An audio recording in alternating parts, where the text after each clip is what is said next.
In the realm of the Blue Star, humanity finds itself ensnared in a survival game. The game commences on a desolate island, where resources are solely acquired through fishing. With supplies dwindling and monstrous creatures on the attack, as well as the relentless trials of inclement weather, the situation grows dire. Cloud, who has endured a lifetime of misfortune, unexpectedly binds herself to an auxiliary system, receiving the blessings of the fortune god. Thus, the strongest luckbringer is born. While others struggle to survive, she indulges in a life of luxury, cradling a kitten while feasting on delicacies. Monstrous threats? She fervently expands her base, constructing a fortress upon the sea. Adverse conditions? She tirelessly cultivates flowers and plants, creating the most exquisite garden. Are resources scarce? She engages in farming and exploration, amassing a vast trove of supplies. In this perilous survival game, she thrives, becoming an unattainable giant in the eyes of all. However, she soon realizes that reaching the pinnacle of the game does not guarantee a life of ease and pleasure. The complexities of her situation are far from straightforward. Chapter 1. The survival game's system goes live. Has she gone too far? Gazing at the endless expanse of ocean surrounding her, Cloud felt a wave of uncertainty wash over her. How had she ended up here? She had been walking towards the memorial of her mother, the esteemed director. The bouquet of red carnation she had been holding had vanished in a thin air, and this bizarre occurrence was quite extraordinary, even in the explosive realm. Welcome to the survival game. A disembodied voice resonated through the air, followed by the emergence of a translucent, blue glowing screen before her. Please carefully read the following rules. 1. Cherish life-death in the game means true death. 2. The novice protection period lasts for 3 days. Strive to upgrade your base and prepare for challenges. 3. Time the Blue Star world is frozen after 30 game days. Children and the elderly will be introduced. 4. Use a fishing rod to catch treasure chests from the sea, as they will be your primary source of supplies. Please explore the remaining information on your own. Good luck! As the announcement concluded, the screen transformed into a translucent oval button, affixed to the lower right corner of her vision. Cloud turned her head side to side. Noticing the button followed her gaze, it was indeed bound to her. Attempting to press the button, the familiar screen reappeared, albeit with altered content. To the left, 5 panels were displayed: personal profile, regional chat, construction, private chat, and friends. At the top, the words Day 1 of the game were inscribed. The current display revealed her personal information. ID, HGHB000696. Cloud. Gender, female. Age, 22. Strength, 5. Agility, 6. Constitution, 5. To the right was a high-definition photograph of herself, detailed enough to reveal the small beauty mark at the corner of her right eye. Fortunately, there was an option to hide information, and Cloud quickly concealed her attributes and photo. She then raised her hand to enter the regional chat panel. Chat channel Huazhong 2 District 2250 000 person. What survival game? I refuse to play. Send me back. Is it the apocalypse? Has a high-level civilization invaded Blue Star? Or am I dreaming? How terrifying. There's nothing but ocean all around, and not a soul in sight. Is this the survival game from novels? How thrilling. Is the person above insane? Didn't they read the rules? People can die. I can't take it. I'm so scared. Please let me go back. While you fools panic, I, the clever one, am already heading to the sea to collect chests. Look, there really are chests in the water. Cloud turned her gaze towards the surface of the sea, and indeed, scattered chests bobbed with the waves, some near, some far. At her feet, a fishing rod had mysteriously appeared. Suddenly, a piercing bird call echoed through the air. She looked up to see a bizarre bird resembling a vulture, but larger, with a dark red body, circling ominously above. The creature cast her a mocking glance before soaring away. Cloud's heart sank. She surmised that the bird had not attacked her, possibly due to the novice protection period. Others had also spotted this strange beast. Help! I saw a monstrous fish covered in spikes in the water. There are sharks swimming around me. I'm terrified. Oh my goodness. 2 people are missing. Help me. A monster is biting me. Help save me. Upon seeing this, Cloud noticed that the number in the upper left corner had changed to 49,998. It suddenly dropped to 49,997. Had someone else perished? Her heart raced. The channel erupted in panic. Didn't they say there's a 3-day novice period? What's happening? Help! I don't want to stay here. Some had discerned the underlying truth. Don't go into the sea. Don't go into the sea. Otherwise, the monsters will attack. Cloud understood the novice period merely imposed certain restrictions on the monsters. Outside of the safe zone, life was still at risk. This survival game was perilously treacherous. Fortunately, Cloud was adaptable. She calmed herself and closed the screen, surveying her surroundings. Beneath her was a sandy beach of approximately 50 square meters. Utterly barren, this was not going to be easy. She needed to procure resources as quickly as possible. Ding. A sudden sound echoed in her mind. Congratulations on binding the life assistance system. Detecting the survival game. Scanning in progress. Scanning complete. System adjusting. Adjustment complete. Distributing novice gift pack. Suddenly, a red gift box materialized before Cloud, twisting and turning as the weight of the ribbon caused it to squeak. After a moment, the ribbon snapped and a burst of white light erupted from the box, revealing a golden card that leaped forth from the brilliance. After adjusting to the blinding light, Cloud reached out to touch the card. The card enlarged, displaying several lines of text. Congratulations on receiving the blessing of the deity. Please select one of the following deities to receive their blessing. 1. Fortune God. 2. Zhong Kuei. 3. Fuxi. 4. God of Wealth. Cloud's eyes sparkled with excitement. She wanted them all. The Fortune God undoubtedly enhanced luck. Zhong Kuei would likely bolster her combat abilities, proving invaluable in this perilous game. Fuxi, his divination skills would be immensely beneficial. Surprisingly, the God of Wealth, typically favored by many, was not the optimal choice in this context.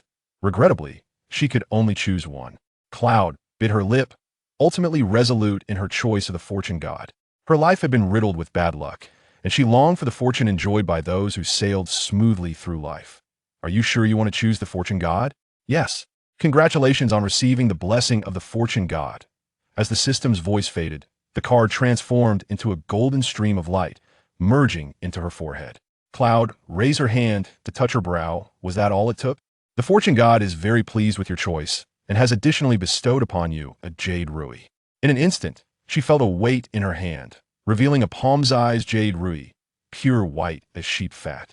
She couldn't help but laugh. The Fortune God was simply adorable. As her fingers brushed against the jade ruby, a description appeared. Name, Jade Ruby of the Fortune God.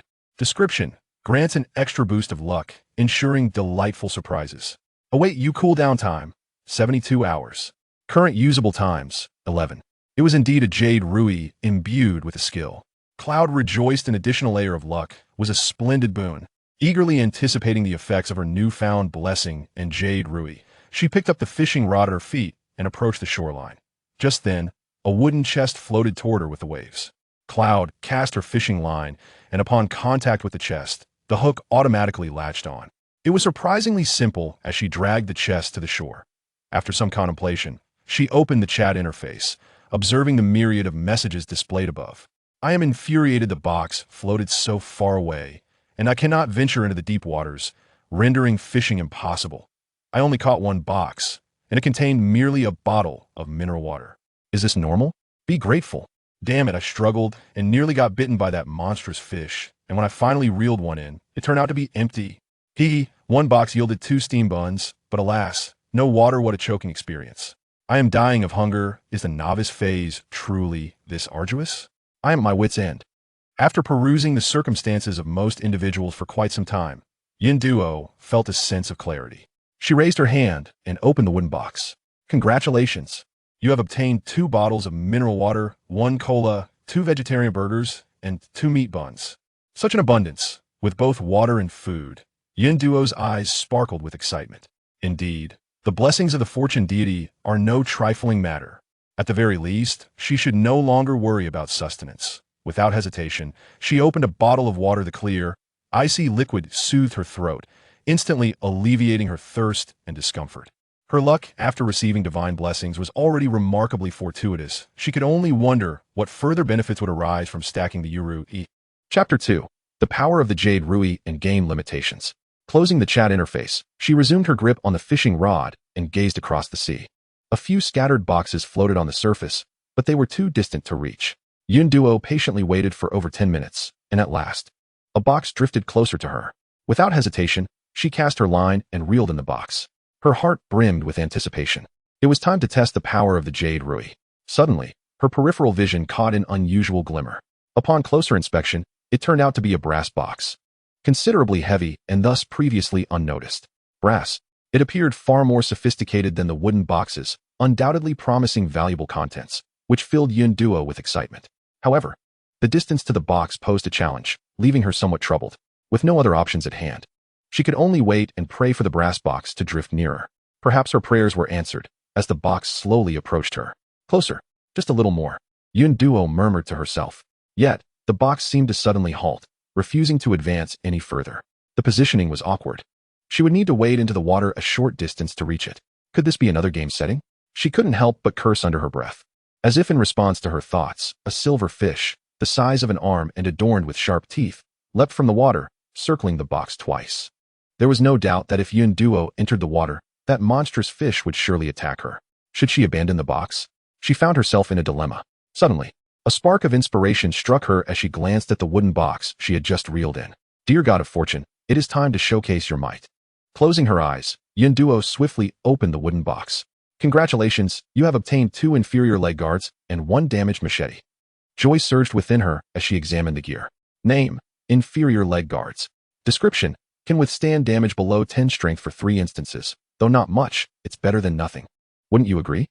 Current usage count: 33. Name: damaged machete. Description: attack power 1. The most basic weapon, somewhat useful. Durability: 50. While it appeared rather lackluster, it should suffice against novice-level monsters. Donning the leg guards, Duo grasped her fishing rod and machete, cautiously wading into the water. In the shallows, the monstrous fish exhibited no reaction. Upon encountering a descending step-like terrain, the fish became suddenly enraged, charging towards her with its gaping maw full of teeth. At that moment, she was perilously close to the brass box. Gritting her teeth, Duo advanced towards the fish. The creature bit at her left leg twice in quick succession, the tremendous force nearly unbalancing her. She had underestimated it. Taking a large step forward with her right leg, she steadied herself, redirecting the fish's attack. Gathering her resolve, she braced herself for another strike from the fish, then swiftly cast her line to snag the box. Success! Duo quickly retreated, but her speed could not match that of the fish, resulting in another bite to her right leg. Now, she was just a step away from the safety of the ledge, able to retreat with a simple lift of her leg. Casting a determined glance at the aggressive fish, she steeled herself for a final gamble. As the fish bit down on her left leg once more, Duo swung her machete down with all her might. She struck true, but the water absorbed much of the impact, leaving only a shallow wound on its back. Enraged, the fish thrashed violently, revealing its glimmering teeth as it charged at Duo. The leg guards had only 1 chance left. In this critical moment, Duo remained remarkably composed. With her right leg poised in front, she gathered her strength, and as the fish clamped down, she forcefully lifted her leg, propelling the creature out of the water. Calculating her angle, she swung her machete in a horizontal arc. The blade embedded deeply into the fish's body. Harnessing the momentum, she hurled the fish, along with her machete, towards the shore. The fish thrashed violently before gradually falling silent. Duo retreated immediately, collapsing onto the sand, gasping for breath. That was too perilous. The protective gear on her legs was utterly destroyed, hanging loosely at her ankles. Thankfully, she had succeeded. Duo retrieved the brass treasure chest, which was adorned with intricate dark patterns, the brass material exuding an ancient yet opulent charm. Taking out the jade ruby, she scrutinized it, wondering how to use it. Tentatively, she pointed it at the treasure chest. Would you like to use luck enhancement on the brass treasure chest? Yes. Usage successful. Containing her excitement, Duo opened the chest. Congratulations, you have obtained 1 sharp harpoon, 2 quality leg guards, and 1 exquisite space backpack. Quite a bounty. Duo eagerly examined the details of her new equipment. Name: sharp harpoon. Description: attack power 4, with an additional attack power of 1 against fish. You are now a fish slayer. Name: quality leg guards. Description: defense 8, a formidable defense item, as you can see. It was as if she had received the perfect pillow when she was feeling drowsy. All these items were immediately useful. Duo was overjoyed, and with these new acquisitions, she felt far more confident in tackling higher-level treasure chests. The final item was particularly remarkable. Name: exquisite space backpack. Details: invisibility, cannot drop, immunity to all skills. A permanent preservation space backpack, upgradable. Slots: 10, can stack up to 1,000 of the same item. This was a divine artifact. Duo was elated. The permanent preservation alone was extraordinarily valuable, not to mention its other capabilities. With this backpack, she would no longer fear losing the jade ruby, as it now had a safety lock, granting her greater assurance. Truly, the jade rui of the god of fortune was splendid. She was immensely satisfied with this equipment. After opening the treasure chest, Yun Duo's gaze shifted to the lifeless fish. Surely, there must be some fish meat to salvage? Reaching out to touch the fish. A game notification chimed. Would you like to decompose the silver-toothed fish? Yes. Congratulations, you have obtained 6 pieces of fish meat for silverfish fangs, and 1 construction blueprint. Could it even yield blueprints? This was a delightful surprise. She would research the blueprint later. Her stamina had been depleted, and she needed a moment to rest. Stuffing her belongings into the backpack, Yun Duo took out a meat bun to eat. Surprisingly, the bun was filled to the brim with a delightful meaty fragrance, far superior to takeout buns. Enjoying her meal, she casually glanced at the chat channel messages. I wish I could travel back to yesterday and give my dieting self a good scolding. I've been fishing without catching anything, and now I'm so hungry I could gnaw on sand. Hunger is bearable, but thirst is truly unbearable. I took a sip of seawater, and now I'm even thirstier. Does anyone upstairs lack common sense? How can seawater be drunk? Hee hee, with steamed buns and water, I'm safe. A smile from Ishan. I trade wood for food. Food for water, hay for food, and food for water. Rare materials like gears for healing potions. This deserted island has nothing. If this game is just for fun, then it should be destroyed. Did you give up too soon? What will happen to your family in a month? Laughable. They can talk about it when they survive. Hilarious. They won't survive at all. The chat channel was filled with despair, and Yun Duo randomly selected a few exchanges for food. Trading away her newly acquired 6 pieces of fish meat for 6 pieces of wood, 6 pieces of hay, and 2 stones. There was little more she could do to help. She hoped things would improve in the future. Perhaps her prior life had been so unfortunate that she was granted a support system. Otherwise, she would be under immense survival pressure now. Fortunately, she was an orphan, with only a cat to care for. Wait, did the survival game only mention dropping off the elderly and children? A sense of foreboding surged within Yun Duo. Survival game. Can my cat be teleported here? Chapter 3, Special Limited Time Mission. No answer came in response. Yun Duo was thoroughly panicked. Survival game. Answer me. Survival game warm reminder. This game only involves the blue star humans, while other blue star creatures will be properly accommodated, so rest assured. This was not the response she wished to hear. Yun Duo felt as if a gaping void had suddenly opened within her heart. The cat, her companion for 7 years, was abruptly separated from her for eternity. Weakly sitting on the ground, Yun Duo felt a deep ache in her chest. Deep down, she understood that this was the most rational arrangement. Humans struggled to survive, let alone ordinary animals. Yet, emotionally, she could not accept it. Her life was tattered, and her little cat was more than just a pet to her. It would not be an exaggeration to describe it as her emotional support. She could not help but wonder if her dear Mimi would thrive without her care. Suddenly, a notification chimed. The system detected the host's strong desire and issued a special time-limited task. Welcome Mimi. Task details. Upgrade the base to level 3 within the novice period. Task reward. Transport Mimi. She could hardly believe her ears. As if answering her confusion, the system thoughtfully generated a smaller button next to the game interface that allowed her to view task details. Yun Duo hurriedly read through the task carefully. Indeed, her beloved Mimi could come over. Overjoyed, Yun Duo danced erratically on the beach, only managing to calm down after several minutes. This task was time-sensitive. She needed to act quickly. If her memory served her right, upgrading the base involved constructing a specific structure. Yun Duo opened the game interface to search, and sure enough, the level 1 thatched hut required 4 wood and 6 hay. Fortunately, she had those in her backpack. Clicking to build. The game prompted, would you like to upgrade the level 1 thatched hut? Yes. In an instant, a cloud of smoke rose in the center of the beach, accompanied by the sound of clinking. Within a few seconds, the smoke dissipated, revealing a rudimentary thatched hut measuring 4 square meters, with ventilation on all sides. It seemed merely capable of providing shade, let alone protection from the rain. Yun Duo reviewed the construction requirements for the level 2 base, level 2 thatched hut. Materials, 16 wood, 8 wooden planks, 32 hay. The required materials had nearly multiplied.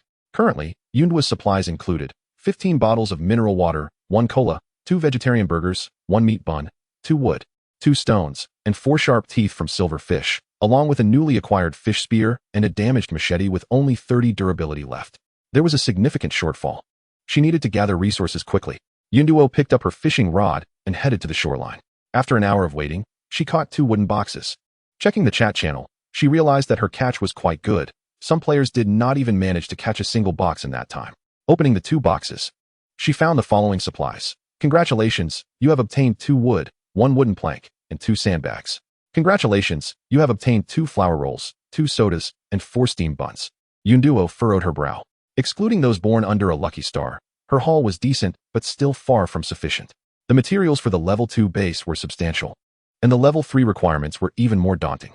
Staring at the seemingly tranquil sea, Yunduo gritted her teeth. She needed to change her approach. Donning her quality leg guards, she ventured into the water. If there were few boxes, then let her see if there were enough fish. Returning to the steps of the terrain, a spiky pufferfish charged at her. Its speed was not comparable to that of the sharp-toothed silverfish, but the electric sparks emanating from its spikes indicated that it was not to be underestimated. Yunduo did not dare delay. She gripped the fish spear tightly. Without waiting for it to come closer, she seized the moment and thrust it down with force. The creature was instantly pierced, struggling a few times before succumbing to death. Yunduo quickly retreated to the beach. Thankfully, the first creature she encountered was not that electric fish. She felt a sense of relief. Although this battle appeared effortless, it was primarily due to the effectiveness of the fish spear. If she had not been able to deliver a fatal blow, the electric shock would have certainly posed a threat to her. Opting to dismantle the catch yielded 5 fish meat and 1 electric dart. Name, electric dart. Description, hitting an enemy can cause a 1-second paralysis effect. Usage, 33 times. A controllable weapon. What a splendid find. Yunduo happily collected her spoils. For the next while, she fished for boxes when possible, and when not, she hunted fish. Fortunately, there were only those 2 types of fish in the sea, with no greater threats emerging. As the sun dipped below the horizon, the game notification chimed. Warm reminder. After sunset, supplies will no longer refresh, and monsters outside the safe zone will level up. So please proceed with caution. Yunduo dragged her weary body back to the base. Even if the monsters did not level up, she was too exhausted to continue. She emptied her gathered supplies onto the ground.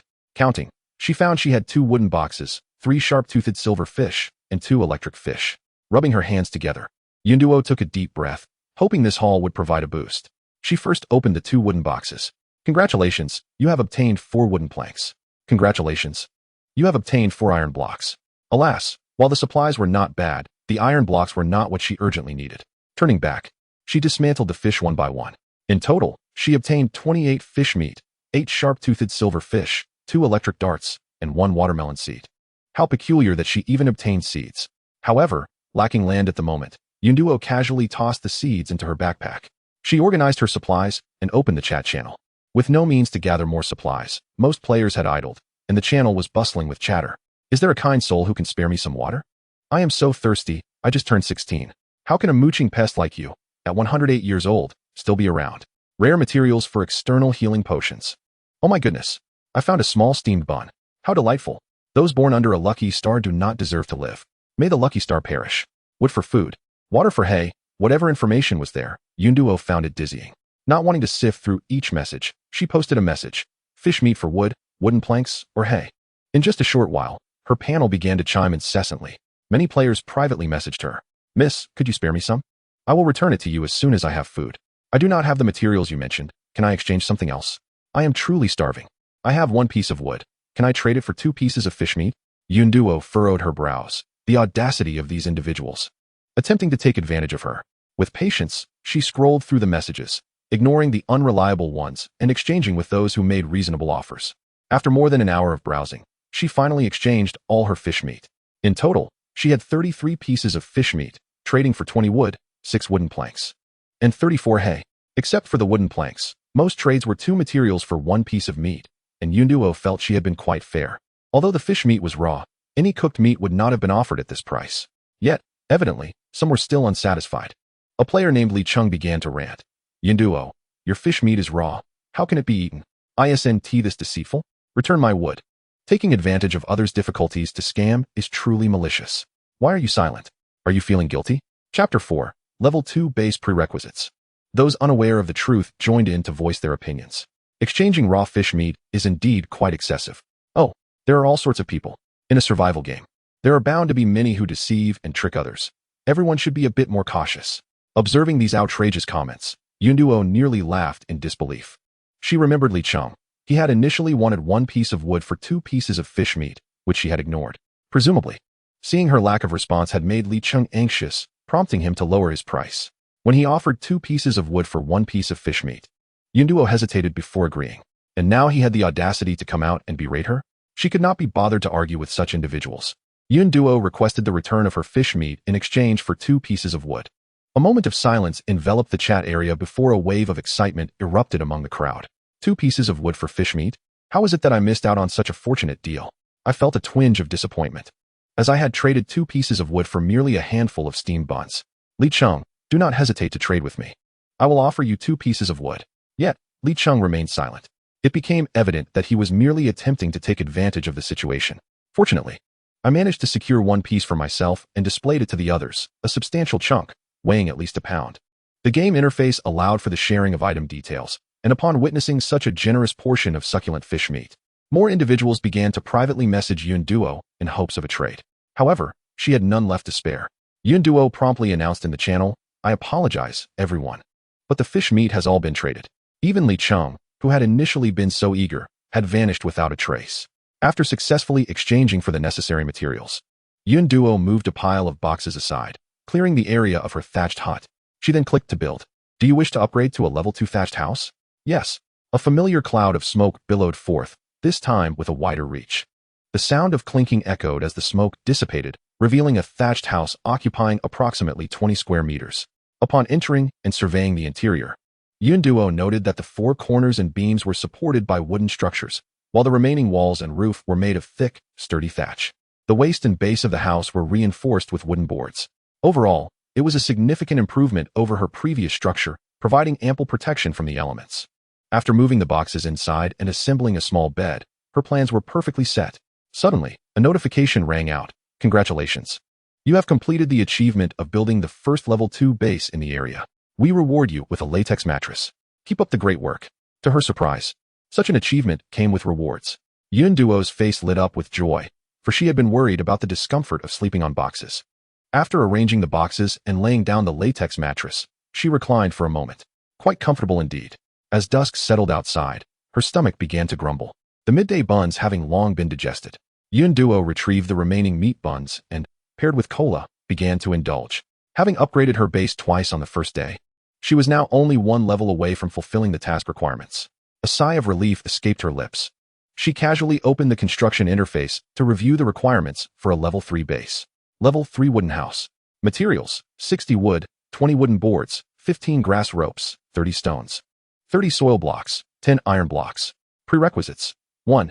Expand the island to 50 by 100 square meters. 2. Construct a construction table. As expected, the materials had indeed doubled, with additional components required. However, 2 prerequisites had also emerged. While she possessed the blueprint for the construction table, how was she to expand the island? After observing the chat channel for a while, she found no relevant information. Perhaps no one had discovered it yet, or those who were aware were unwilling to share. Yun Duo took out the blueprint for the construction table. Do you wish to learn the construction table blueprint? Yes. The blueprint vanished in an instant, and an additional option for construction appeared in the interface. Yun Duo checked the construction requirements. Name, construction table. Materials, 1 gear, 2 stones, for wooden boards. She had enough stones and wood, but was lacking a gear. She recalled seeing a request for gears in the channel. What was it exchanged for? Unable to remember, she decided to inquire. Yun Duo, food or weapons can be exchanged for gears. The moment she sent the message, it stirred a wave of excitement. Food, and even weapons? That individual must be quite formidable. Ah, are we even playing the same game? Is it only me who is curious about the purpose of the gear? Indeed. She must know more. Perhaps she could share some insights. The channel was filled with idle chatter, but no information regarding gears surfaced, causing Yun Duo to frown. Suddenly, someone privately messaged her. Lu Lin, I have gears, but I require external injury medicine. External injury medicine? She didn't possess any. Yun Duo attempted to negotiate, asking if other supplies could suffice. Lu Lin, sorry, I'm injured and urgently need medicine. I can't consider anything else at the moment. This presented a dilemma, as she had no means of acquiring medicine at the moment, and Yun Duo had no choice but to temporarily forego the trade. Yun Duo, all right.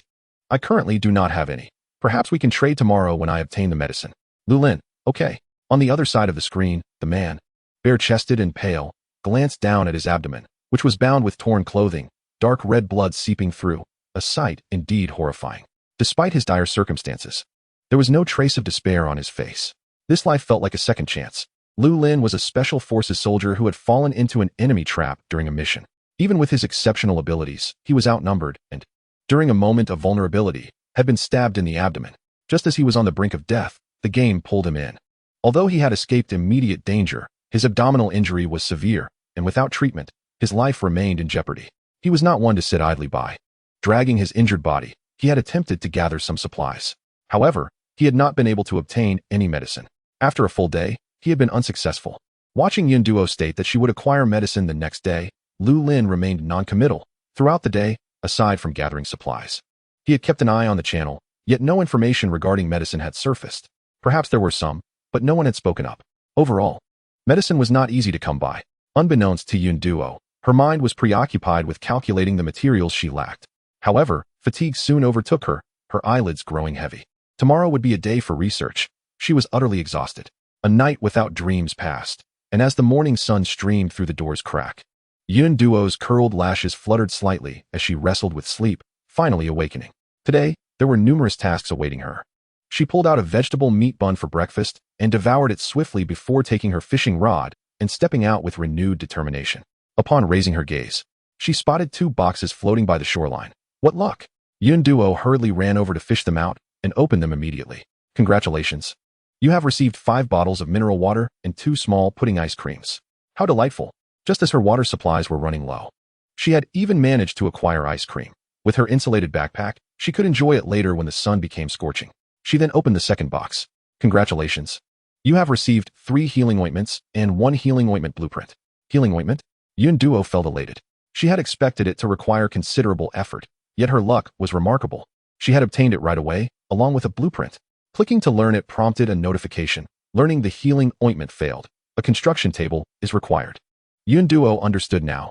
No wonder the construction table was a prerequisite for the level 3 base. It was indeed a necessity. Fortunately, she would soon be able to acquire it. Yun Duo privately messaged Lu Lin, I have healing ointment now. Lu Lin. Chapter 5. Construction table and healing ointment. Was he hallucinating due to weakness? Lu Lin was filled with questions. Hadn't the day just begun?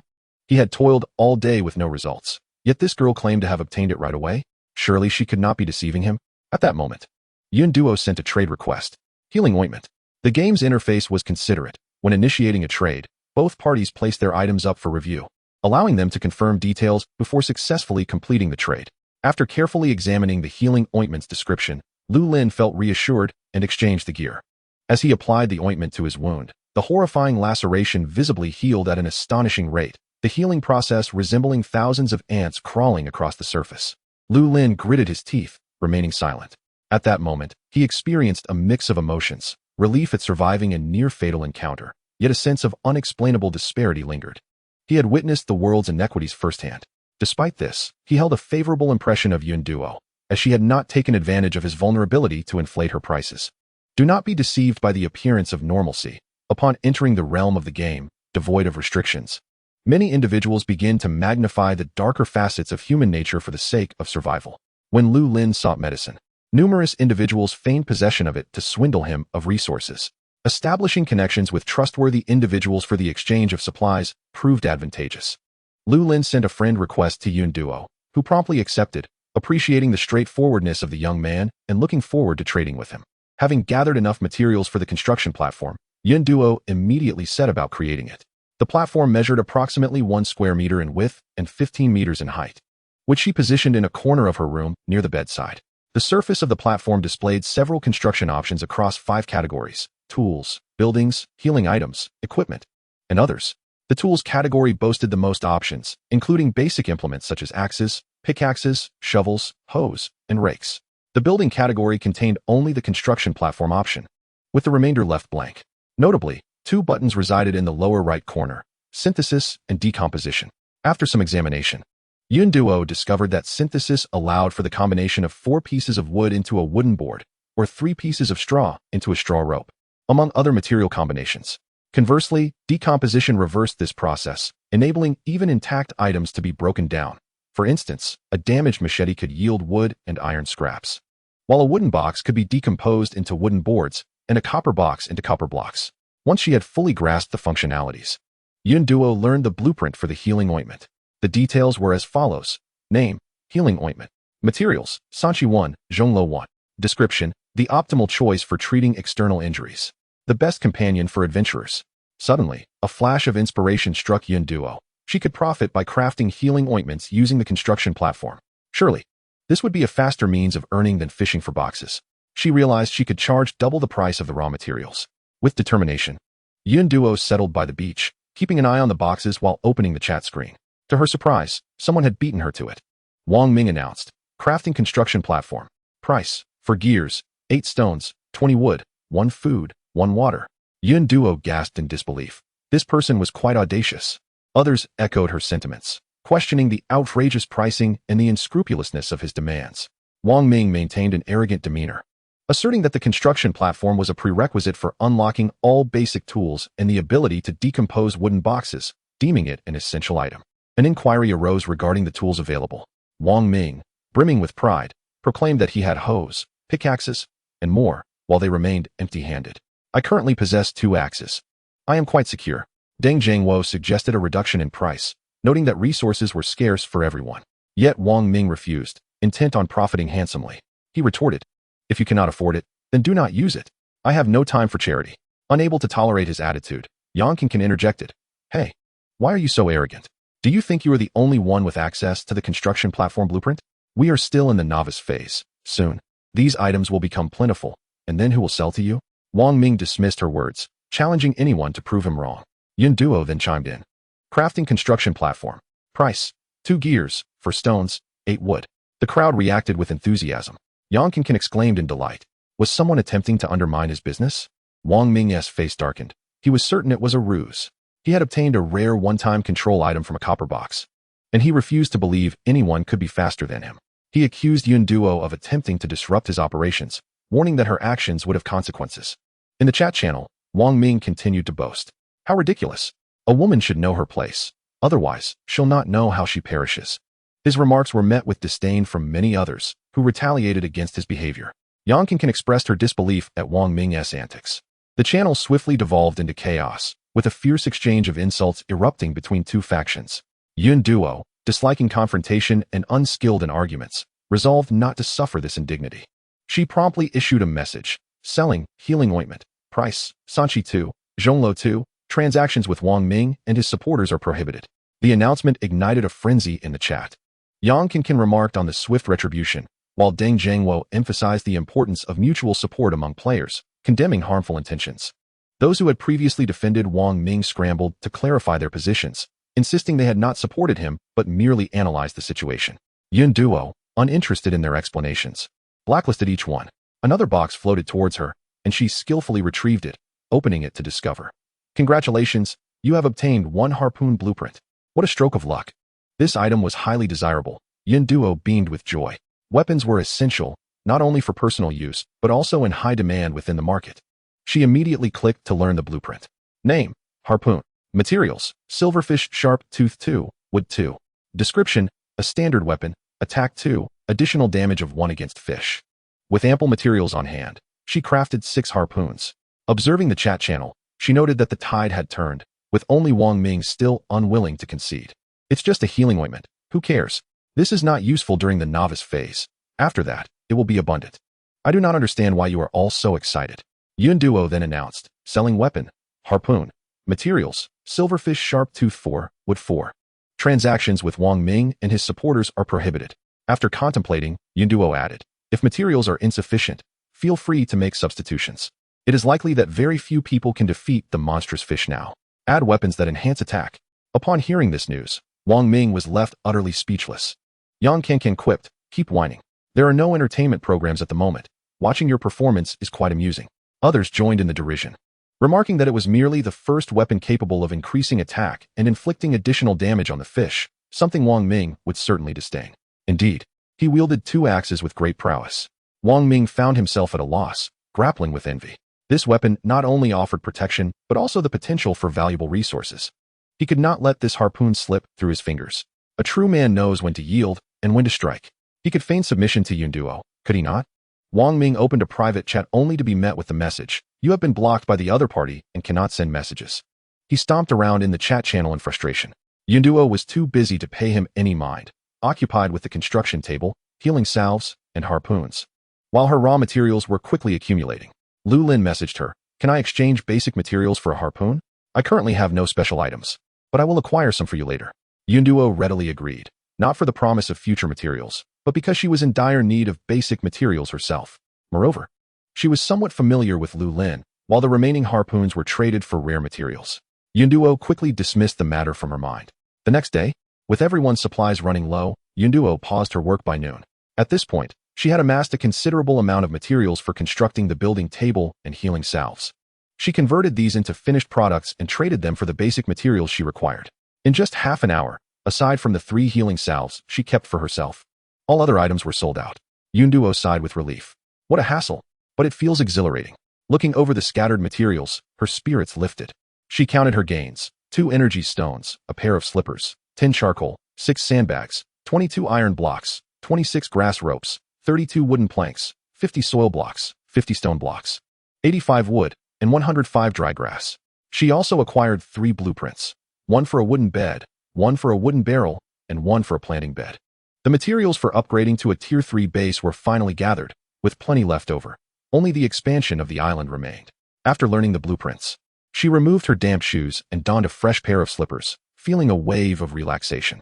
The midday sun blazed down, prompting her to pull out a small pudding ice cream. Her YNCN backpack kept it in perfect condition.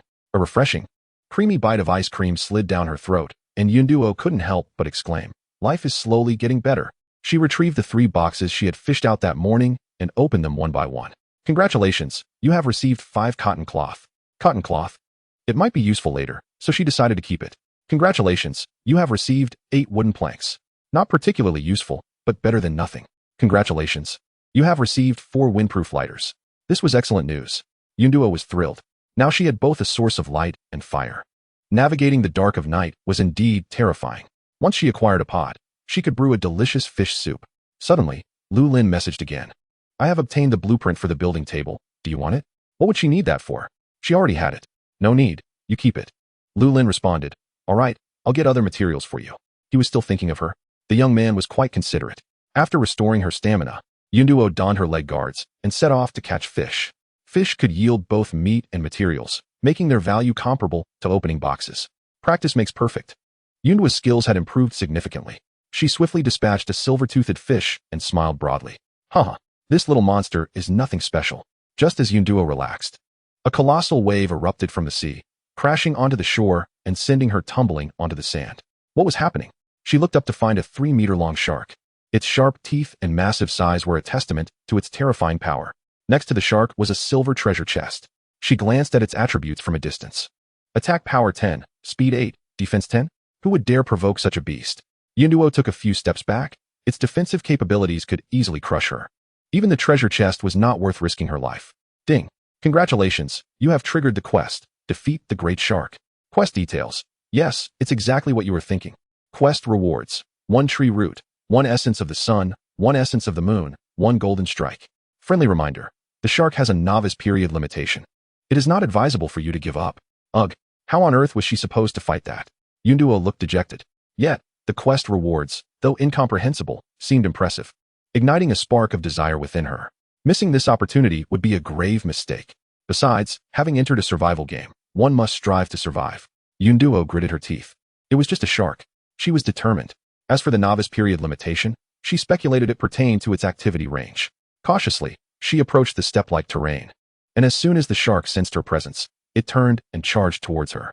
Yunduo retreated, and the shark calmed down, just as she suspected.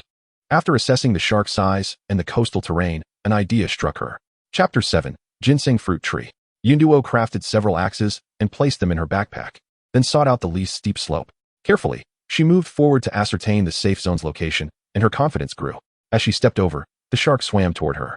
When the shark got close, Yunduo quickly retreated to the safety zone, and while it had not yet turned around, she hurled an axe with all her strength, striking it on the forehead and leaving a white mark. The shark cast her a disdainful glance and leisurely swam away.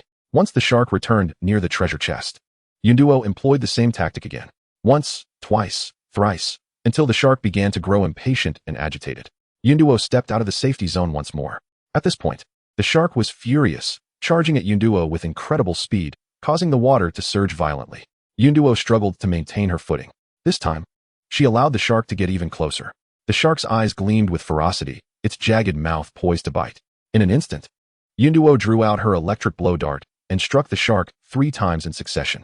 The shark became instantly rigid. However, its massive momentum propelled it forward. The shark's mouth pressed against Yunduo, and both were thrust into shallow waters.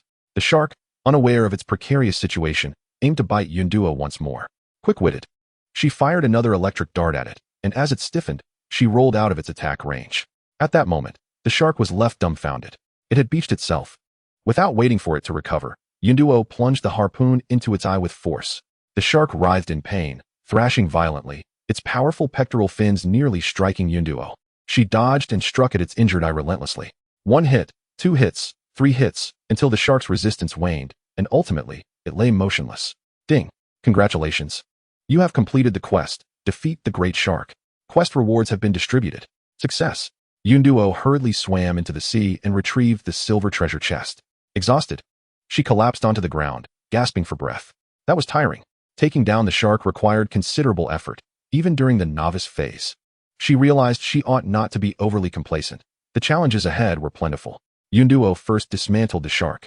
Congratulations, you have received 300 pieces of shark meat, 20 shark teeth, 1 blueprint for a sharp harpoon, and 1 durian seed. Wow, what a bountiful haul. Just as her harpoon's durability dwindled to a mere 5%. Yunduo eagerly delved into the schematics. Name, sharp harpoon. Materials, shark teeth X2, iron blocks X2. Description, attack power 4, additional 1 attack power against fish. You are the fish slayer. Ecstatic, Yunduo realized her weapon was about to be renewed. Furthermore, with the durian tree seeds in hand, she, being quite fond of durians, could finally indulge in this expensive delicacy rather than merely satisfying her cravings on rare occasions. The thought of that sweet and creamy texture made her mouth water. Hastily, she placed the seeds in her spatial backpack, ensuring their safety. With her abundant supplies, her backpack was already overflowing, requiring her to leave ordinary items in her house, reserving the backpack for only the plentiful or precious belongings. Gazing at the silver treasure chest, Yunduo felt a pang of indecision. Should she wait for Yurui's cooldown before opening it? Perhaps it was best to hold on to it for now. Such silver treasure chests were rare and precious, and it would be wise to save her luck for it. The system also had rewards. Yunduo clicked to claim them. Friendly reminder. Please proceed to the center of the island to receive. This was a new twist, and Yunduo, puzzled, followed the instructions. Upon standing at the designated spot behind her house, a massive, withered tree root suddenly emerged from the ground. What was this? Please water the tree root with sun essence and moon essence. Yunduo discovered 3 new items in her backpack: a yellow, warm, blob-like substance, a blue, cold, blob-like substance, and a goldenrod. How was she to irrigate this? With a heart full of questions, she took out the sun and moon essences and placed them upon the tree root. Upon contact, the essences were swiftly absorbed. The tree root visibly transformed, its roots extending downward into the soil, while the trunk stood upright, continuously growing, branches splitting and sprouting vibrant green leaves, ultimately blossoming into a lush, vital tree canopy. Yunduo checked the details. Name, ginseng fruit tree, growing. Growth time, 3 days. Description, provides shelter from rain, lightning, and wind, regulates high temperatures. Fruits can increase any attribute point slightly, bears 1 fruit daily, requires golden hammer for harvesting. Goodness, was this a ginseng fruit? Yunduo was overjoyed, for it could enhance any attribute. Was this not a divine tree for boosting her combat prowess? It compensated for her earlier regret of not selecting Zhongkue. She decided to plant the durian as well. Choosing a spot nearby, she took out the durian seeds. Game prompt. Sandy soil is barren and unsuitable for planting. Please fertilize to improve the soil. Fertilize? But she had no fertilizer. Wait, she had just acquired 300 pieces of shark meat. Yunduo pulled out a piece and sniffed it. The shark meat did have a distinct odor. While inedible, it could serve as fertilizer. She took 2 pieces of shark meat, dug a hole in the ground, and buried them. This should provide nutrients once it decayed. She would observe the results. Having organized her items, Yunduo ventured back to the seaside, as there were still no signs of island expansion. Casually, she opened the chat channel, where familiar faces were lively. Wang Ming. Haha, look what this is. Harpoon schematics. Li Cheng. Impressive big shot. Wang Ming. Yunduo, are you coming out to punish me? Let's see how you can boast this time. Li Cheng. Exactly, I've never liked her. She's so full of herself. Lu Lin, why don't you show us what you can make? Wang Ming, what do you mean? Lu Lin, just what I said. This sparked curiosity among the others. Was there more to this harpoon? Something felt amiss. Indeed, who truly understood its intricacies? It must be the materials. When he purchased a harpoon, he recalled it required some silverfish teeth, which he lacked and had swapped for something else. Silverfish teeth? What materials were those? Yonkin popped up, giggling. I know, but I won't tell. Yun Duo found amusement in the unfolding drama. Presently, guns and armor were exceedingly scarce, and most players were focused on fishing for treasure chests while avoiding monstrous fish, leading to limited knowledge about the materials dropped by fish, known only to those who had defeated them. Meanwhile, Wang Ming, eyeing the screen, sensed something was off and promptly clicked to learn. Sure enough, the required materials included 2 silver fish teeth. He had no clue what those were, but who cared, as he need not gather materials himself. Wang Ming, crafting a harpoon, requires 4 silver fish teeth, 8 wood, and 2 food. Wang Ming shouted in the channel several times, but no one responded, which felt strange. He quickly redirected his ire toward Yun Duo, demanding, Yun Duo, what are silver fish teeth? How did you acquire them? Yun Duo dismissed him with indifference. Enraged, Wang Ming exclaimed, Oh, you won't speak, huh? Selfish and greedy. While we are all in danger, how can you indulge in this at our expense? Some spectators could not stand it any longer. Isn't that you, demanding absurd prices while accusing others? Wang Ming, what is the use of the schematics? Are you jealous? Yun Duo, get out here. Seeing that this was escalating, Yun Duo could no longer contain herself. With a voice full of exasperation, she retorted, How many times do I have to hear you scream? Am I your mother? Chapter 8, Island Expansion Card. Yonkin Can. Haha, what a character. You've made me laugh until my stomach hurts. Wang Ming was left speechless, seething with anger. Yun Duo, what's wrong? Seeing your mother has left you speechless?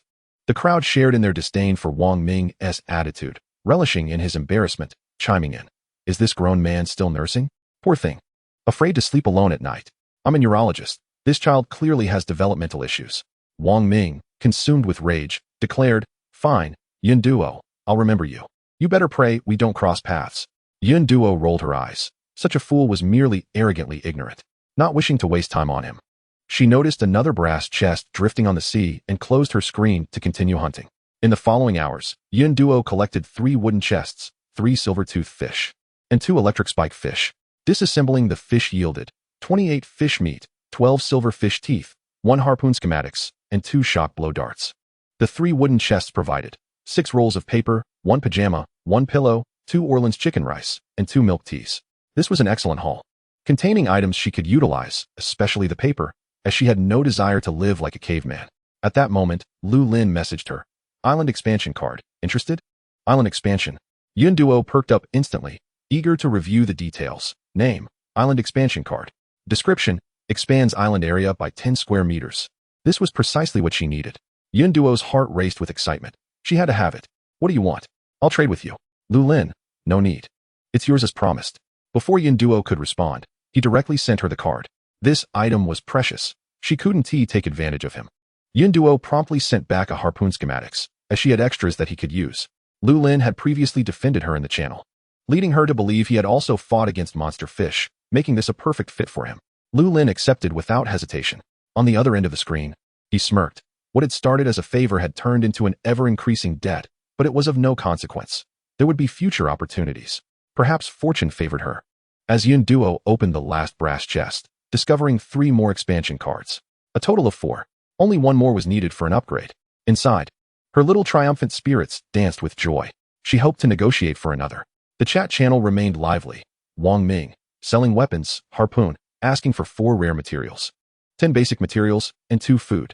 Yonkin Can, are you treating us like cabbages? Those who have purchased the Yun Duo fish spear have also come forth to share their experiences, stating that the Yun Duo sells for a rare material, which is quite unscrupulous. Wang Ming, perplexed, questioned why one would speak without understanding the situation. He had expended a considerable sum to acquire protective gear and had painstakingly gathered the materials. So why should he sell them at a loss? At this juncture, Wang Ming could not resist boasting about his own achievements, asking if others recognized this silver fish fang. It is the tooth of a peculiar fish, which he had slain to obtain. His haughty demeanor disgusted others. Yonkin remarked that true elites remain silent, while only clowns prance about incessantly. Someone reminded them that Yun Duo had been selling fish meat since the first day. How could he possibly be outdone by a woman? Wang Ming, incensed, speculated on the dubious methods she might have employed, asserting that it was impossible for anyone to sell such hard-to-obtain materials at a loss. Lu Lin interjected, suggesting a trade for the fish spear, either for 1 rare material or 10 basic materials, negotiable. Yonkin laughed heartily, finding it absurd that someone dared to encroach on Wang Ming's business. Furious, Wang Ming exploded, questioning how one could sell at such a low price, and demanded to know how they acquired the blueprints. Seeing Yun Duo's delight, she teased, claiming she had given them away. Lu Lin, unusually responsive, stated it was quite simple. He did not lie. For a top-tier Special Forces soldier, this strange fish posed no threat, as he had even killed the first one without donning protective gear, wielding only an axe. Witnessing his plans for wealth disrupted, Wang Ming's eyes turned red with fury. He had sold off a significant portion of his fortune to purchase the limited-time protective gear, intending to profit handsomely from his weapons. Now all was lost. It was all Yunduo's fault. He seethed with resentment, vowing to wreak havoc upon her if he ever encountered her. Yunduo paid no heed to his barking, focusing instead on her own matters, seeking island expansion cards, which were negotiable in price. The crowd conveniently ignored Wang Ming, refusing to spare him a glance. Island expansion cards? Unheard of. Truly, the elite desired things that were vastly different from what they sought. The elite must have some sort of divine insight, what they lack. We cannot possibly possess. The screen was filled with jesters, and Yunduo remained unperturbed.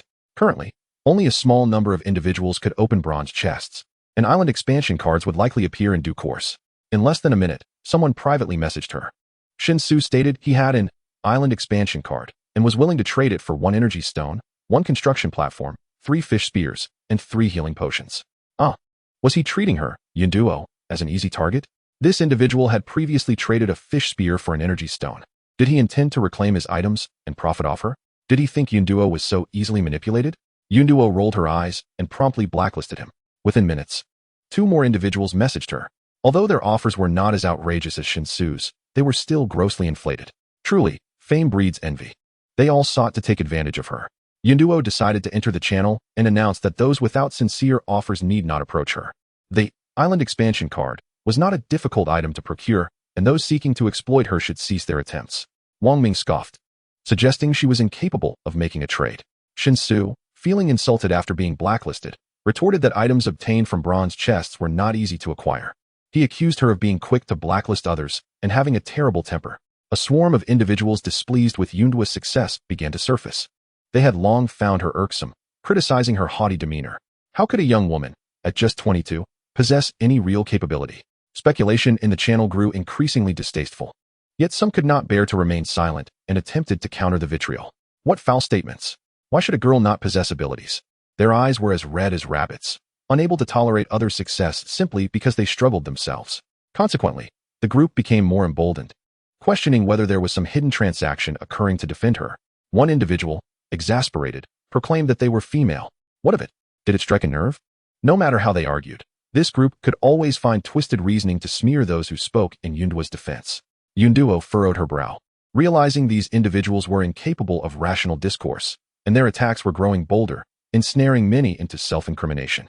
The best approach to deal with them would be to threaten their interests. Yunduo systematically blacklisted each of the offenders, then posted an announcement, offering the control weapon, electric blow dart, for sale, while banning any trades involving those who bit indiscriminately. Upon her announcement, many quickly fell silent, while a small faction obstinately continued to prance about in the channel, though they no longer posed a significant threat. This was not a lasting solution. To escape this predicament, one must possess sufficient strength. In Chapter 9, the 3rd level base, Yonkinkin messaged her, asking if she still desired the island expansion cards, as she had just obtained one. Yunduo, surprised that this young girl had managed to open a bronze chest, promptly replied that she needed it and inquired what she wanted in exchange. Yonkinkan, bursting with excitement, sent a flurry of messages, expressing her delight at being able to trade with an elite. What did she want? She hadn't quite thought it through.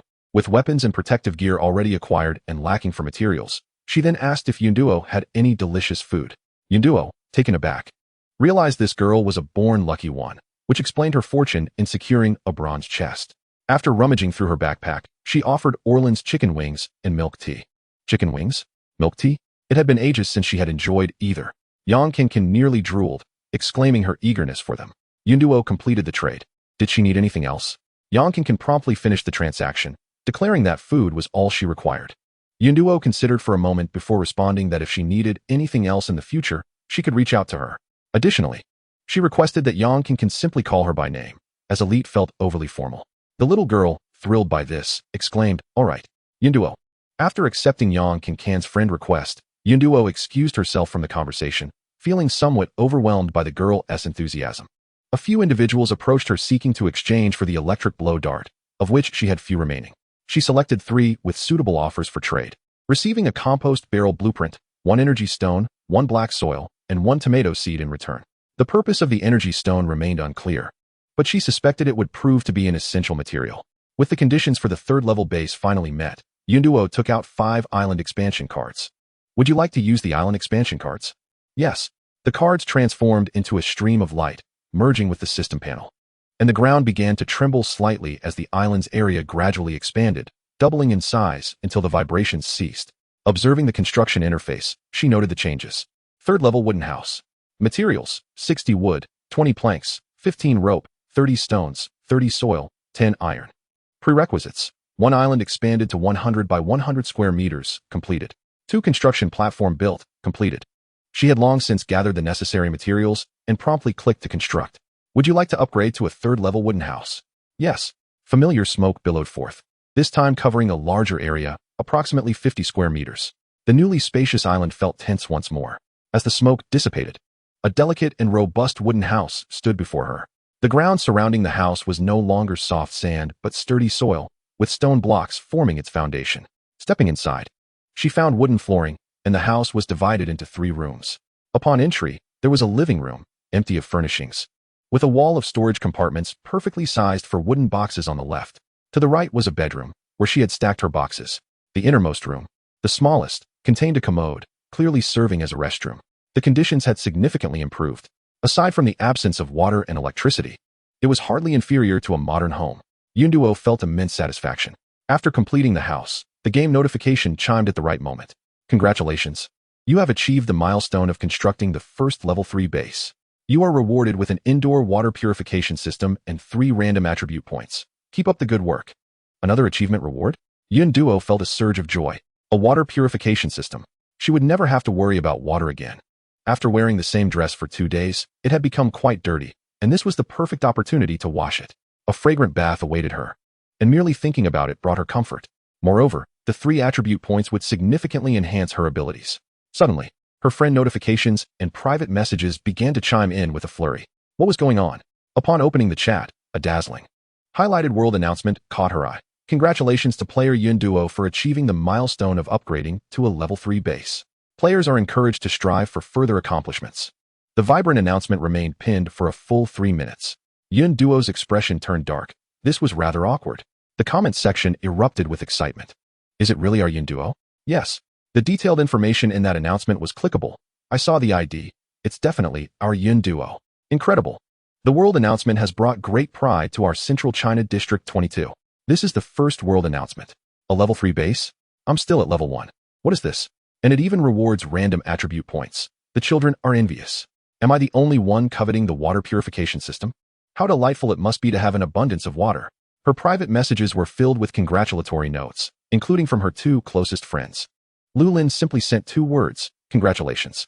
Yang Qingqin was much more enthusiastic. Yunduo, I knew you were the best. Haha. To an outsider, it would seem she had completed an extraordinary achievement. Yunduo replied to her friends one by one, then sent a collective thank you to everyone who congratulated her in the channel. After shutting off the screen, Yunduo sighed. Her feelings were mixed. The positive aspect was that those who used to criticize her in the channel were now silent, but the downside was that her notoriety had increased, leaving her uncertain about future repercussions. Oh well, she thought, we will cross that bridge when we come to it. Ah, there were rewards to claim. Yunduo clicked to receive them, and a plume of smoke began to rise from the direction of the restroom. Once the smoke dissipated, she walked over. A futuristic cylindrical structure had appeared inside. The exterior was made of a blue, semi-transparent material, and she could vaguely see various pipes within. A pipe, as thick as a bowl, connected the structure to the ground, while 3 outlets extended from its midsection. 2 of the outlets, shorter in length, were positioned side by side, while the remaining one stretched toward the commode. Yunduo built a wooden tub beneath one of the outlets, where the shorter outlet dispensed hot water, while the other 2 provided regular temperature water. How wonderful! She could finally enjoy a hot shower, and with 3 random attribute points to allocate. Yunduo opened her personal information interface, where a small plus sign appeared next to each attribute. She had long considered her allocation strategy, all points into agility, as strength could be compensated with weapons, and constitution could be bolstered with armor and healing potions. Speed was the only aspect that was difficult to enhance. Moreover, in dangerous situations, if she couldn't fight, she could always run. After adding her points, Yunduo's information read as follows: ID, HGHB000696. Name, Yin Duo. Gender, female. Age, 22. Strength, 5. Agility, 9. Constitution, 5. This was already stronger than many others, and Yin Duo nodded in satisfaction. By this time, the sun had set, and she decided against going out. Taking advantage of the remaining twilight, she organized the contents of her bedroom box and supplies, placing them in the storage compartment of the living room. She constructed a bed in her bedroom, adorned with a soft pillow, while the construction table remained in the corner of the room. She also made a planting bed and a compost bin. Fortunately, these items only required wooden planks and iron blocks, which Yin Duo had readily produced. She positioned the planting bed on the left side of the house and filled it with the exchanged black soil. After setting it up, she took out the tomato seeds and the previous watermelon seeds to plant them. Game notification, planting successful. The maturity time for crops in the game is half that of real life, and growth agents can accelerate maturity. The maturation time has been shortened. This is excellent news. The new growth times are as follows: tomatoes 50 days, watermelons 45 days. Growth agents could expedite the process. She would need to keep an eye on that. Yin Duo placed the completed compost bin next to the planting bed. She tried to put 2 pieces of shark meat inside, and the compost bin began to spin immediately, displaying a countdown for compost completion of 1 day. Seeing that the shark meat was usable, Yin Duo eagerly stuffed in more until the compost bin could hold no more. Once the compost was ready, she could plant her durian tree. Yin Duo felt a surge of anticipation. Oh right, she had completed the time-limited task. Why hadn't the system notified her? Just as she opened the task panel, the system belatedly chimed in. Ding. Congratulations on completing the special time-limited task. Welcome, Big Me. The task was completed ahead of schedule, triggering an additional reward. Would you like to teleport Big Me and receive your reward? Chapter 10. The God of Misfortune takes over. Wait. Yin Duo quickly interjected. The novice period hadn't ended yet, and the challenges described by the game were still unknown. Accepting it now would be unwise. She intended to prepare sufficiently before proceeding. She could not bear to see the little kitten come to harm. The system was considerate. Once the host is ready, simply click to receive. With only 1 day left in the precious novice period, Yin Duo needed to make the most of this time to develop her capabilities. She also wanted to check the requirements for upgrading to the next level of the base. There were rewards for first-time completions each time, and Yin Duo did not want to miss out. Opening the construction panel, Yin Duo was immediately taken aback by the required materials. Level 4 stone house. Materials: 500 wooden planks, 200 grass ropes, 800 stones, 600 soil blocks, 100 iron blocks, 50 glass, 50 cotton cloth, 50 linen, 50 clay, 50 quartz sand. Prerequisites: 1. Expand the island to 500 square meters. 2. Construct a smelting furnace. This is an outrageous amount of materials. Yin Duo felt disheartened. Just the island expansion card alone required 40 cards, not to mention the hundreds of materials needed. It was utterly insane. Yin Duo wore a look of despair. What could she do? Accumulate, she thought. However, having just completed a major task, it was time for her to reward herself. Yin Duo exchanged for a bar of soap and took a meticulous hot shower. Feeling clean was so refreshing. She was utterly tired of feeling dirty and sticky. After washing her dress and hanging it up, she donned a silky nightgown, sat on her soft bed, using an inverted wooden tub as a table, and took out her Orleans chicken wings and milk tea. With a sip of the creamy, sweet milk tea, her spirits lifted immensely. Indeed, sweet treats bring joy. May such delightful days continue. Enjoying the delicious chicken wings, Yin Duo opened the chat channel, which was still buzzing with activity. After all the effort to upgrade my base to level 2, seeing the materials for level 3 made me feel faint. Envious. I'm still shivering beneath a thatched hut. The wind has picked up tonight. I really don't know how Yin Duo managed to upgrade to level 3 so quickly. Mind your own business. Who understands the struggles, family? I'm so stuffed with steamed buns I could burst. If you don't want to eat, give it to me. I'm still hungry. Trading wood for food, trading water for food. Those upstairs, stop making noise. Food and water are so precious. Who are you trying to scam with those broken materials? The young man being called out immediately fell silent. Amidst the banter in the channel, Yin Duo finished her hearty meal. She even indulged in a luxurious change of toothpaste and toothbrush for a good teeth cleaning session. Tonight, she would rest early, as tomorrow she would begin the arduous task of gathering materials. Suddenly, her private message chimed again. Dingy, may I ask if you have any fish meat left for exchange? The individual appeared familiar. She had recently exchanged food and water in the channel. Upon reviewing the chat history, it was evident that he had also traded fish and meat on the first day. Yin Duo, without suspicion, noted that it was indeed 2 portions of basic materials for 1. Ding, he immediately replied, requesting 3 portions instead. After making his request, he promptly opened the transaction window and sent over 6 bundles of hay. Following the exchange of fish and meat, Yunduo sensed something amiss. Ordinary individuals do not possess preservation backpacks, so how could he exchange such quantities without fear of spoilage? Unable to restrain herself, she cautioned him not to hoard too much food, especially in the current heat that could lead to spoilage. Ding Yi, taken aback, expressed his gratitude for the reminder. To alleviate any potential misunderstanding, he hastily added that he was not hoarding. Yunduo could not help but send a question mark. After all, he had exchanged 3 kilograms of fish meat in one go, which hardly constituted not hoarding. The question mark seemed to trigger a response within Ding Yi, who could no longer maintain his composure. He insisted that he was not hoarding food, lamenting that since he entered the game, he had yet to find a single bottle of water or any food item. He suspected he might be under some curse or that the game had a bug affecting him. Moreover, he could only retrieve basic supplies. Others either looked down on trading with him or sought to exploit him. Up until now, he had only consumed the fish meat he had exchanged with her. As he spoke, his sadness intensified, and the emotions he had bottled up for 2 days surged forth, threatening to overwhelm him. If this continued, he feared he would not survive much longer. Ding Yi poured out his heart, stating that basic materials held little value, and he could only take advantage of their exchanges while he still could. The thought of a once articulate individual now reduced to surviving on raw fish meat was disheartening. Perhaps dying sooner would bring relief, yet thoughts of his elderly parents on Blue Star compelled him to endure. Is that true? Yunduo was taken aback by the string of revelations. Could someone really be this unfortunate? Unable to contain her curiosity, she inquired further. Ding Yi promptly sent a photograph of his base. Upon viewing it, Yunduo saw a small thatched hut overflowing with 4 piles of materials: wood, hay, stones, and boxes. The already small hut was crammed full. Indeed, it contained only the most basic supplies, lacking even wooden planks. Yunduo examined Ding Yi's basic information and found he had not concealed his appearance. An 18-year-old young man, seemingly handsome. Yet his prolonged lack of hydration had left his lips chapped and cracked. His complexion was pale, and his eyes lacked vitality. It appeared he was not lying. Astonishing. Such misfortune truly existed. Yet the game offered no means for alteration. Basic materials were undoubtedly the least valuable items, and others would not kindly trade with him at a reasonable price. Even if someone felt pity, it would be fleeting. Unable to suppress her concern, Yunduo asked, "What will you do moving forward? Will you continue to eat raw fish?" Ding Yi understood the gravity of his situation, feeling utterly helpless. He expressed his desolation, declaring that he had no way out. He would simply take each day as it came. Perhaps he would perish before the new player phase ended.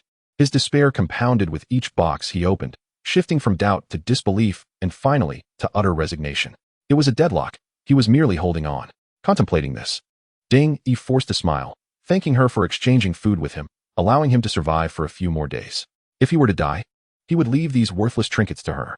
His gaze grew dimmer, pondering what would become of his parents after his demise. They had invested immense effort in nurturing him. Yet here he was, feeling utterly inept. Yunduo felt a pang of anguish. How could such a vibrant and resilient individual be so casually sentenced to death? It was an unbearable reality.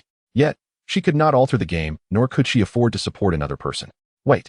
Suddenly, Yunduo's eyes sparkled with a glimmer of hope. Perhaps there was a way after all. After careful consideration, she believed a solution was viable and sent a message. "I might be able to help you." Ding Yi's despondent eyes ignited with a flicker of hope. "Really?" he asked. Yunduo replied, "The condition is that you must trust me." With his life at stake, there was no room for hesitation. Ding Yi immediately affirmed, "No problem, just tell me what to do." Yunduo proposed, "In the future, send me the boxes you fish out, and I will share the resources I retrieve." Of course, she would not assist without compensation. Her condition was that she would take 1/5 of the resources from each box, with any insufficient amounts tallying together. Upon hearing this, Ding Yi's despair transformed into joy. This was the best possible outcome. He had observed the channel and noted that Yunduo had excellent luck, not to mention her character was commendable, always offering the most reasonable prices. Under no circumstances would he consider handing over his boxes to anyone else. Entrusting them to another in a survival game was akin to relinquishing one's lifeline, leaving him vulnerable to exploitation with no means of resistance. If survival meant living like that, he would rather choose death. Ding Yi eagerly agreed, stating, "No problem. And should you urgently need any resources, I will exchange them with you unconditionally." This constituted a mutually beneficial agreement. Once finalized, Ding Yi received a bottle of mineral water and 2 scallion buns from Yunduo. She remarked, "Consider this in advance on a box." Reflecting on Ding Yi's leaky thatched hut, Yunduo sent another trade request. "Wood plank 8. Give me 2 empty boxes and upgrade your base to level 2. She hoped he would not succumb to hunger before falling ill. At least the thatched hut could withstand the wind. Ding Yi savored the salty, fragrant scallion buns. The blend of scallions and wheat released a delightful sweetness as they were broken down by saliva. He had never found them so delectable before. The refreshing water moistened his cracked lips, filling him with a profound sense of relief. In a twist of fate, he realized he could survive. Unable to contain his joy, Ding-Yi burst into laughter, tears streaming down his face, revealing he was merely an 18-year-old boy. After venting his emotions, he wiped his tears and silently vowed. He resolved that from this day forth, Yunduo would be his sister by bond, if not by blood. After 2 days of tension, Ding-Yi leaned against the sturdy thatched wall, surrendering to the wave of fatigue, and drifted into slumber. The tranquil night suddenly erupted into chaos with howling winds and flashes of lightning. The occupants of the thatched huts shivered in fear, unable to sleep, resorting to futilely curling up behind their boxes. In an instant, heavy rain fell, cold droplets pounding the ground, splashing water everywhere. The air turned frigid. Many could not withstand the harsh conditions and developed fevers. Unbeknownst to Yunduo, the thick wooden walls muffled most sounds, allowing her to sleep soundly after 2 exhausting days. Waking only at dawn, when she opened her door, the rain-soaked sand had become exceedingly damp. Only then did Yunduo realize the situation. Upon opening the channel, it was already in an uproar. Is there any fever medicine? I feel terrible. I'm at my limit. My health has always been poor. If I die, so be it. I don't want to struggle anymore. Such cruelty. To face such adversity before even completing the new player phase, she could hardly fathom what lay ahead. Glancing at the upper right corner, she noted a drop in numbers by over 10 individuals. Yunduo felt a chill of apprehension. She surmised that those with weaker constitutions had succumbed to the storm. The channel was filled with whales, inundated with requests for level 2 base materials. The sudden inclement weather had impressed upon them the importance of constructing a base. However, those who had completed their level 2 bases possessed little stock, and whatever they had was quickly exhausted. As scarcity rose, panic ensued, driving prices of materials to soar. Many resorted to trading rare items or blueprints. Yunduo even spotted acquaintances in the fray. Shinsu, I'll trade an island expansion card for hay. For wood. Some relished the misfortune, exclaiming how could one expect to obtain cheap items from a copper box? Indeed, one must not hoard resources in anticipation of a grand windfall. Shinsu had long since lost his composure. His penchant for indulgence had depleted his basic materials. He had hoped to profit significantly through the expansion card on the island, but it had backfired disastrously. Presently, no one had a need for such items, yet he could not afford to wait. Last night's torrential rain had left him feverish, and another bout would surely be too much for his frail physique to endure. He recalled that Yunduo had previously exchanged a plethora of materials. Shinsu, unwilling to concede defeat, attempted to initiate a private chat. You have been blocked by the other party and cannot send messages. Watching the number of contacts dwindle on the screen, he was engulfed by a profound sense of panic. He did not wish to perish. Shinsu began to shout in the channel, Yunduo, I was wrong. I should not have been so greedy. I know you have materials. I beg you. Please exchange some with me. Only now did he realize his folly. Alas, it was too late. Yunduo rolled her eyes. She offered a deal. 10 units of hay for 1 energy stone, 1 construction platform, 3 harpoons, and 3 healing salves. Shinsu was left speechless, reduced to pleading. I truly regret my actions. Have pity on me. I am already ill, and if I do not upgrade my base, I might die. Such individuals, when infringing upon others, are merciless. Yet when in a position of weakness, they resort to moral coercion. Yunduo felt a wave of revulsion. She had no intention of showing sympathy for such a person, and it was also an opportunity for those with ulterior motives to witness the consequences of their actions. She, Yunduo, was merely amiable at times, but certainly not a pushover. Shinsu continued to beseech in the channel, but Yunduo, growing impatient, declared, Give up on this hope. I will not assist someone who harbors malice towards me. Nevertheless, despite her words, she did not wish to squander such a golden opportunity to acquire rare materials and blueprints, as she still possessed a fair amount of basic materials. As for the level 4 base, she could devise a plan later. Yunduo sent Ding-Yi 10 units of hay, stating, For these materials, you will assist me in exchanging the expansion card from Shinsu. I will not offer a single additional item. Ding-Yi responded, I assure you it will be done. This was a rare opportunity, and Ding-Yi also seized the chance to exchange for useful items. Standing by the beach, Yunduo fished for crates while simultaneously scavenging. By midday, she had successfully completed all the exchanges. She had accumulated a substantial haul of rare materials, seeds, and blueprints, including 1 blueprint for a seawater filter, 1 blueprint for a table, 1 grape seed, 5 spinach seeds, 2 gears, 15 units of cotton fabric, 45 iron blocks, and 10 units of hemp fabric. It was a bountiful harvest. Although the seawater filter was not urgently needed by her, It would be of great value to others, making it a perfect item for trade. She clicked to learn the blueprint. Name, seawater filter. Materials required: 1 gear, 1 energy stone, 1 charcoal, 2 wooden planks, and 1 iron block. The material requirements were substantial, but fortunately, she had everything on hand. Duo promptly constructed it, placing one in the living room and setting a wooden bucket beneath it. The seawater filter featured 2 outlets, dispensing seawater and salt respectively. The ability to collect salt was an unexpected bonus, proving to be quite useful. Duo was exceedingly pleased. She planted the spinach seeds in the soil, now boasting 2 types of vegetables. Spinach had a shorter growth period of 15 days. She hoped to acquire some growth accelerators, as it had been ages since she had enjoyed fresh fruits and vegetables. The grape seeds would await the completion of composting before being planted alongside durian. Gazing at the vacant land surrounding her, Duo was filled with ambition. She intended to fill every inch with fruits and vegetables, achieving a freedom of produce. Just then, Ding Yi sent over his morning acquisitions along with the island expansion card. After some contemplation, Duo sent him a video invitation. Ding Yi trusted her, and she was determined to uphold that trust. Upon connecting, Ding Yi's face appeared on the screen. Although he still bore a weary countenance, he appeared much improved compared to the previous day, radiating a newfound vitality. Meanwhile, Ding Yi was taken aback by Duo's stunning appearance. Chapter 12. Are you casting spells? Ding Yi found himself momentarily stunned, his pupils widening in awe. Residing in the bustling metropolis of Magic City, he was no stranger to handsome men and beautiful women, even celebrities. Yet, Duo's beauty managed to captivate him utterly. She wore a delicate pink floral waist dress, her long, inky hair cascading over her shoulders. Her skin was a flawless blend of pale and rosy hues, her figure shapely yet not frail, and her features were exquisitely beautiful. The ancient saying of skin like cream and a face like a peach blossom was fitting for her.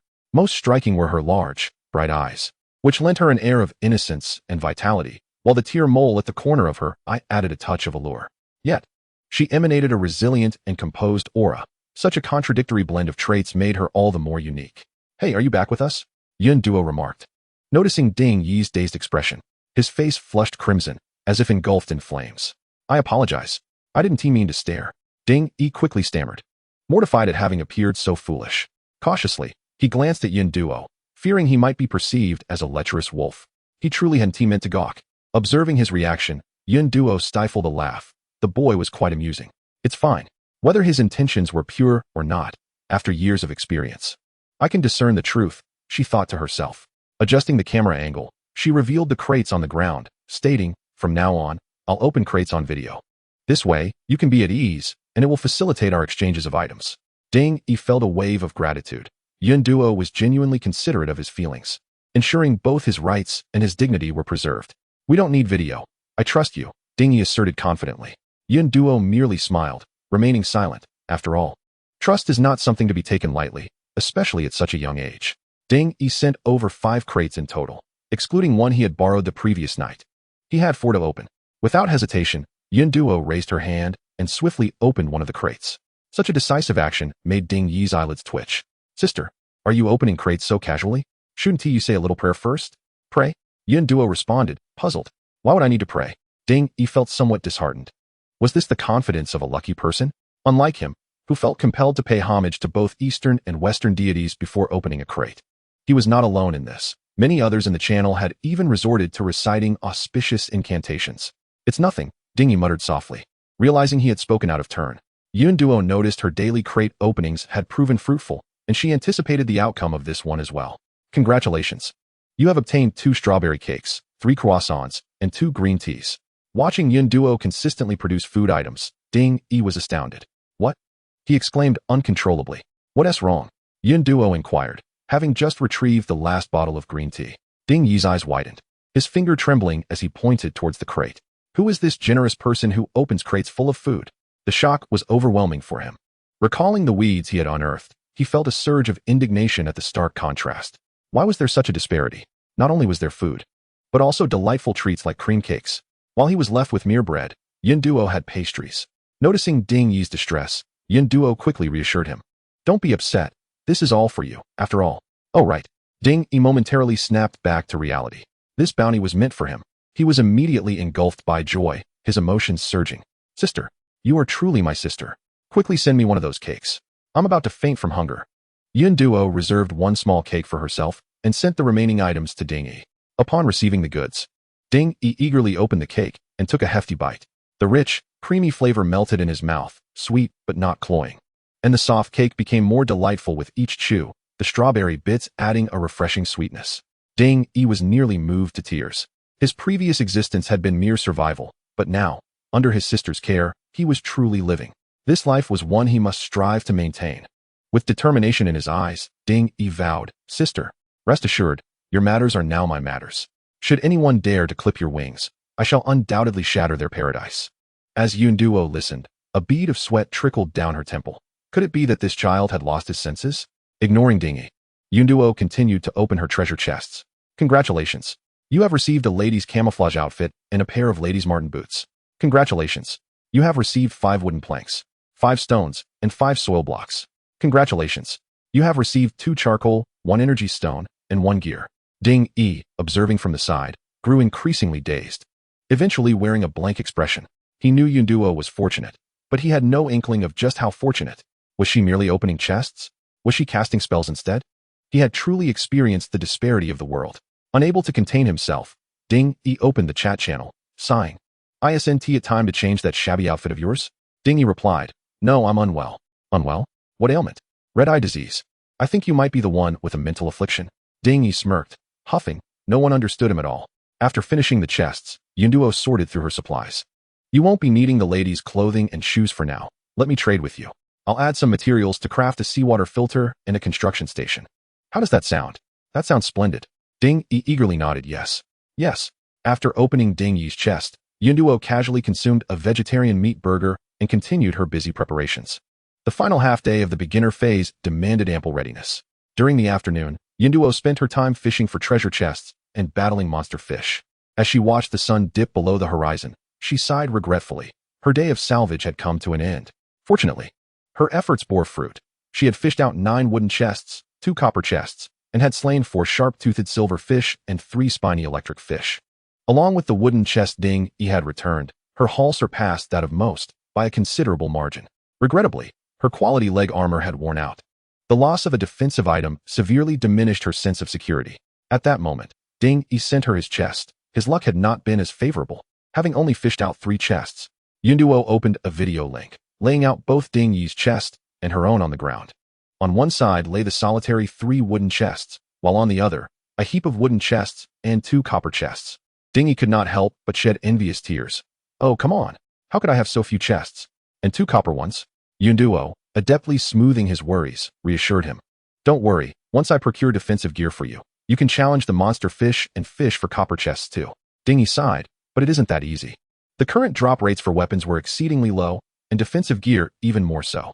Just as he finished speaking, Yunduo opened the first chest. "Congratulations. You have received ordinary armor. There it is."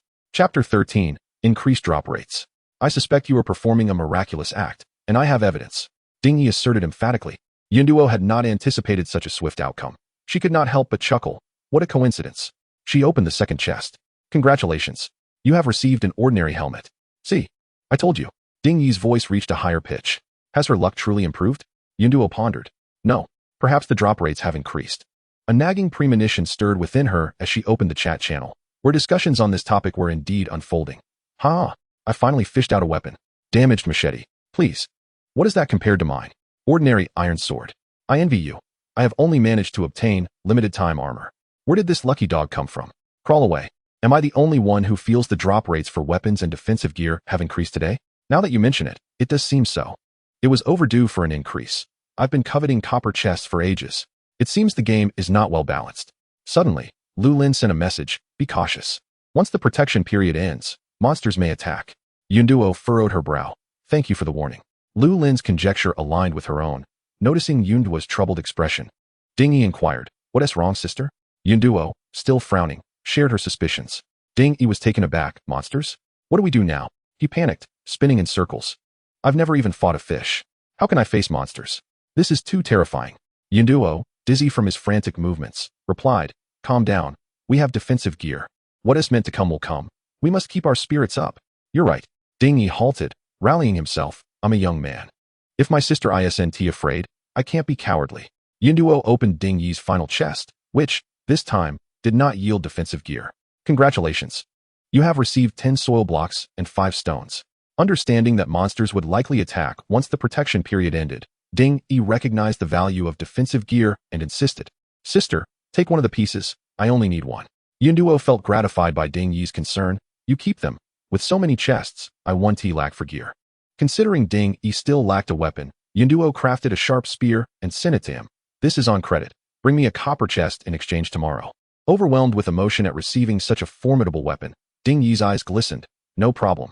For copper, I'll trade too." The young man was quite daring. Seeing her with 2 copper chests, he boldly claimed he would trade for 2. Such luck was rare. It was her first day encountering 2 copper chests. Yunduo refrained from dashing the boy's confidence, casually nodding in agreement. After dissecting the fish, she only obtained ordinary fish meat and materials, without any extraordinary items. It was only then that she began to open her own chests. From the 10 wooden chests, she acquired ordinary items: 5 wild ginseng, 5 clay, 10 stones, 5 iron blocks, 30 wooden planks, 5 mineral waters, and 3 date cakes. As expected, she opened additional defensive gear and weapons, an ordinary curved blade, and a pair of ordinary leg armor. The curved blade's attributes were inferior to her spear, which she found unwieldy and planned to sell. Among the items, she also unearthed a box of strawberries, one of her favorite fruits, containing around 20 pieces. The sweet and tangy strawberries were a delight to her. Yunduo wiped them off casually and eagerly popped one into her mouth. The fragrant burst of strawberry flavor exploded in her mouth, the sweet and sour juice flooding her senses. This was infinitely more delicious than ordinary strawberries. Unable to resist, she devoured 3 more. They were simply too delectable. It had been ages since she had tasted such exquisite fruit, such a precious treat. She couldn't bear to finish them all at once, so Yunduo reluctantly placed the remaining strawberries into her backpack. She then turned her gaze to the last 2 copper chests, hoping to uncover something useful as she opened the first one. "Congratulations. You have received a rare defensive cloak. My goodness, what I wished for has come to fruition. A rare defensive item." Yunduo's eyes sparkled with excitement. Name: Rare defensive cloak. Description: Defense 12, with an additional 10% attack rebound. Such astonishing attributes. The sharks she had previously slain had an attack power of 10. With this gear, she could surely overpower them. Not to mention the attack rebound. This item was simply exceptional. Her evening was secured. Yunduo donned the cloak, which looked stunning. The cloak was a dark purple, smooth in texture and elegantly draped. Tied at the collar with a black bow, it resembled the cloak of a dark sorceress. Yunduo was thoroughly pleased. It was far more aesthetically pleasing than the cumbersome leg armor and offered superior coverage, eliminating the need for a hooded helmet. With only 1 copper chest remaining, she wondered if it would yield anything worthwhile as she slowly opened it. "Congratulations. You have received the blueprint for a defensive wooden wall." "My heavens. It is a defensive structure. This is immensely useful." Yunduo hurriedly clicked to learn it, eager to view the details. Name: Defensive wooden wall. Description: Defense 5. Used to intercept monsters attacking the base. The material: wood 5. Its defensive capability is rather ordinary, yet it serves a significant purpose. This reveals a troubling piece of information. Monsters can destroy the base. Yunduo furrowed her brow. This was not good news. If her painstakingly constructed level 3 base were to be destroyed, it would be utterly devastating. Upon examining the finished product, she noted that a wooden wall was approximately half a meter wide and 1 meter tall, with spikes angled upwards at the base. Yunduo calculated that to fully enclose the wooden house and the nearby vegetation, she would need at least 88 wooden walls, which amounted to 440 pieces of wood. This was indeed a substantial figure. Fortunately, there were still a few hours remaining before the novice period ended, providing her with enough time for further development. After taking stock of her resources, Yunduo officially opened her small shop. She activated the channel to announce her offerings. Selling: wooden walls, for 6 pieces of wood. Harpoons, for 10 pieces of wood or 1 rare material. Seawater filter, for 2 gears, 2 energy stones, 2 charcoal, for wooden boards, and 4 iron blocks. Construction table, for 2 gears, for stone blocks, and 8 pieces of wood. Healing ointment, for 2 sanchi, and 2 chonlu. Other items remained at their usual prices, but she imposed only a nominal fee for the wooden walls, hoping to ensure that more people survived the night during this critical time. Once the message was sent, the channel erupted with activity, as the description of the wooden walls confirmed the impending monster attack. Panic swiftly ensued. "Are you serious? I'm struggling just to climb 2 flights of stairs. Is this a joke? I told you the game was poorly designed. Oh my goodness. This is terrifying. I can't handle this. Is there a surrender option? If it's about my life, just say so." Others remained more composed. reasoning that the game would not eliminate so many players immediately, and speculated that the monster's difficulty might not be insurmountable. Yes, let's try to exchange for more defensive gear and weapons. If not, axes will suffice. Some astute individuals saw an opportunity and offered to dismantle wooden crates for a fee of 4 pieces of wood. At this point, Yun Duo had no energy to monitor the channel, as orders for wooden walls flooded in. Even though the construction table could produce items in bulk, the overwhelming demand left Yun Duo in a frenzy. Other business ventures were reluctantly abandoned, as she only managed to send harpoon materials to Lu Lin for him to handle sales. Interestingly, her agility attribute proved advantageous at this moment.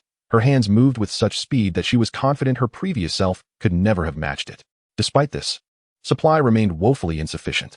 With a channel of 50,000 individuals, each requiring numerous wooden walls, the sheer volume of production was staggering. Many waited anxiously for a response, bombarding the channel with urgent messages. Chapter 14, NPC, why is it so slow? Is this even feasible? Exactly. I've been waiting for over 10 minutes. Hurry up. If I wait any longer, I'll be dead. The channel became filled with impatient voices.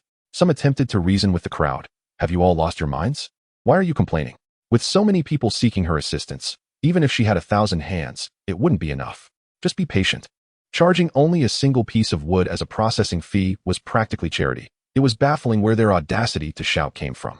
The beggars truly believed themselves to be customers, banging their empty bowls loudly. Unbeknownst to Yun Duo, she had her own issues to contend with. Many individuals lacked sufficient wood, and some were willing to trade wooden boards and crates, while others sought to exchange different materials. This prolonged the time it took to complete trades. Yun Duo seized a moment to shout, I only accept wood for wooden wall materials. If you need to exchange materials, find someone else first. Those with construction tables began to mobilize and get to work. With a unified supply of materials, Yun Duo's production speed improved significantly. Her left hand operated the crafting table while her right hand engaged in private trades, averaging 1 transaction every 2 seconds. However, the sheer volume of demand remained daunting. Suddenly, a message popped up in the channel. Wang Ming. I've opened my own shop. Selling wooden walls for 40 pieces of wood. People were taken aback by this price, exclaiming, you must be heartless. This isn't business, it's outright exploitation.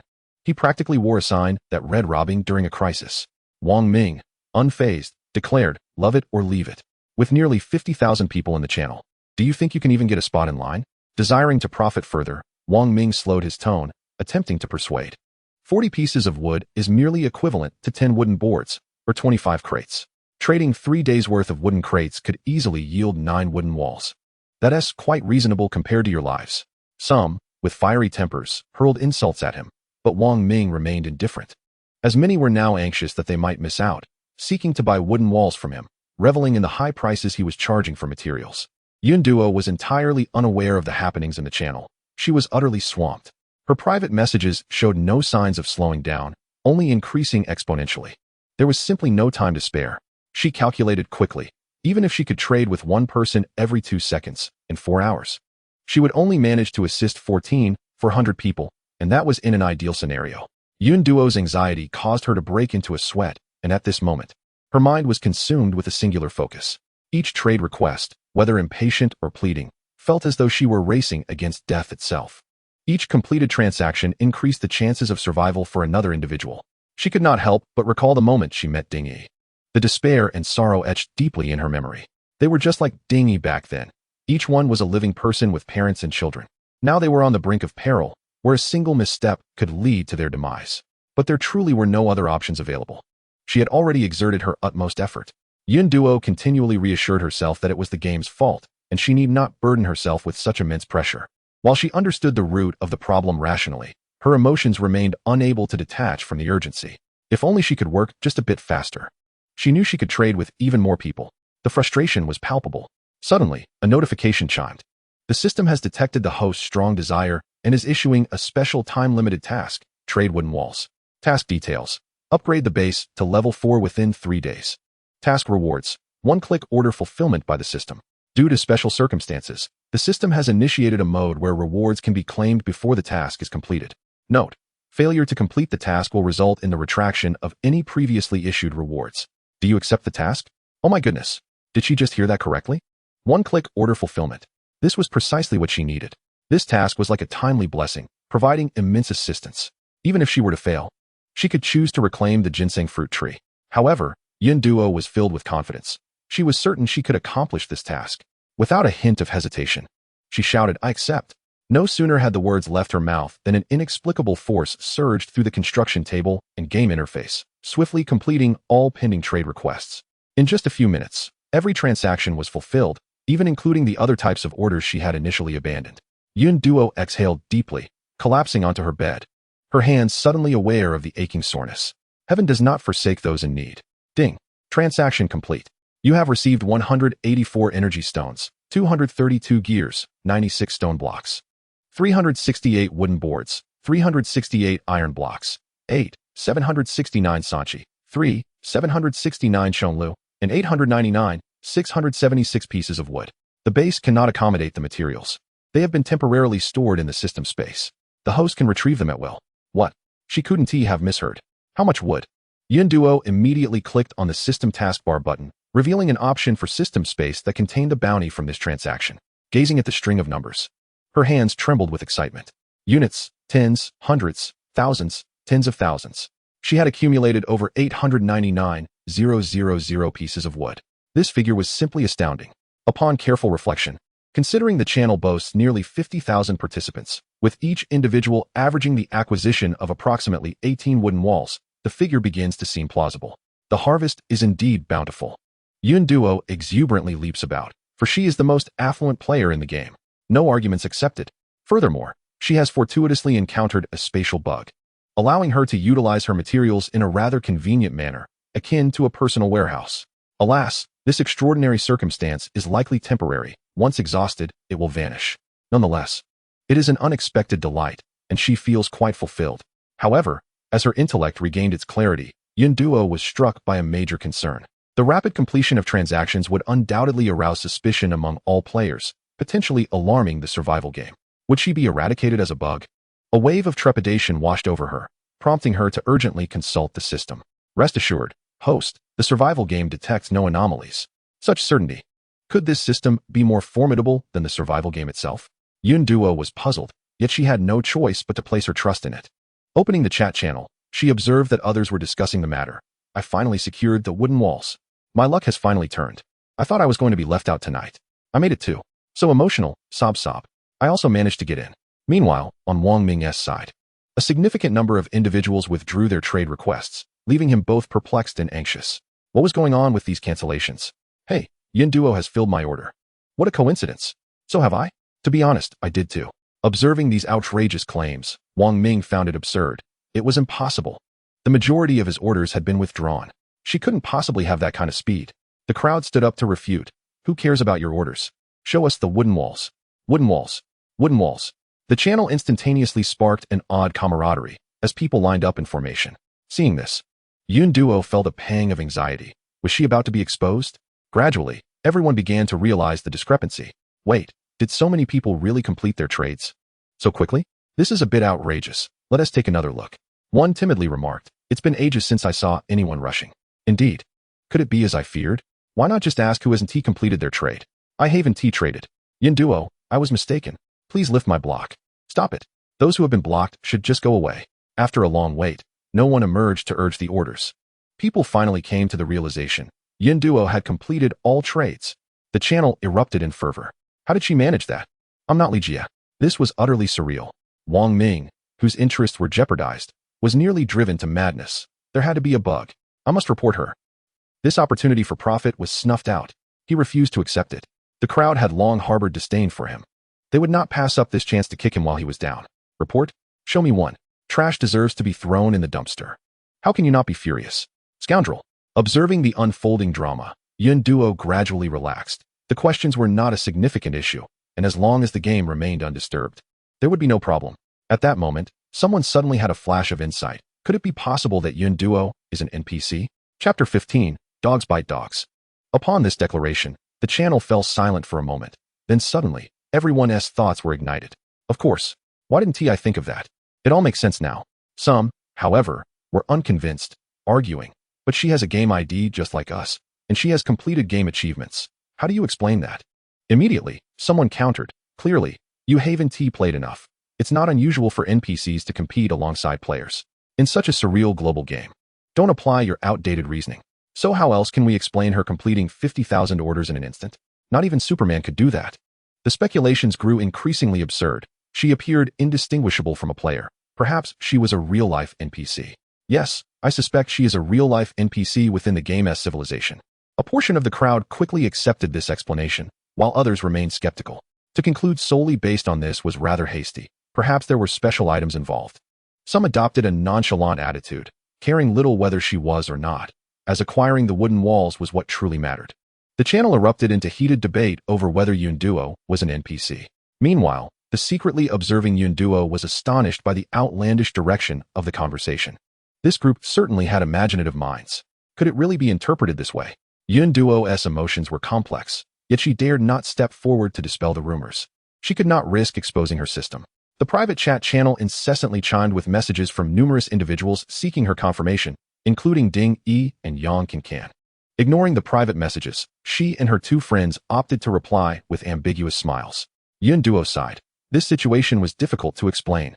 However, it didn't matter. She would play the role of the ambiguous figure, neither confirming nor denying, allowing them to speculate. Time was of the essence. Her base still lacked defensive wooden walls. In a hurry, Yunduo constructed a plethora of wooden walls, encircling her small cottage and crops within a tight circle, then a larger one 2 meters wide. With ample materials at her disposal, she indulged herself.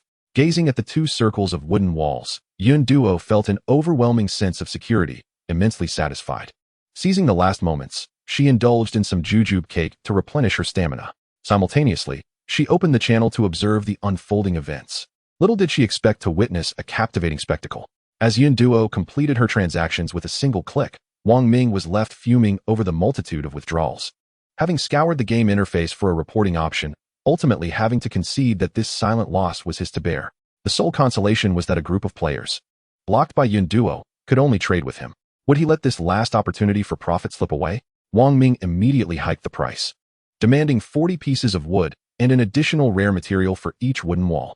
Upon receiving this information, the crowd erupted in outrage. That is outrageous. Have you lost your mind, or have I? Wang Ming, you're ungrateful. We were blocked because we were trying to help you. Not only do you fail to show gratitude, but you also take advantage of us in our time of need? Scoundrel, you deserve no good fortune. Although the number of dissenters was not large, their fighting spirit was formidable.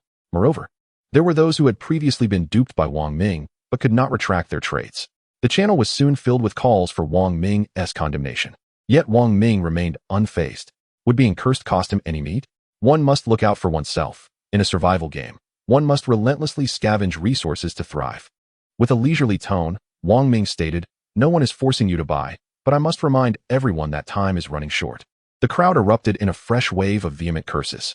Some, despite their anger, reluctantly capitulated to trade. Wang Ming was correct. Nightfall was rapidly approaching. No matter how unwilling they felt, their lives were paramount. Yunduo watched the dog-eat-dog spectacle with great amusement, observing that the crowd was about to relent. She couldn't let that happen. She needed to stoke the flames and make a handsome profit in the process. With mischief in her heart, Yunduo messaged Ding Yi.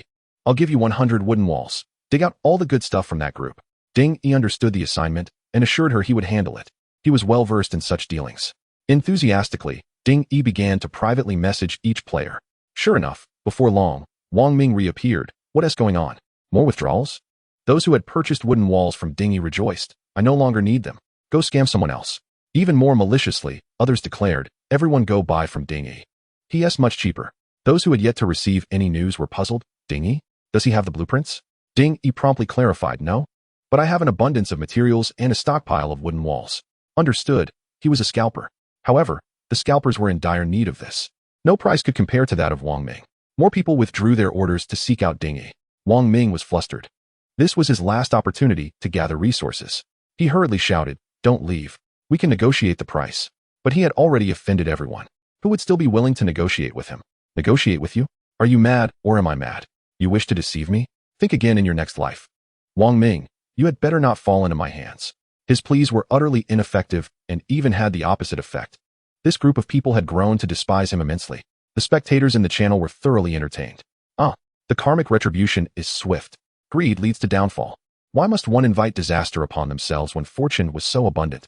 No matter how good the luck, it is useless without virtue.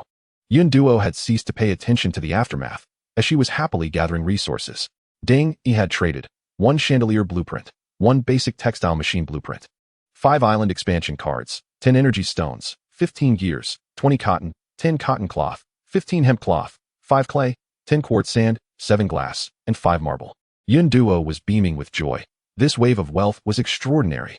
The island expansion card had instantly increased her progress by 1/8, not to mention the other resources.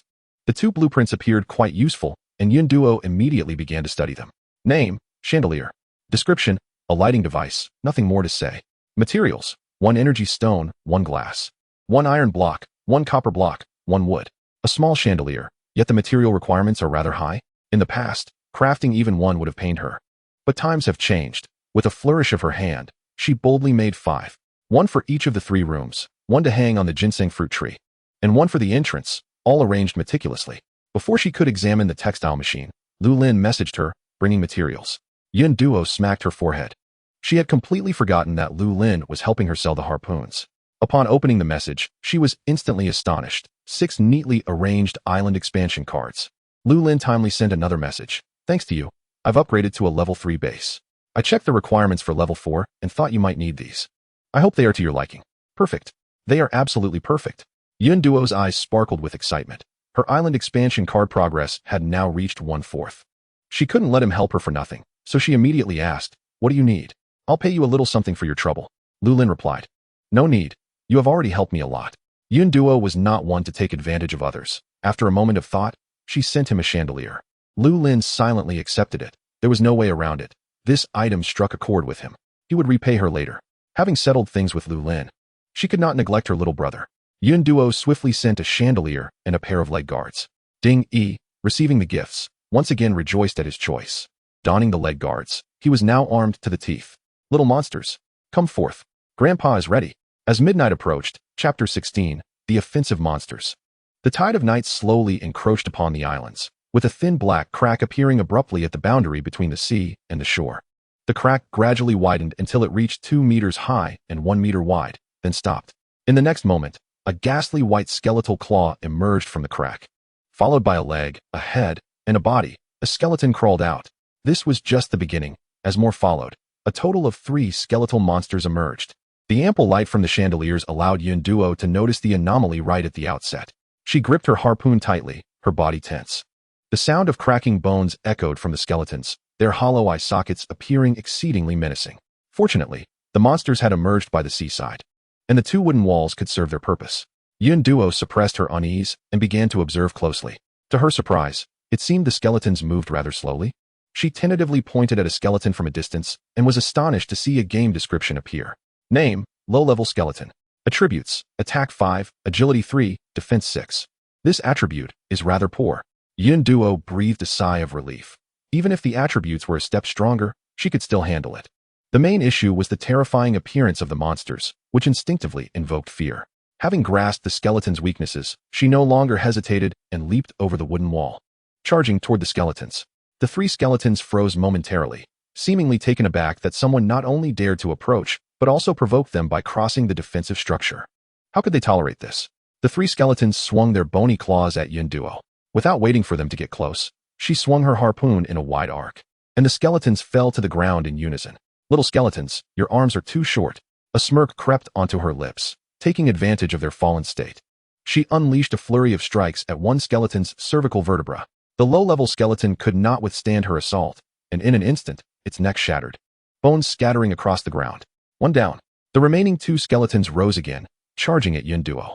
She skillfully retreated, creating distance. Their agility was far inferior, and the skeletons could not even brush her clothing. Utilizing her speed and the reach of her weapon, she darted left and right, striking the 2 skeletons. The skeletons futilely gaped their mouths and swung their claws, only to receive the brunt of her attacks. Perhaps it was just her imagination, but she could have sworn she saw anger reflected on the faces of these emotionless monsters. There was no time for contemplation. Seizing an opening, she thrust her harpoon at the cervical vertebra of one skeleton, and it collapsed. The last one was even easier to deal with, and she swiftly sent it to its demise. Yun Duo exhaled deeply, stretching her arms that had grown weary from the exertion. Battling 3 skeletons at once had indeed been somewhat taxing. Suddenly, a flash of white light illuminated the area. and the 3 skeletons transformed into 3 wooden chests that scattered on the ground. What a delightful surprise!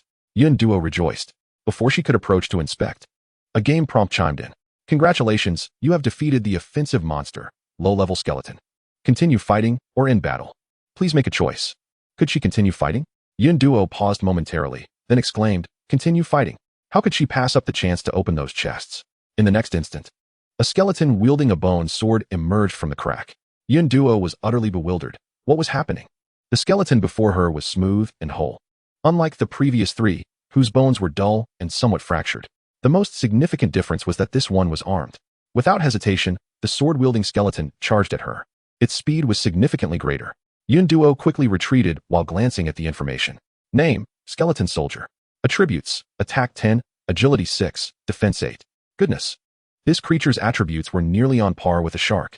Just as Yun Duo leaped behind the wooden wall, it was immediately cleaved in half. She was taken aback, feeling a surge of panic, and could not help but curse. This game is a scam. Thankfully, only 1 had emerged. If 3 had appeared, she would not have been able to endure. Turning back, she raised her harpoon to block an incoming strike, her arm jolting painfully, her body recoiling, nearly losing grip of her weapon. The force was overwhelming. She could not confront it head-on. Yun Duo circled around the wooden wall, engaging in a game of tag with the skeleton soldier, occasionally turning to stab at it. If she couldn't overpower it, she could only kite it. But it was exhausting. Yun Duo panted heavily, her stamina depleting rapidly. She felt as though she might collapse. The skeleton's speed began to wane as well, and she felt relief, fortunately. Even monsters had limits to their stamina. Otherwise, it would be exceedingly difficult. Although she possessed a defensive cloak, Yun Duo was reluctant to use it too soon. The 2 of them circled the wooden wall several times, ultimately both halting, leaning against the wall, panting. The scene was strangely comical yet eerie. Suddenly, the skeleton sat down on the ground, adopting a stance that seemed to challenge anyone to come and strike. Hey! Yun Duo exclaimed in surprise. The skeleton appeared quite clever. With her agility, she knew that evading the skeleton soldier would only lead to her disadvantage. Only a direct confrontation would allow her to gain the upper hand. You've got quite a few tricks up your sleeve, young man, she thought, gritting her teeth. Do you think I can't handle you? She closed the distance slightly, drawing out her electric dart and striking the skeleton soldier. What happened next was unexpected. The skeleton soldier glared at her as if to say, are you out of your mind? Yun Duo was dumbfounded. Why didn't he at work? The game had a reminder. Only the bones of the living conduct electricity. Oh damn. Yun Duo exclaimed in frustration, hopping in anger. Here they were, in a global game, and it was still lecturing her on science? Ridiculous. She reluctantly returned the dart to her inventory. Though she was loath to do so, she had to rely on her cloak instead. You can't catch a wolf without letting go of the child, she mused. Defeating the skeleton soldier would surely yield better rewards. Feigning a look of helplessness, she advanced with her harpoon. The skeleton soldier grinned, rising to strike with his sword. Yun Duo sidestepped, narrowly avoiding the blade, and swept the harpoon towards the skeleton's lower body. They exchanged blows, and sensing the right moment, Yun Duo deliberately exposed a flaw. The skeleton seized the opportunity, swinging towards her waist. A look of terror crossed Yun Duo's face. As victory seemed imminent for the skeleton, its grin widened. The bone blade struck her waist with tremendous force. However, the anticipated bloody scene did not unfold. The skeleton soldier froze, and at that moment, the glinting harpoon reached its cervical spine, leaving it no room to evade. No, how could someone deceive a skeleton? The skeleton thought. Wait, how could anyone be wearing rare defense gear on the first night of the attack? No one answered his questions. The skeleton soldier felt a spinning sensation before plunging into darkness. As the skeleton's body fell apart, Yun Duo, fuming, noted that her rare defense cloak had dropped to 99 durability. A familiar white light flashed, and the fallen skeleton transformed into a copper treasure chest. Yun Duo felt a pang of regret. The attributes of the low-level skeleton were equivalent to a common fish, yielding a wooden chest, while the formidable skeleton had only dropped a copper one. Better than nothing, she consoled herself. Congratulations on eliminating the attacking monster, skeleton soldier. Continue fighting or end battle. Please make a choice. End battle. Yun Duo shouted immediately. The game had no chance to deceive her a second time. If another high-level monster appeared, it might send her straight to meet Yin Wang. Chapter 17, Protection Period ends. The fissures along the shore began to slowly close until they vanished entirely from the world. With the threat completely neutralized, Yun Duo breathed a sigh of relief. Suddenly, she noticed something amiss. The sea level was rising. The distance from the water to the house was now half of what it was during the day. Could the sea water be reducing the area of the island? Yun Duo couldn't help but wonder. No, the erosion was too rapid. Considering where the monsters spawned, she surmised that it must only be at night that the tide rose. The position of the water determined the distance at which monsters would appear. The more land the sea eroded, the closer the monsters would spawn, and vice versa. That's it. The sandbags. Yunduo suddenly had a flash of insight. She had obtained sandbags on the first day, but had never understood their purpose. Now, she had an answer. She tossed one into the tide, and the water around it receded instantly, revealing the ground. The scene was somewhat eerie, but her hypothesis proved correct. Yunduo took out all 8 sandbags she had in her inventory, clearing the tide from one side of the island. It still wasn't enough. Given her plans to expand to 500 square meters, she would need quite a few more. Thus, another collection task was added to her list. Worry about the future could wait. Yunduo collected the fallen chests. Now it was time for blind box opening. 3 wooden chests yielded 2 raspberry bushes, 1 carpet, and 3 growth accelerators. Not bad. Yunduo thought happily. The thought of sweet, juicy raspberries made her mouth water. Excellent. Another fruit for the base. The carpet, 2 meters in diameter, felt soft and fuzzy. Demi would surely love it, so she tucked it away. And finally, the growth accelerators. She had finally managed to obtain some. She planned to use them on the watermelon and tomatoes tomorrow.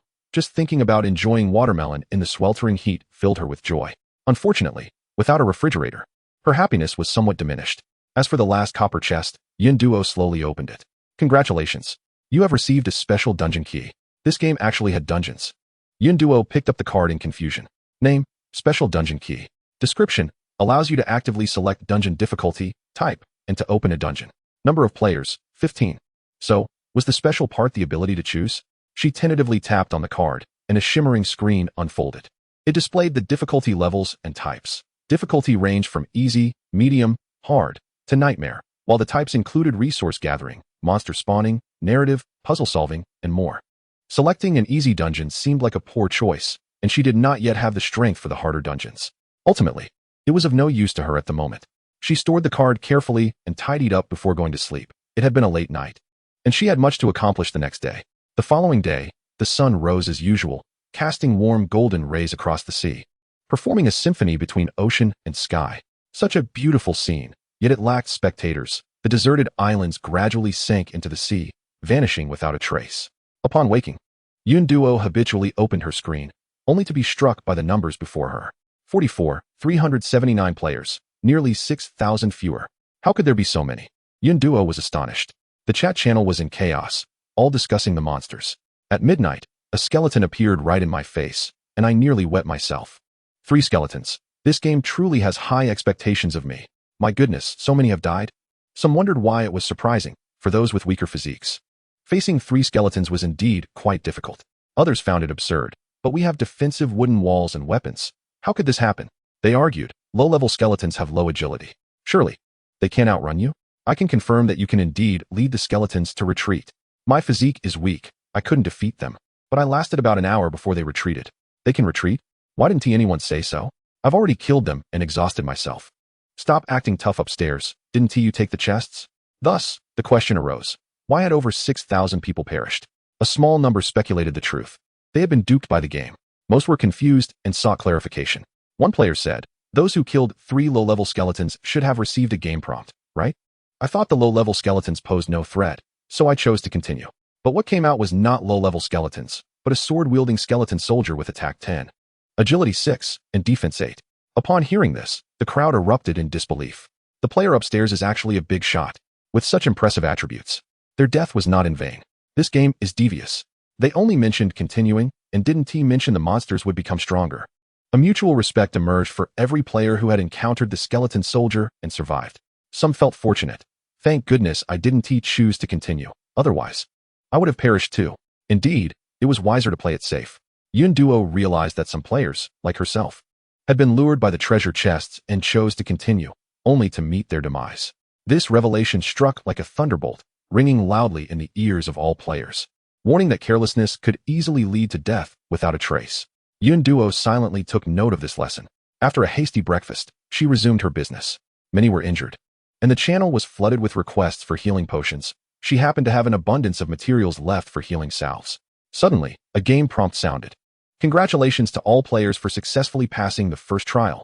The daily monster assault has commenced. Players are urged to persevere. The regional leaderboard is now live.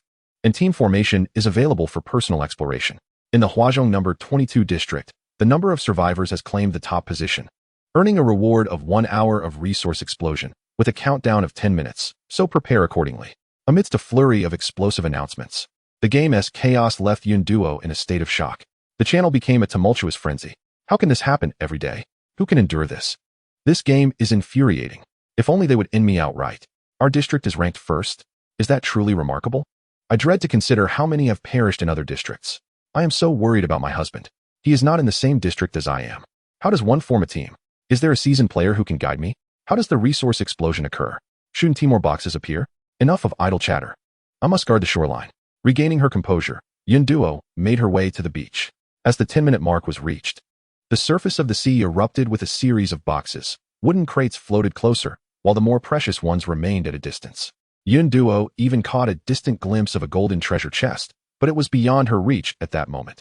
Although the boxes were plentiful, their floating speed had increased, making it more challenging to collect them. With her high agility proving advantageous once again, she skillfully retrieved one box after another. In less than 10 minutes, the nearby wooden crates were emptied, leaving only a few copper and silver boxes further away. Gritting her teeth, she donned a rare defensive cloak.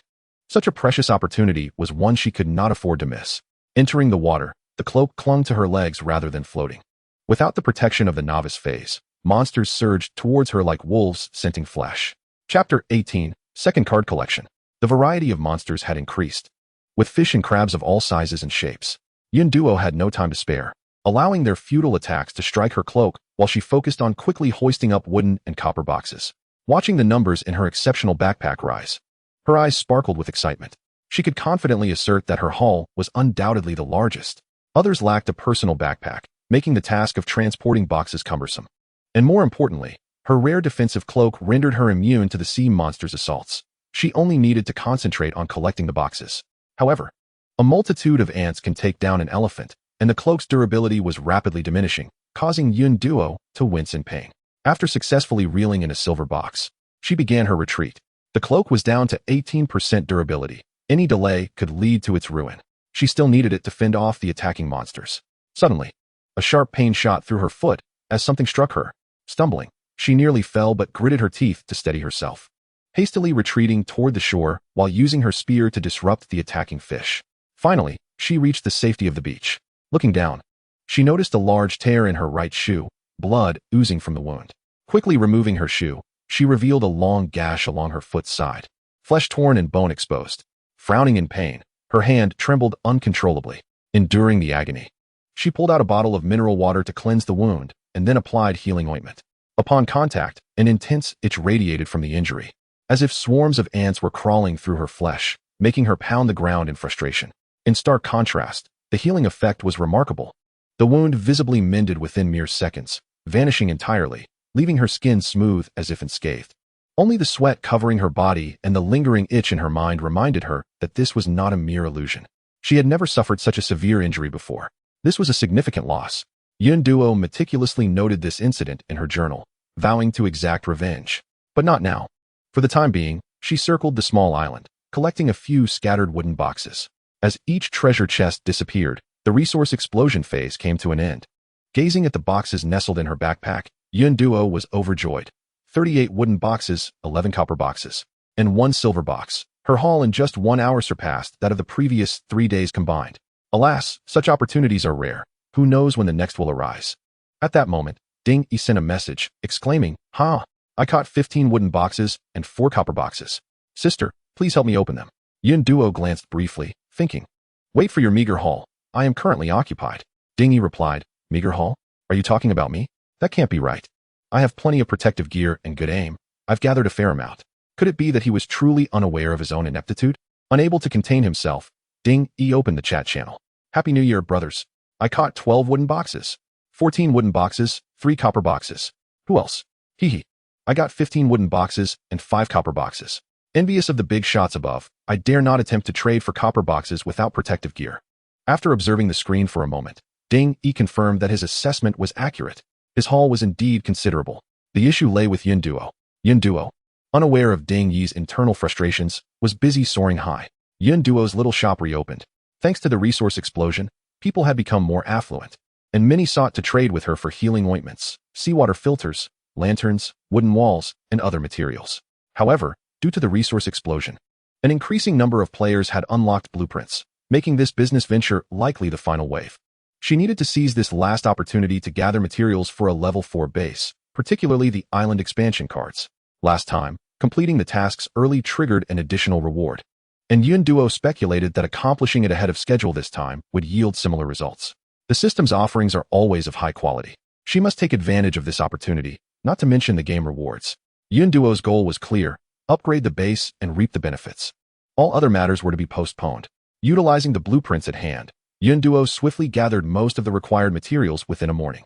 However, she was unexpectedly stalled by two items: the island expansion card and the smelting furnace. Currently, most players sought to construct a level 3 base, causing a surge in demand for island expansion cards, which were now in short supply. Few approached her to trade for this item. After all her efforts, Yun Duo had only acquired 8 island expansion cards. Combined with her previous stock, she still needed a total of 20. The waiting time for exchanges was uncertain, but she could not afford to miss out on the game's first rewards. Sighing, it seemed she would have to prepare for a significant outlay. Since her last unsuccessful collection, Yun Duo had developed a deep aversion to this method, who enjoys being taken advantage of. Now, however, she had no choice but to become an easy target. Extending her neck for the slaughter, Yun Duo opened the channel and posted a message. Looking to acquire island expansion cards. Prices are negotiable. The prominent figures in the district sprang to life, and the channel erupted with excitement. Caught a wild NPC. Look at me. Look at me. I'm giving it away for free. Could this trigger any quests? How much favor can a card generate? I am ready. What precious items can be exchanged? Observing the absurd chatter, Yun Duo felt a wave of embarrassment. Such ludicrous speculation had a second wind. She felt compelled to clarify, I am a regular player, not an NPC. As the message was disseminated, player reactions varied. Why didn't you say so earlier? A regular player? Don't deceive me. No ordinary player behaves this way. I've always said you think too much. You still don't believe it. So the big shot is aiming for level 4 to claim the first prize? What a wild assumption, folks. The materials for a level 4 base are extraordinarily abundant. With 50,000 players trading, it's not surprising. I'd wager she has at least 500,000 wood. 500,000. My island might not even accommodate that much. How is that even possible?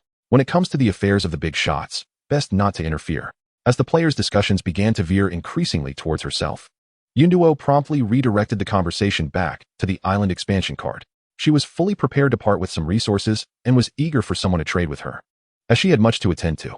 However, the unfolding events surpassed her expectations. Hey, this is simple. I'll message you privately.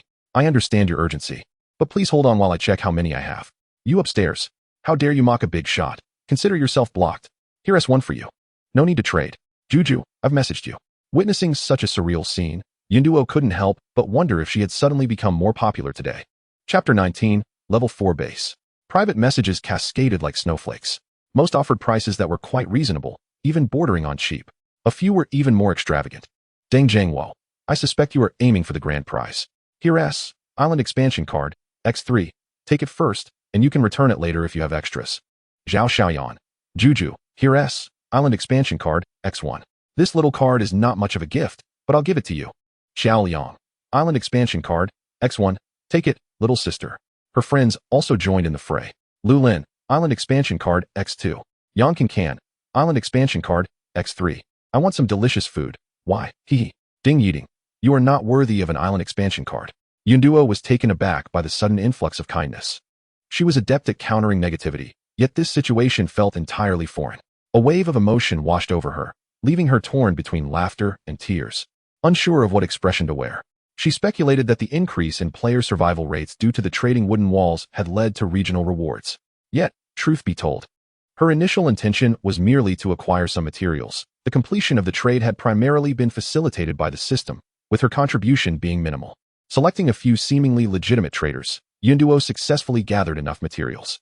She then re-entered the chat, expressing her gratitude to everyone, stating that she had enough island expansion cards and that no further gifts were necessary. Once her message was sent, she immediately closed the chat interface, lost in thought over the cards she had acquired. This feeling was, to be honest, rather pleasant. Suddenly, Lu Lin sent another message. You should need the smelting furnace blueprint. Yun Duo's spirit soared. This was the final item she required. How could it come so swiftly? Excited, she quickly replied, what do you need? I'll trade with you. Lu Lin, no need. You've already helped me a lot. Strange, this phrase sounded oddly familiar. Not wanting to take advantage of others, Yunduo realized she could no longer offer what Lu Lin needed. Shocked. Had Lu Lin developed so impressively? Yunduo's eyes widened. She herself had only progressed this quickly because of the system. Upon reflection, she suddenly remembered that both the Gears and Island expansion cards had been first obtained by Lu Lin, and now, the smelting furnace too. It turned out that Lu Lin was a hidden lucky player, a fact she had overlooked until now. A sense of respect welled up within Yunduo, prompting her to say, "If you need anything, do let me know." Lu Lin, all right. Oddly, Yunduo had become unexpectedly courteous. With all materials in hand, Yunduo promptly utilized the Island expansion card. The familiar vibrations began, and the island's area expanded once more. The larger the area, the longer the vibrations lasted. After 2 minutes, the tremors finally ceased, revealing an island of 500 square meters, an increase of 5-fold. The beach suddenly felt vast and empty. She learned the smelting furnace blueprint. Name, smelting furnace. Description, it's for smelting. Need I say more? Materials, Gears X1, Energy Stone X1, Charcoal X3, Iron Block X5. She had all the materials, and Yunduo immediately constructed one, quickly clicking the upgrade option. Do you wish to upgrade to level 4 stone house? Yes. Materials deducted, smoke billowed up, and this time the area was a staggering 300 square meters. Yunduo was puzzled. Was the difference between level 3 and level 4 bases really this significant? From the looks of it, it must occupy a space akin to a large villa. A few moments later, as the smoke dissipated, she understood. It wasn't that the difference between level 3 and level 4 was vast. Rather, the level 4 base included a courtyard. A circle of stone pillars formed a perfect circle, connected by iron railings, appearing remarkably sturdy. A heavy iron door faced the stone house.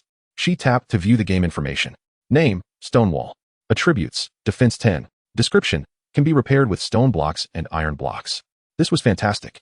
Yunduo was overjoyed. This was significantly more defensible than a wooden wall, and more importantly, it could be repaired. With this stone wall, the safety of her base and her dear me would be greatly enhanced. Standing at 2 meters tall, the stone wall offered even stronger interception capabilities, and Yunduo found herself increasingly satisfied. Suddenly, a game notification rang out. Congratulations on completing the achievement of constructing your first level 4 base in the game. Reward, Modern Kitchen and Bathroom System X1, Random Attributes X3. Keep up the good work. The level 4 first prize was hers. Yunduo leapt up in excitement.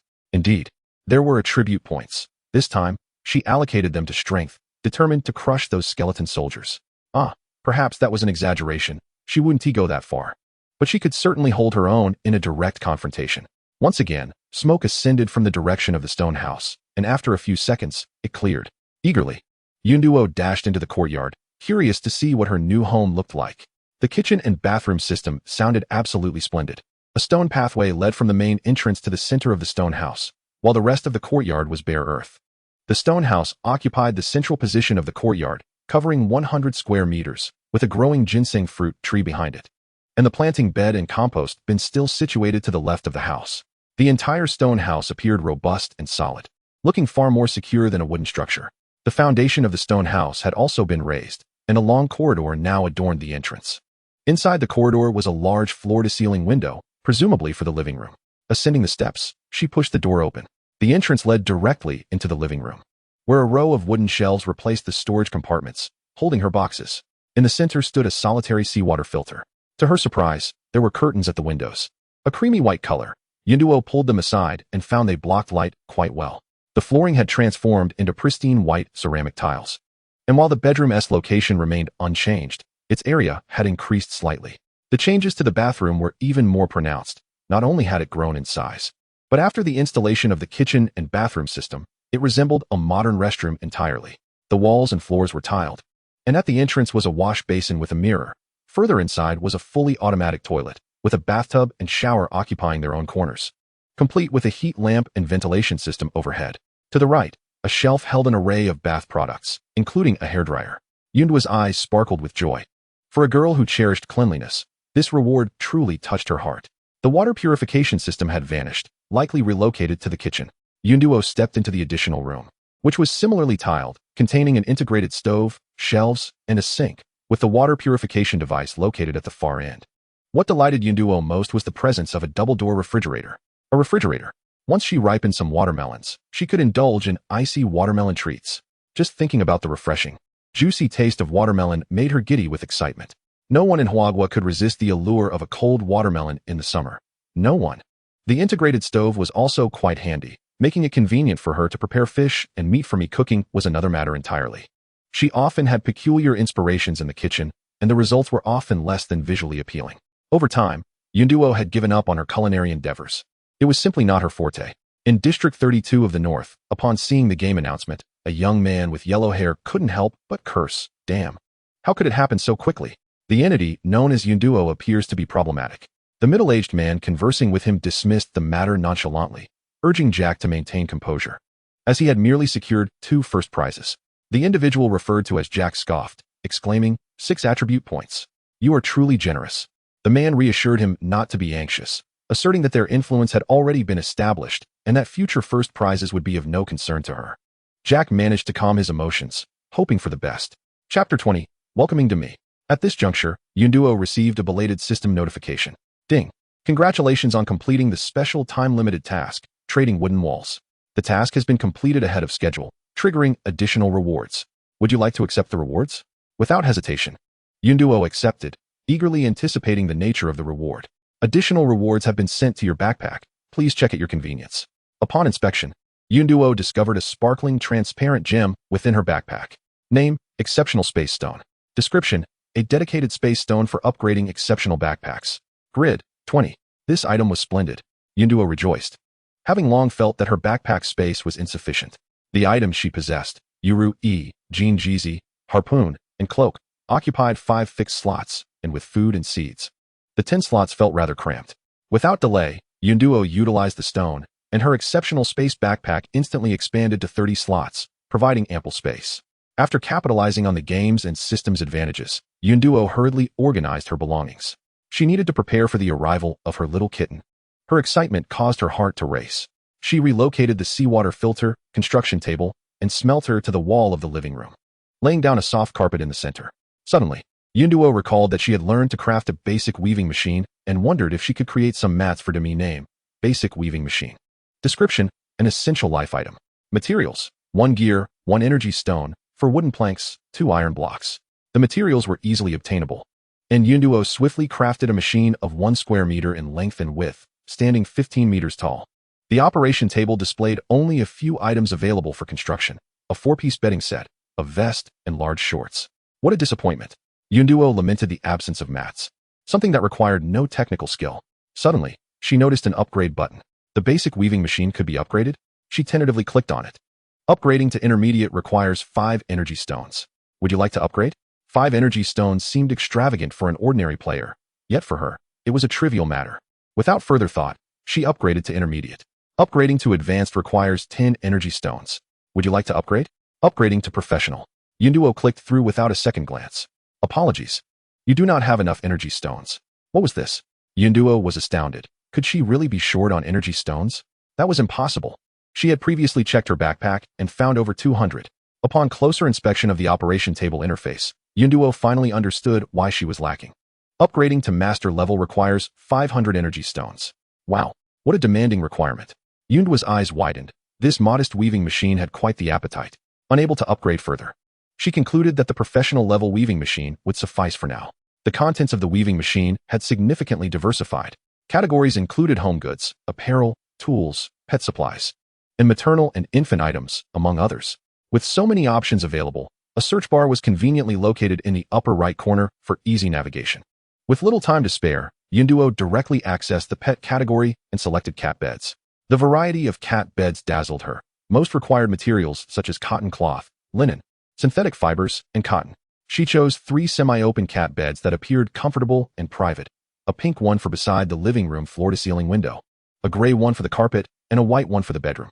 After completing these tasks, Yunduo rushed to exchange for an iron pot and 2 ceramic bowls, preparing to cook a delicious piece of fish.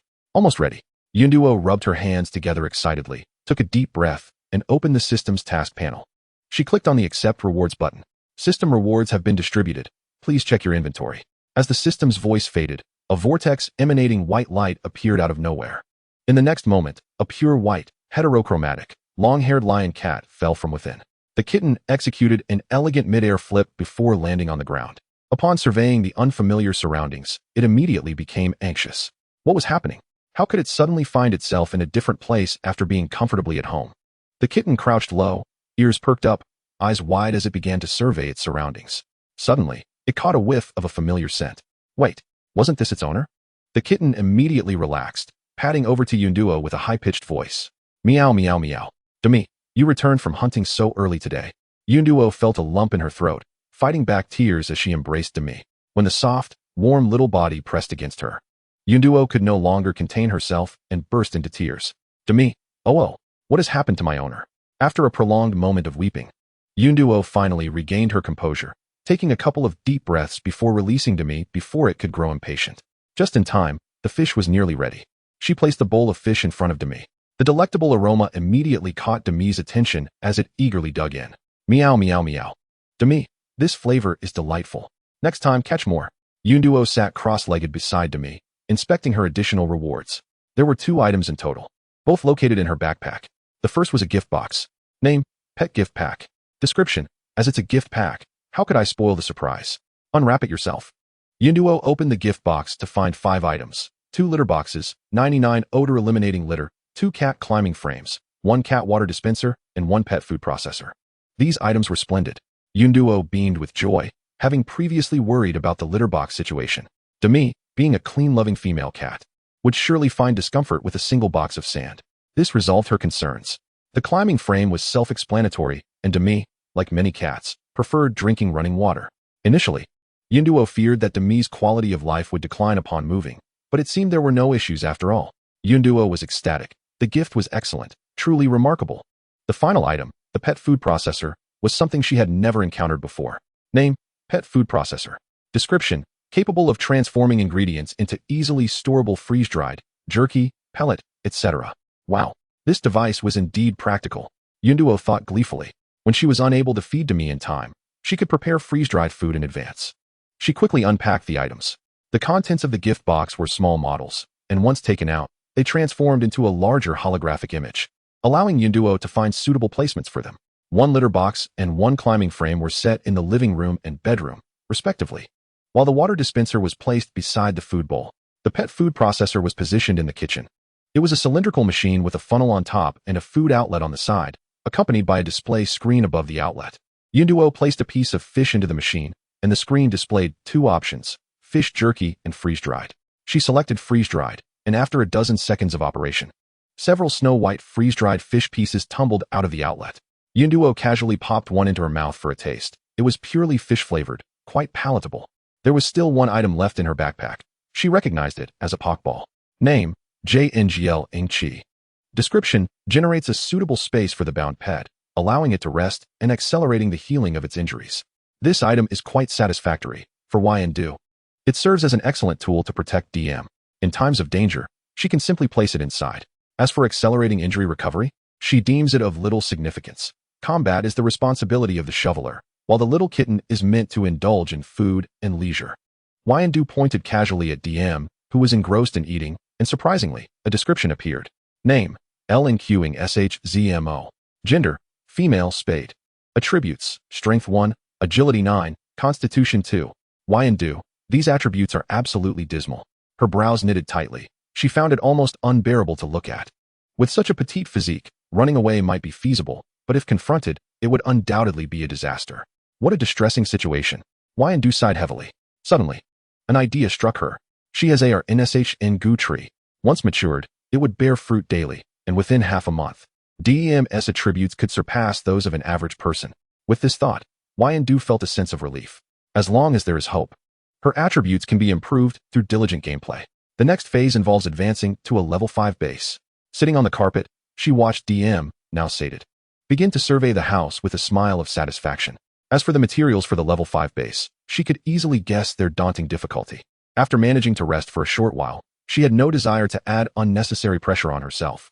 Taking out a few strawberries, Yandu indulged in her rare moment of leisure. Yet, she felt a nagging sensation that she was forgetting something.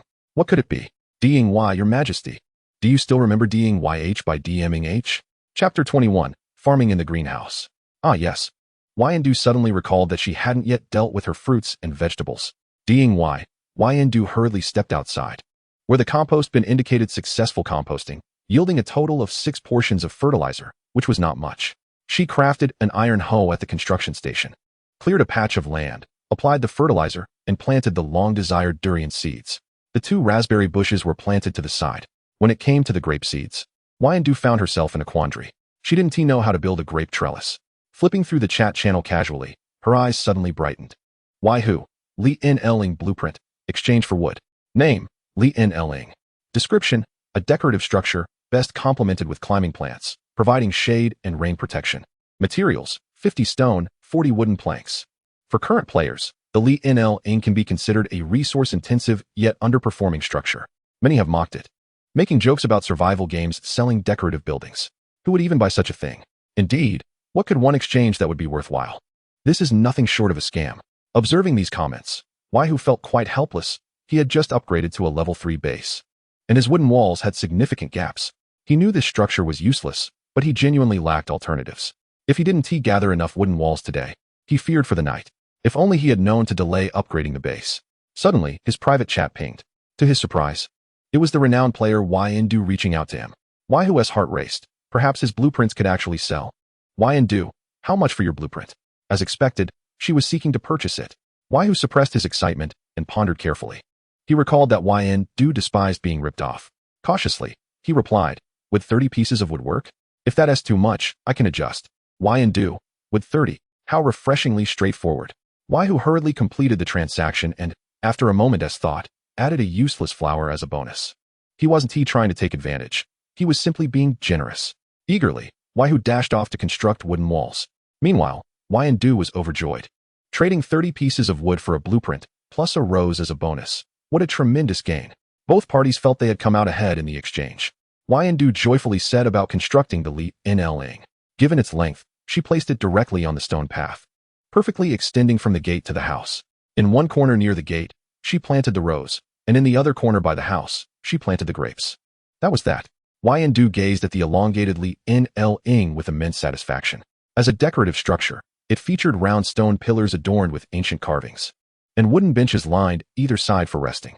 When the grapes ripen and the roses bloom, it will undoubtedly become a stunning sight. And then there are her longed-for watermelons. Wyandu carefully poured growth enhancer around the seedling. As she watched with eager anticipation, the tiny sprout visibly thickened and lengthened, branching out into 3 limbs. Then it stopped. Wyandu froze. Something was amiss. Where were her large, round watermelons? Suddenly, an idea struck her, and she pulled out another growth enhancer. Name, growth enhancer. Description, after use, it allows crops to swiftly advance to the next stage. If the next stage doesn't work, what then? Wyandu sighed. She had initially hoped for a bountiful harvest, but it seemed she had overestimated. Reluctantly using the second growth enhancer, the watermelon vine grew again, producing numerous small buds that blossomed into bright yellow flowers, then halted once more. Only one remained. Gritting her teeth, she decided to use it. Fortunately, it didn't disappoint her expectations. One by one, the flowers wilted, revealing thumb-sized fruits. The fruits swelled like balloons, and eventually, 5 large, round watermelons nestled on the planting bed. Success! Wyandu was elated. 5 sizable watermelons would last her quite some time. Suddenly, a game notification chimed. Congratulations on completing the region's first crop harvest achievement. You are awarded 1 greenhouse blueprint. Keep up the good work. Another first prize? Wyandu felt a surge of joy. This was an unexpected reward. It was precisely because of her craving that she had been willing to use 3 growth enhancers on the watermelons. Otherwise, she might not have achieved this prize.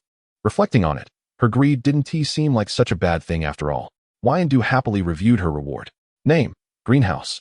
Description, capable of intelligently regulating temperature and light, shielding from wind and rain, ensuring that various crops within the greenhouse are not limited by the seasons and have the optimal growth environment. Materials, 100 glass, 20 stone, 20 wooden planks, 5 energy stones. The item is indeed splendid, yet Wyandu glanced at the description. There are seasonal restrictions in the game? She had thought she could plant freely. Considering the tomatoes and watermelons she had planted, they were indeed crops suitable for summer growth. No wonder she hadn't noticed. Wyandu furrowed her brow, feeling an unsettling premonition. Surely, there wouldn't be extreme weather as well? Given the game's nature, that possibility was quite likely. Worrying was futile. The best course of action was to diligently gather resources. She was far from having enough glass and needed to save up. Wyandu transported the watermelons back to the kitchen, placing one in the refrigerator before heading out to fish for boxes. Sporadic wooden boxes were a mix of resources, but not entirely bountiful. Seizing the opportunity, she began to open boxes. As she pulled out a pile of boxes, her eyes sparkled with excitement, hoping to uncover something good. Wait, a flash of lightning suddenly struck her mind. She remembered what she had forgotten. At that moment, "Ding-y, I'm starving." The melodious video invitation rang out, and Ding-y quickly connected. "Sister, are you done?" His cheeks hollowed, eyes vacant. Observing the child's complexion, Yen-du felt a pang of guilt. "Haha, I've been busy with tasks and kept you waiting." Hastily, she accepted Ding-y's box, placed it on the ground, and pulled out a copper box that she had owed. Yen-du began to open the box. Ding-y hurriedly said, "Sister, grab another one." "We agreed on two." Yen-duo declared. "All right, one is sufficient. We certainly do not need your trifling offerings." Ding-y immediately countered, "How can that be acceptable? A true man must speak his mind." Adjusting her perspective, Yen-duo observed the towering piles of boxes on the screen and questioned, "What constitutes a true man?" Ding-y swallowed the latter half of his statement, muttering, "Nothing. I am not a true man." Yen-duo found Ding-yi's reaction amusing and burst into laughter. "Then what are you?" Ding-y replied, "A rabbit." Gazing at the impressive mountain of treasure chests, he felt he was indeed a distinguished figure within the realm of rabbits. With an abundance of boxes, Yen-duo accelerated her opening speed to a remarkable level. Ding-y watched as her hands moved continuously, rapidly opening chest after chest. To his dismay, even with such a casual attitude towards the treasure chests, the items revealed were exceptionally valuable. Unable to contain himself, he opened the communication channel, feeling frustrated. An acquaintance teased, "Still unwell?" Ding-y replied, "It's worse." Others were puzzled. "What illness?" The acquaintance answered, "Mental illness." Ding-y retorted, "You are the one with a mental illness," and angrily closed the channel. No one could comprehend his feelings. Alas, life is indeed as lonely as snow. Chapter 22, Level 5 Base. After collecting the service fee and bidding farewell to the jubilant Ding-y, Yen-duo prepared to open her own boxes. In the morning, she had amassed 38 wooden boxes, 11 copper boxes, and 1 silver box, and just moments ago, she had reeled in another wooden box, in addition to the copper box Ding-y had returned. Now, she had 39 wooden boxes and 12 copper boxes to open. The silver box was reserved for the next occasion with Yurui. Wait, Yurui. Alas, she had completely forgotten. Yen-duo was taken aback, calculating the time wasted. She had squandered several hours. If this continued, she would miss out on opportunities. Filled with regret, she retrieved Yurui and prodded the system. "Oh system, being so mature, you must have a timing function, right?" The system responded, "Is this request a bit excessive?" Ignoring the system's silence, Yen-duo appealed with emotion and reason. There should be no distinction of high or low among auxiliary skills. Feudal thinking is unacceptable. Have you not heard the saying? Details determine quality. Quality stems from professionalism. The mountain does not reject fine soil, thus it can reach great heights. The river does not discriminate against small streams, thus it can achieve depth. Great matters in the world must be executed in detail. As Yen-duo passionately waved Yurui, growing increasingly fervent in her speech, the system hurriedly interjected, "Timed reminders have been activated." These 7 words resonated louder than ever before. Yen-duo finally paused her discourse, thinking how wonderful it was to agree, yet wasting another minute of cool-down time. The system retorted, "You wouldn't feel guilty for placing the blame on me, would you?" With one significant matter resolved, Yen-duo then focused on the silver box. "Would you like to use luck enhancement on the silver box?" Yes, the enhancement was successful, and she slowly opened the treasure chest.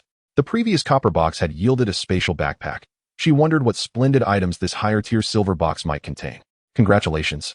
You have obtained an Island Elevation Card 1 and 2 premium backpack space stones." Inside the box lay a silver card and 2 gemstones. Island Elevation? It couldn't be as she imagined, could it? Yen-duo, filled with anticipation, cautiously examined the details. Name, Island Elevation Card. Description, elevates the entire island by 1 meter. Rising tides can no longer encroach upon your territory. Indeed, Yen-duo was overjoyed. This item was incredibly useful. No longer would she need to worry about sandbags. Although the island's size was currently modest, it was not yet apparent. As the island expanded, the savings would amount to a considerable sum. Unable to contain her excitement, Yen-duo affectionately kissed the card twice. How delightful! Upon clicking to use, the card transformed into a stream of light, penetrating the screen. The next moment, the familiar vibration commenced. However, this time it did not extend outward but rather ascended. After several dozen seconds, the tremors ceased. The entire island had risen by 1 meter, revealing the steppe terrain that had once been within the novice protection zone. The newly exposed slopes varied in steepness, yet Yen-duo circled around to inspect them. This would not hinder her box fishing. Even more surprising, the island's area had increased alongside the elevation, opening the building interface. She saw the island's area had expanded to 627 square meters, an increase of 127 square meters. She had essentially obtained 12 expansion cards for free. Yun Duo's eyes sparkled with excitement. Suddenly, her smile vanished. It was due to an inadvertent glance at the construction requirements for a level 5 base. Level 5 villa, materials, 1500 marble, 1500 steel blocks, 1000 limestone, 500 pumice, 2000 black soil, 500 pebbles, 500 glass, 200 ceramics, 100 energy stones, 500 copper blocks, 1500 wooden planks, 1500 stones, 2000 soil blocks, 80 cotton cloth, 80 linen, 1500 clay, 500 quartz sand. Prerequisites. 1. Island expanded to 6,275,000 square meters. 2. Acquire the chandelier blueprint. 3. Acquire the corridor blueprint. 4. Acquire the pond blueprint. 5. Acquire the basic textile machine blueprint and elevate to professional level. Yun Duo felt a surge of frustration. A survival game building a villa? I advise you not to be so absurd. Shouldn't it be a fortress? Where are the city walls? The arrow towers? The offensive and defensive weaponry? Monsters attack every night, my friend. Why build a villa? Are we hosting a party for skeleton soldiers? Yun Duo pinched her skin to prevent herself from fainting. She realized that this game was cleverly ensnaring players. Just thinking about the players' reactions to the corridor blueprint made her anticipate the uproar that would follow the revelation of the level 5 base information. Never mind. She decided to keep it to herself for now, allowing players to enjoy a little less discomfort for a while. The upgrade materials were also outrageously abundant. Glancing once more at the upgrade conditions made her exclaim in disbelief. Just the area of 5,000 square meters would be a monumental task. Accumulating over 400 expansion cards felt like a distant dream. Yun Duo sighed heavily. It was truly too difficult. Resolutely shutting off the screen, she opted for ignorance. Using the nearby space stones, she gazed at her backpack, now expanded to 70 slots, and felt her mood lift slightly. Time to open boxes. Instantly transformed into a box-opening enthusiast, Yun Duo began her fervent endeavor, the sounds of opening boxes ringing joyfully in her ears. Overall, her haul was quite satisfactory. Besides the numerous basic materials, she had become a veritable tycoon of foundational supplies. She had also uncovered a fair share of blueprints, including those for sofas, tables and chairs, and wardrobes, all of which were furniture-related. Most satisfying of all were the blueprints for a premium long sword and a smelting furnace. Name: Premium Long Sword. Description: Attack Power 6, an exceptionally fine weapon. Materials: 2 steel blocks, 1 fine steel. This weapon was superior to the harpoon and felt more comfortable in combat. She just needed to figure out the materials. The smelting furnace blueprint was perfectly suited for Lulin. There was also a blueprint for a sandbag, which was of little use to her, but should sell well in the market. Among the defensive gear, she opened 5 ordinary items, which were inferior to her cloak, and Yun Duo planned to sell them. One rare item was a pair of black boots, which provided the same defense as her cloak, but lacked additional skills. Just what she needed. It increased her revenge plan progress by 50. The corners of Yun Duo's mouth curled upwards. Little sea monsters, clean yourselves up and await your auntie's return. She also uncovered a treasure trove of food, including 3 whole fried chickens, 5 cups of pearl milk tea, and 2 bags of her favorite snack, cucumber-flavored chips. 20 meat buns ensured she would not lack sustenance for a while. 1 copper box yielded 2 large gift packs, one containing various utensils such as bowls, plates, spoons, and chopsticks, and the other filled with condiments like oils, salts, sauces, vinegar, white sugar, and MSG. Yun Duo scoffed, deeming them a waste on her part. However, that was not the most absurd discovery. She later opened 2 bottles of snowflake beer and a pack of Chinese cigarettes, which were utterly useless, prompting her to turn her head away in disdain. What struck a chord in her heart were the 3 sets of skincare products, the brand being the once unattainable HMUN. Yun Duo's eyes sparkled with excitement. After several days of exposure to the elements, her skin had become rather rough. In the survival game, the skincare products, which proved to be of little use, received a markedly different treatment. Such is the nature of women, for the love of beauty is ingrained in their very essence. Among the crops, there sprouted a cherry sapling and 3 sweet potato seedlings, along with 6 growth accelerators. Additionally, there was some black soil, sufficient for her to create 2 more planting beds. The remaining 2 items were beyond her comprehension: a water attribute energy core and a low-tier enchanted stone. Name: Water attribute energy core. Description: high-grade material. Name: Low-tier enchanted stone. Description: high-grade material. Well, these descriptions indeed speak volumes, yet surely both are valuable items. as they were extracted from the bronze chest. After organizing this assortment, Yndu sent the blueprint for the smelting furnace to LLN. After a moment's thought, she inquired, "Do you smoke?" LLN hesitated before replying. "I do." Huh. This was precisely the leverage she needed. Yndu promptly sent over a pack of cigarettes and a windproof lighter, thanking him for the blueprint. With a smirk, she thought, how could she, Yn the lucky one, owe anyone a favor? Chapter 23, Exquisite Longsword. She had managed to fish out 4 wooden chests as the golden rays of the setting sun gradually sank beneath the sea. Today's salvaging endeavors were temporarily halted. Yndu planted the cherry sapling and retrieved the 6 growth accelerators.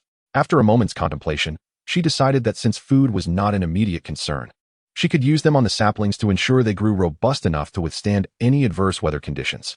3 fruit trees, just right for 2 accelerators each.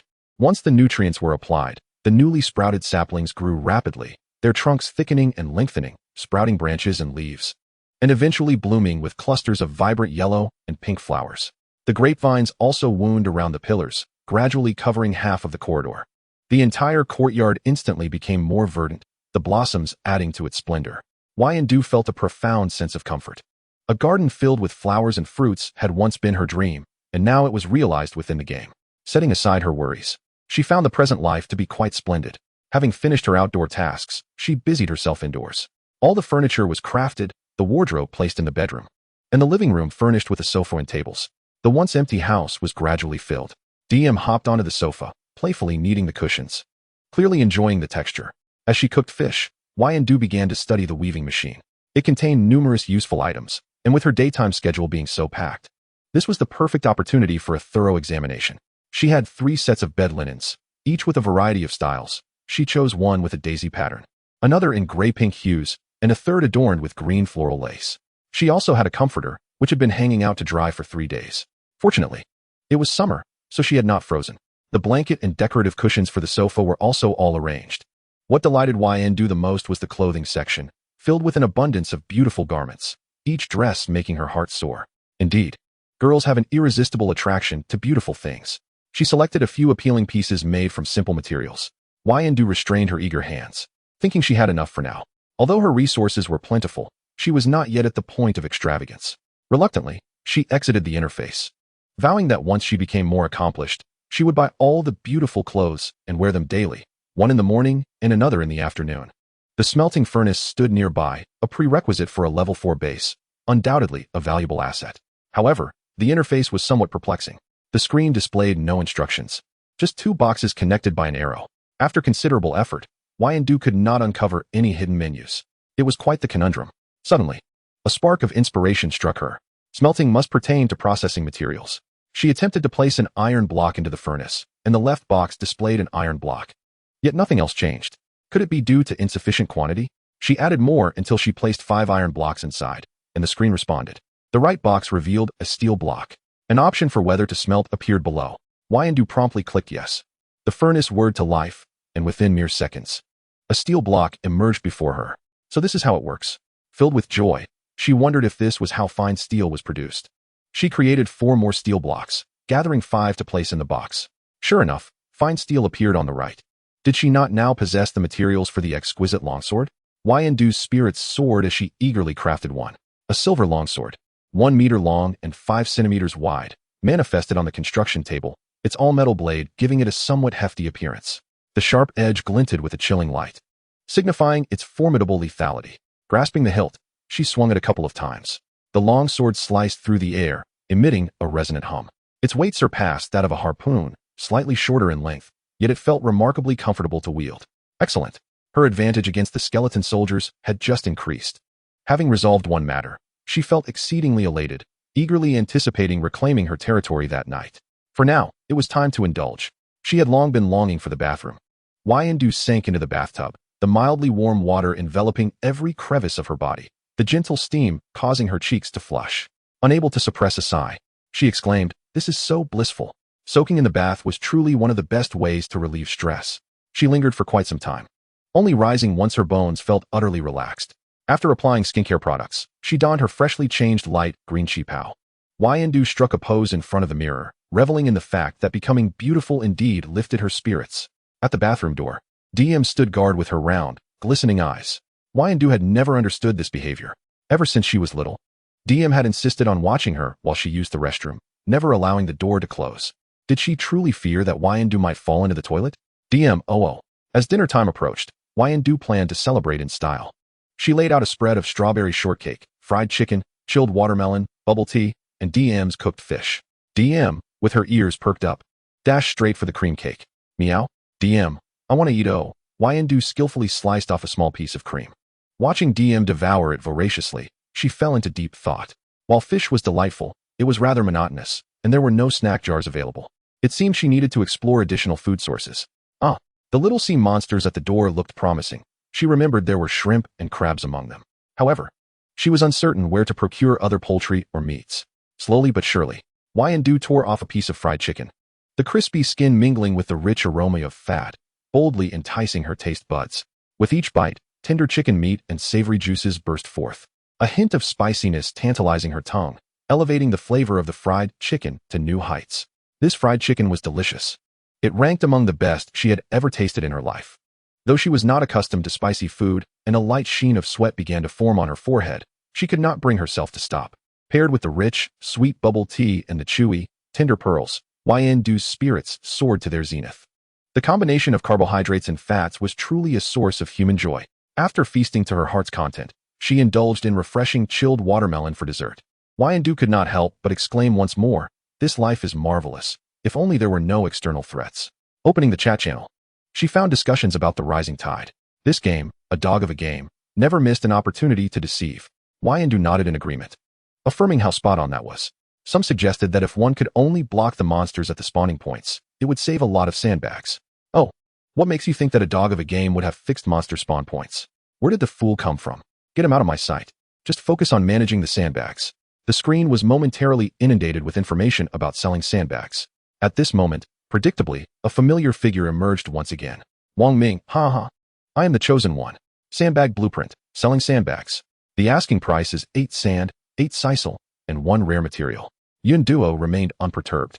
Chapter 24, The Wholesale of Timber Herbs. The channel was not lacking in formidable yin-yang masters.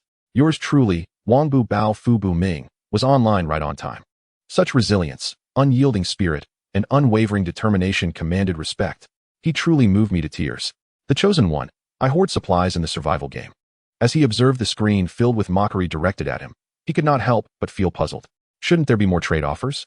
Today, the majority had upgraded to a level 3 base, and the demand for sandbags was substantial. Could it be that Yun Duo was sabotaging him again? But he hadn't seen her selling sandbags, had he? Wang Ming tested the waters. What? Are you relying on Yun Duo to come rescue you? Is there such a good fortune in store? Are you now the target of ridicule? Yun Duo rolled her eyes, thinking it was none of her business. Is this person mentally ill? Some could not help but voice their sentiments on her behalf, realizing they had misjudged him. Indeed, he seemed to be the one with issues. I thought that neurosurgeon was joking. Not only did he fail to glean any insight, but he was also ridiculed for his mental state, which infuriated Wang Ming. What do you mean? Are you insulting me? You are the ones who are sick. The player's wrath was ignited, and they unleashed a barrage of insults. Yes. You're the one who can produce blueprints. You think you're superior? Did your little brain get sent out on a mission? Do you need me to remind you there was a supply outbreak this morning? Can millions of boxes be missing this worthless blueprint? What were you thinking? I'm curious to hear your rationale. Do you truly believe you are the protagonist? You think this blueprint is solely yours? What is going on? Did the wind blow your wits away? Wang Ming was drenched in humiliation as he realized that the supply outbreak had effectively nullified his advantage. The healthy development during the early survival phase could snowball. If you obtain a blueprint first, you can accumulate wealth and subsequently acquire better blueprints and supplies. Others could only chase after you with their own supplies to trade. Although Yun Duo consistently extinguished his plans for sudden wealth, he still managed to amass a considerable amount. Maintaining his edge, that advantage, however, was likely coming to an end. Players had begun to accumulate supplies, at least not lacking in food and drink. And countless blueprints emerged with the supply outbreak. The notion of monopolizing supplies was now virtually impossible, unless something exceedingly rare and universally desired appeared. Coming to this realization, Wang Ming's eyes turned red with anger. As for the regional rewards and the internal positive cycle of the area, he could not care less.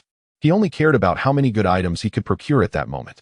While Wang Ming was consumed by rage, a message from Yun Duo appeared on the screen. Exquisite longsword, 70 iron blocks or equivalent rare materials. Exquisite weapon. Wang Ming's eyes widened as he trembled. clicking to view the item details.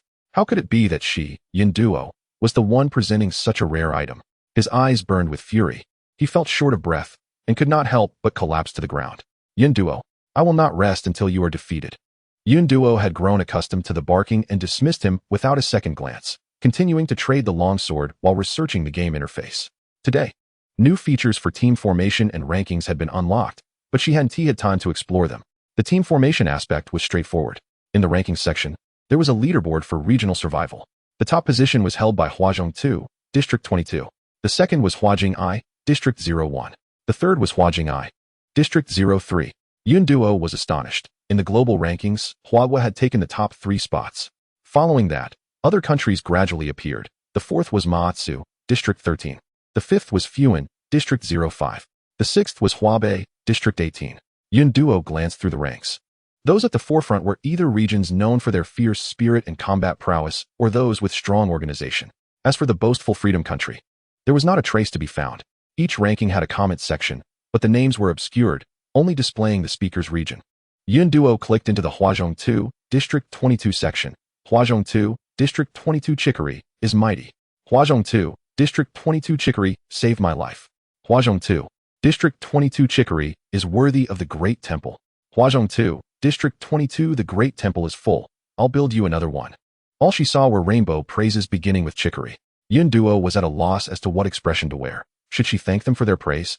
The people from other districts were bewildered. Huan NV, District 32 Chicory? Who is Chicory? Huazhong 2, District 22 Chicory is a perennial herbaceous plant from the Asteraceae family.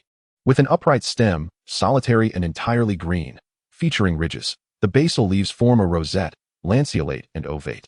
The stem leaves are few, smaller, and stemless. All with thin texture, many head-like flower clusters, solitary or several gathered at the top of the stem or branches.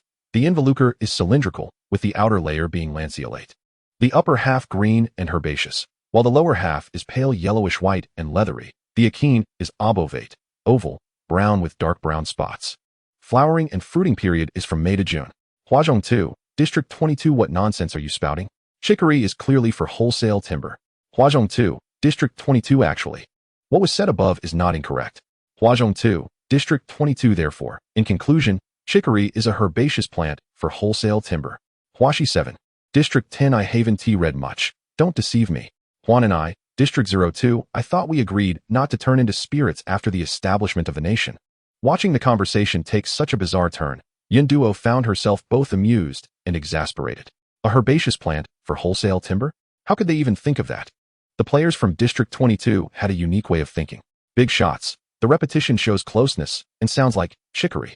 Wholesale timber, indeed. In summary, a herbaceous plant for wholesale timber. The logic was impeccable, with no flaws whatsoever. After studying the game interface, and with trading concluded, Yun Duo had acquired a substantial amount of materials. She had gathered 20 island expansion cards, which was a considerable quantity. Yet still a mere drop in the bucket compared to the upgrade requirements. Most of the other supplies were ones she already possessed, with only one being somewhat rare. Famous city, enchanted silk thread. Description, high-level material. It seemed related to the previous 2 items, but its use had yet to be discovered. As the sky darkened, the time for the monster attack drew near. Yun Duo took out the Pokeball, preparing to store Demi inside. All unforeseen events must be nipped in the bud. Demi looked at the round ball suddenly produced by its owner, eager to play. Demi, play ball. Suddenly, the ball shot straight toward its face. Demi, oh. The anticipated collision did not occur, and upon opening its eyes, Demi found itself in a different location. This time, it no longer felt wary. Vague sensations informed it that this was a space prepared by its owner for it. The space was filled with a comforting ambience and was extremely cozy, with a green grassy floor beneath its paws and warm sunlight bathing its fur, making it feel utterly at ease. Nearby, there were flower bushes, and a softly glowing butterfly fluttered leisurely among them. Watching this, Demi felt a surge of excitement. Immediately crouching low and, with a wag of its tail, dashed out. Demi adapted quickly to its new surroundings and even began to play joyfully. Yun Duo breathed a sigh of relief, having feared that Demi might not adjust well. After using the Pokeball, a vague connection formed between her and Demi. She is now capable of perceiving its mental state. Yun Duo feels an unexpected joy and additional gain. Suddenly, the game prompt chimes in her ear. Congratulations on completing the first contract achievement for your battle pet. You are rewarded with 1 battle pet skill, 1 premium battle pet evolution potion, and 3 random attribute points. Keep up the good work. Yunduo. Chapter 25. The first prize from free play. What is this? A battle pet? Is it Dammy? Can I really claim a first prize for free? Yunduo's pupils tremble, and her lips curl into a grin that resembles an AK-47, impossible to contain. This is absolutely exhilarating. Yunduo never anticipated she could attain a first prize in such a manner. It was only due to her cautious use of the Pokeball that she was able to secure this reward. The system clearly lacks awareness, Yunduo thinks. You are a mature system now. Next time something good happens, you must remind me. The system retorts, why don't you let me play this game instead? Yunduo gazes at the prizes with sparkling eyes. Name, Battle Pet Skill Card. Description, Skill Selectable. Upon use, your Battle Pet will acquire this skill, the effectiveness of which relates to the Battle Pet's attributes. Name, Premium Battle Pet Evolution Potion. Description, significantly improves Battle Pet genes, enhancing growth potential. These 2 rewards are far superior to the base's first prize. They will greatly enhance Dammy's survival capabilities. This is incredibly useful. Although these rewards would yield greater benefits when used on more formidable battle pets, Yunduo does not hesitate. Dammy's safety is paramount. Without delay, she releases the excited Dammy from her Pokeball. Dammy, where are the flying bugs? Yunduo first presents the Battle Pet skill card. Please choose one of the following skills. 1. Rage. Description, the Battle Pet enters a state of rage, attack power 100, lasts for 10 minutes, followed by a weakened state with attack power 50, lasting 1 hour. Cooldown time, 24 hours. 2. Invisibility. Description, the Battle Pet enters an invisible state, lasting 10 minutes. Attacking will automatically break invisibility. Cooldown time, 24 hours. 3. Toughness. Description, the Battle Pet's physical constitution dramatically increases, defense power 100, applies taunt effect to monsters, lasts for 10 minutes.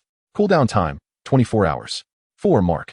Description, after marking a target, the Battle Pet reveals its specific location, limited to within 100 kilometers, lasting 1 hour.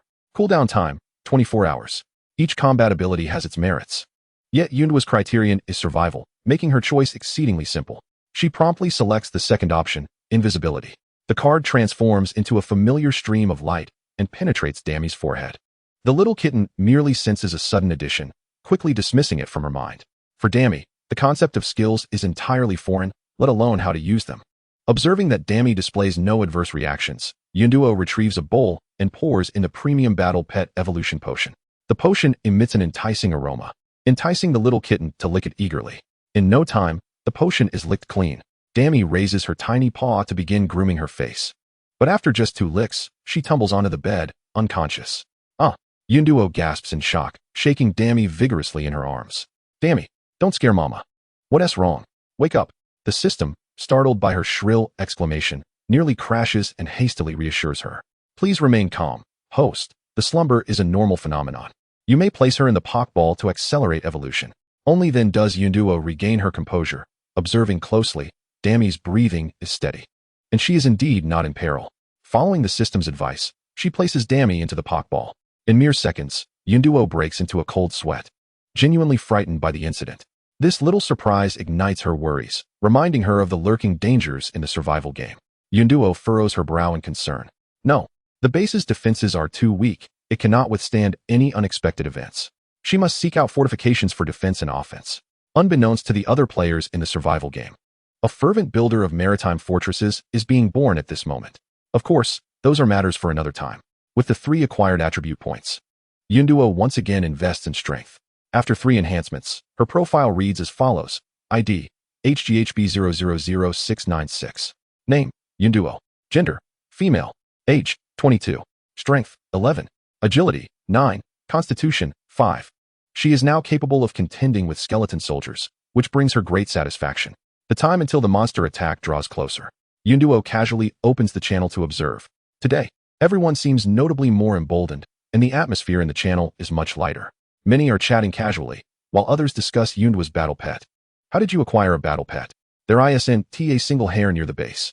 Mind your own business regarding the chicory incident. I really want to see what a battle pet looks like. It must be incredibly impressive. I'm so envious. This world is just too much. 2 friend requests pop up as well. Yonkin can, Yunduo, you are so amazing. A battle pet. So cool. Ding, sister. What does the battle pet look like? I want to take a look.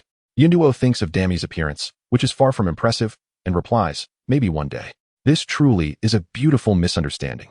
Who would have thought that the battle pet envisioned by the players is merely an ordinary little kitten? Midnight strikes.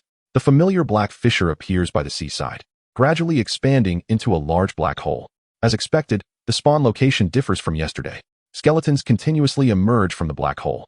Suddenly, Yunduo's eyes widen. After 3 skeletons emerge from the black hole, it does not cease. A 4th skeleton appears, then a 5th, a 6th skeleton. The number has doubled since yesterday. Unable to contain herself, Yunduo curses. This is outrageous. This game is ridiculous. The screen erupts with chaos, prompting Yunduo to shut off the game screen, sword in hand. Rushing towards the low-level skeletons. Even with their numbers doubled, they pose no threat to her. Yunduo slices through them as effortlessly as cutting vegetables, swiftly dispatching one skeleton after another. The 2 skeletons behind, sensing the danger, attempt to flee. But that cannot be permitted. Yunduo accelerates and pursues them. 2 swift strikes eliminating all 6 skeletons. Today, she has defeated 6 skeletons, completing the task even faster than yesterday's 3. In this moment, Yunduo profoundly experiences the allure of immense power. The game prompt sounds at the right moment. Congratulations on eliminating the attacking monsters, low-level skeletons. Continue fighting or end battle. Please make your choice. Continue. Yunduo does not hesitate. Even with the monsters doubled, she is determined to reclaim her ground. 2 skeleton soldiers emerge from the black hole, one wielding a sword and the other a gun. The 2 skeletons, with their gaping jaws, charge at Yunduo. Weak human female, perish. Yunduo accelerates towards the skeletons. And as the one with the sword raises its weapon, she delivers a powerful kick. The skeleton instantly snaps a rib and uncontrollably flies back, crashing into the 2nd skeleton, who is also knocked down. The sword-wielding skeleton is clearly bewildered, questioning, what is happening? Why is this human so strong? Chapter 26. Severe weather approaches. Yunduo will not waste time waiting for it to react. Immediately, she swings her long sword down with force. The sword-wielding skeleton hurriedly raises its sword to block, but is overpowered, stumbling back once more. The gun-wielding skeleton, unable to make a move, is twice hindered by its companion. Enraged, it lifts its partner and glares at it. As if to say, how are you so useless, unable to deal with such a weak opponent? The sword-bearing skeleton felt a tinge of grievance. At that moment, Yunduo had gathered her strength once more, raising her sword to strike at the spear-wielding skeleton. The spear-wielding skeleton positioned his long spear defensively. However, an unexpected occurrence transpired. The woman's strength surpassed his, causing him to stagger back from the clash. The sword-bearing skeleton, reveling in the misfortune of others, thought, there is nothing to say this time. Sensing that Yunduo was a formidable opponent, the 2 skeletons abandoned their playful demeanor and became serious. For Yunduo, this presented some pressure, yet it was manageable. After all, she possessed a rare cloak. With a slight edge in agility and strength, Yunduo exchanged blows with them. Feeling the moment was ripe, she activated her skill, deception. Intentionally leaving an opening, she lured the sword-bearing skeleton into a powerful attack.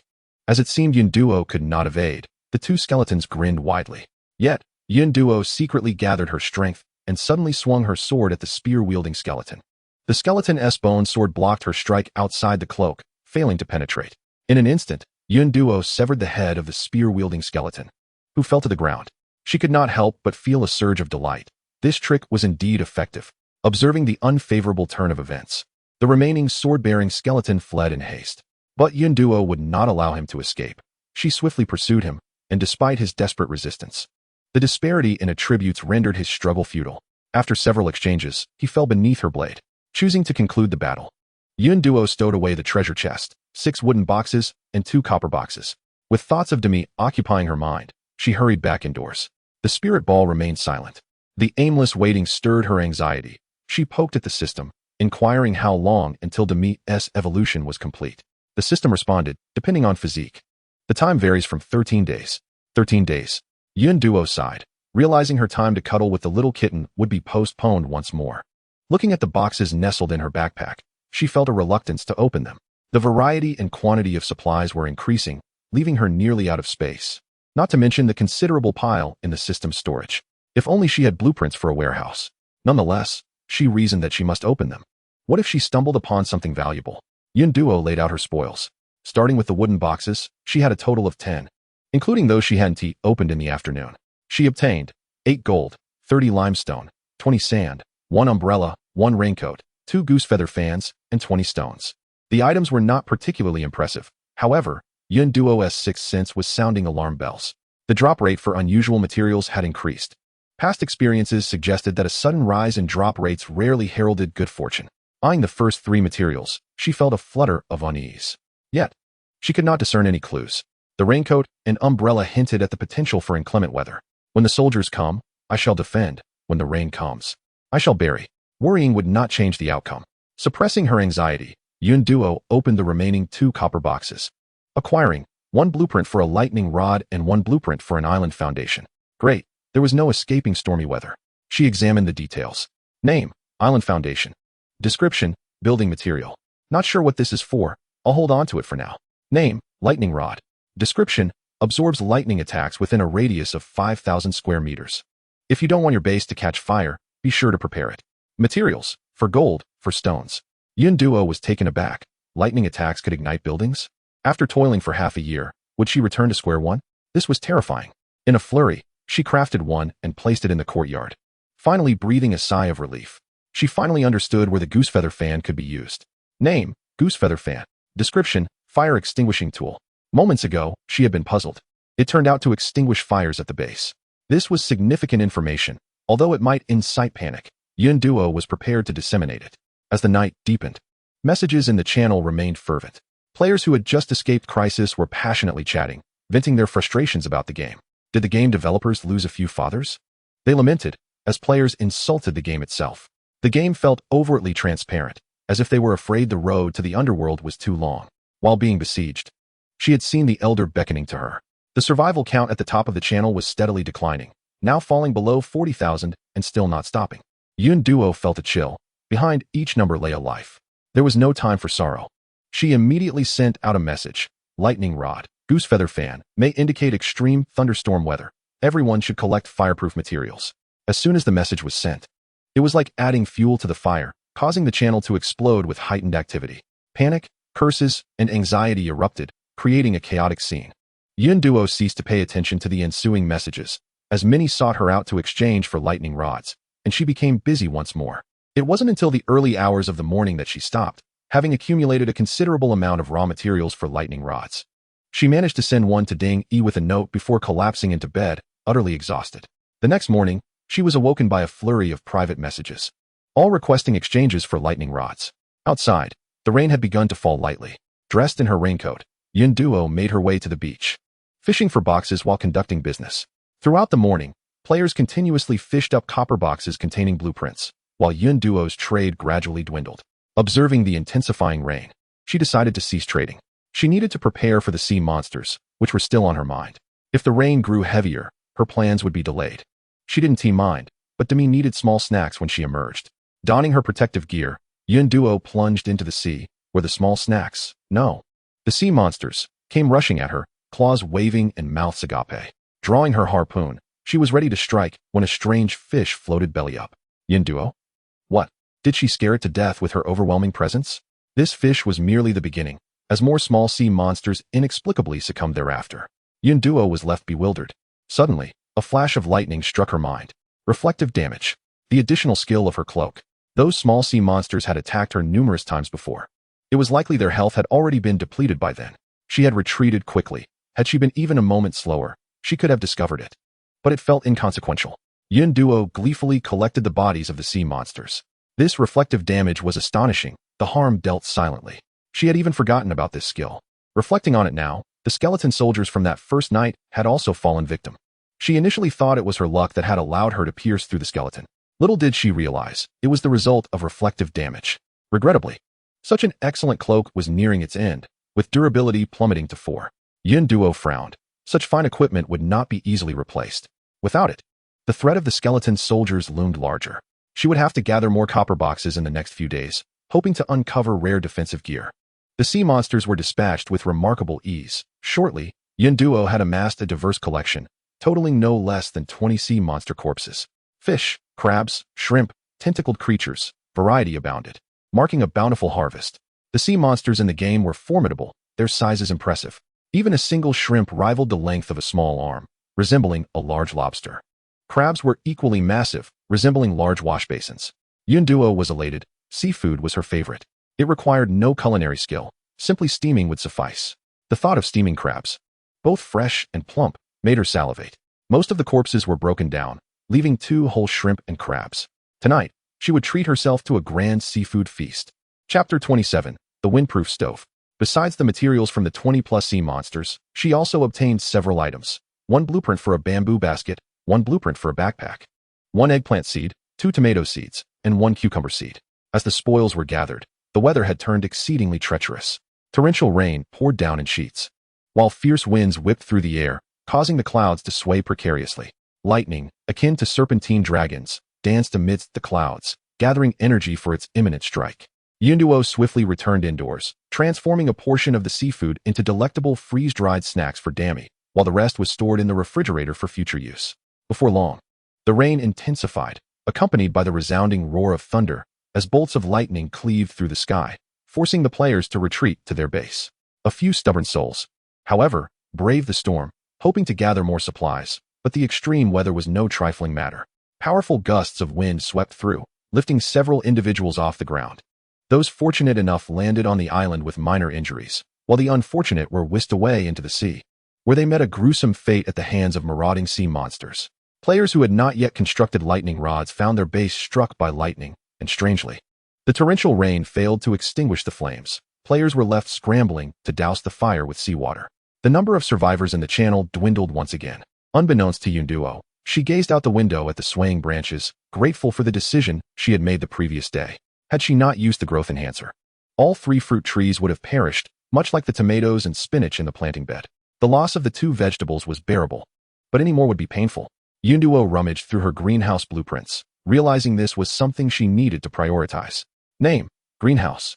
Description: capable of intelligently adjusting temperature and light, shielding crops from wind and rain, allowing them to thrive regardless of the season. Materials: glass 100, stone 20, wooden planks 20, energy stone 5. The other materials were manageable, but acquiring glass would prove challenging. The low drop rate of glass and the fact that most players had already used theirs for chandeliers left it in high demand. She decided to post a request in the channel, seeking glass at negotiable prices. Unable to venture outside, players congregated in the channel, which buzzed with activity. Some were chatting casually, others were seeking assistance. Yunduo found it amusing, as one player boasted about catching a giant creature. Another asked if anyone was acquainted with the Dragon King, hoping for assistance in acquiring divine powers. Yunduo was taken aback, realizing that while the Dragon King was a long shot, the lobster might be a more realistic option. Surprisingly, many players echoed this sentiment, suggesting that even if they weren't familiar with the Dragon King, they could negotiate with the game itself. If that failed, they could always craft wind-resistant gear. However, most players expressed their inability to assist, stating they had exhausted their glass supply. Some suggested waiting for the weather to improve before gathering materials. The situation aligned with Yunduo's expectations, indicating a delay in constructing the greenhouse. Suddenly, a message appeared.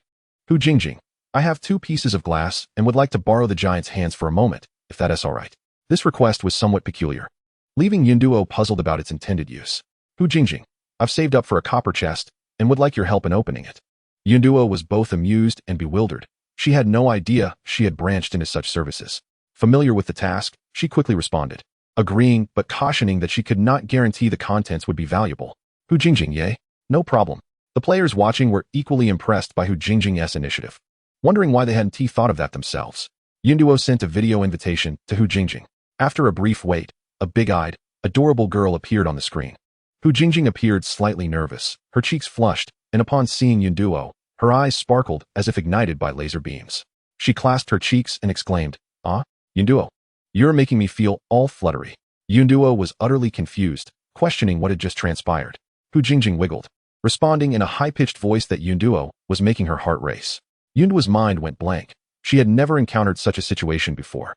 In that moment, her emotions were a whirlwind of confusion, shock, shyness, and embarrassment.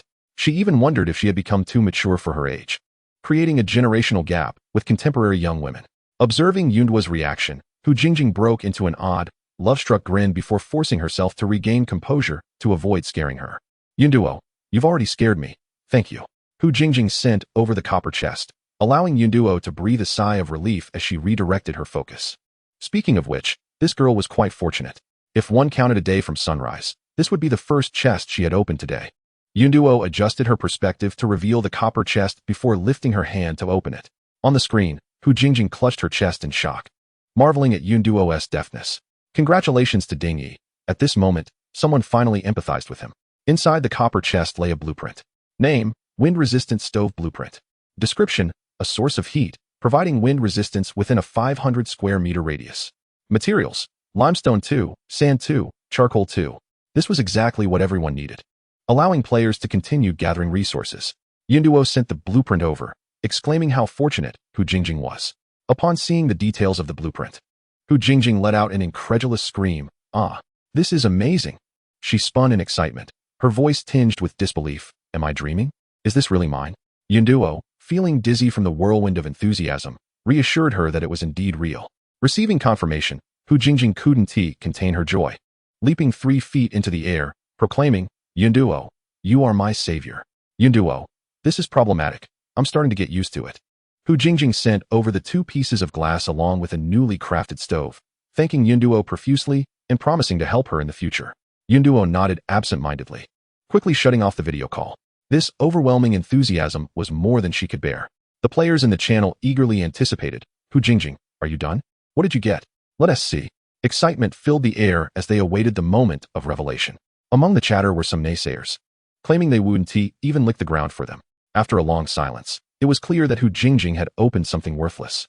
Yunduo had grown immune to this negativity, recognizing them as the same group she had previously blocked. Just then, Hu Jingjing appeared, launching into a spirited defense, calling out those dim-witted critics for their lack of understanding. Yunduo was taken aback. This girl had quite the duality. As the focal point of the event, players were eager to see what treasures awaited. Hu Jingjing wasted no time, declaring, step aside, wind-resistant stove." The moment this item was revealed, it caused a tremendous stir. Exclamations of disbelief erupted. "No way, no way, no way, wow, what the heck? Get the show-offs out of here. You deserve it." In broad daylight, thousands transformed into rabbits without warning. Such a bizarre occurrence left everyone questioning its cause. Players in the channel morphed into envious spectators. Yunduo, however, paid them no mind. With the wind-resistant stove, she prepared to venture out and continue her work. Suddenly, Lu Lin sent a message, asking if she needed glass. Yunduo, without suspicion, replied affirmatively. Lu Lin's response indicated he was typing but suddenly stopped, then resumed typing repeatedly. Yunduo was puzzled. This guy had always been straightforward. So why was he hesitating now?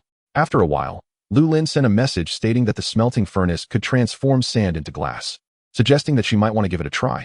Wow, what a revelation. Chapter 28, Task Reactivated. What is the point of building a small villa? She had already perfected her skills. Noticing that Yunduo had not responded for quite some time, Lu Lin sent another message, informing her that clay could be smelted into ceramics, something he had discovered while experimenting in his spare time, likely assuming she was too preoccupied to explore it herself. Yunduo expressed her gratitude, thanking him for his diligent efforts to provide her with assistance. "One must not be remiss in etiquette," she replied, acknowledging his reminder. Subsequently, she rummaged through her backpack and realized the unfortunate truth. She had nothing left to repay his kindness. With determination, Yunduo carried the furnace outside to collect sand. And after amassing enough glass, she constructed a greenhouse. Casually, she sent Lu Lin a message, stating, "Greenhouse is ready for your use." Lu Lin silently accepted her gesture. One round had been salvaged. Refreshing her spirit, Yunduo crafted another greenhouse, placing it in the left courtyard. The greenhouse occupied a significant space, making half of the yard feel cramped. She moved all the planting beds and compost boxes inside, transplanting 2 berry bushes as well. The newly acquired seeds for tomatoes, eggplants, and cucumbers were sown, along with a large collection of watermelon seeds gathered the previous day. With this, she could finally allow her crops to grow in peace. Having solved yet another issue, Yunduo felt a weight lift from her shoulders. Stepping out of the greenhouse, she sensed that the storm had passed. Was it possible for the first bout of inclement weather to be so brief? She couldn't help but wonder if the game had shown a modicum of compassion. In a sudden turn, Yunduo froze in place. The storm had indeed ceased, and her ginseng fruit tree had grown. Just how large had it become? The trunk was as thick as a house, towering to a terrifying height, requiring her to tilt her head back to see its peak.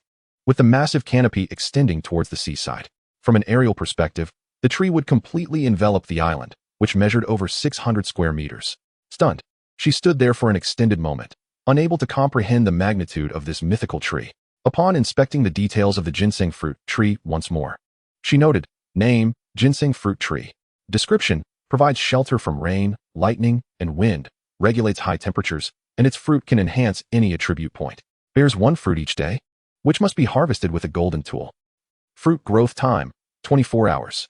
Previously, she had only paid attention to the benefits of the fruit, neglecting the accompanying advantages. Who would have thought its impact was so profound?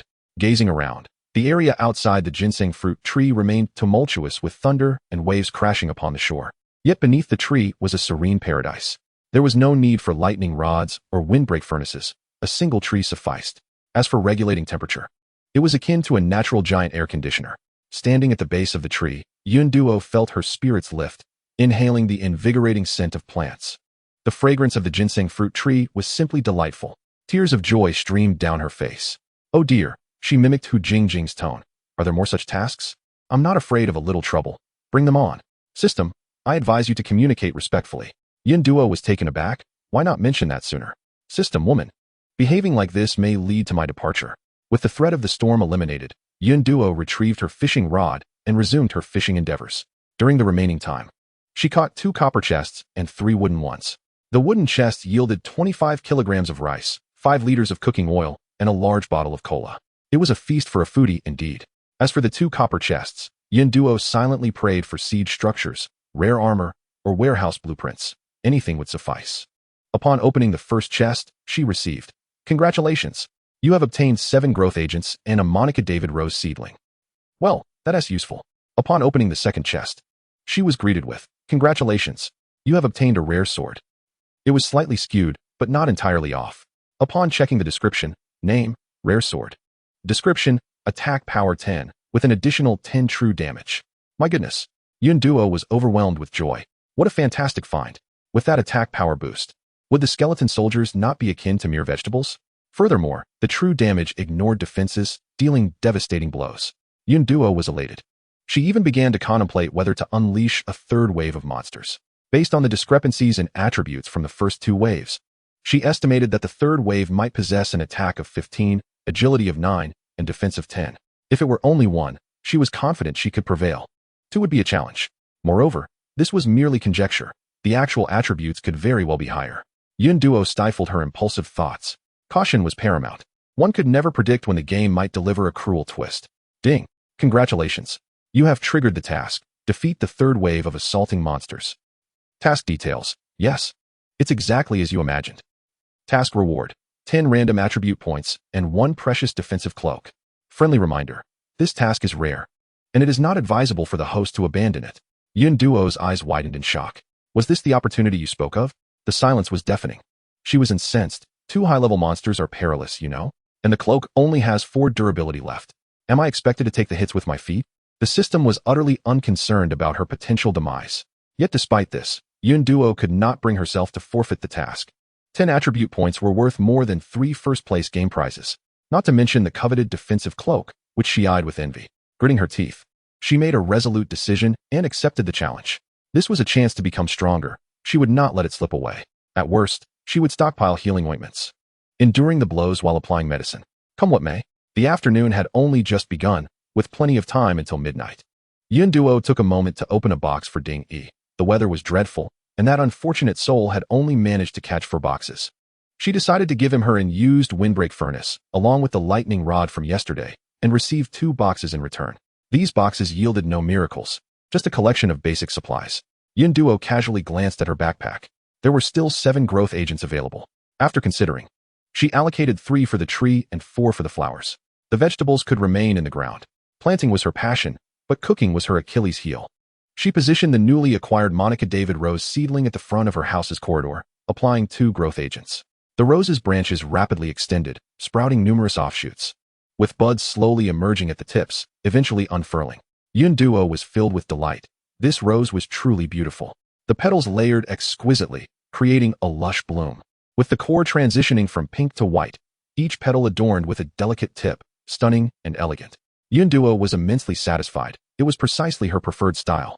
The rosebush, sheltered by the corridor, survived the tempest, and after using the growth agents, it grew in a winding manner along the stone pillars, clusters of white and pink flowers cascading from the eaves, transforming the entire corridor into a scene straight out of a fairy tale. It was breathtaking. Yunduo felt her heart soar. Once again, it was evident that women were creatures with beauty ingrained in their very genes. The remaining 3 growth agents were distributed among the 3 fruit trees, showering the ground with fallen blossoms. carpeting the courtyard in vibrant hues. Each fruit budded forth, flourishing until the branches sagged under the weight of the ripe harvest. Gazing at the abundant fruit, Yun Duo smiled radiantly. The fruits were simply delightful. She fashioned a ladder from the construction table and busied herself. Baskets of ripe cherries and grapes were harvested and piled into her spatial backpack, for they would not spoil. And there was no harm in gathering more. However, the trees were still laden with fruit. She picked a dozen baskets, yet many remained. It seems that the task will not be completed anytime soon, so she has no choice but to give up. Collecting durians is even more troublesome. With their thick stems and sharp spines, she stopped after gathering 3, deeming it sufficient for her immediate needs. After a flurry of activity, Yunduo indulged in a fragrant bath, steaming shrimp and crab as a delightful accompaniment. Without a full stomach, where would she find the strength to battle monsters? She decided to reward herself with a sumptuous feast. Chapter 29, The Skeleton Elite. As she was served 2 steaming lobsters and a crab as large as a basin, accompanied by 3 plates of fresh fruit, Yunduo felt an overwhelming sense of satisfaction. This was her first experience with such a lavish meal. She opened the chat channel but set it aside, focusing on her food.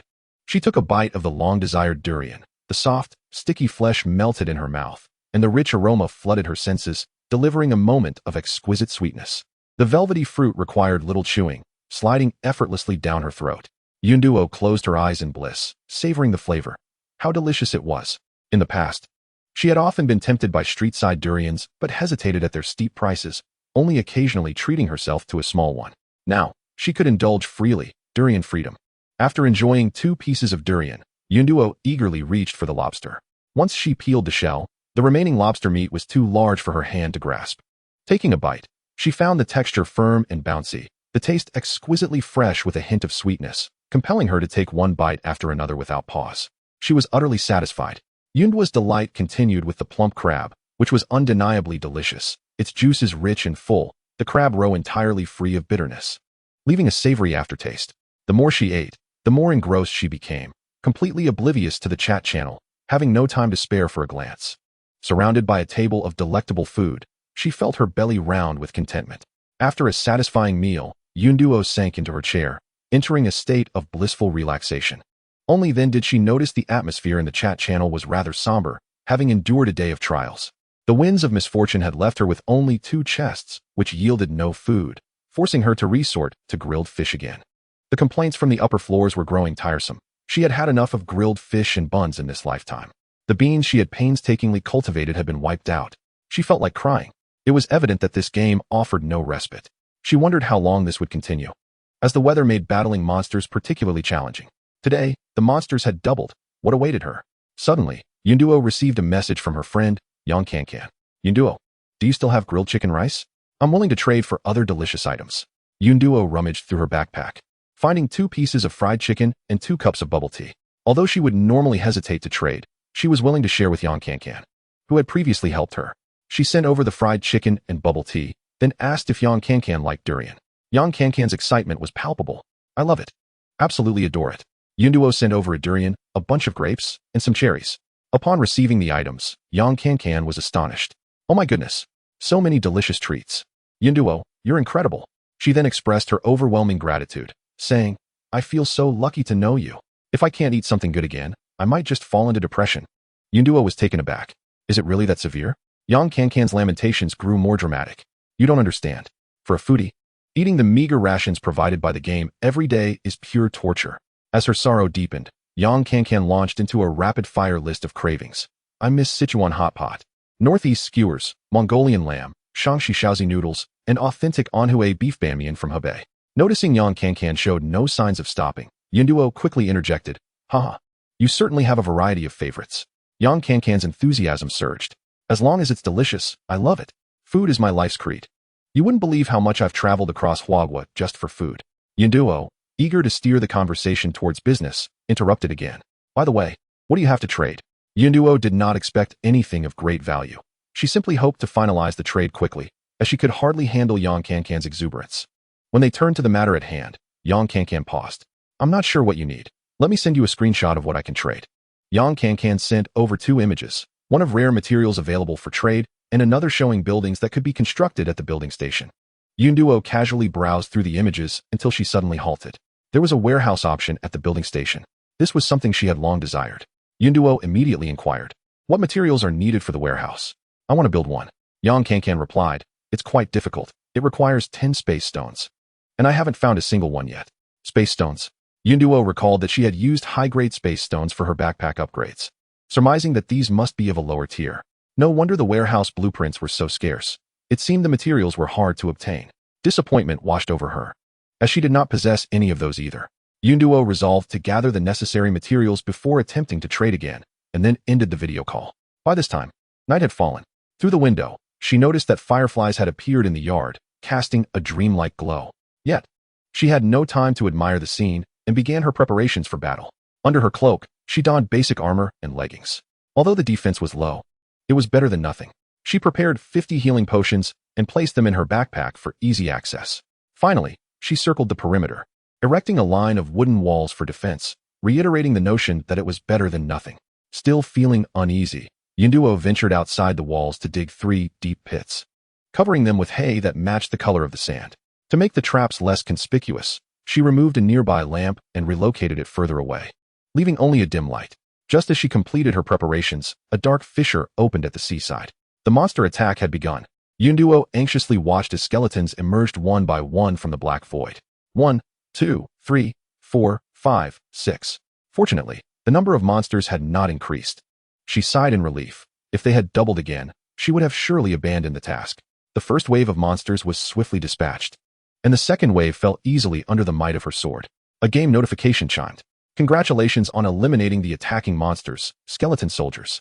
Continue fighting or end battle. Please make your choice." Yunduo tightened her grip on her sword and took a deep breath. Continue.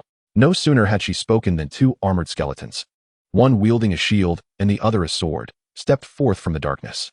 Upon recognizing the skeleton's attributes, Yunduo's eyes widened in shock, and she blurted out a string of exclamations. Name: Skeleton Elite. Attributes: Attack 18, Agility 10, Defense 15. How on earth is she supposed to fight this? Their attributes were far beyond her expectations. Yunduo's own attributes were merely 11 for strength, 9 for agility, and 5 for constitution. Even with her sword's attack power of 10, she was only marginally stronger in attack, while all other stats fell short. And to make matters worse, there were 2 of them. This system is truly merciless. Yunduo turned and fled, the elite soldiers grinning with their characteristic wide mouths, brandishing their swords in pursuit. Chapter 30. Battling the 3rd stage skeleton monster. The wind howled past her ears as Yunduo dared not pause. Facing 2 skeleton elites head-on, she had no chance of victory. The 2 monsters, with their high agility, closed the distance rapidly. Yunduo dashed around the walls, reaching out to touch the wooden barriers, quickly stuffing them into her backpack one by one, and then flinging them back towards the pursuing skeletons. The wooden walls flew before the skeletons, only to be sliced in half by a single strike, providing minimal obstruction. This won't do. Continuing like this will only exhaust her stamina. Frowning, Yunduo needed to devise a way to restrain one of the skeletons. She led the skeletons toward the traps, leaping over the pitfalls beneath her feet, silently praying that one of them would fall in. The sand and hay blended perfectly under the night sky. The skeletal warrior, caught unawares, stepped into a trap, much to Yunduo's delight. He had fallen for it. Upon witnessing this, the second skeletal figure quickly maneuvered around the predicament.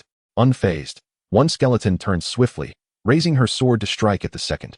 The latter, momentarily taken aback, could hardly comprehend how a human who had just been fleeing in terror now dared to confront him head-on. Yet, this was fortuitous for him, as the second skeleton grinned and engaged Yunduo in battle. However, to his astonishment, a single strike from her sent him staggering back 3 steps. The second skeleton was taken aback. Just 3 days into the offensive, how could a mere human female contend with him, a seasoned warrior? The reports he had received had not suggested such a scenario. Had he been misled into believing that human females were frail and cowardly? Confusion clouded his thoughts. Was this perhaps a transgender individual?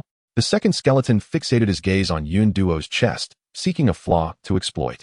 Yunduo, indignant, exclaimed in her mind. What the hell? Are there lecherous beings among skeletons too? Her fury ignited. She intensified her attacks. The second skeleton, bewildered by her sudden outburst, instinctively activated his defenses. At this moment, the first skeleton had already extricated itself from the trap. Light and agile, the skeleton brandished its tools, easily evading confinement. Observing this, Yunduo felt an anxious pang in her heart, but suddenly, the second skeleton seized the opportunity to ensnare her. The second skeleton clicked its jaw twice in a gesture of urgency. This foe was troublesome. They must join forces to eliminate her. Yun Duo opted for a familiar tactic, hurling a wooden wall to create a diversion and swiftly retreating. To her surprise, the second skeleton mimicked her action, swinging its shield with force towards her face. Yun Duo had no choice but to halt and defend, and in the ensuing back and forth, the first skeleton had already arrived. The two skeletal figures launched a relentless assault, and she struggled to keep pace. A flurry of strikes rained upon her, causing the durability of her rare cloak to plummet. 3, 2, 1. At last, a sound of fabric tearing resonated, and the cloak was utterly ruined as the blade of the second skeleton found its mark on Yun Duo's left shoulder. A sharp pain surged through her, but she clenched her teeth to suppress her scream, warm blood gushing from the wound and staining the ground. The first skeleton took advantage of the moment and executed a shield bash, sending Yun Duo crashing down into the shallow waters. Small sea creatures, attracted by the scent of blood, approached with claws waving and sharp teeth bared, eager to take advantage of the chaos, but they were halted by her ordinary armor. Gazing at the gruesome wound on her shoulder and the advancing skeleton, Yun Duo felt a surge of anger. Damn it, if it comes to it, I'll trade injury for injury. I have plenty of healing salve. She hastily applied a portion of the salve to her shoulder and raised her leg to intercept an incoming attack. Using the momentum, Yun Duo rolled and sprang to her feet. The skeletons renewed their assault. She adjusted her position to avoid vital strikes and retaliated with her sword. In an exchange of injuries, the attacks from the two skeletons landed on her waist and thigh, causing her to stumble, yet she summoned her strength to remain upright. Her counterattack severed two of the first skeleton's ribs, a brutal exchange that left both skeletons astonished. Observing Yun Duo, drenched and bloody, they found her more terrifying than their own undead forms. Trembling, Yun Duo applied the healing salve to her wound, caught between the extremes of pain and itchiness, unable to discern which was more unbearable. Meanwhile, a swarm of sea creatures harassed her, taking advantage of her vulnerable state. Having just lost her ordinary armor, Yun Duo felt the sting of two new wounds on her leg within mere seconds. Unable to bear the onslaught, she retreated toward the beach. The skeletons, averse to the sea, followed suit. At that moment, an unspoken understanding emerged between them. Yun Duo's mind raced. The flaw in trading injuries was that she had only been able to apply her salve because the skeletons had been momentarily subdued. Once they regained their composure, they would not allow her the luxury of healing time. Rapidly contemplating, she sought for a way to delay the skeletons. Feeling her feet sink slightly into the sand, a spark of inspiration struck. Eureka! Her eyes brightened as she quickly filled her backpack with seawater and then took off running. The first and second skeletons shouted in confusion. Why is she running again? They had no choice but to pursue her. Yun Duo recalled the locations of the other traps and led the skeletons in that direction. The traps, concealed by the night, were well hidden. Predictably, the first skeleton fell into another trap. How frustrating! It exclaimed. Without pausing, Yun Duo continued to lure the second skeleton onward. Sensing her intentions, the second skeleton became particularly cautious of its footing. When Yun Duo suddenly jumped, the second skeleton, in a moment of desperation, mirrored her leap, successfully clearing the trap. Huh, clever, it thought, grinning widely. In the next instant, Yun Duo's foot struck hard against it, sending the second skeleton stumbling backward into the trap. You cheat, it protested. However, the second skeleton remained unfazed, knowing that the trap could not contain him. He raised his hands to climb out, just as the first skeleton was also about to escape. Yun Duo approached the edge of the trap, looking down at the second skeleton from above, a benevolent smile gracing her lips. The second skeleton inexplicably broke into a cold sweat, wondering why it felt such trepidation despite lacking skin or pores. Suddenly, Yun Duo raised her right hand, and seawater cascaded down from nowhere, pinning the second skeleton's head to the ground. In moments, the water engulfed its body before subsiding. The second skeleton was left bewildered. What is she trying to do? Drown me? I don't need to breathe, you fool. Suddenly, sand and clay began to rain down from above. I told you, I don't need to breathe. The second skeleton mocked Yun Duo internally, raising its limbs to climb up. But to its shock, the sand and clay, stirred by its movements, began to merge with the seawater, becoming increasingly adhesive, rendering it impossible to escape. With no leverage to push against, the second skeleton frantically struggled, but its efforts proved futile, causing it to sink deeper. Watching from the sidelines, Yun Duo smiled in satisfaction. Her plan had succeeded. Artificial quicksand, anyone? At that moment, the first skeleton had finally extricated itself, successfully ensnaring one of its comrades, prompting Yun Duo to swing her sword towards it. Hadn't it been eager to strike her just moments ago? Her pent-up rage fueled her attacks as she wielded her sword with ferocity. The balance of power shifted. The first skeleton, diminished, could barely lift its head under her relentless onslaught. In a short while, it bore numerous wounds. Yun Duo pressed her advantage, seizing a fleeting opportunity to strike at the skeleton's neck, thus concluding the battle. Breathing heavily, she turned her gaze to the second skeleton. With its companion slain before its eyes and itself ensnared in a pitiful predicament, the second skeleton trembled in fear, its head quaking above the sand, its teeth chattering audibly. Mimicking the skeleton's demeanor, Yun Duo grinned as she approached, sword in hand. Coming to a halt before it, she contemplated for a moment before producing an axe. "You little rascal, you were quite the chaser just now." Without waiting for the second skeleton to react, Yun Duo swung the axe towards its neck. The axe, though low in damage, required multiple strikes to sever. Adopting a tree-felling stance, she relentlessly chopped, taunting with each swing, "Go on. Chase me again, why don't you? Chop. You think you're so skilled at cutting? Even without eyes, you still dare to stare? You should stay in your coffin now that you're a skeleton." The second skeleton was driven to the brink of madness. Is this not pure humiliation for skeletons? Is there no one to intervene? Why is she so devoid of decency? Why not grant me a swift end? Yun Duo remained unperturbed, for she harbored a vengeful spirit.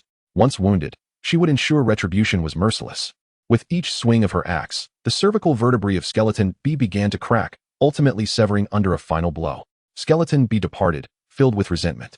"Congratulations. You have gained a hatred level of 1 from the Undead Clan." Hatred from the Undead Clan? What could that possibly mean? Yun Duo pondered in confusion. Upon accessing her personal information panel, she noticed some changes. At the bottom, a new entry appeared. Undead Clan Hatred. 1. Yun Duo clicked it, and detailed information emerged. Description: the hatred of the undead towards you has increased. When the undead attack the base, they will send additional monsters, and when with other players, the undead will prioritize attacking you. Oh, this is rather advantageous. Yun Duo's lips curled into a sinister smile. The more skeletons that come, the greater the spoils. Moreover, she had duly noted her second tally in her little notebook. The undead successfully surpassed the minor sea monster, claiming the title of her most despised creature. Come forth, little rascals. After claiming this wave of rewards, she would relish in turning this band of miscreants into a disarray of confusion. As the 1-hour attack period elapsed, the black hole by the seaside gradually contracted, slowly vanishing. The ground was littered with skeleton corpses, transforming into treasure chests, with the third-tier skeletons morphing into gleaming silver chests. The system prompt sounded at the perfect moment. Ding! Congratulations, host, for completing the triggered task. Defeat the third wave of attacking monsters. Task rewards have been distributed. Observing the additional plus sign next to her attributes, Yun Duo was overjoyed. Every effort bore fruit. 10 attribute points. Was this not akin to soaring to new heights? Her smile widened uncontrollably. After careful consideration, given that her attack power was already enhanced by the sword, she found no immediate need for further enhancement there. Stamina, influenced by her physique, needed a slight boost. Yun Duo allocated 6 points to agility and 4 to physique. The updated attributes were as follows: Strength, 11. Agility, 15. Physique, 9. With her formidable sword in hand, even the third-tier skeleton soldiers could not pose a threat to her. Yun Duo felt elated. Additionally, there was the system's reward for defensive gear. In her inventory lay a scarlet cloak. Name: Precious Defensive Cloak. Description: Defense 30. Intelligently regulates temperature for warmth and coolness. Self-cleans against water and fire, and inflicts 20 points of retaliatory damage. How extraordinary! Yun Duo's eyes sparkled with excitement. Not only was the defensive power remarkably high, but the retaliatory damage was also a staggering 20. Standing still while being attacked could annihilate her enemies. Of course, she would not waste it in such a manner. Moreover, the temperature regulation and self-cleaning abilities were incredibly considerate, enhancing the wearing experience to perfection. Picking up the scattered chests, Yun Duo felt her footsteps lighten in joy. This wave of fortune was phenomenal. Why hoard silver chests when she could open them all? Now that the third-tier skeletons no longer posed a threat, she saw no reason to keep the silver chests. Including the one she had saved earlier, she could open 3 silver chests in total. Arranging them in a row, Yun Duo rubbed her hands in anticipation. 6 wooden, 2 copper, 3 silver. She was eager to see what treasures awaited her. The wooden chest yielded several upgrade materials for level 5 bases, yet in comparison to the hundreds or thousands needed, it was but a drop in the ocean. The copper chest produced island upgrade cards, 6 in total. When it was time for the silver chests, Yun Duo felt a surge of nervousness, as her previous chest openings had not yielded much. Slowly, she opened the first chest, revealing a blueprint within. Congratulations, you have obtained Dock Blueprint 1. A construction blueprint. Indeed, Yun Duo felt disappointed, expecting something more valuable. Checking the details, she found: Name: Dock. Description: Can be built along the coastline. Once established, it is permanent and indestructible, covering an area of 4 square meters. Materials: Island Foundation 1, Stone 10, Plank 10. An indestructible permanent dock? In a flash of inspiration, she understood its function. This was no ordinary structure. It was clearly a cheat tool provided by the game.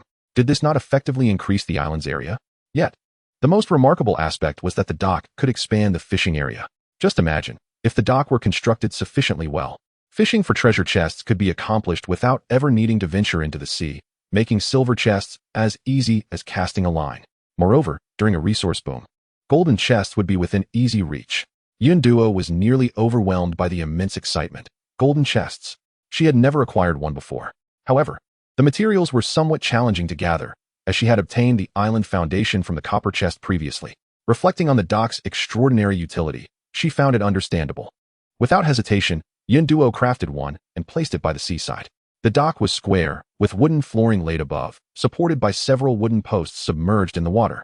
Had the game not indicated it was indestructible, she might not have noticed.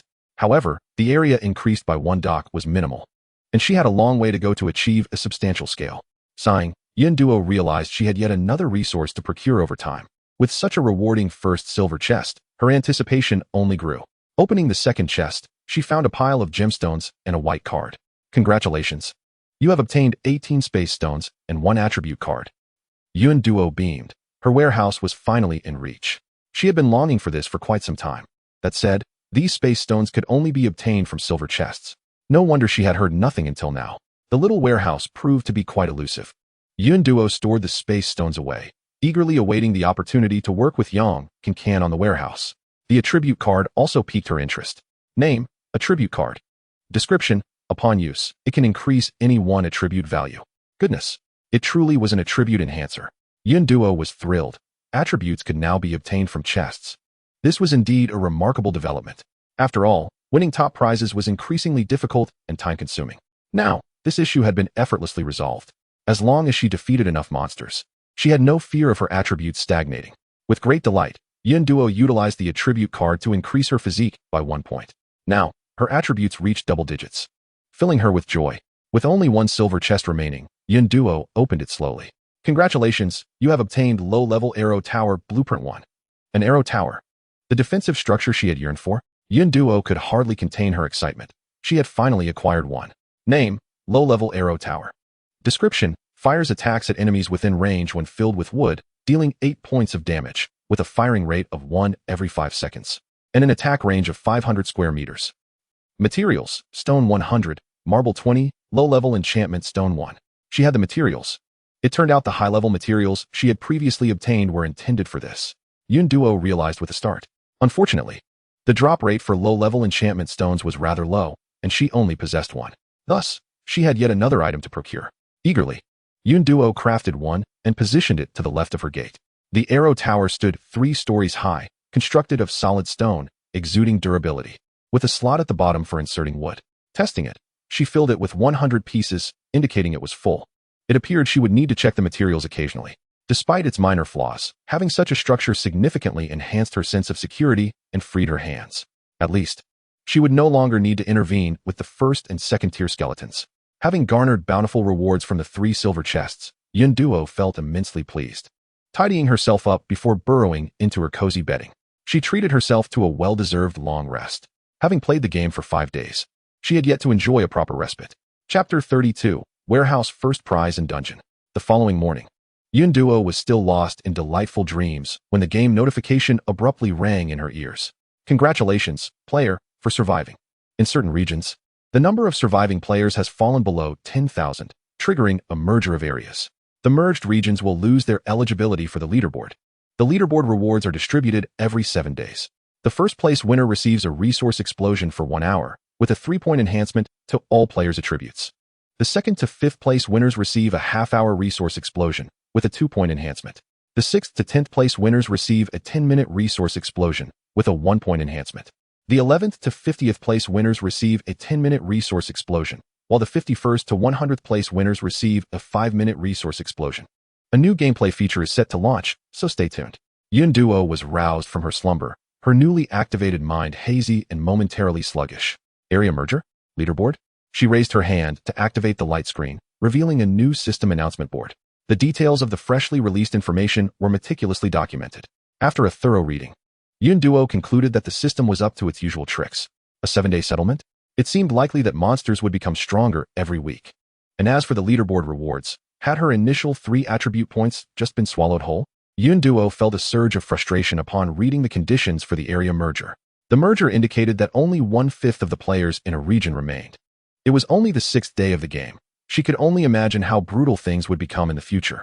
The game notifications had disrupted her peace of mind, extinguishing her desire for a leisurely sleep. As she opened the chat panel, she found it bustling with activity, all players discussing the matter. What the heck?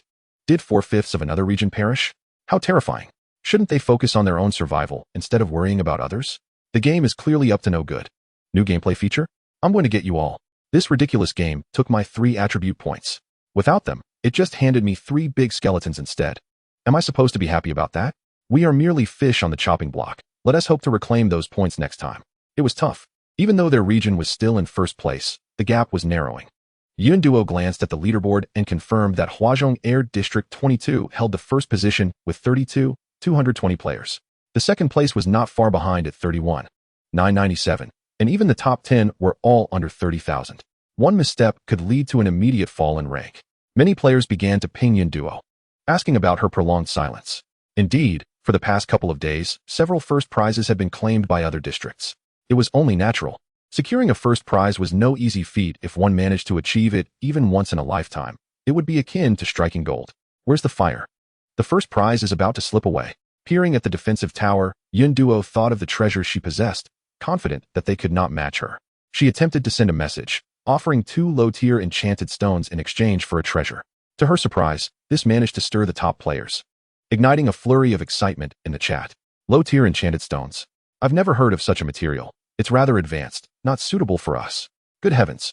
I sold one just yesterday. Someone come and put me out of my misery. After a while, no one approached her, indicating that this material was indeed rare. Suddenly, Yonkinkin messaged her, inquiring if Yun Duo truly possessed the treasure. Yun Duo was taken aback. Do you have the materials? Yonkinkin chuckled. I had one. And just yesterday I acquired another. Just enough? Yun Duo realized that it was the same one she had sold. This young girl had quite the eye for talent. Yonkinkin sent her the materials, and Yun Duo crafted an arrow tower for her. Upon receiving the item, Yonkinkin transformed into a screeching fan, exclaiming in excitement. Yun Duo felt her head buzzing from the noise, realizing that the girl had even sent a voice message. Anticipating another barrage of excitement, Yun Duo preemptively stated, I obtained Space Stone X10. Yonkinkin was incredulous. You found this? I spent 2 days searching for it with no luck. And you found it just like that? How absurd. Am I dreaming? She looked again, confirming it was indeed a space stone, and there were 10 of them. She fell into deep thought before exclaiming, Be honest with me. Are you an NPC? I swear I won't tell anyone. Yun Duo chuckled, bemused by the train of thought. What are you thinking? I'm just a player. Yonkinkin whimpered. You could have just lied to me. It would have been easier on my feelings. Lulin, I understand. Dingy, do you need me to say anything? After exchanging resources, Yun Duo was eager to set up her new building. She placed an arrow tower on the right side of the entrance, achieving a perfect symmetry that resembled 2 formidable guardians watching over the base. The warehouse she received was much smaller than she anticipated, a wooden box measuring 2 meters long, 1 meter wide, and 1 meter high. She positioned it in the living room. As she opened it, a panel appeared displaying 10 empty slots, each capable of holding 999 identical items. In the lower right corner was a small plus sign. Curious. She pressed it. Consume 1 space stone to upgrade a slot. Do you wish to upgrade? To her delight, she could upgrade the slots. Yun Duo was thrilled, as she had felt the 10 slots were insufficient.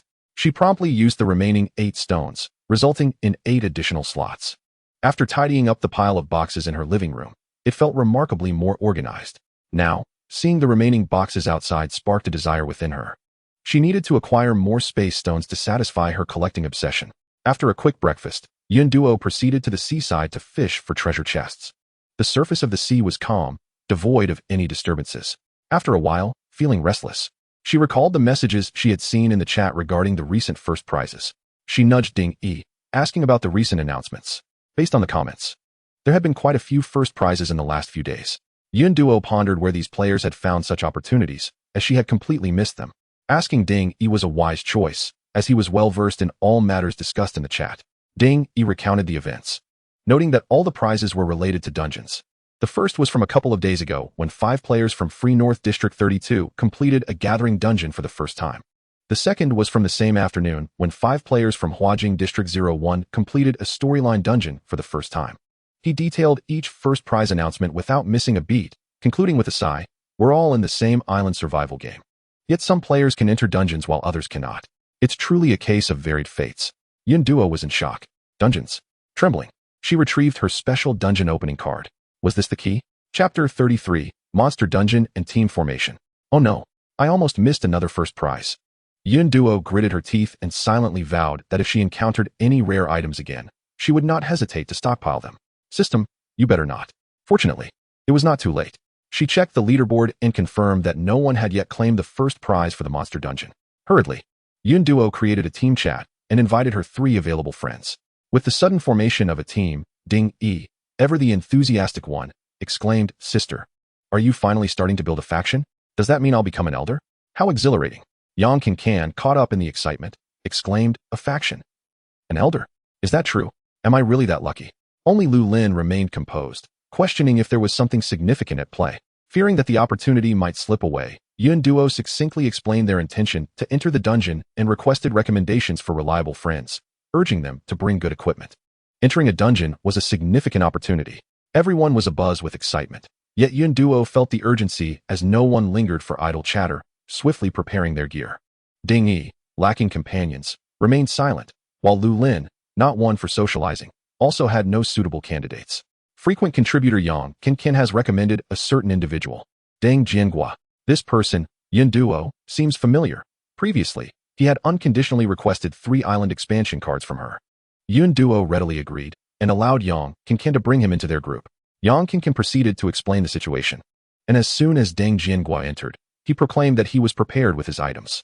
With everyone gathered, Yun Duo immediately utilized a special dungeon opening card.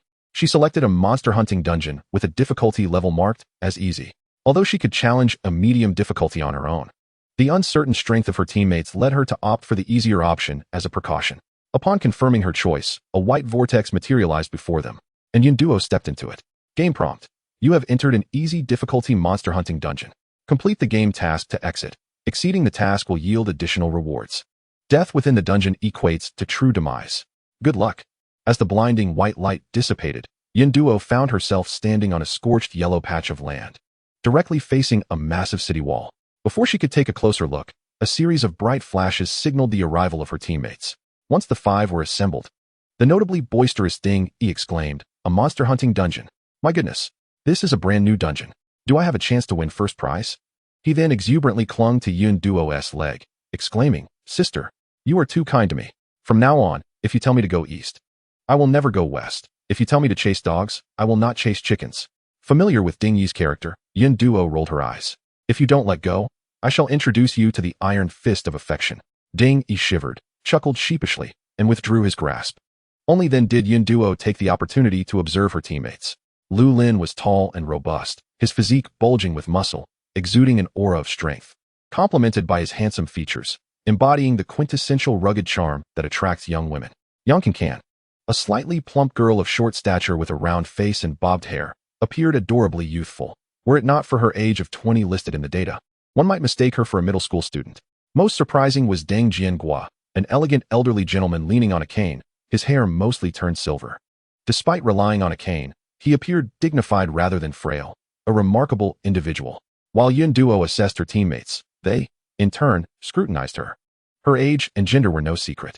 Speculations about Yun Duo in the channel were abundant. Most believed she resembled a tomboy. Some even imagined her as a muscular version of Barbie. After all, a person capable of slaying a monstrous fish on the first day could hardly be a weak woman. However, Yun Duo defied these assumptions entirely. While her appearance was not delicate, she embodied the essence of an ordinary girl, the only extraordinary trait being her exceptional beauty. Clad in a black form-fitting dress paired with satin black boots and a fiery red cape, her skin appeared luminescent, rendering her exquisite visage starkly incongruous with the surrounding rugged scenery. All thoughts flashed through her mind in an instant. The group politely began introducing themselves. The first to speak was Deng Jiangua. With a smile and a calm demeanor, he addressed her, "Young friend Yun Duo. I thank you for granting me this precious opportunity. Should you ever require assistance, I shall do my utmost to help." He then jested about his impending 50th birthday, humorously referring to himself as one of the oldest players in the game. While my physical capabilities may not match yours, my years of experience might still hold some value. I hope you do not find me wanting. Yun Duo, influenced by his eloquence, responded respectfully, "Not at all, sir. You are merely overthinking." Deng Jianguo laughed heartily. "I am no gentleman. I am but a humble teacher. If you do not mind, feel free to call me Teacher Deng." After Teacher Deng concluded his introduction, it was Yang Kankan's turn. The girl appeared a bit shy, unlike her usual chatty self, offering a brief introduction and then discreetly retreating behind Yun Duo.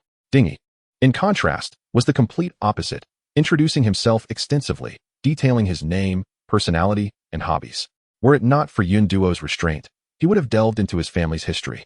Lu Lin maintained his characteristic quietness, succinctly stating his name before falling silent again. Once the group had familiarized themselves with one another, a soldier clad in armor approached. "You must be the otherworldly individuals here for the task." As Yun Duo nodded, the soldier gestured for them to follow and began assigning tasks, stating, "You are required to eliminate a total of 200 enemies. Exercise caution. No one on the battlefield will take responsibility for your safety." With that, he hastened on his way, his pace brisk as though he were being pursued. The group hurriedly followed. Upon passing through a large gate in the city wall, the soldier halted. This is it. The sight before them left everyone in awe. The sky appeared to have been cleaved open, revealing a massive black chasm from which countless monsters surged forth, charging towards the city wall. The once mighty wall, resembling a colossal dragon, now seemed diminutive when contrasted with the endless tide of monsters. Yun Duo gazed at the rift in the sky, reminiscent of the dark abyss from which the monsters emerged.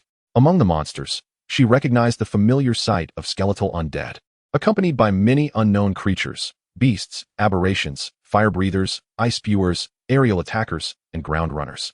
Beneath the wall, numerous individuals fought valiantly against the encroaching monsters. It would be more accurate to say these were not just humans. Some bore orc-like traits, others possessed elfin ears, and there were even mechanical beings among them. Yun Duo was captivated by the grandeur of the battlefield. Allies of varying abilities clashed with monsters of different levels. The adversaries they faced from their position were the lowest-tier skeletal foes. The entire group remained momentarily stunned by the magnificence of the war unfolding before them. A nearby soldier, witnessing their astonishment, remarked, "Did you come to watch a 5D movie?" Ding Yi immediately gave a thumbs up. "This is far better than any movie." The soldier replied, "Thank you." Yun Duo, feeling a pang of regret, lightly smacked Ding Yi on the back of his head while apologizing. "I somewhat regret saving such an embarrassing character." Ding Yi, perplexed, responded, The battlefield was no jest. Even if the monsters were of lower rank, their sheer numbers posed a significant threat. Turning back, Yun Duo instructed, "Yang Kan and Teacher Deng, stay behind. Ding Yi, you maneuver to the side for support. Lu Lin and I will take the front, maintaining our formation to avoid being scattered." Upon hearing that she intended to shield herself behind the boys, Ding Yi immediately objected. "Sister, I am a man. I will protect you from the front." Yang Kankan could not help but roll her eyes. "Use your brains. Yun Duo has more attribute points than you. Why would you protect her?" Recalling the numerous announcements for first prizes, Ding Yi hesitated before taking 2 steps back. "Pardon my intrusion." With no further objections, the group arranged themselves and advanced towards the monsters. Facing the oncoming horde of skeletal creatures, Yun Duo managed to maintain her composure. After all, they were primarily first and second-tier skeletons, posing little threat. Accumulating 200 kills for the team would merely require a few hundred swings of her sword.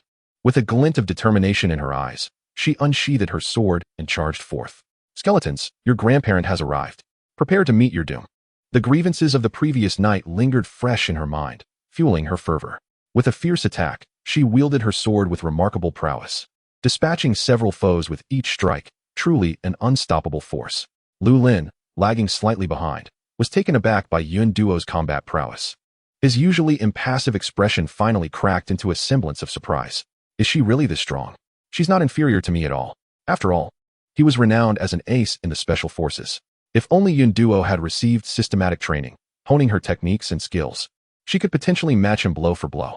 Truly, she was a formidable powerhouse. He marveled inwardly. He had originally intended to protect her discreetly, but it seemed his concerns were unfounded. It was unnecessary, utterly unnecessary. One could not expect the girl to bear the burden alone. Thus, Lu Lin brandished his sword and charged forward. "Skeleton monster, come and fight." Before him surged a horde of skeletons, some brandishing sharp claws and others wielding bone swords, their grotesque mouths gaping as they advanced. Lu Lin was poised for action. Yet, in the next moment, the skeleton before him seemed to disregard his presence entirely. Veering off to pursue Yunduo, Lu Lin exclaimed, "What in the world? Am I so inconspicuous? Or has the game encountered a bug?" He stood frozen, sword raised. As one skeleton even brushed against the edge of his blade, demanding, "Make way, you're blocking my path." Enraged, Lu Lin thought, "Skeleton monster. This is sheer insolence." Such flagrant humiliation. He unleashed all his strength, ferociously attacking, managing to dispatch a number of monsters. The duo fought with unrelenting vigor, leaving not a single skeleton unscathed. The overwhelming tide of monsters was contained, none slipping past them. The onlookers were left in awe. Are these two truly carbon-based life forms? Do they comprehend this world? Ding Yi's jaw dropped in disbelief, nearly dislocating.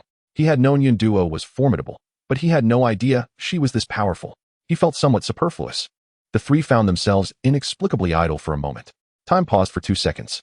Ding Yi suggested, "Shall we play a game of Dodiju?" Yang Qingqin rolled her eyes at Ding Yi, exasperated. "Use your feeble little brain. Who brings playing cards to battle monsters? Do you think you're Kaido Kid?" Teacher Ding chuckled, urging them to focus. "Let's lend a hand, or we won't feel secure about our rewards." The trio began to showcase their talents. Looking for opportunities to strike, Yang Qingqin adopted a casual approach, poking and slashing wherever she could. Ding Yi, however, was more devious, specifically targeting the eye sockets of the skeletons. The damage was unclear, but his delight was evident. Teacher Ding was the most reserved in his attacks, wielding a hammer. He would wait for the right moment to suddenly strike, shattering the skeletons' necks. Each blow claimed a skeleton, making his tally the highest among the three. Their collective kill count rose steadily, surpassing 100 in no time. Just as Yunduo believed the task was nearing completion, an unexpected turn of events unfolded. From the enemy ranks emerged a dark-robed sorcerer wielding a skeletal staff. The sorcerer was enveloped in swirling black energy, arcane runes rotating around him, slowly forming a diagram of a formation, clearly a prelude to a grand spell. The allies were not to be outdone. A white light surged from the battlements, revealing a white-haired, white-robed old man with a white beard. He raised his staff, a luminous sphere gathering at its tip, growing increasingly larger. Were they about to unleash a duel of spells? The terrifying power emanated from both sides. In that instant, the battlefield, filled with the cacophony of battle cries, seemed to pause. The winds grew distinctly audible. A palpable pressure descended from above. Yunduo felt her hair stand on end, her body stiffening uncontrollably, overwhelmed by an unprecedented dread. Suddenly, Teacher Ding seized her collar, exclaiming, "Run." It was only then that Yunduo realized they were being pulled back by Teacher Ding. With his cane secured at his waist, he moved swiftly, dragging Yang Qingqin along. Ding Yi was being pulled by Lu Lin. They reached the archway of the city walls, halting as the gates had shut without their notice. Turning back to the battlefield, they witnessed the spells of the two sorcerers culminating. One luminous sphere collided with a shadowy claw, both carrying immense force. The next moment erupted in a deafening explosion. Yunduo's ears rang with a deafening buzz. The ground trembled violently, the shockwave of the explosion unleashing scorching waves of heat. Thousands of monsters perished instantly at the epicenter of the blast, while countless others were hurled into the air, severely wounded and uncertain of their fates. This was akin to a human-shaped nuclear bomb. Yunduo's pupils dilated in shock. Fortunately, the majority of the devastation fell upon the monsters. Unfortunately, several allies were inadvertently harmed by the debris raining down from above. A colossal beast, the size of a truck, arced through the air, crashing nearby where they had just been positioned. Several soldiers who failed to escape were crushed instantly. A cold sweat broke out on Yunduo's brow as she realized how close they had come to death. She had not anticipated such peril in what seemed like a foolproof task. The battlefield was indeed not to be underestimated. Had it not been for Teacher Ding's quick reaction, she might have ended up in a rather unfortunate predicament. As she turned to express her gratitude, Teacher Ding waved his hand dismissively, suggesting, "Let us set that aside for now. Shall we seize the opportunity?" Following his gaze, Yunduo was momentarily taken aback. The others were equally astonished. Ding Yi and Yang Qingqin gasped in unison. Yunduo stood still, while Lu Lin remained silent. Chapter 35. The blade of ruin. The fallen beast lay wounded, its blood seeping into the earth, staining the ground crimson. It lay motionless, save for the slight rise and fall of its body, a testament to its lingering life. This was indeed a prime opportunity to claim a trophy. Yunduo approached the beast, her heart racing. This was the first time she faced such a creature. Its massive form, even on the brink of death, exuded an overwhelming presence. Moreover, if her observations were correct, the beast had come from the vicinity of the explosion's epicenter.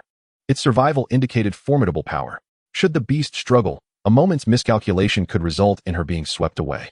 Yet, Such a splendid opportunity was not one she wished to squander. Taking a deep breath, she tightened her grip on her sword. Ding-yi trembled, standing protectively in front of her, declaring, "Sister, I'll guard you." Yang can confound his cowardice amusing. "Oh please, your legs are as wobbly as noodles. Can you even run?" Before Ding-yi could retort, Teacher Deng chimed in. "That's right. It would be easier for Yun Duo to handle this alone." His words were blunt, almost branding Ding-yi as a hindrance. Ding-yi pouted, begrudgingly accepting the truth. "Humph. Just wait until I grow stronger. Don't come begging for my protection." Unbeknownst to them, the others held their breath, fixated on Yun Duo. She gripped her sword firmly, channeling her strength, and delivered a sweeping strike to the beast's neck. Clang. The good news, the beast did not struggle. The bad news, its skin remained unbroken. The group was left agape at the turn of events. Even Yun Duo, confident in her power, was astonished by the beast's resilience. What level of monster was this? Undeterred, she summoned all her strength for another powerful slash. Her hands vibrated painfully, only managing to dislodge a small amount of dirt. This was a colossal failure. Unable to breach its defenses, she was at a loss. Lu Lin stepped forward, delivering a fierce thrust aimed at the beast's temple. Still, there was no effect. He shook his head impassively, indicating their futility. With both Lu Lin and Yun Duo unable to penetrate the beast's defenses, the others were left hopeless. The situation had reached an impasse. After a long silence, Teacher Deng sighed. There's no choice but to concede. The group fell into silence, each pondering a solution, but none could conceive a viable plan. They had to admit defeat. Their chance at victory was slipping away. Yun Duo sighed inwardly. Had they managed to subdue the beast, the rewards would surely have been substantial. But with their current capabilities, it was unattainable. Suddenly, a thought flashed through her mind. Joy surged within her as she realized, "I've got it." Her eyes sparkled with excitement as she raised her hand above the beast's head. In the next moment, a torrent of sand mixed with seawater cascaded down from the sky, enveloping the beast's mouth and nostrils. The manifestation of a creature from thin air astonished the onlookers. Those with quick minds immediately associated it with a spatial backpack. Once again, they couldn't help but marvel at the stark differences in development. The cloud continued to release silt, remnants of traps crafted the previous night, intended to be preserved for an uncertain future use within her backpack. Little did she anticipate that it would come into play so swiftly. The mound of silt firmly enveloped the beast's head, obstructing its breath. The creature, feeling suffocated, instinctively began to struggle. The cloud hurriedly retreated, narrowly avoiding its thrashing limbs. Evidently, the beast still possessed the strength to resist. Amidst its struggles, some silt fell away. Yet its tenacity in clinging on ensured that the blockage of its nostrils and mouth remained effective. The cloud watched anxiously, pondering whether the death of the beast would count as her achievement. The creature's movements exacerbated its injuries, blood gushing forth as its struggles grew weaker. Gradually, the thrashing ceased, and the rise and fall of its body faded. After a prolonged silence without any notification, the cloud felt a twinge of disappointment. Had she failed? Perhaps. Given the severity of the beast's wounds, it might not succumb solely to asphyxiation. Regaining her composure, she resolved to continue hunting skeletons. Suddenly, a game notification chimed. "Congratulations. Your team has exceeded the task requirements. Additional rewards will be distributed upon completion." She felt a surge of joy. Could they have succeeded? The game truly enjoyed keeping them in suspense. The cloud's emotions oscillated wildly. Had her heart not been frail, she might have struggled to endure the excitement. The others, having received the game notification, erupted in jubilation. Ding-yi leapt 3 feet high, exclaiming, "Wow, wow, wow, an extra reward. Is there a chance for attribute points?" Yang can be seen grinning radiantly, unusually in agreement with Ding-yi. "I don't know, but with such a formidable monster, the rewards must be substantial." Teacher Deng, leaning on his cane, chuckled. "We've certainly benefited from this. Thank you, Cloud." Lu Lin, as succinct as ever, added, "If you need help, call me." The Cloud sincerely replied, "No need to mention it. I owe it to your assistance." Teacher Deng and Lu Lin were quicker to react than she was. This task was indeed beyond her solitary capability. Suddenly, the game announcement echoed again. "Congratulations on successfully defeating the elite boss, the troll leader. Achieving the first boss kill in the game. You have been awarded a top-tier weapon and 3 random attribute points. Was there a grand prize as well?" The Cloud was momentarily taken aback. Then her smile stretched from ear to ear. A top-tier weapon. The very term sounded extraordinary. In the next instant, a longsword radiating a purple aura appeared before her. Name, Blade of Ruin. Description, attack power 40. Inflicts an additional 20 damage against targets with higher defense than itself. Weapon automatically restores durability. What an exceptional weapon. An attack power of 40. With an added 20 against stronger defenses, that totals 48. It also regenerates durability. The cloud was overwhelmed by the surprise. This was undoubtedly the finest reward she had ever received. She scrutinized the information repeatedly, fearing she was hallucinating. It could only be said that she had stumbled upon a great fortune. Such a grand prize would typically require players to progress for a considerable time before obtaining. Yet, she had unexpectedly acquired it, making the item seem extraordinarily powerful. The others were equally startled by the sudden appearance of the sword. The heart whispered, "I shall bear all the pressure alone." The exquisite blade and the surrounding purple light signified its extraordinary nature. Among them, Ding Yi had the keenest sense. He promptly opened the system interface. As expected, it displayed the information about the top prize that the cloud had just claimed. Another grand prize? Ding Yi's voice broke in disbelief. Yangkin began counting on her fingers, including the grand prize from the dungeon. Cloud has claimed a total of 5 grand prizes. After a pause, she added, "Today marks the 6th day of the game." Not one to let such a statement slide, Ding Yi exclaimed, "Someone come and kill me. I cannot bear to witness this." As a fellow human, why was there such a disparity? The heavens were unjust. His expression of sorrow and tone of indignation painted a picture of immense grievance. In a certain sense, this was indeed the case. Yang Kan, unaware of the underlying circumstances, regarded Ding Yi with a changed expression. She muttered softly, "Even the disabled aren't spared. TSK. This game is truly merciless." Chapter 36. Bargaining. Half of the task remained. The group suppressed their excitement and continued eliminating monsters. The latter half proceeded with remarkable smoothness, devoid of unexpected events. Yet, for reasons unknown, the old man with the white beard stationed on the city wall frequently glanced in their direction. The cloud wondered if it was due to the head they had claimed. That shouldn't be the case. Such a powerful NPC wouldn't be concerned with such trivial matters. Unable to fathom the reason, she decided to dismiss it and pretend she hadn't noticed. Upon completing the task, the soldier who had guided them appeared instantly, congratulating them on surviving the mission and inquiring whether they wished to continue or conclude. The group exchanged knowing glances, silently opting to end it. With the additional rewards already in hand, they had little interest in the remaining monsters. Losing a grand prize would be a considerable loss. The soldier turned to lead them back, remaining silent once more. Upon exiting the city gates, the soldier's path diverged from their arrival route. The group exchanged furtive glances, silently following him. Before long, they arrived at a building where the soldier halted, instructing, "Go inside." He seemed unwilling to linger for even a moment longer. After delivering his message, he turned and vanished. The group was left perplexed. What was up with this NPC? Was he in such a hurry to transition to the afterlife? The cloud internally scoffed. She looked up to examine the building before her. It was 2 stories high, constructed from the same materials as the city walls, exuding an ancient and substantial aura. A sign hung at the entrance, adorned with strange symbols. The lettering twisted and contorted as if a worm had crawled across it, script she had never encountered. The grand door stood ajar, revealing rows of shelves within, displaying an array of peculiar items, none of which she recognized. The interior was deserted. Unable to discern anything further, the cloud boldly stepped inside. A figure slumped over the counter gradually lifted their head, displaying a weary expression. "Ah, another outsider has arrived." Before the group could react, a wooden sign was tossed towards them. "Choose wisely and find me." With that, the figure returned to their previous position. Was this the demeanor of all NPCs in this game? The cloud found it difficult to comprehend. She picked up the wooden sign, which had previously been smooth and blank, now revealing 3 lines of text. Basic reward, 200 points. Additional reward, 100,000 points. Note: points expire upon leaving the dungeon and cannot be stacked. The cloud suddenly understood. They were being instructed to use the points on the sign to make purchases. Handing the sign to the others for their perusal, she couldn't help but mutter, "This game is incredibly ruthless." Distributing rewards should be a straightforward process for the game, whether through equal division or contribution-based allocation. Yet, this game insisted on consolidating contributions, rendering them void upon exiting the dungeon. She could easily foresee the disputes that would arise from uneven distribution.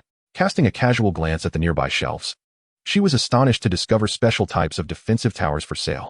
Lightning defense towers, light defense towers, scarlet flame defense towers. There was a dizzying variety. The prices, however, made her heart sink. Wow, prices ranging from 90,000 to 100,000. I can't afford that. I can't afford that. As she took a few more steps, she finally spotted some lower-priced items, allowing her to breathe a sigh of relief. The individual who had understood the wooden sign began to weigh their options. Ding Yi, aware of his own contributions, spoke first. "Sister, I'm just happy to have received a grand prize. I don't need the points." Yangkin chimed in. "Me too, especially since I barely contributed." Teacher Deng smiled. "I share the same sentiment." LL wore an air of indifference as he casually remarked, I'll give it to you. In light of such circumstances, Wyandu felt somewhat at a loss. To claim that they had not been of assistance would be sheer nonsense. However, everyone felt a tad embarrassed about receiving a first prize without contributing, which made her, Wyandu, quite averse to this kind of reluctant politeness.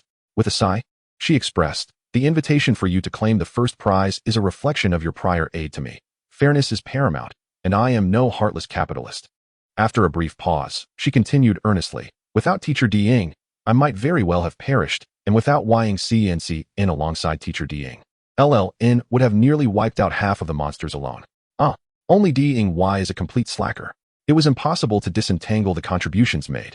Teamwork is inherently a collective effort, with some contributions being more apparent than others."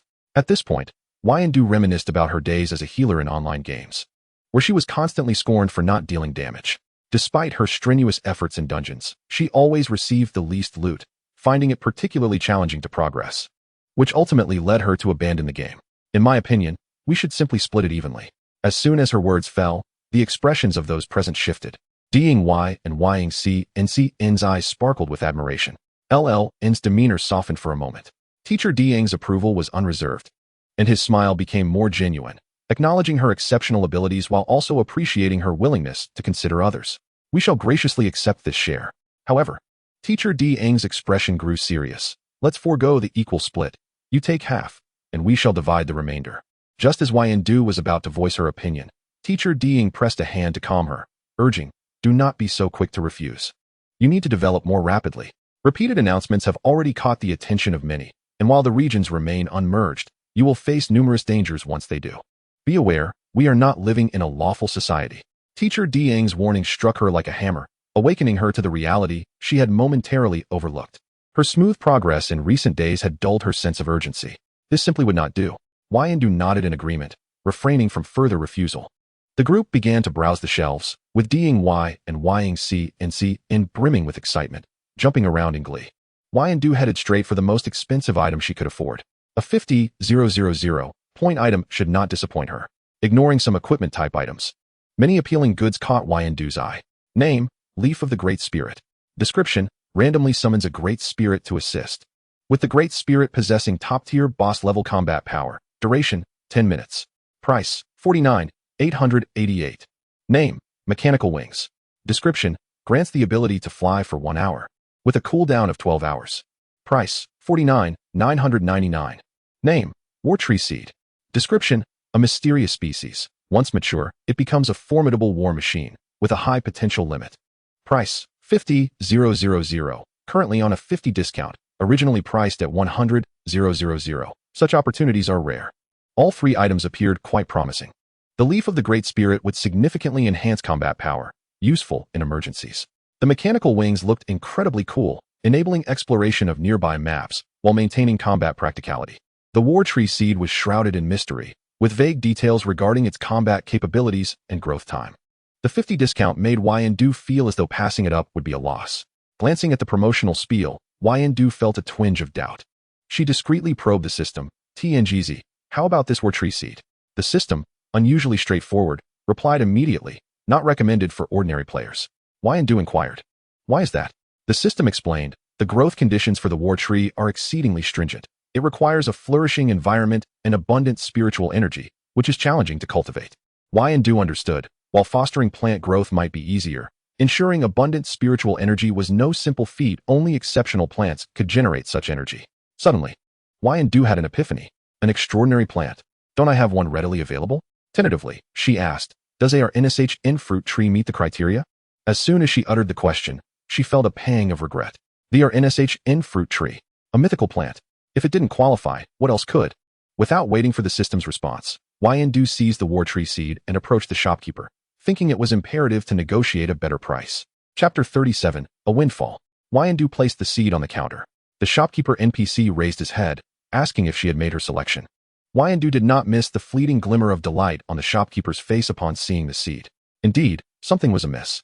Wyandu feigned indignation and questioned, "Isn't your store a tad unscrupulous? Selling a worthless seed for 50,000? The shopkeeper momentarily faltered, yet he was aware that the other party was an uninformed foreigner, and he did not perceive any error on his part. After all, he had profited handsomely from this practice before without repercussions. Even if the buyer realized they had been deceived, they would have to swallow the loss. The store's policy of no returns or exchanges was protected by the rules. Reflecting on this, the shopkeeper's face darkened, and his tone turned hostile. "Foreigner, do not slander me. You cannot afford the price of causing trouble in my shop." The commotion attracted the attention of others, and teammates quickly gathered around. Ding Wai asked, "What is going on?" Yan Du slammed her hand on the table, exaggerating her tone. "This owner is truly unscrupulous, selling a seed worth nothing for 50,000. Although Yang CNCN was unsure of the situation, she quickly chimed in, "Exactly. How can one conduct business like this?" Ding Wai added, Right. As the war tree seed was deemed worthless, the shopkeeper's anger flared. "How can such a precious seed be considered worthless? If you do not explain yourself properly, I shall report you and have you apprehended." The prospect of actual authority made Yan Du feel emboldened. The commotion in the store drew many curious eyes, and a few NPCs gathered at the entrance, including a white-bearded elder. Yan Du had little time to ponder, raising the seed and addressing the crowd. "A seed that can potentially grow into a powerful tree is indeed worth 50,000. However, she shifted her gaze to the shopkeeper, continuing, "If this seed cannot grow at all, wouldn't that render it entirely worthless?" Gasp. The shopkeeper was taken aback. How did this foreigner know such details? This was bad. Lord B.I. who I was just outside the door, and if he found out about this deception, the repercussions would be unbearable. The shopkeeper broke into a cold sweat, hastily defending, "No, it will grow. The conditions are just a bit challenging." Yan Du interrupted, "Yet you claim there's no deception. If the growth conditions are so stringent and not disclosed, wouldn't an ordinary player find it utterly useless?" The shopkeeper's sweat intensified as he realized he had let slip too much. In a panic, he snatched the seed back, frantically explaining, "My apologies, I mispriced it. I was a bit disoriented this morning and accidentally added an extra 0. Yan Du was certainly not convinced by his flimsy excuse, but a 90 reduction in price was more than sufficient.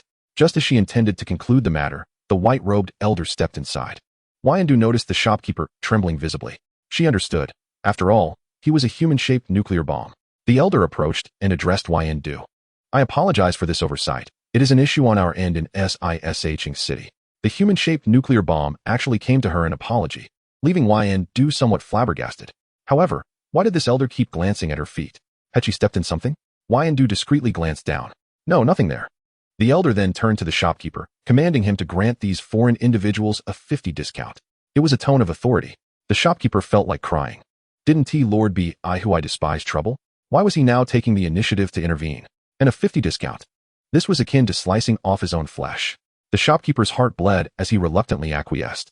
A group of individuals led by Yunduo found themselves in a state of bewilderment, as if struck by a sudden windfall. A 50% discount? An instant increase of 100,000 points?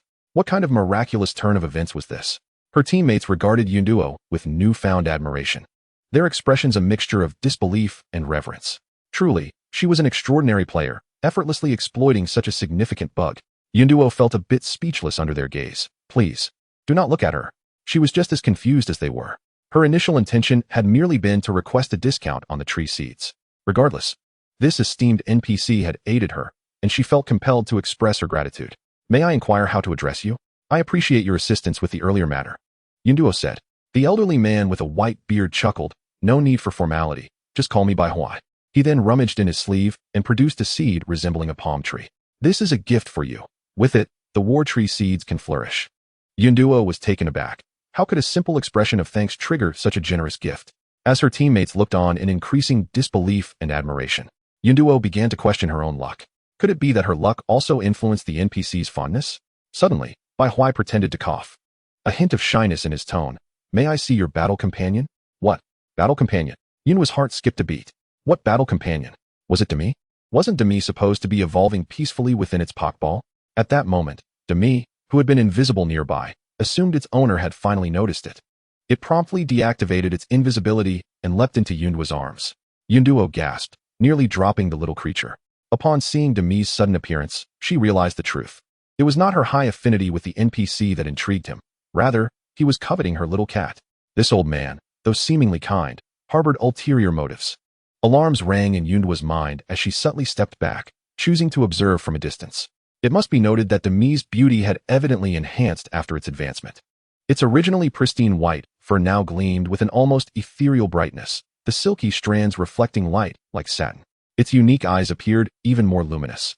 each iris a perfect blend of sapphire and amber. How adorable this little feline was.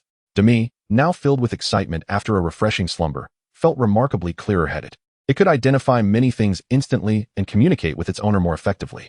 It could now discern that its owner's happiness radiated whenever it was seen. Demi chirped happily and nuzzled Yunduo's chin with its head. The soft, delicate sound elicited envy from Bai Huai, who nearly shed tears of longing at the sight of such immaculate fur, such a charming appearance, and such an affectionate demeanor. Yunduo feigned ignorance, her mental alarm bells ringing loudly. What if he became so enamored that he couldn't let go? She wouldn't stand a chance against any ill intentions he might harbor. Bai Huai, maintaining the demeanor of a high-ranking NPC, refrained from making further demands. Reluctantly shifting his gaze, he asked Yunduo, as a traveler from another world, "Could you share where you acquired your battle companion?" Yunduo hesitated momentarily. This was a challenging question to answer. Ding Yi, beside her, blurted out, "Cats can be found everywhere."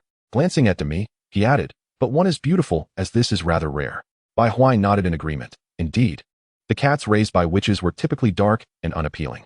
Ding Yi adopted an expression of understanding. Everyone has different tastes. After all, Hakimi is all about fate. Sometimes, even if you search intentionally, you may not find what you seek.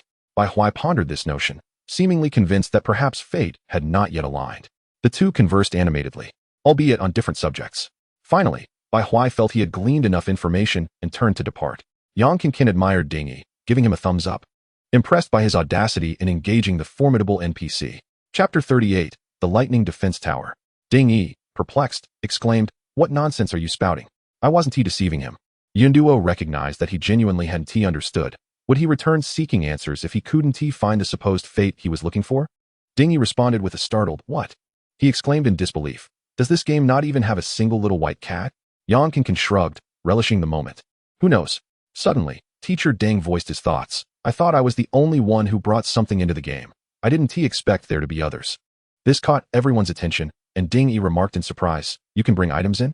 Yang Qinqin's curiosity was piqued. "What kind of item?" Teacher Deng leaned on his cane. "This is it, my late spouse's keepsake." The revelation that it was a keepsake from his spouse left the group enlightened. It was no wonder Teacher Deng moved so swiftly despite using a cane. "All right," Teacher Deng said, tapping the ground. "Let us hurry and purchase items so we can head back to catch more treasure chests." Upon hearing this, the group dispersed. Yunduo coaxed Demi back into the pokeball and made her way to the pricier section. After deducting the war tree seed, she had 200 points remaining, enough to acquire the coveted item she had been eyeing. This time, Yunduo did not hesitate. She immediately selected an item. Name, Level 1 Lightning Defense Tower. Description, inflicts 20 electric damage to enemies within range, dealing 200 critical damage to moist and undead creatures. Attack radius, 1,000 square meters. Attack rate, once every 5 seconds. This tower is upgradable. Price, 89,999 points.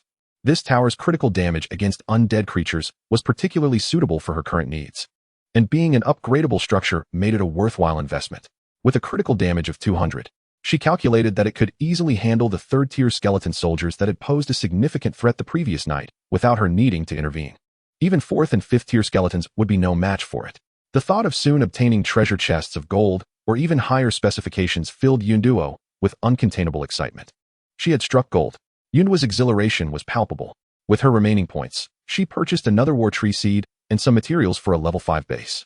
The shopkeeper, aware that she could cultivate the tree seeds, dared not raise the price. Today, he had suffered a tremendous loss. The shopkeeper lamented internally, wishing for this group to depart quickly and spare him further torment. The group soon selected their desired items, all wearing smiles that suggested a bountiful haul. As they exited the shop, a blinding white light flashed, and a game announcement resonated in their ears. Congratulations on achieving the milestone of completing the game's first Monster Dungeon Challenge. You have been rewarded with a smart home kit. Random attribute points, 3. Yunduo felt a sense of calm. She had received yet another first prize. Today had yielded the most announcements from the system she had ever experienced, and the rewards had become somewhat overwhelming. However, she was curious about what the smart home kit entailed. At that moment, the chat channel erupted in frenzy. Colorful messages scrolling across the screen. Congratulations to Yunduo, Ding Yi, Yang Qinqin, Lu Lin, and Deng Zhangwo for completing the game's first Monster Dungeon Challenge. The rewards for each player are commendable. Keep up the good work. Who could tell her how many minutes had passed since Yunduo had claimed her last first prize? If it exceeded 30 minutes, she would eat her words. For those who claimed first prizes were difficult to obtain, where were they now? They emerged, wondering aloud. Why is it so hard for ordinary people? Yunduo mused, it's tiring. One gets used to the sourness after a while. Envying the four who had been carried along, someone remarked, is it too late for me to seek their favor? Look at me. I'm a 985 graduate. But you've lost your 985 status. What can you say now? Yunduo, look at me. I can give foot massages. I have a senior chef certificate. I enthusiastically proclaimed 666 is truly remarkable. The channel had transformed into a grand arena of comparison. However, Yunduo remained blissfully unaware, engrossed in her exploration of the house. The rewards of smart home technology were undeniably enticing. The abode was now equipped with a plethora of appliances, including an automatic washing and mopping machine in the living room, a washer-dryer in the bathroom, and a dishwasher in the kitchen. Household chores were entirely managed, liberating her hands. Additionally, there was an enormous flat-screen television mounted on the wall. Yunduo turned it on and discovered an array of films, television series, and animated shows produced by Blue Star. Now, her leisure time would be far from dull. Yunduo felt immense satisfaction. The gaming experience, beyond mere survival, was exceptionally thoughtful. Dami had already escaped from her pockball and was energetically exploring the house. Upon seeing Yunduo turn on the television, Dami was instantly captivated and expressed her desire to watch. The newly awakened kitten indeed required education. Thus, why not commence with a fulfilling childhood? Yunduo promptly selected the classic television series, Shiyuji. She retrieved some freeze-dried seafood snacks and ensured Dami was settled. With high expectations, Yunduo ventured outside, ready to deploy the lightning defense tower. She took out the model. The holographic display indicated that its footprint was significantly larger than that of an arrow tower. Yunduo chose a spot to the right of the surrounding wall to set it down. A towering structure, entirely silver and constructed from a peculiar metal, rose from the ground. At its pinnacle floated a gigantic, transparent diamond-shaped gem. The interior of the gem rapidly filled with serpentine flashes of lightning. Suddenly, a bolt of lightning surged forth from the gem, striking the sea directly, sending arcs of electricity dancing in all directions. The sea monsters, caught off guard, flipped onto their backs, their wide eyes seemingly pleading with the heavens for justice against their unwarranted fate. Yunduo exclaimed in astonishment, what? The lightning defense tower continued its relentless assault, striking every 5 seconds, each strike resulting in another sea creature flipping belly up. In no time, Yunduo's island was surrounded by the corpses of these monsters, resembling a scene of a large-scale disaster. The sea monsters lamented, I have not wronged anyone. Yunduo took a moment to process this. The range of the lightning defense tower was 1,000 meters. Any sea creature within this radius was deemed an enemy and eliminated by the tower. Coupled with the critical hit bonus against moist creatures, scarcely any sea monster could escape. Yunduo gazed at the suddenly overwhelming workload, feeling a bit bald from stress. The bounty was insurmountable. She simply could not consume it all. Waste was not in her nature. So Yunduo resigned herself to diving into the sea, frantically dismantling and storing her spoils. She also grabbed a chest. Yes, indeed. Observing the situation, Yunduo felt confident that she could acquire the golden treasure chest without sustaining any damage, without even needing to build a dock. The process had barely reached a quarter completion when Yunduo realized her backpack was full. A third was filled with various meats, another third with drop materials, and the last third with blueprints and assorted seeds. In less than half an hour, her 70-slot backpack was overflowing. Yunduo felt the long-forgotten frustration of insufficient storage space. Ding Yi remarked, I wish to experience such frustration. After 4 trips, it took 2 hours to clear the sea. The now tidy living room was once again piled high with various chests. Yunduo sighed. The storage was too cramped. The island was small, and there were too many seeds dropped without any place to plant them. Thus, Yunduo decided to store the ordinary seeds for the time being, planting war tree seeds and palm tree seeds in a vacant spot in the yard. The bounty was abundant and diverse. Sitting inside, Yunduo began to organize her findings. Halfway through her tidying, Ding Yi called her via video. The boy was brandishing his newly acquired weapon, his tone brimming with excitement. Sister, my Wonkai is incredible. I took down a massive sea monster, and in less than an hour, I caught 2 wooden chests and 1 silver chest. Please help me open them, sister. Ding Yi was unusually eager. Last time Yunduo had opened a copper chest for someone, she had revealed a blueprint for a windproof stove, which had tantalized him. This time, with a silver chest, wouldn't it be even more impressive? While Yunduo listened to his incessant chatter, she continued to tidy up.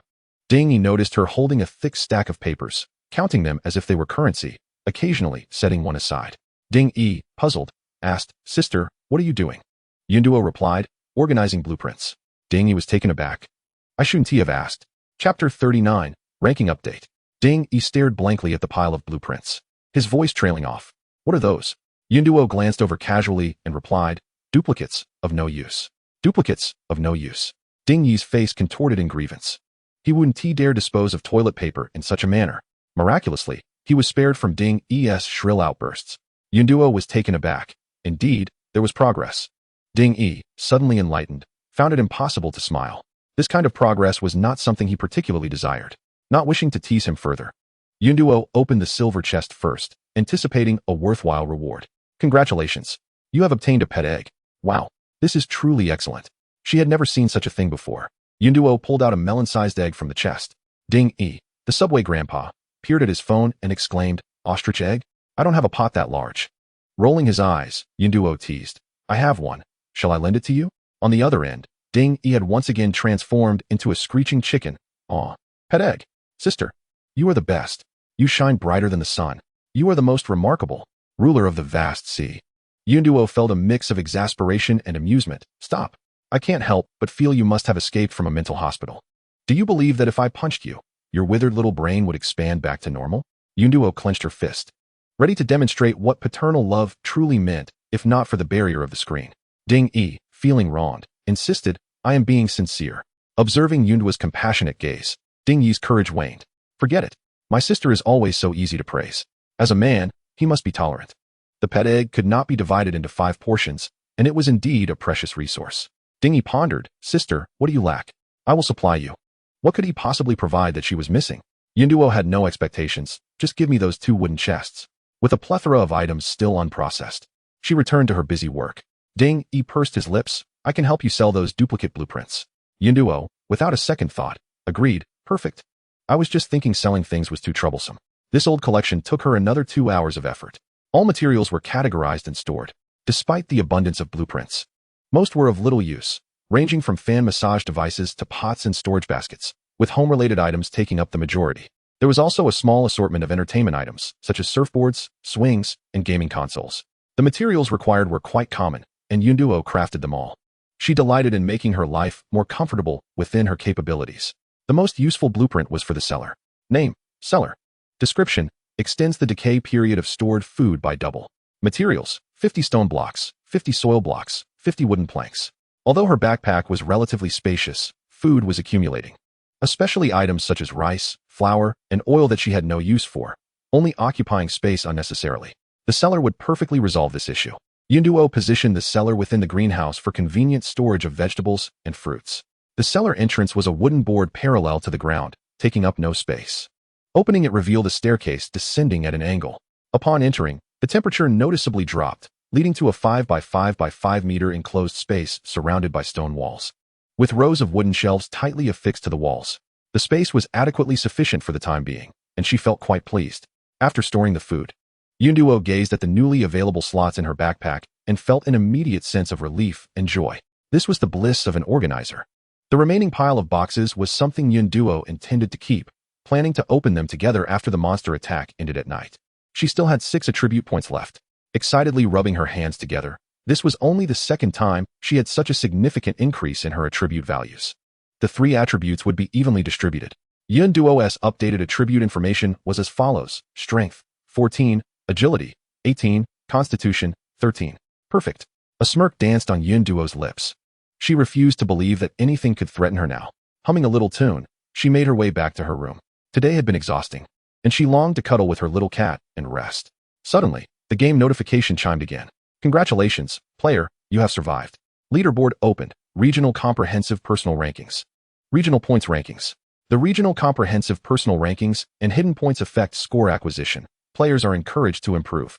Friendly reminder, factors such as island area, base level, base construction, character attributes, and personal resources can all influence hidden points. Personal rankings? Points? That sounded quite useful. Yunduo opened the holographic screen, and the leaderboard displayed 2 new sections. The regional points rankings was empty, and Yunduo surmised that it was likely because everyone lacked points. She stroked her chin thoughtfully, finding it somewhat reminiscent of points earned from monster dungeons. Perhaps it was related to the attacking monsters. The personal rankings, however, were different. The leaderboard was filled with over 30,000 players from the Huazhong 2nd District. Unsurprisingly, the first place belonged to Yunduo. The leaderboard was rather perplexing. The names of the top 10 were in red, with the second and third places glowing ominously. but the first place was exaggeratedly flamboyant. Its two characters shimmered with a kaleidoscope of colors, surrounded by a swirling lightning effect, with a backdrop of constantly dancing golden flames that occasionally erupted. A specific reference to Down 999. Yun Duo's face scrunched up in dismay. This was far too ugly. She had no desire for such a display. Help! Yun Duo nearly squinted from the dazzling brightness. Taking another look, she exclaimed in dismay. It was truly hideous. The colorful game announcement before it looked like a mere child. Yun Duo quickly closed the leaderboard. If she looked any longer, she might truly suffer a heart attack. The group chat notification had reached 99 messages. Curiously, she clicked in. After completing a task, everyone had become more familiar with one another and was sharing their gains and chatting. The latest message was Ding E bragging about the pet egg Yun Duo had given him. His overly smug tone prompted Yang Can to unleash a barrage of teasing. Yun Duo chuckled. He deserved it. Suddenly, Ding E chimed in again. Look at the personal rankings. My sister is first. Super cool. The corners of her mouth instantly dropped. She hoped she wouldn't encounter that brat anytime soon. Ding E felt a chill run down his spine. The method of acquiring points was still unknown, and the purpose of the points was just as elusive. The chat channel was filled with lively speculation. Yun Duo decided to turn off the screen. Anything related to points would likely be open later. However, one thing puzzled her. Shouldn't there be some rewards for being first in the regional comprehensive personal rankings? This seemed illogical. Suddenly, a shadow loomed over Yun Duo. She looked up to see a truck-sized tiger-striped shark descending from the sky. With a loud thud, it crashed onto the beach, shaking the entire island, while the ocean violently crashed against the shore. The tiger shark bared its large teeth at her, as if to say, your reward has arrived. Chapter 40, Tiger Shark Boss. Mandatory task. Name, Tiger Shark Boss. Attributes, Attack Power 40, Agility 30, Defense 35. Upon recognizing the monster's attributes, Yun Duo blurted out a classic exclamation. What a ridiculous game. NTMSBB. Who on earth wants this big treasure? The terrifying numbers made Yun Duo instinctively want to flee. The next second, the lightning defense tower, charged with energy, unleashed its power. A lightning strike dealt 40 points of damage. The tiger shark, being a creature of moisture, was struck. 2 arrow towers also began to fire wooden arrows, each dealing 8 points of damage, akin to a mere tickle. Yun Duo paused for a moment, halting her retreat. Right, she had defense towers. Observing the situation, it seemed the lightning tower could handle this boss. Waves of attacks struck the tiger shark, leaving it dazed. What? How can there be such a high-level defense tower? Isn't today the first day of the dusk attack? Who told them it was a sure win? Someone is out to get me. Another 2 attacks landed, and the tiger shark's health bar was nearly depleted. It hadn't even retaliated. At this rate, it would surely perish. Sensing the impending doom, the tiger shark let out a long roar and leaped into the sea, making a hasty retreat. Goodbye? It would not return. The tiger shark came and went in a hurry. If it weren't for a large pit on the beach, Yun Duo would have thought she had hallucinated. Truly, she was fortunate for her lightning tower. Otherwise, she would have met her end. Even with her broken blade, she could kill the tiger shark. But its speed was nearly double hers. Whether she could even touch it was questionable. Yun Duo let out a long sigh of relief. Once again, she had narrowly escaped death. Today was indeed thrilling. Suddenly, the system notification rang out. Ding! A sudden wave of foreboding washed over her. Congratulations, host. You have triggered a mandatory task. Defeat the tiger shark boss. Task details. Yes, it's exactly what you're thinking. Task reward. Random attribute points 10, Hawk and Scarecrow 1. Friendly reminder. Mandatory task. Cannot be abandoned. Failure results in the retrieval of all rewards. Yun Duo realized that it was not the game that desired her demise, but the system. Are you serious? The system remained silent for a moment before responding, stating it was inconvenient to disclose the specifics and urged her to complete the task swiftly. Yun Duo felt a wave of darkness wash over her. In the vast ocean, she was to hunt down a boss-level monster. This was utterly absurd. The system even urged her to hurry. Was it not a suggestion to hasten her demise? Yun Duo sighed deeply. There was no choice. She had to proceed. The system had indeed been assisting her. Perhaps there was a necessary reason for this task. At the same time, islands across the realm faced monster invasions. The intensity of the attacking monsters varied. The stronger the individual, the more formidable the monsters encountered. The lowest level monsters had attributes slightly higher than low-tier skeletons, while the higher ones were even stronger than mid-tier skeleton warriors. Lu Lin encountered a captain-level monster. Generally speaking, the dusk monsters were notably stronger than those that attacked at night. The sudden onslaught of monsters caught players off guard. After enduring several waves of attacking monsters, players who had become complacent were once again faced with harsh reality. The survival numbers in the channel plummeted rapidly. The channel descended into unprecedented chaos. Filled with cries for help, curses, and despairing messages. Ultimately, this invasion was the game pitting monsters against players based on their capabilities. Everyone had to give their all. Lu Lin gasped for breath, severing the head of a monster with a single strike.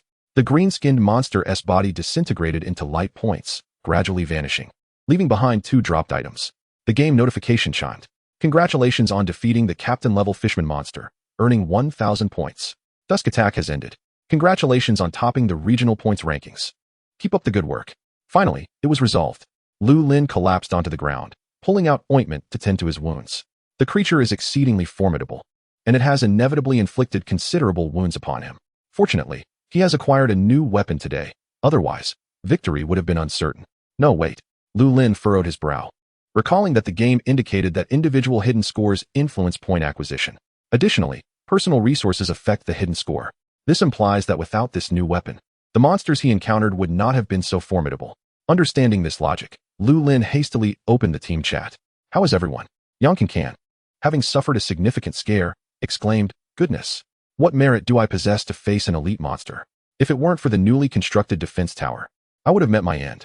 Ding E, grimacing as he applied medicine to the bleeding wounds on his leg, boasted, "Nonsense. The elite monsters are not so impressive. With my leaf sword technique, I dispatched it effortlessly." After a while, Teacher Deng also reported his safety. Only Yun Duo remained silent. Upon learning the level of the monsters Lu Lin faced, the others couldn't help but worry. It was highly probable that Yun Duo had encountered a boss-level monster. Not only the 4 of them speculated this, but players in the channel also surmised the same. Based on the points acquired, players concluded that low-level monsters grant 1 point. Ordinary monsters 10 points, elite monsters 100 points, and captain-level monsters 1,000 points.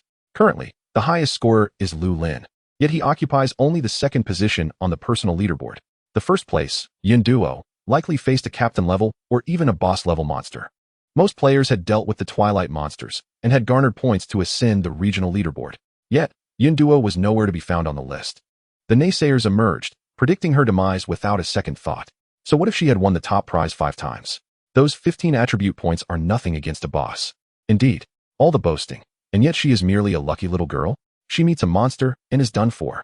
The words were harsh, but the likelihood of Yun Duo's misfortune was high. Some who had previously refrained from commenting for fear of being blacklisted began to speak up.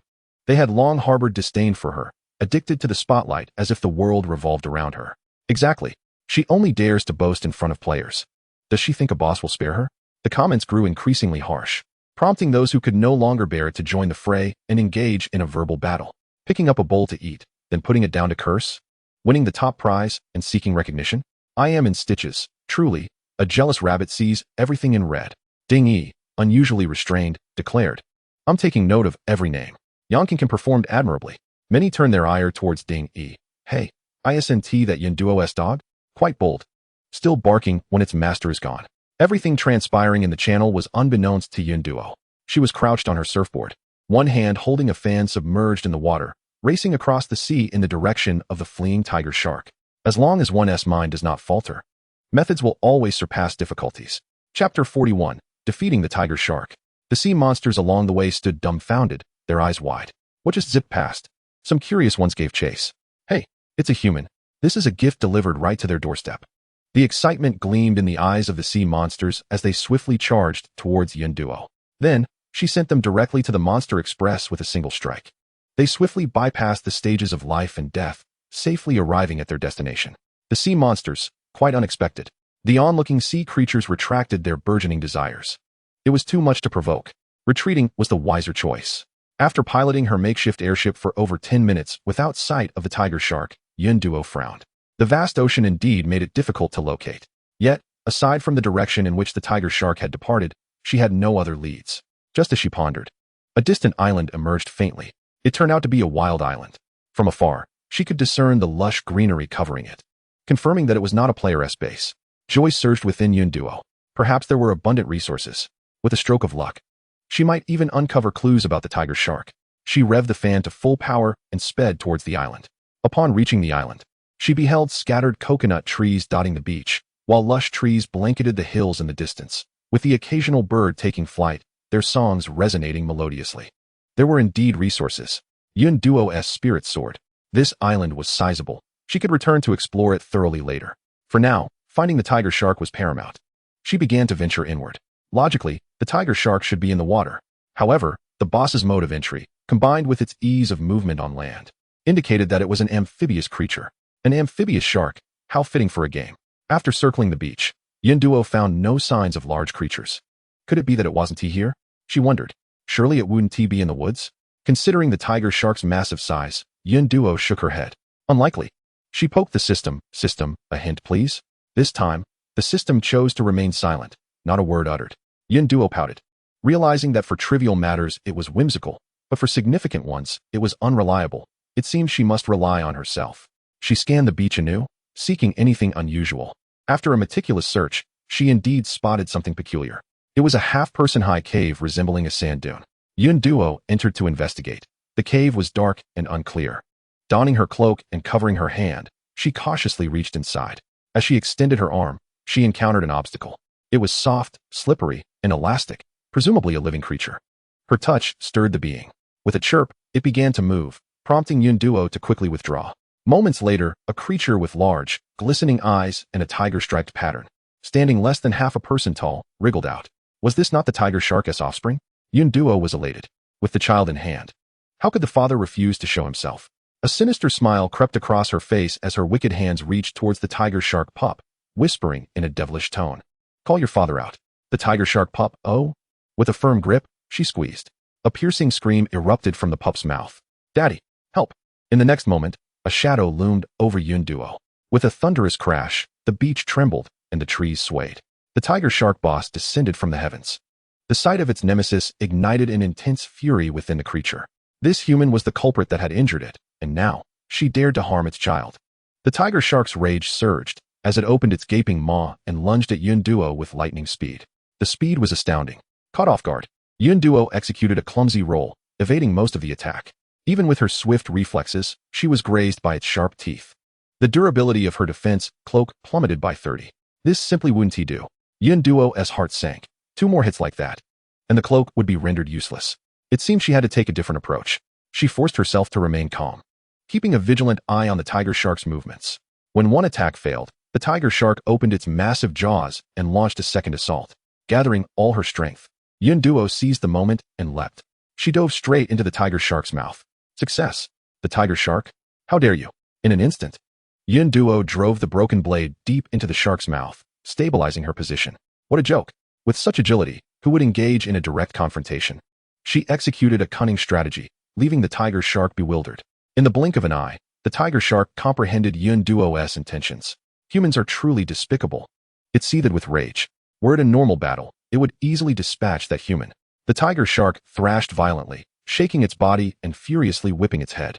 Yunduo firmly gripped the hilt of her sword, her head spinning from the violent thrashing within the creature's maw, yet she refused to relent.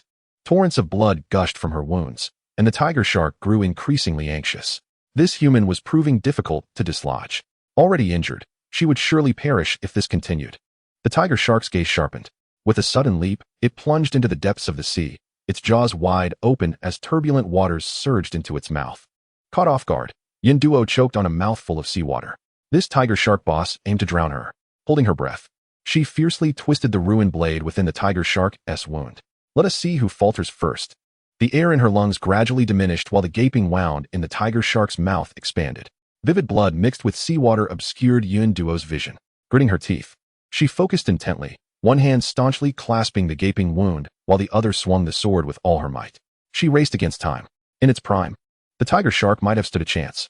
However, having already lost half its health to the defensive tower and sustained further damage from Yunduo's relentless assault, it had reached its limits. With another swing of her sword, the tiger shark disintegrated into motes of white light, vanishing beneath the waves. Quick as a flash, Yunduo snatched up 2 dropped items, exhausted from the effort. Her hard-won spoils could not be forsaken. Having nearly depleted her air supply, her face flushed. She finally broke the surface.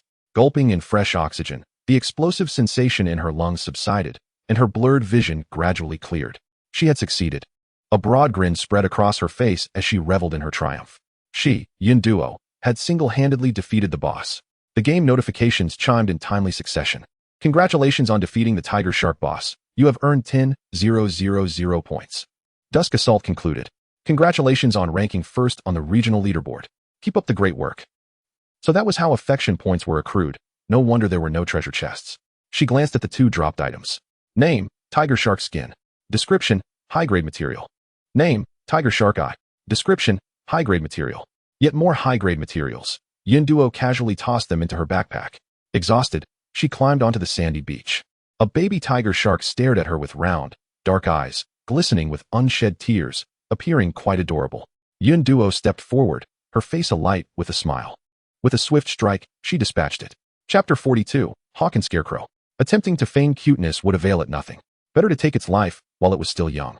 Allow it to mature into a tiger shark boss, and it would be a far more formidable foe. The little tiger shark dropped a blueprint. Name, tiger shark telescope. Description, can explore surrounding sea charts. Materials, tiger shark IX1, fine steel X2, gold bar X1. This item is splendid. Yunduo rejoiced. It would facilitate her exploration of nearby islands. She wondered what the telescope's range might be. She would test it upon her return. By now, the sun had completely sunk beneath the horizon, and darkness enveloped the sky. If she delayed any longer, she risked losing her way. Island exploration could wait until tomorrow. Yunduo retrieved her surfboard and activated the fan. Game reminder. The energy stone for the fan is depleted. Please recharge promptly. The energy stone could run out? This was a first for Yunduo. This propeller was proving to be less than useful. Fan, do you want to hear what you just said? The energy stones are stored in the warehouse. She truly could not exchange them. Yunduo strolled along the shore, her eyes scanning her surroundings. Suddenly, her gaze brightened. Pointing at a giant turtle elite monster, she exclaimed, "You there, giant turtle, what do you want? Don't come any closer." With the ruined blade poised against its neck, the giant turtle had no choice but to begrudgingly lift the surfboard, ferrying Yunduo toward the base. The sea monsters at night seemed even more formidable. From a distance, Yunduo spotted several enormous shadows. Fortunately, they did not approach. The journey was relatively smooth. As they neared the base, the giant turtle steadfastly refused to advance. Beyond lay the graveyard of sea monsters. The giant turtle trembled, unable to suppress its terror. Whispers of the mass demise of thousands of sea monsters in a single night echoed through the waters. This place was a cursed ground. No sea monster dared to venture here. Were it not for the blade at its throat, it would never have come this far. Yet here they halted. Even if it meant its own death, it would not proceed. The giant turtle's pea-sized eyes brimmed with fear, determination, and resolve. The remaining distance was short. Yunduo did not wish to waste further time and decided to let the giant turtle go, swimming back on her own. The giant turtle, having narrowly escaped, whirled its legs like a whirlwind, propelling itself away at breakneck speed, kicking up 2 waves in its wake. Yunduo could only stare in astonishment. Goodness! It had been concealing its true strength. The moment she set foot on the island, the system announcement rang out. Ding! Congratulations, host. For completing the mandatory task, defeat the tiger shark boss. Task rewards have been issued. In the next instant, a palm-sized scarecrow fell from the sky. Yunduo reflexively grabbed it. How peculiar. Why hadn't it been placed in her spatial backpack this time? Puzzled, she examined the item details. Name, Hawk and Scarecrow. Description, passively triggers when under lethal threat, absorbing damage in place of the host. Note, cannot be placed in special spaces. Usage count, 11. Was this not akin to a second life? Yunduo was overjoyed. This was indeed a life-saving measure. The task had been arduous, but the outcome was undoubtedly rewarding. She was immensely satisfied. As the embers flickered, a chilling thought crossed her mind. Yunduo's smile abruptly faltered. System. This reward couldn't possibly be the reason behind the initiation of the mandatory task, could it? The system faltered for a moment, startled by Yunduo's keen intuition. After 2 seconds, it managed to respond. Unable to disclose information to the host, please explore on your own. Oh, it remained silent. Yet Yunduo's instincts told her she was correct. Reflecting on the task, it had led her to a new island, resulting in 3 dropped items and her ascent to the top of the leaderboard. None of this seemed essential. Only this scarecrow appeared to foreshadow something significant. Yunduo pondered, trying to make sense of it. If a crisis truly was imminent, how had the system foreseen it? Could it be that it had anticipated events within the game itself? That seemed unlikely. If the system had such power, it could easily guide her to the pinnacle of the game. Yet here she was, struggling to survive. It made no sense. Her mind felt as if it were on the verge of overheating. Yunduo resolved to release herself from the burden of overthinking. Ready to face whatever came her way, the monster assault would commence soon. She needed to take advantage of this moment to gather herself and have a meal. Upon entering the house, Demi remained on the sofa, engrossed in Journey to the West, her posture unchanged. The freeze-dried snacks were still untouched, her round eyes sparkling with admiration. What a sight! A cat utterly entranced by a monkey. The little kitten was captivated. Yun Duo pressed the remote to pause the television. Demi blinked in surprise, thinking the television had malfunctioned. She leapt up and began to pat the screen. Demi, hey, give me back my monkey king.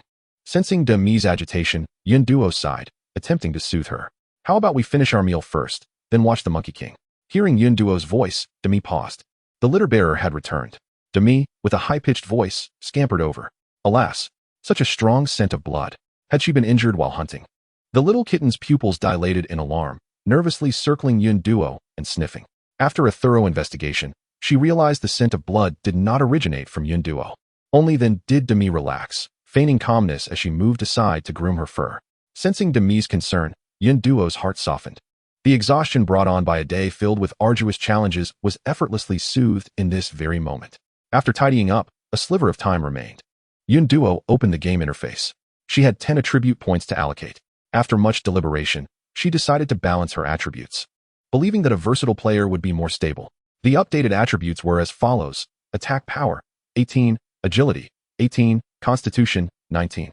Just 5 more points were needed to elevate all her attributes above 20. Yun Duo was elated. With her current stats, ordinary players posed no threat to her.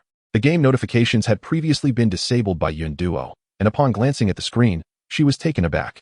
Her private messages, friend requests, and team group chats were all at 99. Could something significant have occurred? After sifting through the information, she finally grasped the situation. In summary, they were looking for trouble. Yun Duo could not comprehend why, in a survival game, these individuals were not focused on enhancing their own abilities, instead gossiping and slandering others. Did her demise grant them additional resources? The most amusing aspect was that she had risen to the top of the leaderboard, proving she was very much alive. A multitude of players began messaging her to apologize, offering various excuses and pleading with her not to block them. Yun Duo thought of the elderly subway rider with a mobile phone. Ding E, undeterred by inconvenience, sent her a list of names, accompanied by a note. Sister, these are the ones who insulted you. Block them. Yun Duo felt a headache coming on. To block each of these individuals one by one was a tedious task. However, engaging in normal transactions with them without resentment was out of the question. With a sigh, the vengeful and meticulous Yun Duo began to sift through the list for the blocking operation. It was truly frustrating. The thought of having battled tirelessly only to be unable to rest added to her annoyance. And the fact that some of these people were those she had previously assisted made her even angrier. The more she contemplated, the more infuriated she became. She decided to open the channel. Those who insulted me, send me 10 pieces of wood, and we'll call it even. 10 pieces of wood were exceedingly cheap. No one was lacking in such resources. For such a minor price, they could resolve the matter. Without hesitation, they began sending Yun Duo wood. Observing the flood of private messages, Yun Duo smirked. Wasn't he this much faster than her seeking them out? Collecting the wood and blocking them was a seamless process. Yun Duo exhaled, feeling a sense of relief. Chapter 43, An Unusual Night of Attack. Those who had sent wood and subsequently been blocked were left bewildered. Although 10 pieces of wood were not worth much, they felt cheated. This was a blatant insult. Infuriated, they began to accuse Yun Duo in the channel. Yun Duo, are you playing us? You accepted the wood and still blocked us? What kind of person are you? They exclaimed.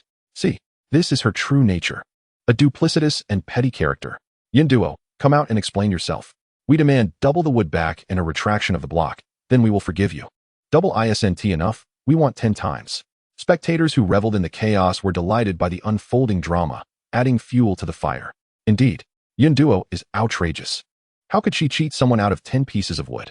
I would say it should be 250. You all are quite strange. Don't you think it's excessive to turn someone around like this? I certainly don't think so, haha.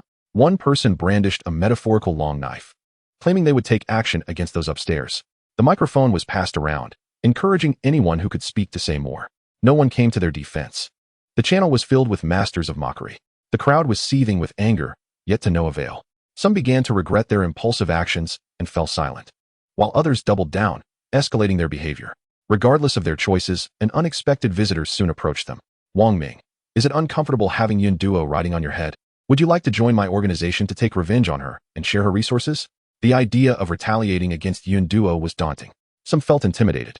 However, the temptation to share in the resources was too alluring. Being at the top of the regional leaderboard was enough to make anyone envious. After all, joining was merely a verbal agreement. They could always back out if needed. Most began to waver, ultimately agreeing. They felt they had no choice. They were compelled. As the moon hung high, the monsters commenced their attack. Yun Duo, fully armed, braced herself. A space by the seaside began to warp and tear, gradually revealing a gaping black fissure. The black hole expanded, growing larger than usual, and continued to enlarge. Noticing this phenomenon, Yunduo widened her eyes in disbelief. No way. More again. Today has already been filled with surprises. The game is targeting me. She uttered a string of exclamations. None of this halted the expansion of the black hole. It swelled to 5 times its usual size before finally ceasing. 5 low-level skeletons clawed their way through the black hole, rushing toward Yunduo. Pathetic. Their level hasn't changed. These weaklings pose no threat. Yunduo felt reassured. In the next moment, another 5 skeletons emerged. Oh, just a few more. I can handle this. Moments later, 5 more skeletons appeared.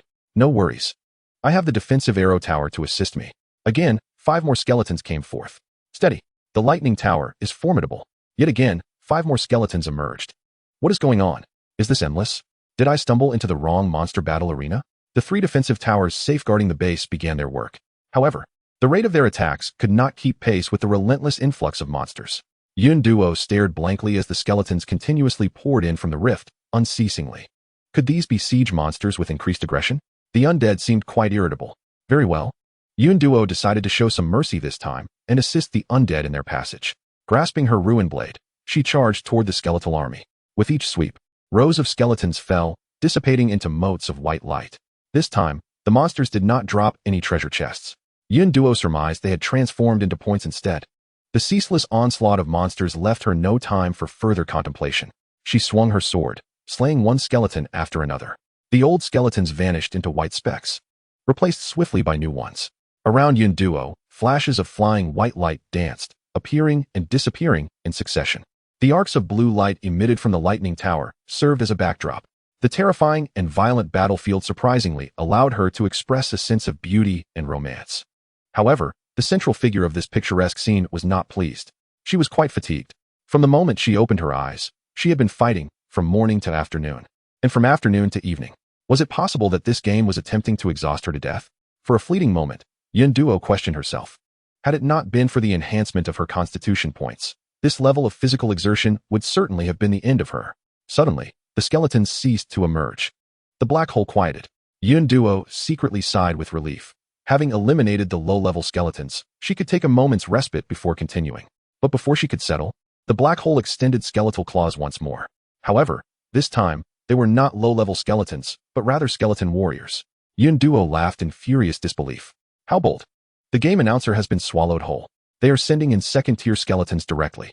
If this were not aimed at me, I would twist their heads off and kick them like a ball. The second-tier skeletons were not much different, still appearing 5 at a time, continuously emerging from the black hole. Yunduo channeled her fury into strength, fiercely cleaving through rows of skeletons. Her points soared at an astonishing rate. Under the relentless counterattack of the clouds, the number of deceased skeletons outweighed the newly spawned ones, and the quantity of monsters on the beach began to gradually diminish. Yet, it was insufficient. The output needed to be accelerated further. Low-tier skeletons were manageable, but if high-tier skeletons continued to spawn at this rate, danger loomed. The most prudent course of action was to eliminate all monsters on the beach. This task was not simple, after battling for so long. Yunduo's stamina had long exceeded its limits. She felt exhausted just maintaining her current performance. There was no extra strength left to unleash another wave. With a grim expression, Yunduo gritted her teeth and mechanically repeated her slashing motions. Meanwhile, Demi, still indoors, felt a twinge of confusion. Ordinarily, her owner would accompany her after finishing the hunt in the evening. Why was her owner still outside so late? Surely, nothing unexpected had occurred. Remembering the scent of blood that had clung to her owner earlier, Demi grew restless. Sun Desheng could no longer bear to watch. No. She decisively leaped off the sofa and made her way to the door. She needed to go out and investigate. Her instincts told her that things were different now, as if danger permeated the air. Recalling how Yunduo had opened the door, she leaped up, grasped the handle, and pressed down firmly, causing the door to swing open. Following the scent of her owner, she dashed outside. Chapter 44, Targeted by the Game. Outside the base, hordes of skeletons wielding bone swords launched an assault on her owner. Demi had never witnessed such a scene before. Startled, her tail fluffed up like a duster, and her pupils dilated. With an enraged hiss, Demi shot forward like a cannonball. Gotcha! How dare you monsters rampage under this old cat's nose? Taste my claw. In the heart of the battle, Yunduo caught a glimpse of a white blur in her peripheral vision. To her astonishment, Demi, who should have been indoors watching television, appeared atop a skeleton soldier's skull. With her ears pinned back, The little cat furiously swiped her claws, attacking the skeleton soldier with blinding speed. The assaulted skeleton instinctively raised its hand to defend itself. At that moment, Yunduo's heart raced to her throat. The next second, a sharp explosion erupted from her mouth. The surrounding monsters instinctively recoiled, and Demi froze in shock. Yunduo sprang into action, slicing the skeleton soldier attempting to grab Demi into pieces. The shockwave from her attacks swept away dozens of nearby skeletons. With the support gone, Demi agilely leaped to the ground. Wow, her owner was incredible. The little cat's eyes sparkled with admiration. Fueled by adrenaline, Yunduo did not relent. At that moment, every skeleton on the beach posed a threat, as if they could materialize beside Demi at any second. Yunduo felt the blood rush to her head, her veins bulging. She activated 5 times speed, and her ruinous blade danced, leaving afterimages in its wake.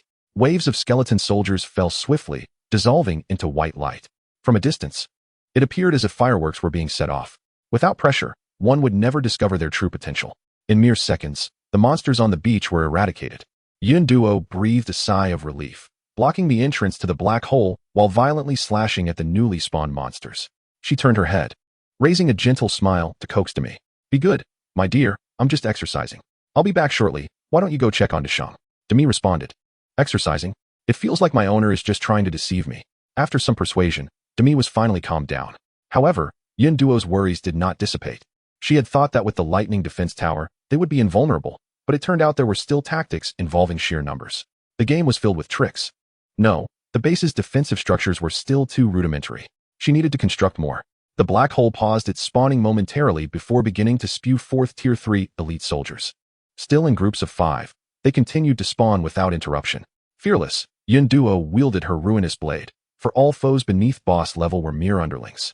The Tier 3 monsters that had troubled her the night before now fell as easily as slicing through vegetables.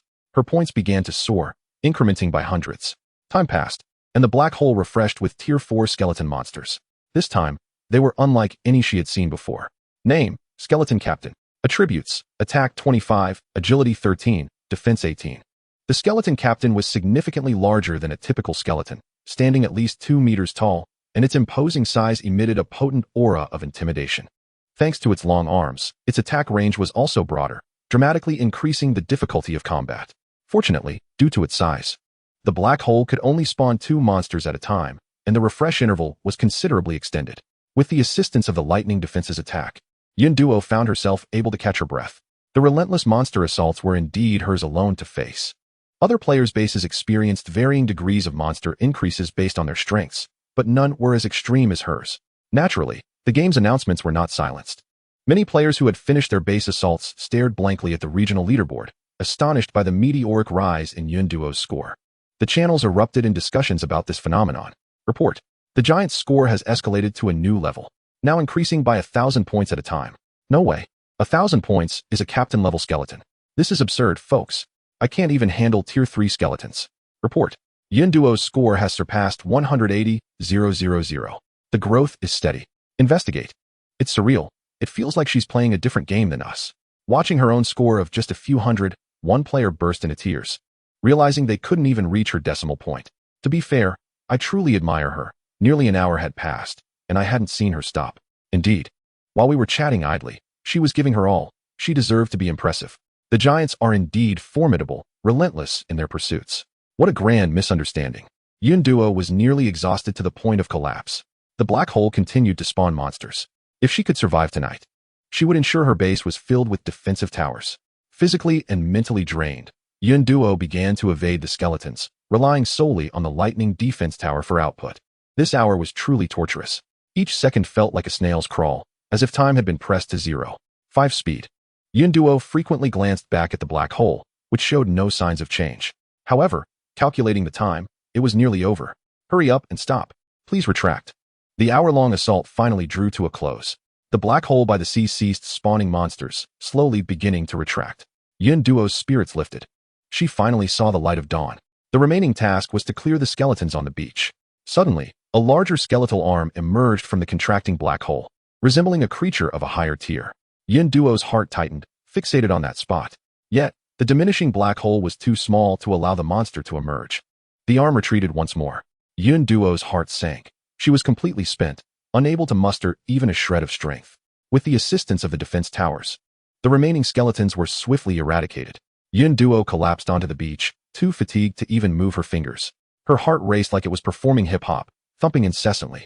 After a brief respite, Yin Duo suddenly spoke. Zongzi, the game targeting me isn't because of you, is it? The system was taken aback, immediately denying it. Of course not. Realizing its reaction was a bit excessive, the system quickly added, rest assured, the game cannot detect the system's existence. Yin Duo chuckled softly. So? You indeed know why the game is targeting me, don't you? Darn. I've been trapped in conversation. The system lamented, covering its mouth in frustration, wondering why it hadn't been more cautious. Yin Duo had no expectations that the system would provide answers. She needed to continue her search for the truth on her own.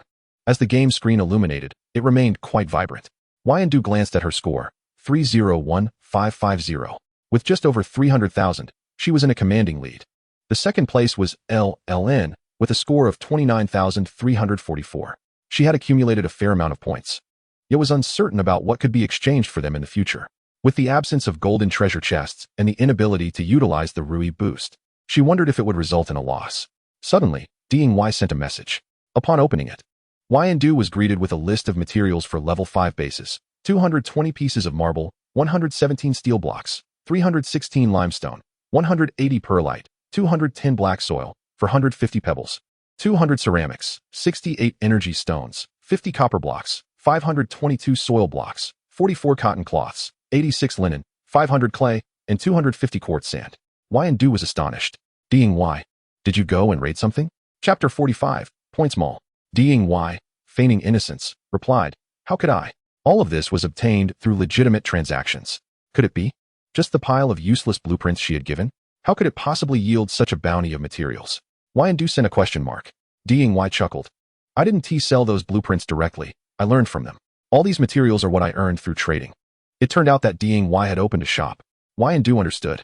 Such trading would certainly yield more resources, but it was also incredibly taxing in terms of time and effort. She had long abandoned that route.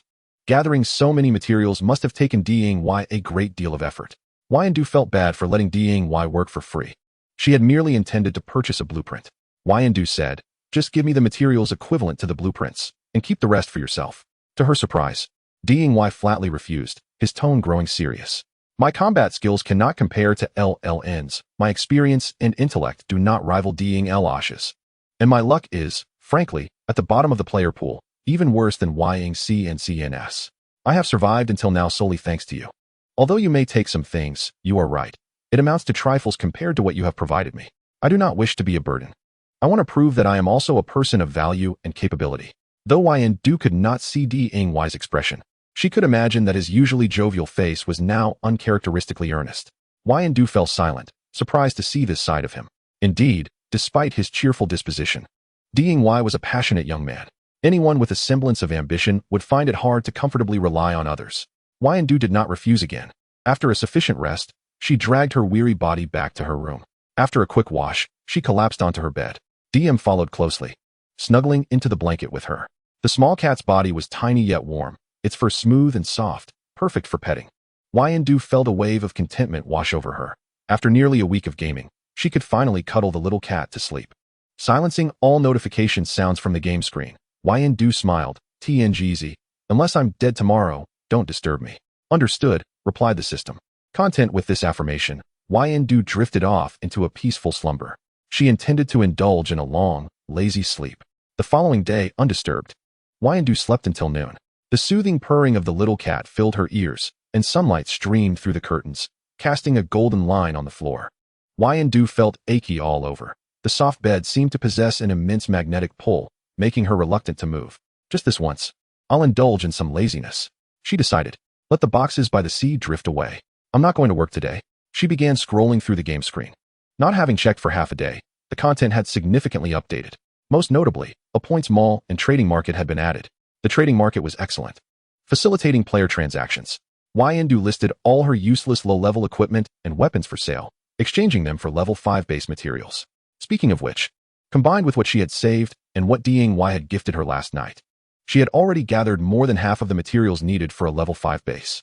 However, the most elusive item remained the base expansion card, which was perpetually in short supply. Yin then clicked into the points mall. It displayed a dazzling array of goods. In addition to the usual resources that could be obtained, There were also numerous items Yndu had never encountered before. Scrolling down, she was astonished to find various base defense structures available. Upon checking the prices, Yndu was taken aback. Her eyes widened in disbelief as she fixated on the points required for the items listed below. To illustrate, a single piece of wood was priced at 10 points. What did this signify? It equated to defeating 10 low-tier skeletons or 1 skeleton soldier. Typically, a low-tier skeleton would yield a wooden box, which, regardless of its contents, could easily produce at least 3 items. This price was more than 30 times inflated. Further down, prices continued to rise. Equipment obtainable from copper boxes started at 100 points, while those from silver boxes began at 500 points. Yndu felt a surge of anger. Her good mood had been entirely ruined. This game is treating players like fools. She had initially hoped to acquire something worthwhile with her points, but now it seemed she had lost greatly. Her Y was about to enter its cooldown period, and her anticipated golden box had turned out to be empty. Yndu's heart ached with frustration, accompanied by a sense of regret.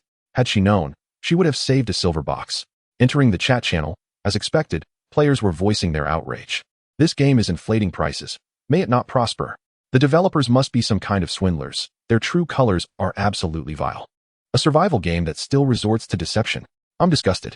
Being scammed? Being taken advantage of? What had she overlooked? Yndu returned to the points mall and noticed an icon in the upper right corner. It was a large roulette.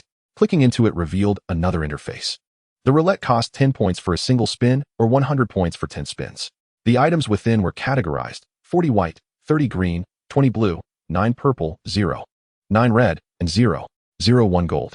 The lower the percentage, the higher the rarity of the item. Items were refreshed daily. Current white items included steamed buns, copper blocks, sand, and wood charcoal.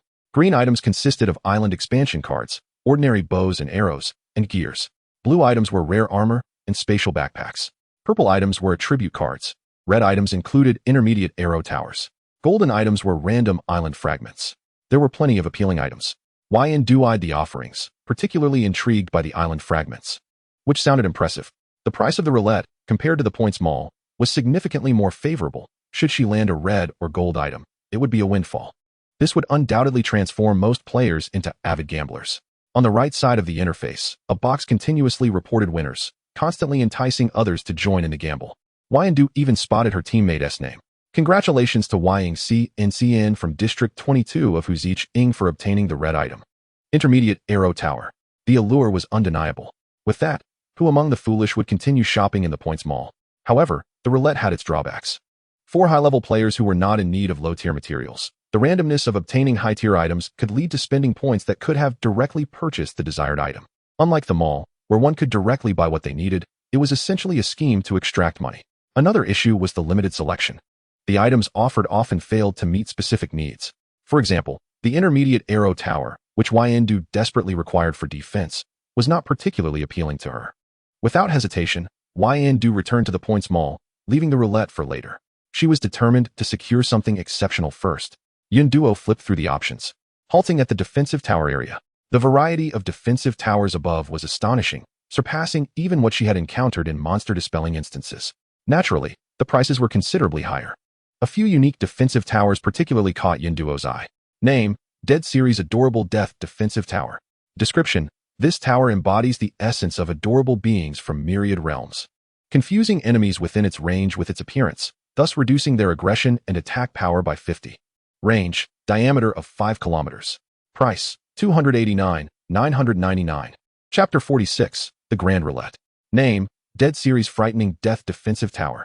Description: this tower embodies the essence of eerie entities from myriad realms, intimidating enemies within its range, instilling fear, and reducing their defense power by 50. Range: diameter of 5 kilometers. Price: $289,999. Name: Dead Series Lazy Death Defensive Tower. Description: this tower embodies the essence of lethargy from myriad realms, causing enemies within its range to feel sluggish, thus reducing their speed by 50. Range: diameter of 5 kilometers. Price: $289,999. Name: Dead Series Infuriating Death Defensive Tower. Description: this tower embodies the essence of folly from myriad realms, provoking enemies within its range, rendering them incapable of launching skill attacks. Range: diameter of 5 kilometers. Price: $389,999. Yunduo's eyes sparkled at the sight of the 5 defensive towers. She yearned for them all. However, glancing at her modest 30,000 points. She realized she could only afford one. Reluctantly, she decided to postpone her purchase, vowing to acquire them once she amassed greater wealth. With a heavy heart, Yun Duo swiped away, seeking other targets. Suddenly, she spotted something suitable. Name: Level 1 Water Cannon Tower. Description: the tower fires water cannonballs at enemies, inflicting 20 damage, and targets hit or splashed by the cannonballs become wet, with potential for upgrades. Range: diameter of 1 kilometer. Price: $99,999. This tower pairs splendidly with the Thunder Tower. Yun Duo was elated. The wet status could be combined, allowing the Thunder Tower to maintain critical damage output. More importantly, it could connect with electricity. Yesterday, while attacking a sea monster, this very trait allowed her to eliminate a vast number of them in a single strike. Though land battles may not be as exaggerated as those at sea, they would still prove beneficial, especially when employing a mass attack strategy. The swift acquisition uplifted Yun Duo's spirits. After wandering for a considerable time without discovering anything further suitable, she found herself eyeing towers that were somewhat pricey. Thus, she began exploring the materials section. The materials here were diverse and perplexing, with many descriptions being vague, leaving her uncertain of their utility. Patiently, Yun Duo continued her search. Abruptly, a material description captured her attention. Name: Demon Rock. Description: one of the most robust rock materials, the optimal choice for constructing city walls. Price: 1,000. City walls. Yun Duo felt a surge of joy. She finally had a lead on something crucial. Currently, her courtyard defenses were insufficient against high-level monsters, leaving her feeling insecure. Unfortunately, she lacked the blueprints for city walls, and the points shop did not sell blueprint-type items, which was quite frustrating. After much deliberation, she chose to wait. Though her points appeared abundant compared to others, she found herself unable to purchase high-tier items, while low-tier items no longer captured her interest. With over 200,000 points remaining, she decided to save them for 2 spins at the roulette and see what resources would refresh tomorrow. Once again, Yun Duo opened the lottery interface, her hands trembling with anticipation. Surely, with the blessings of the god of fortune, she would draw many splendid items. The thin golden line on the roulette filled her with both anxiety and excitement. Carefully, she extended her finger. Ding! Friendly reminder. The Yu-Rui's cooldown has completed. Please use it promptly. Wait. She possessed a Yu-Rui. It surely had an effect on the roulette. Yun Duo's heart raced with exhilaration. If that were the case, she would strike it rich. Pulling out the Yu-Rui, she aimed it at the button for a 10-spin draw. A prompt sounded. Would you like to use luck enhancement for the 10-spin draw on the grand roulette? It truly was possible. Yun Duo eagerly shouted in affirmation. Her excitement startling the large cat nestled in her blankets. The roulette spun rapidly, the pointer traversing various sectors. Gradually, the speed diminished, and the slender vertical line slowly came to rest at the center of the pointer. In the next moment, a golden light flooded the room. Congratulations! You have drawn a golden item, Random Island Fragment. It had arrived. Yun Duo was elated, but she anticipated the Yu-Rui's power to be even greater. Eager to see what would follow, on the second spin, the pointer landed again on the golden line. Congratulations! You have drawn a golden item, Random Island Fragment. The room was once again illuminated in golden radiance. How splendid! The god of fortune's Yu-Rui was truly formidable. On the third draw, the light remained golden. Yun Duo was immensely satisfied. 3 island fragments not only meant she hadn't lost anything, but had gained significantly. To her astonishment, the fourth draw was also golden. Her surprise transformed into sheer amazement. This Yu-Rui was rather extraordinary. The 5th, 6th, and 7th draws were all golden. Yun Duo's room resembled a dazzling golden disco ball. Flashing incessantly, the notification board on the right side was overwhelmed with messages. Congratulations to Huazhong District 22 Yun Duo for drawing a golden item, Island Fragment. Congratulations to Huazhong District 22 Yun Duo for drawing a golden item, Island Fragment. Congratulations to Huazhong District 22 Yun Duo for drawing a golden item, Island Fragment. The notifications continued to pour in. The 8th draw was still golden. Yun Duo's astonishment had morphed into disbelief. How incredible was this? Such an absurdly lucky streak. Surely the game wouldn't notice and erase her rewards? Meanwhile, the game master was equally perplexed, scratching their head in disbelief. How could one individual draw 8 golds in a row? 9 golds. Was there a bug? Unlikely. They skeptically checked the data streams on both sides, yet everything appeared normal. The game had been running smoothly across several worlds, and they had never witnessed such a phenomenon. 10 golds. The game master was in utter chaos, reviewing Yun Duo's data repeatedly, yet still, no issues arose. Fine then, perhaps the world was vast and filled with wonders, and this person was simply extraordinarily lucky. Thankfully, they had previously prepared a backup plan, so there was no cause for alarm. Contemplating this, the game master relaxed, sinking back into their chair. 10 spins, 10 golds. The magnitude of this phenomenon was unimaginable, stirring a massive uproar within the player community. The chat channels were already in disarray. Oh, I can't believe it. Someone get me a blindfold. Is this for real? Is this truly happening? They must be cheating. Absolutely cheating. Unbelievable. Yunduo is not human. She must be some kind of NPC, not just Huazhong District 22. At that moment, every channel devolved into a cacophony of shrieks. The team chat was equally unsettled. Teacher Deng's cultured demeanor had vanished. He exclaimed, "What? How did Yunduo achieve this?" Lu Lin was equally flabbergasted. What the heck? Did she encounter a bug? Yang Kankan was the loudest among them, screeching like a battle cry. What is this? How is it possible? Questioning Ding Yi, understanding Ding Yi, becoming Ding Yi, and ultimately surpassing Ding Yi. Chapter 47, Level 5 Base. There remains some distance to surpass Ding Yi. Observing the system announcements and the flood of chat messages, Ding Yi remained unfazed. He had matured. The cloud, having regained her senses, gazed at the fleeting fragments of models before her and sighed, lamenting the absence of purple equipment. The attribute card caught her eye, but alas, it was of too low a rarity for Yu Rui to be interested. A momentary silence enveloped the team channel. Ding Yi quietly chimed in, "Sister, you're being a bit excessive." Upon glancing at the screen, the cloud was startled. How did she send that voice message? Embarrassed. She scratched the back of her head and chuckled. "Just kidding." Yang Sansong remarked. "All right, no need to explain. I'm off to eat some durian to calm down." Lu Lin added, "I'm going to tackle a sea monster to unwind." Teacher Deng stated, "I'll go tend to the vegetable garden." Ding quipped, "I'm off to sell something." With that, the group dispersed, and the cloud rose from her seat, needing to organize her belongings. In the yard, the 3 newly planted saplings had begun to sprout, their delicate green leaves appearing quite fragile. It was uncertain what they would become as they grew. The towering ginseng fruit tree had 2 vines hanging down. One bore a ripe ginseng fruit, while the other held an immature one.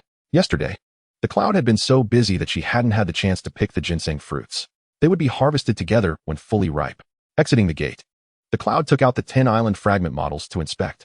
Each varied in size and terrain, and she needed to arrange their placement as reasonably as possible. Among the 10, 4 were flat terrains. 1 was a depression featuring a small water puddle, unsure whether it was a pond. 3 were hilly, and 2 were mountainous. The cloud organized them, placing 2 flat pieces on either side of the base in a row, with flat terrains behind and to the right of the base. A forest on the left side, and a depression nestled between 2 forested areas at the back, with 2 mountainous terrains at the rear. As she finalized the arrangement and pressed confirm, the 10 massive terrains gradually rose from the seabed. The tremors from the terrain's emergence were more intense than ever. The sea surface roiling violently, causing the ginseng fruit tree to sway and rustle. The terrains fully emerged and began to merge with the surrounding landscapes, adjusting where they met, gradually revealing a colossal island before the cloud's eyes. This was the true essence of an island. The cloud was beside herself with joy.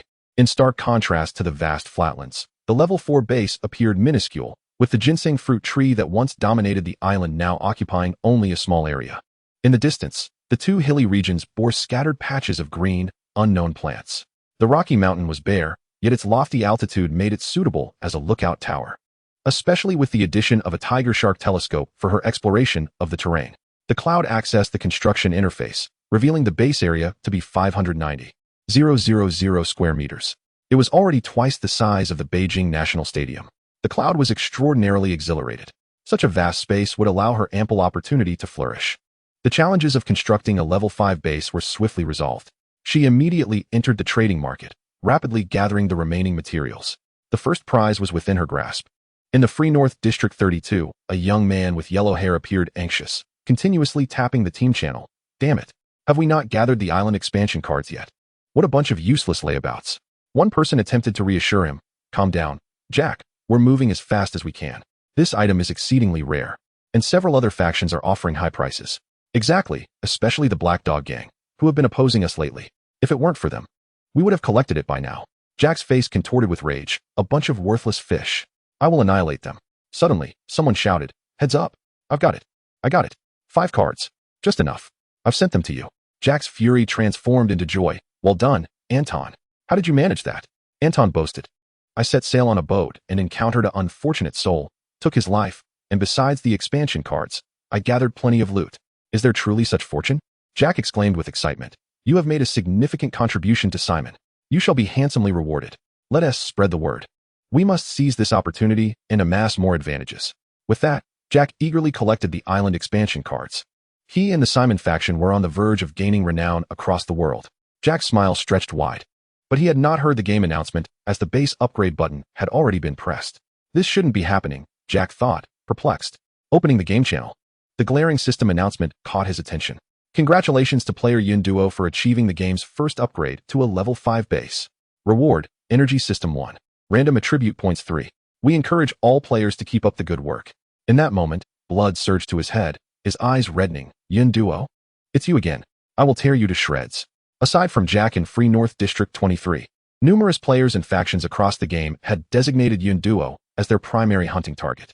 It was no joke, not to mention the 6 first prizes. Even the 10 gold was enough to make those with ulterior motives envious.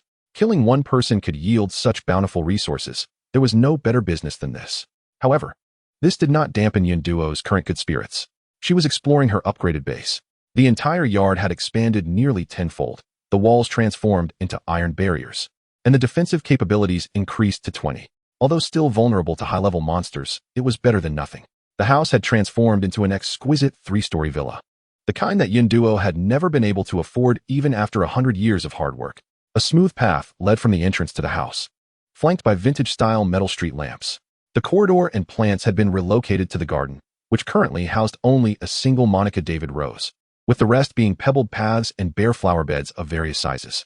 At the center of the garden lay an ecological pond, its interspersed stones and irregular shapes giving it a natural appearance. Should lotus leaves and a few small fish be added, it would undoubtedly become more harmonious and beautiful. The 3 small saplings and fruit trees were relocated to the back of the villa, nestled beside the ginseng fruit tree.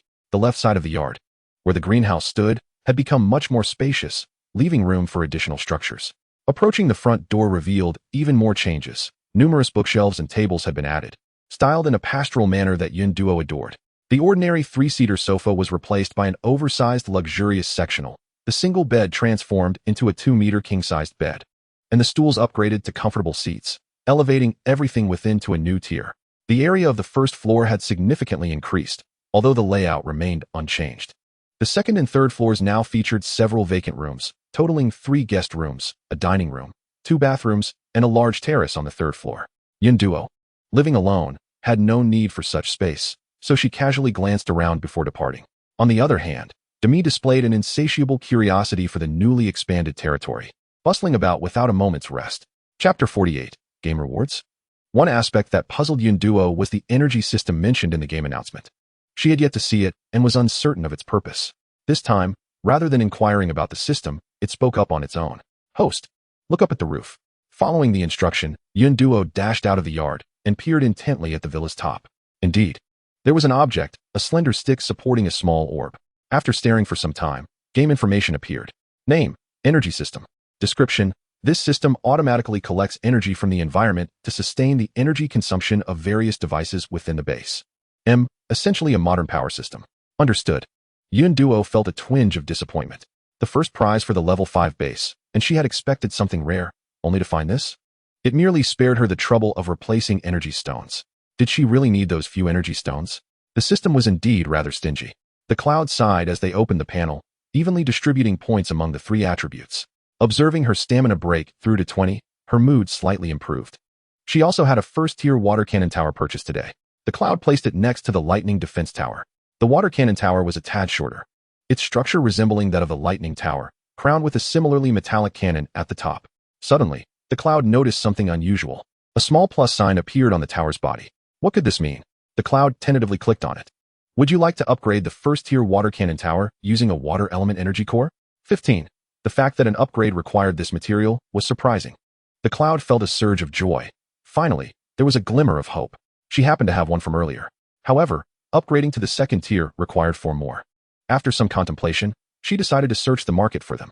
Players likely had some of these items, but they were currently unused and gathering dust. Not restricting herself to just water element energy cores, the cloud posted a purchase request for any energy cores in the trading market. She aimed to gather more now, preparing for her future defensive towers.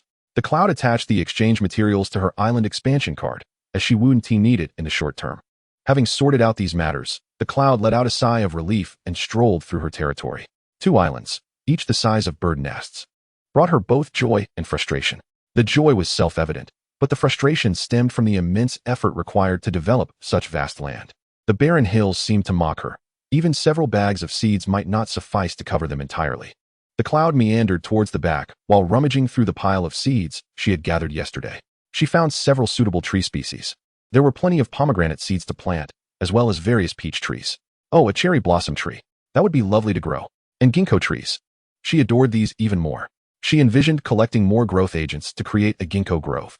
The winding paths would be lined with clusters of ginkgo trees, their golden leaves dancing in the breeze. Just thinking about it was enchanting. The cloud was filled with anticipation. Suddenly, a game notification chimed in. Congratulations, player, on surviving. As a reward for your efforts, the game has initiated a random event, friendly attacks. The game will dispatch monsters of various levels. Upon encountering a player, the monsters will launch an attack. Regardless of whether you can withstand it, they will leave behind a gift. The higher the monster level, the greater the quality of the gift. Friendly reminder. Of course, if you cannot withstand the attacks, even if there are gifts, you will have no life left to enjoy them. Players, please strive to survive. The cloud stood frozen, processing the information. Was this really a reward in light of a life-threatening event? It was indeed a survival game, as expected. The lack of mercy was all too apparent. And friendly? They clearly didn't understand the meaning of the word. While muttering to herself, the cloud donned her precious defensive cloak. With a defense of 30 and her own 20 stamina, she felt confident. Even a boss would find it challenging to bring her down. The cloud continued her stroll through the hilly terrain. Suddenly, an inexplicable feeling of unease washed over her, as if danger was approaching. The hairs on her body stood on end. She abruptly turned around. There were no monsters in sight on the island. Could they be spawning in the distance? The cloud scanned her surroundings repeatedly, but found nothing. Yet, she couldn't shake the feeling of impending doom. Suddenly, an overwhelming pressure descended from above. A flash of insight struck her mind, and instinctively, the cloud looked up. The moment she saw it clearly, her pupils constricted, and her heart momentarily halted in fear. A dark sorcerer wielding a skeletal staff stood before her, a human-shaped nuclear bomb on the monster battlefield. This was undoubtedly intentional. The cloud screamed internally. By the time she realized what was happening, it was too late. Perhaps this outcome had been predestined. The dark-robed sorcerer raised his staff, no grand gestures required. With a mere flick, an attack enveloped in black mist was unleashed. The attack, saturated with the essence of death, reached the cloud in an instant. Faced with a creature of this caliber, the pressure was far greater than anything she had felt before, rendering her immobile, her breath caught in her throat. This time, no one could pull her away. The cloud watched helplessly as the attack struck her. In the next moment, all sensation faded, leaving only her vision. She became an observer of her own demise. She saw her body disintegrate into floating specks of light, much like a fallen skeletal soldier. The dark sorcerer dispatched her with ease, akin to crushing an ant, without even bending down. As she vanished completely, the dark sorcerer turned and retreated into the black void behind him. This made the cloud question whether he had come solely to kill her. The game announcement had just ended when he appeared, dispatching her before retreating. It was too conspicuous. The black void in the sky shrank rapidly, disappearing within seconds. The ground lay still, as if nothing had transpired, save for a solitary white gem left behind, its only testament. The cloud's vision blurred.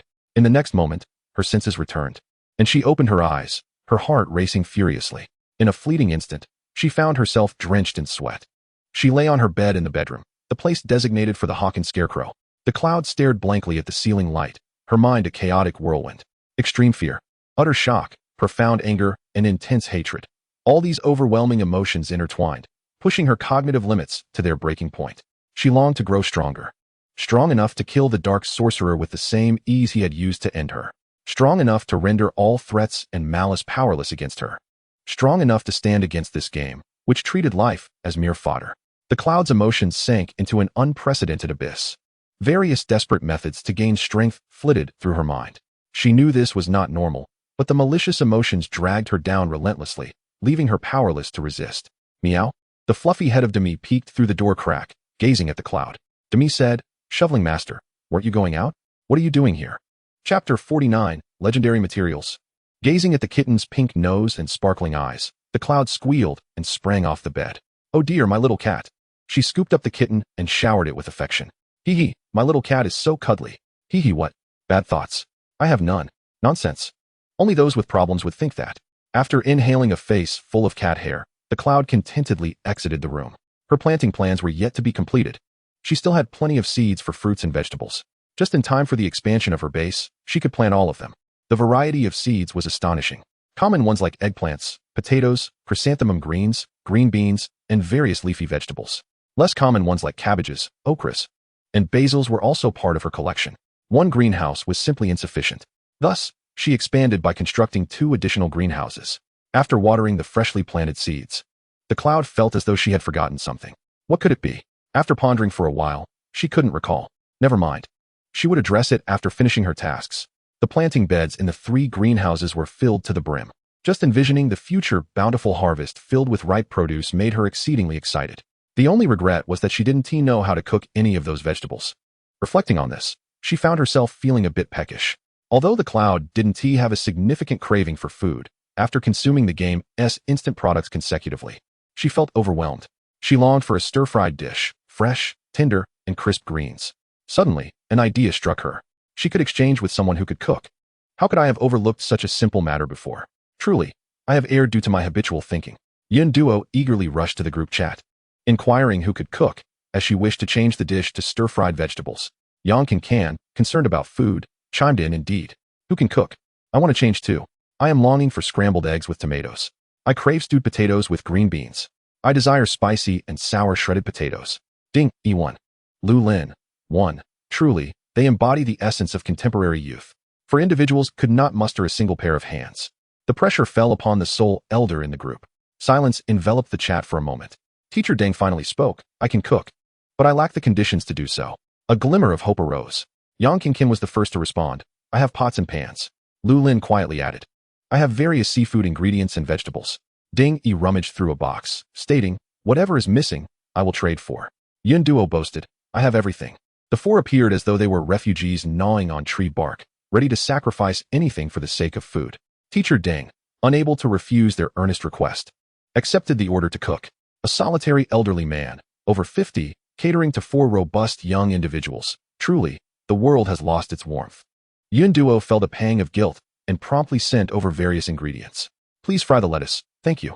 Guilt aside, sustenance must be secured. Reflecting on the age issue, Yun Duo recalled Teacher Deng mentioning he would turn 50 in a couple of days. Thus, tomorrow marks his 50th birthday? She inquired and received a confirmation. However, amidst the survival game, there was little time for such considerations. Teacher Deng maintained a positive disposition, cheerfully stating that each day lived was a blessing. The group fell silent. Indeed, in this day and age, merely being alive is a blessing. The atmosphere grew somewhat somber. Yang Qingqin attempted to lighten the mood, exclaiming, Today is my lucky day. I faced a boss attack. Although I lost a rare piece of armor, I received a first-tier ice tower. Dingy scoffed, what is that? I do not believe anyone is as formidable as I am. An elite skeleton soldier, gifted with a diamond-encrusted poop bucket. In some respect, that was indeed impressive. Upon seeing the messages in the group, Yun Duo suddenly realized she had not claimed her reward. That was an attack akin to a humanoid nuclear bomb. Abandoning her watering can, she dashed outside.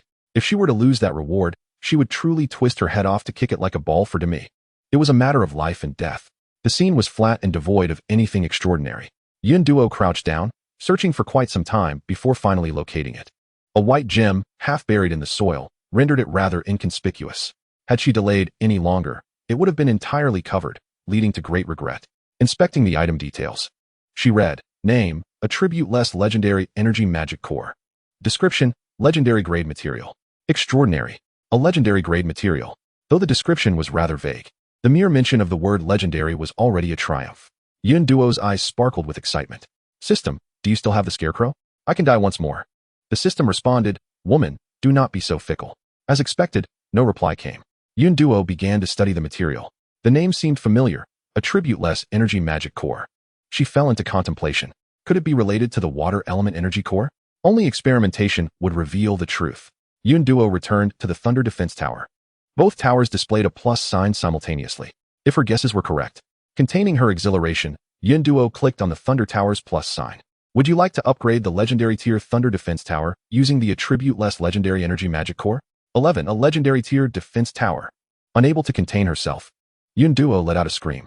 This was undoubtedly the most superior defense tower in the current game. Legendary grade items were exceedingly rare. Without hesitation, she confirmed the upgrade. The legendary tier Thunder Defense Tower would now dominate, annihilating skeleton monsters. Their ashes would be scattered. The moment she pressed confirm, the legendary grade material merged with the tower. The tower underwent a dramatic transformation. Its structure gradually dissipated, and the diamond-shaped gem atop began to enlarge. Ultimately, the entire Thunder Tower transformed into an enormous floating diamond, with silver-blue currents of electricity flickering within. Magnificent. Inspecting its attributes. Name, Legendary Tier Thunder Defense Tower. Description, inflicts 70 electric damage on enemies within range. Deals 200 critical damage to wet and undead creatures. Attack radius of 1,000 meters. Attack rate of 10 times per second. This tower can be upgraded. Solid. The damage doubled to 140. Tonight, Yin Duo would relish her sleep while benefiting from passive income. Unexpectedly, another game notification chimed. Congratulations on completing the achievement of constructing the first legendary grade building in the game. You are rewarded with a special building 1, random attributes 3. Keep up the good work. A first prize? The reward was a special building. This sounded rather promising. Has the game finally shown some generosity? Chapter 50, Special Building. Yin Duo's Spirit Sword. In the next moment, an unusual model materialized before her eyes. It resembled the black hole from which attacking monsters emerged, albeit in a cross shape, with a larger central black hole and sharp tips at the four ends, surrounded by what appeared to be purple electrical currents. Name, Unnatural Portal. Description, this portal possesses unique gravitational properties, randomly absorbing resources from around the world, operable 13 times daily. You may receive nameless treasures, or perhaps a puddle of mud from the riverbed. Who knows? This is akin to a blind box. It appeared quite intriguing. However, she was uncertain if this building would be influenced by her luck. Nevertheless, with 13 chances daily, over time, she would surely encounter something valuable. Yin Duo felt satisfied. The portal occupied a considerable area, so she decided to place it in the vacant space outside the yard. As the building rose, the black opening began to expel 3 objects in quick succession. A common stone, a stone bottle, and a creature that seemed bewildered. The creature, upon being ejected, was utterly stunned. Family, who understands this? One moment it was there, and the next, it was gone. Upon spotting the human nearby, it was so startled that it sprang into the air, screaming, and fled as if flying, leaving behind a trail of bamboo leaf-shaped footprints and a gradually fading cackle. Watching it disappear, Yin Duo could only extend her sincere wishes. Live well, lay more eggs. Turning her attention to the remaining objects, the stone was unremarkable, but the stone bottle held an air of mystery. In a literal sense, name, Mysterious Bottle. Description, currently sealed, it seems to require seeds. Seeds? This request was rather peculiar. Yin Duo attempted to toss a cherry pit inside. After waiting for a while, nothing changed. It seemed ineffective. She turned the bottle upside down, preparing to retrieve the cherry pit. Unexpectedly, an incident occurred. The cherry pit vanished. Did the stone bottle consume the seeds? How absurd. Unwilling to accept this, Yin Duo shook it vigorously. Confirmed. It had swallowed it. Yin Duo stared at the stone bottle, deep in thought. This was certainly no ordinary item. Perhaps the quantity was insufficient? Gritting her teeth and stomping her foot, she stuffed a dozen cherry pits and several grape seeds inside. The bottle digested them swiftly. Yet, still no change. How outrageous. This wretched bottle tricked her into feeding it. No matter how much she shook it, the bottle remained empty. With no choice left, Yin Duo had to concede. Increasing the quantity was futile. Could it be a matter of quality? What? Must she seek a ginseng fruit tree to plant? Yin Duo furrowed her brow. A diminutive, cracked bottle holds a multitude of affairs. Where shall she procure formidable seeds? Yin Duo simply stowed it away in the corner of her backpack, resigned to its fate of gathering dust, for she could scarcely afford to nurture it now. With the construction settled, Yin Duo found herself ensnared in a dilemma of choices. Should she embark on an exploration of the islands, or engage in commerce? Although she had amassed a substantial stockpile of basic materials, her recent expenditures had been considerable, coupled with the depreciation of essential resources. Her assets had diminished by more than half, leading to a significant decrease in her sense of security. After much contemplation, she resolved to sell her wares. With the recent random events concluded, there was a possibility of unearthing valuable items. Yundua's shop reopened. In the Huazhong number 22 chat channel, an announcement reverberated. That individual has once again secured the first prize. Not blind can see. Why is there no reaction? That is a legendary grade building. So what? Does it affect my ability to fish 6 wooden boxes in a day? A trivial matter that elicits such surprise. Matters of consequence should be reported, while trivialities can be disregarded. The first prize announcements had become a daily occurrence, and players had successfully evolved to the next stage. Suddenly, an explosive piece of news emerged. Alert! The giant is listing a basic arrow tower at the trading center. An arrow tower? Is it the one that can eliminate a low-tier skeleton in a single blow, the top defensive structure on players' wish lists? With this revelation, the tranquility of the channel was shattered. Yunduo, you are my savior. Wait for me. I wish to purchase.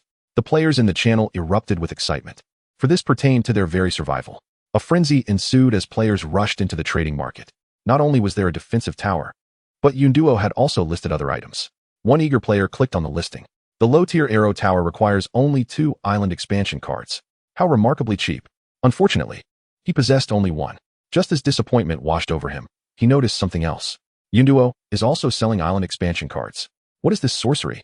With skepticism, he opened the trade information. 1 island expansion card requires 2 island foundation stones. I have those. Initially assuming it was a useless item, he was pleasantly surprised to discover its potential for trade.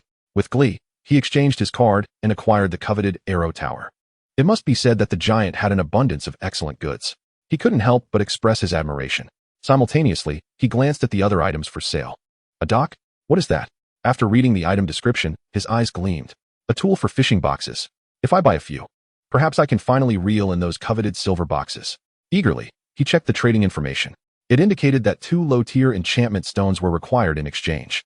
Only 2 copper box materials. Buy. On the other side of the screen, Yunduo was raking in profits.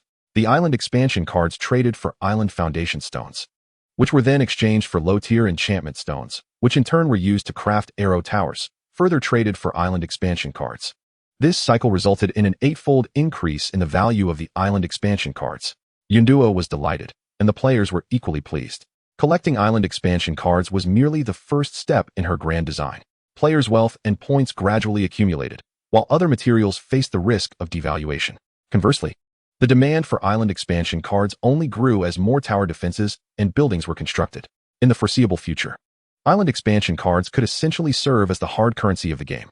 Yunduo decided to hoard half of her cards, while the other half was set for auction, accepting only special items. As long as Yunduo deemed it worthy, a trade would occur. Remarkably, this strategy yielded numerous valuable items. She successfully gathered 5 elemental energy cores, completing the materials for the water cannon tower. The data for the upgraded defensive tower underwent a transformation. Name: Tier 2 Water Cannon Tower. Description: the tower fires water cannonballs at enemies, inflicting 30 damage. Targets struck or splashed by the cannonballs become soaked. With a diameter attack range of 1,000 meters and a firing rate of once every 3 seconds, upgradable. A Tier 2 defensive tower and a legendary grade defensive tower promised substantial profits tonight. Yunduo was unusually exhilarated. Among the other energy cores, she collected 3 fire elements, 2 wind elements, 1 light element, and 1 void element. The void element seemed peculiar, yet adhering to her philosophy of collecting any energy core, she procured it. This haul was quite fruitful. Yunduo continued to sift through the items offered by players. Suddenly, something caught her eye. Defensive wall blueprint. Oh, what a serendipitous encounter. Chapter 51. Is the game engaging in mischief? After a long wait, she had finally laid eyes upon it. The creature she had encountered in the monster dungeon was so lofty, so magnificent, and so captivating. From that moment onward, she had been consumed with longing. Fortune had smiled upon her, allowing her to finally behold it. Tears welled in Yunduo's eyes as she lovingly examined the blueprint. Name: defensive wall. Description: a defensive structure to repel monster assaults, with defensive strength varying based on the type of rock used. Materials: any 10 rock materials. This material, when converted to the points market's magic rock, required 10,000 points to construct 1 meter. Her smile gradually faded. This wall was not an absolute necessity. Yunduo felt a pang of disappointment. She had hoped it would be a secure investment, only to find it was a bottomless pit for points. Truly, the hearts of people have grown callous, and the world has turned cold. Yunduo turned away, casting it aside in the corner. One must remain pragmatic. She redirected her attention back to the pool of alternative materials. After much deliberation, Yunduo exchanged for a compass and 2 peculiar seeds. Name: compass. Description: guides your teammates' positions within the dungeon. This functional item was quite useful, so she decided to keep one for precaution. The seeds, however, were perplexing. Name: immortal fruit seed. Description: a seed with the power of immortality. Immortal power sounded intriguing. Trusting her finely honed intuition cultivated over 22 years of solitude, Yunduo decided to acquire it. The other exchange materials were unremarkable. Perhaps the players had established themselves and were reluctant to part with their precious items. However, one noteworthy observation emerged. The trading information featured a myriad of seeds, an overwhelming abundance. It was easy to surmise that the game was preparing to introduce some new twist. This time, she did not have to wait long. The game notification sounded. Congratulations to all players for surviving. The game has entered autumn. Resources have increased. Please make an effort to collect. A gentle reminder, with provisions in hand. There is no need for alarm. Oh, has the Third Brothers rocket successfully launched? Has the Free Nation disbanded NATO? Has the country of the sticks achieved self-sufficiency in cabbage? Yunduo was skeptical. She doubted that resources would simply increase without cause. The system must have some ulterior motive. Before her thoughts settled, the game notification chimed once more. In order to facilitate players in acquiring more points, the game has initiated an unlimited assault mode. During nighttime assaults, players will be unable to cease for 1 hour. Mother, I no longer need to worry about my points. You see, she had predicted it. Upon this announcement, the players erupted in uproar. Then I truly thank you. Mother no longer worries about my survival. The game had morphed into an entity that demanded more with each concession, leaving players scrambling whenever they thought they had secured stability. It was evident that the game would not allow for peace. Despite the somber atmosphere in the channel, the demand for defensive towers surged, and Yunduo's collection of island defense cards skyrocketed. This was indeed an opportune moment for resource gathering. Yunduo transformed the remaining defensive towers into auction-style purchases. Many players hesitated to part with their cherished treasures, which gradually began to appear on the trading information board. What delighted Yunduo the most were 2 items. Name: Sewing Kit. Description: after filling it with enchanted silk thread, it can repair defensive gear, increasing durability based on the gear's level. Filling material: 01. She possessed 1 enchanted silk thread. Overjoyed, Yunduo realized that with this item, she would no longer fear her cloak deteriorating. She promptly chose to trade. Her precious cloak had lost 30 durability after being gnawed by a tiger shark, which had caused her great distress. Once the silk thread was filled, the repair option for the cloak appeared. Upon clicking repair, the cloak's durability instantly increased by 10. Quite satisfactory. With 2 more bundles of silk thread, its durability would be fully restored, necessitating the accumulation of materials once more. The other item that surprised Yunduo was unexpected. Simple Resource Dungeon Opening Card. The Resource Dungeon card is considered one of the most valuable commodities in the current game. It is rarely seen on the market. It is likely that the seller would not part with it unless absolutely necessary. Yunduo hastily acquired it, fearing that the seller might regret their decision if delayed even for a moment. This was a splendid harvest. Yunduo felt very content. Suddenly, the group chat notification chimed. Ding Yi's voice was filled with excitement. Look at this. Intermediate Resource Dungeon Opening Card. Intermediate. Yunduo's eyes widened. She had used a defensive tower to exchange for a simple level card only due to the fortuitous timing. So how did Ding Yi acquire an intermediate one? The others, upon learning of Ding Yi's luck, expressed disbelief. Yang Kinkan exclaimed, impressive. I have been trading for ages and haven't even gotten a simple dungeon card. Teacher Ding, thumbs up JPG. Ding Yi grinned, realizing that a quicker way to profit than trading was to engage in scalping. Yunduo understood instantly. Ding Yi was once again targeting those whom she had blacklisted. This task had certainly cleared things up for him. Ding Yi, brimming with enthusiasm, declared, let's go. We'll open the dungeon. Yang Kinkan's burgeoning admiration was extinguished in an instant. Look at the sunset over the sea, isn't it beautiful? Ding Yi replied, it is beautiful. Teacher Ding, being kinder, suggested that they wait until tomorrow morning since it was too late today. It took a moment for Ding Yi's straightforward mind to comprehend this. He mumbled, I meant tomorrow. With the plan settled, Yunduo continued to gather materials. She collected numerous spatial stones, and her storage slots increased to 32. By the time the sun had completely set, the low-level defensive towers had sold out. Her resources had once again swelled significantly. The second fruit of the ginseng fruit tree had also matured. Beneath the tall canopy, 2 vines each bore a plump, doll-like white fruit. Yunduo tilted her head back to gaze at them, her neck growing sore from the strain. They were simply too high. Where would she find a ladder tall enough? Just as she pondered this, the vines bearing the ginseng fruit began to extend downward spontaneously, bringing the fruit right before her eyes. Wow! Could it be that the ginseng fruit tree possessed a spirit? Yunduo gazed in astonishment as she took out her golden tool and gently tapped the ginseng fruit, causing it to fall. The emptied vine retracted smoothly. Yunduo contemplated. Ginseng fruit tree, if you can understand me, just shake the vine. After a long pause, there was no response. It was unclear whether it was unable to understand her or simply reluctant to acknowledge her. Yunduo decided to give up for now. After plucking the second ginseng fruit, she returned indoors. As she entered, Demi rushed over faster than usual, circling around Yunduo and sniffing her. Demi, what is that delightful aroma? Chapter 52, The Imperfect Fireworks Festival. With a casual stroke, Yunduo placed the ginseng fruit in front of Demi. She felt a twinge of concern. Demi had never eaten fruit before. Fortunately, her worries were unfounded. This innate treasure held an immense allure for the little cat with awakened intelligence. Upon seeing the fruit, Demi pounced eagerly, devouring it without hesitation. In a matter of moments, one ginseng fruit was gone. Yun Duo cupped her face, exclaiming, "Demi is amazing. Such strong teeth. System, is that all? How strange. I don't understand." After capturing the peculiar antics of the cat, Yun Duo checked Demi's information. Name, Lynching Lion Cat. Gender, female spade. Attributes, Strength 6, Agility 14. Constitution 7. After advancing, Demi's attributes had each increased by 5 points. Her current stats rivaled those of some players. The exceptional evolution potion was indeed remarkable, equivalent to 5 first prizes. At that moment, a small plus sign appeared next to her attribute panel, awaiting Yun Duo's selection. Without hesitation, she chose to increase Constitution. Since the little cat could not wear defensive gear, boosting her Constitution was the most prudent choice. She took out the second ginseng fruit and placed it before Demi. However, Demi did not attempt to eat it again. It made sense. The little cat had a small stomach and likely felt full after one. Just as Yun Duo was about to put it away, Demi raised her fluffy paw and nudged the ginseng fruit forward, gazing at Yun Duo with her round eyes. Yun Duo was momentarily stunned. Demi seemed to think she did not understand her intentions.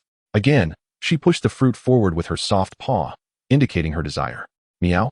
Yun Duo could no longer contain herself. She scooped up Demi and showered her with affection. Truly, she was a darling little kitten, understanding her mother's sentiments. Help!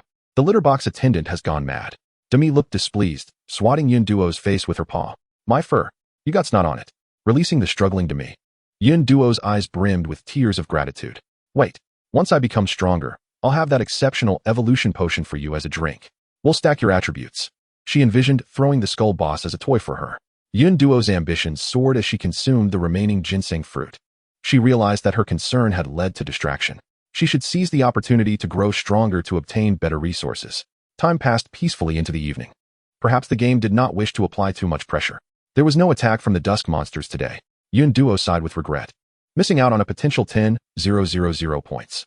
At that moment, Ding Yi sent her today's batch of boxes. 5 wooden boxes, 2 copper boxes, and 1 silver box yielded a decent haul. Yun Duo swiftly opened the silver box, only to find another familiar valuable item. Intermediate Resource Dungeon Opening Card. It seemed that as the game's resources increased, the drop rate for this card had also risen. Quite excellent. The more of these, the better. The abandoned city wall construction plan might still have a glimmer of hope. On the other end, Ding Yi was feeling a bit frustrated. The resources he had cleverly acquired were casually opened by Yun Duo. He had only basked in his triumph for less than 3 hours. Feeling disheartened, Ding Yi hummed a tune. Your game and my game seem to be different. His small eyes held a large amount of confusion, wondering why it felt so perplexing. Ignoring Ding Yi's antics, Yun Duo opened the remaining boxes.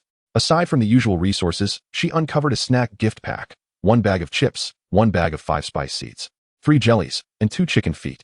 Previously, she had not regarded snacks as particularly appealing, but after experiencing resource scarcity, she found herself craving them.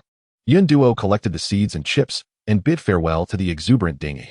Teacher Deng's generous offering arrived, featuring not only the requested stir-fried lettuce, but also a portion of stir-fried eggplant and potatoes with green beans, accompanied by 2 servings of rice. As soon as the dishes were unveiled, they released an enticing aroma. Yun Duo's mouth watered in anticipation. Finally, she could enjoy a hearty meal. It was truly touching. With a bite of the stir-fried lettuce, the crisp and tender vegetables burst with juice upon the slightest pressure, proving they were freshly picked from the garden. Exceptionally fresh. Exceptionally tender. The stir-fried eggplant had a perfect balance of salty and sweet, with the seasoning just right. The potato and green bean stew was a match made in heaven. The tender, fluffy potatoes paired with the stewed, soft green beans, drenched in a rich, thick sauce, create a delightful mixture when combined with rice, making Yun Duo's face nearly dive into the bowl, unable to lift her head. It is simply exquisite. The culinary skills surpass those of hotel chefs. Teacher Deng is truly a treasure, adept both in the classroom and the kitchen. Yun Duo savors the meal with utmost satisfaction. The esteemed elder cannot afford any mishaps. In jest, she promptly sends over a defensive arrow tower. Upon receiving the gift, Teacher Deng falls silent. It may be hard to believe, but this marks the 4th defensive tower he has received. As usual, he expresses that the gift is too precious and politely declines. Unsurprisingly, he receives a message from Yun Duo shortly thereafter, requesting his assistance for the upcoming dinner, identical to the responses given to the previous 3 individuals. Is this the norm for today's youth? Are they truly so dedicated to their meals? Despite her confusion, Teacher Deng acquiesces. After all, 1 mouth to feed is the same as 4. He seems to have stumbled upon a remarkable path. As the sky gradually darkens, Yin Duo eagerly rushes to the door. After much contemplation, she concludes that watching fireworks is far more exhilarating than passively enjoying passive income. She brings out tables and chairs filled with fruits, then pulls out the 5-spice melon seeds she gathered today, ready for a delightful evening. Midnight has arrived, revealing a dark void by the sea. As anticipated, the intensity has increased today. The void expands to 5 times its original size and shows no signs of stopping. Today is unlike any other. The larger it grows, the wider Yun Duo's smile becomes. It is only when the void reaches a standard 8-fold size that it finally ceases to expand. The attacking monsters leap over the low-level skeletons, proceeding directly to the skeleton soldiers. This observation is a result of Yun Duo's careful scrutiny. The skeleton monster barely extends a hand before being struck by a lightning tower. Not a single one successfully lands on the ground. Yun Duo cannot even catch sight of a complete skeleton. Her judgment is based solely on a small section of a protruding bone sword. TSK. This fireworks show is not as mesmerizing as she had envisioned. Yun Duo clicks her tongue, expressing her disappointment. In her imagination, the spectacle would be filled with silver-blue electric lights accompanied by bursting crystalline water orbs, dancing amidst the dissipating light of the skeletons. However, the reality falls far short of her expectations. The water cannon tower has yet to make a move, and the skeletons are unable to reveal themselves. Only the silver dragon-like lightning dances continuously in the sky. A bit underwhelming, Yun Duo shakes her head. She wonders if the higher-level skeletons can put up a fight. Her hopes rest on the captain-level skeleton. However, disappointment is inevitable. She has yet to lay eyes on the skeleton captain, let alone the larger skeleton boss that follows behind. Thus, she munches on melon seeds and watermelon, observing the skeleton's hands and feet for an hour. Surprisingly, upon closer inspection, they do appear distinct. In her eagerness to see clearly, Yun Duo squats beside the black void, nibbling on watermelon. This finger is rather short. Why does that little toe seem to be missing one? Is it possible that this hand has been digging in the dung pit? Why is it coated in a layer of yellow substance?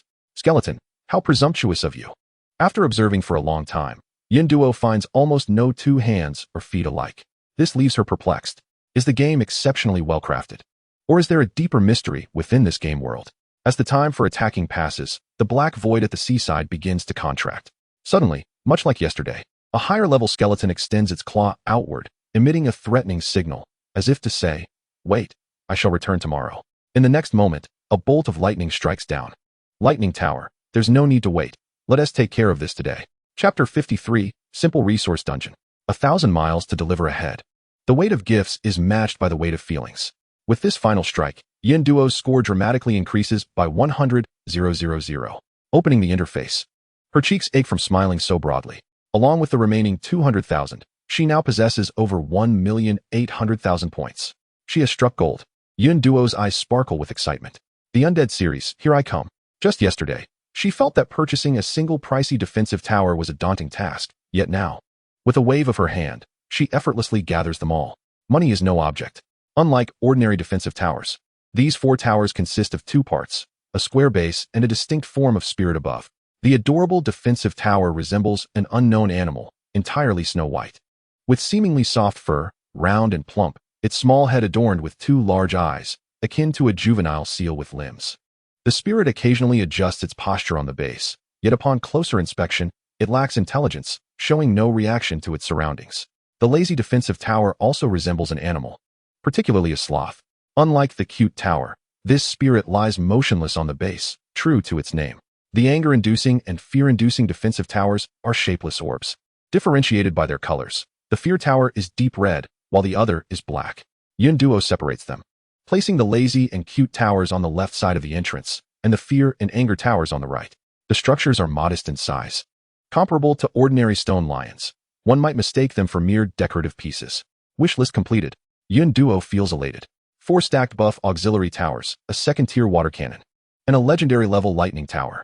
With this firepower configuration, she is confident that nothing can go awry. With less than 600,000 points remaining, Yun Duo decides to hold on to them for any special situations that may arise. 3 dungeons await exploration tomorrow, so she retires early for the night. Few can sleep soundly. Tonight is destined to be arduous. Shortly after the attack concludes, the channel buzzes with excitement. Survived another day, I am so impressive. 1. Thanks to the Jade Emperor, Shakyamuni, Jesus, Allah, and Shiva for their blessings. Those in the upper floors are quite resourceful. Making friends can never be a bad thing. One useful ally is enough. Brilliant. Nonsense. Just 2 hours ago, you were boasting about swapping for 4 defensive towers. I remember you well. Fool, how many survivors owe their existence to sheer luck? Does no one notice the alarming drop in the channel numbers? It's terrifying.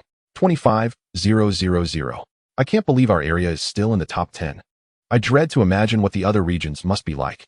Here's a chilling tale. Only 99 areas remain on the leaderboard. Upon hearing this, players gasp in shock. This means only 99 regions worldwide have not fallen below 10,000 in population. How outrageous. Fortunate indeed to witness the downfall of humanity in my lifetime. Yet, that is not enough. So weary. Death is inevitable, and I no longer wish to persist. Who isn't? I was pulled into this while postpartum. If not for my infant under a month old, I would have given up long ago. How heartless. Do you not worry about your husband? That scoundrel cheated on me while I was 8 months pregnant. I wish for his swift demise. I have a nagging suspicion that someone is covertly profiting at my expense. What do you mean? In a survival game, there's no way he isn't being paid for his efforts. Hiss, you may be onto something. The temperature drops rapidly tonight. As Yun Duo opens the door in the morning, she feels the cool breeze. Farewell, lovely skirts. With a sigh, she turns back to change into long sleeves and pants.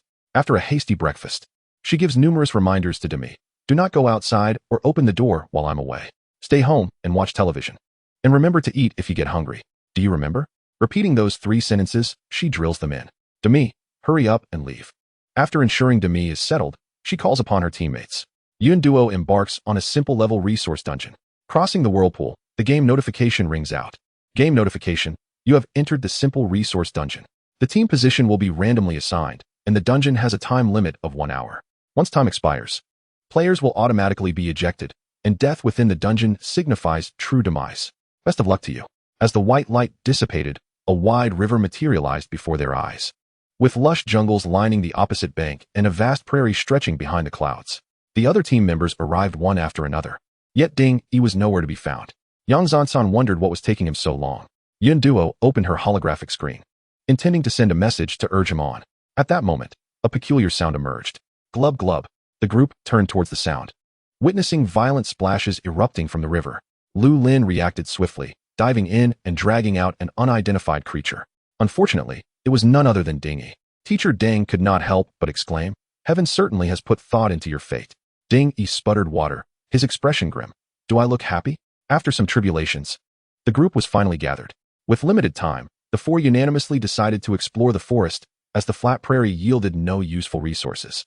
Gazing at the river that nearly claimed his life, Ding Yi whimpered, "Shall we reconsider?" Sigh. Yun Duo patted Ding Yi's shoulder and revealed her treasured equipment, a surfboard and a fan powered by energy stones.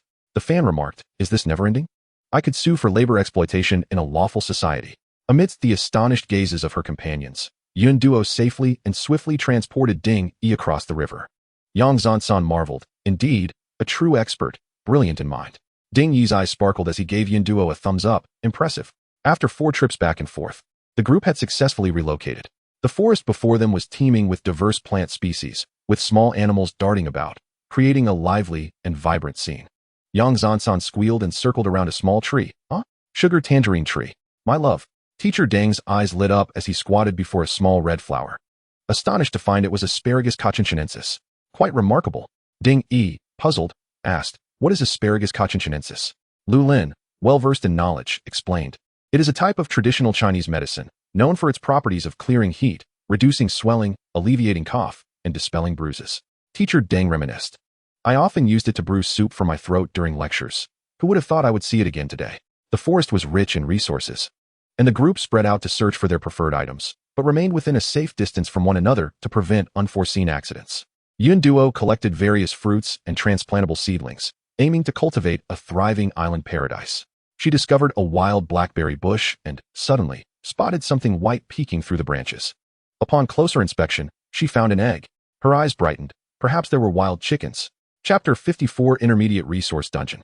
Thinking of the solitary creatures on her island, Yun Duo felt a surge of excitement. Surely, she must help find them a companion. Thus, generations would follow, and with them, the promise of sustenance. As long as there are offspring, one need not fear a lack of meat. The thought of future dishes like spicy chicken cubes, cola chicken wings, stir-fried chicken, roasted chicken, and mouth-watering chicken made Yun Duo salivate. Just then, Ding Yi excitedly called out, "Come quick. There's a wild chicken." How fortuitous. The group quickly abandoned their tasks and rushed over. The colorful wild chicken, sensing danger, fled for its life. Catch it alive. Teacher Deng thought along the same lines. The five of them dashed forward in pursuit. Yun Duo smirked. A mere wild chicken could not outrun her. She quickly closed in, nearly capturing it. Suddenly, an unexpected turn of events unfolded. 5 unfamiliar players emerged from the jungle. A scar-faced man bellowed, "Stop!" He was clutching another wild chicken, evidently also gathering resources nearby. The group halted, facing off against the newcomers, encircling the trembling wild chicken. The battle for the chicken was about to commence. The first to speak surveyed Yun Duo's team.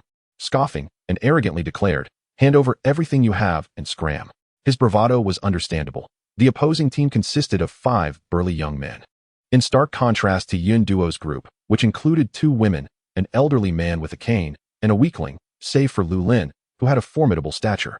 Nevertheless, they were undeterred by the odds. Ding Yi, brimming with youthful bravado, retorted, "You have some nerve. Robbing in broad daylight." A bald, gap-toothed thug sneered, "What of it? I could kill you, and no one would care. What, do you think you can call the police?" His squinty eyes then caught sight of Yun Duo's striking appearance. A greasy grin spread across his face as he pointed, "That girl stays. I might overlook your insolence." This could not go unchallenged. Without hesitation, Lu Lin leaped in front of the thug and sent the 200-pound man flying with a kick. "Unfortunately, I used to be a police officer."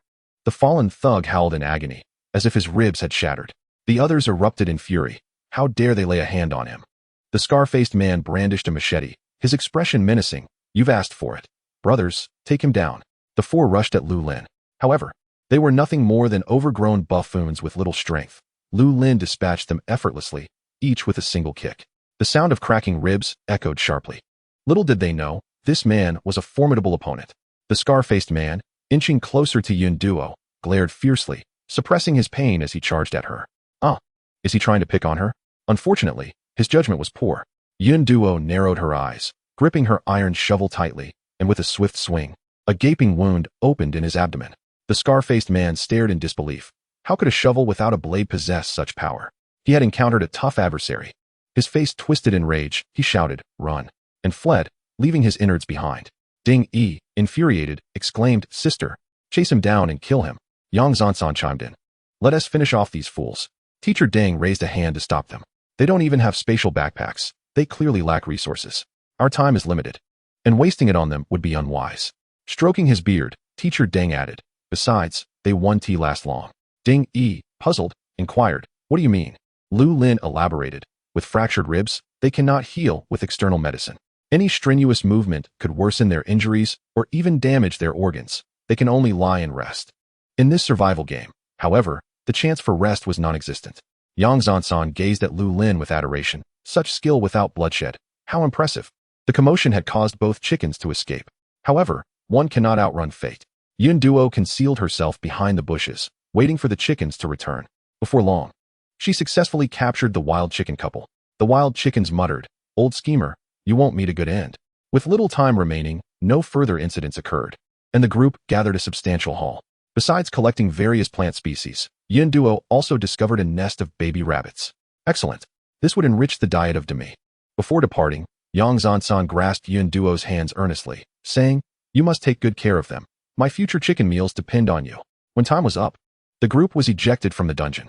Yun Duo hurried to the hilly terrain, placing the wild chickens and rabbits inside. She then planted all the seeds and seedlings. To prevent the wild chickens from eating the seeds, she spent a fortune hastening their growth to a semi-mature state.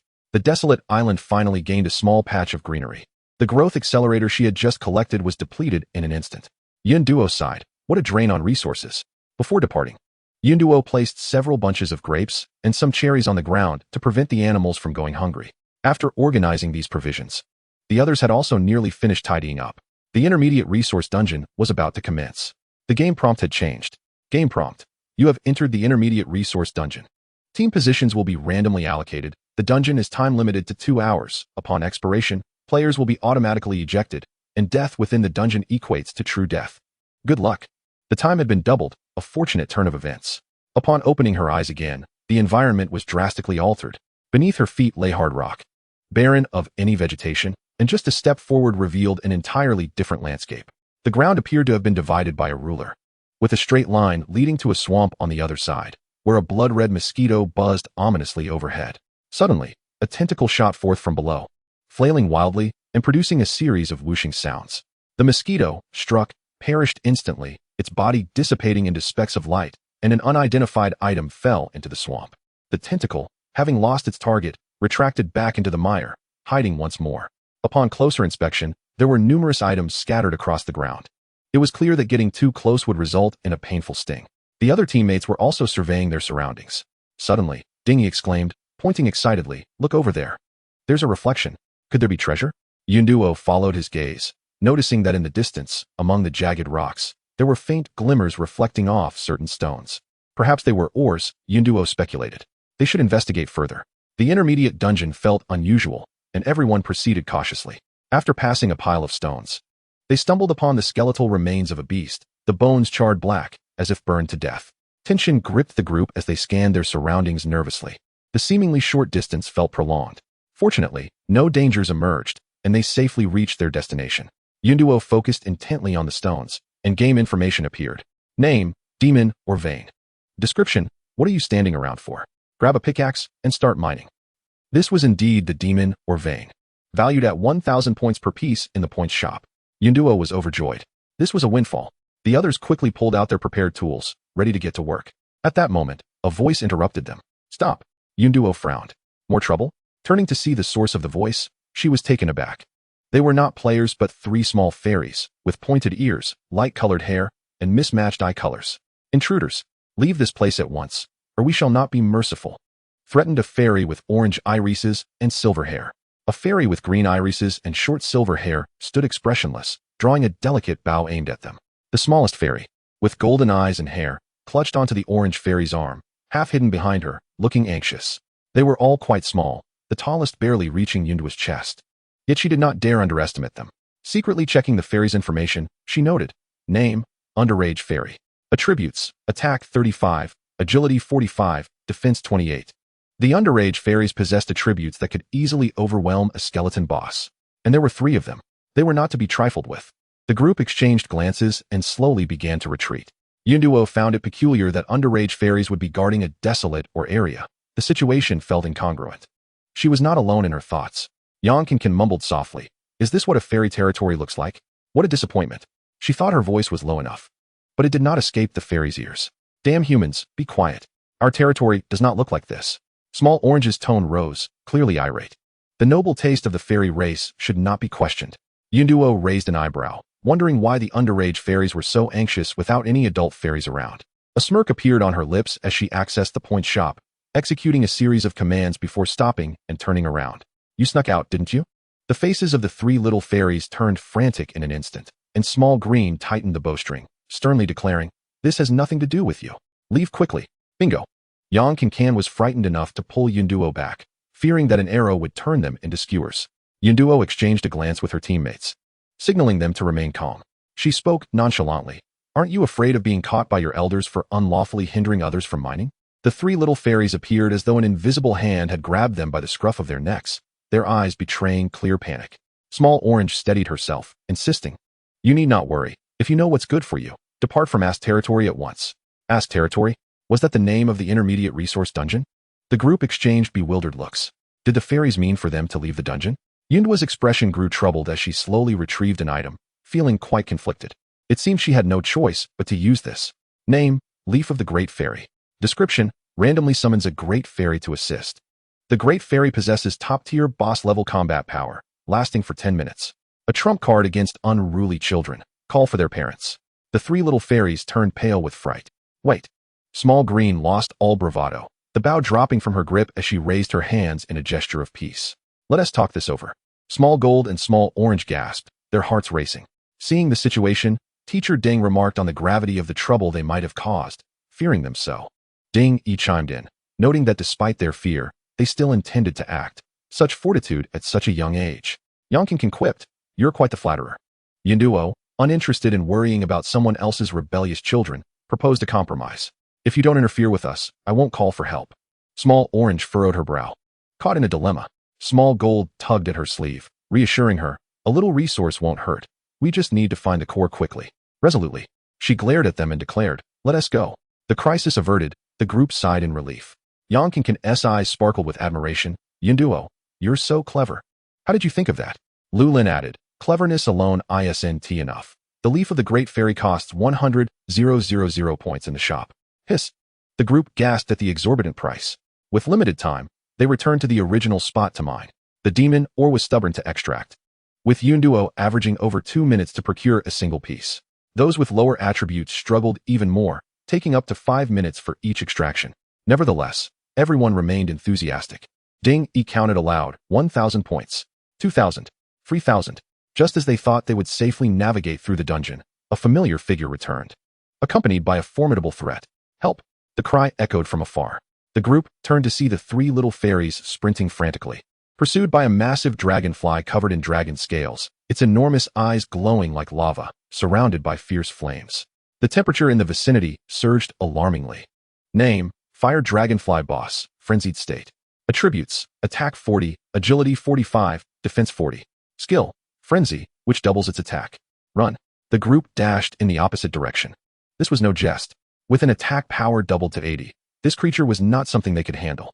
As Yunduo and her companions fled, Small Green anxiously shouted, "If you help us, there will be great rewards." Yunduo halted abruptly, having awaited this proposition. However, she had no intention of using the leaf of the Great Fairy. A smile curled at the corner of her lips. Such an opportunity must be maximized. Opening the points shop, Yunduo purchased another item. Name, Mechanical Summoning Order. Note, randomly summon a robot to assist. The robot possesses top-tier boss-level combat power, and the summoning duration is 10 minutes. Upon clicking to use, a white vortex materializes before them, and a figure composed almost entirely of silver machinery steps forth. Yunduo finds this strangely familiar. Teacher Deng observes closely, recalling having encountered this being in a monster dungeon. Yunduo suddenly realizes this robot resembles the one she had seen in the dungeon. Without inquiry, the robot charges directly at the fire dragonfly.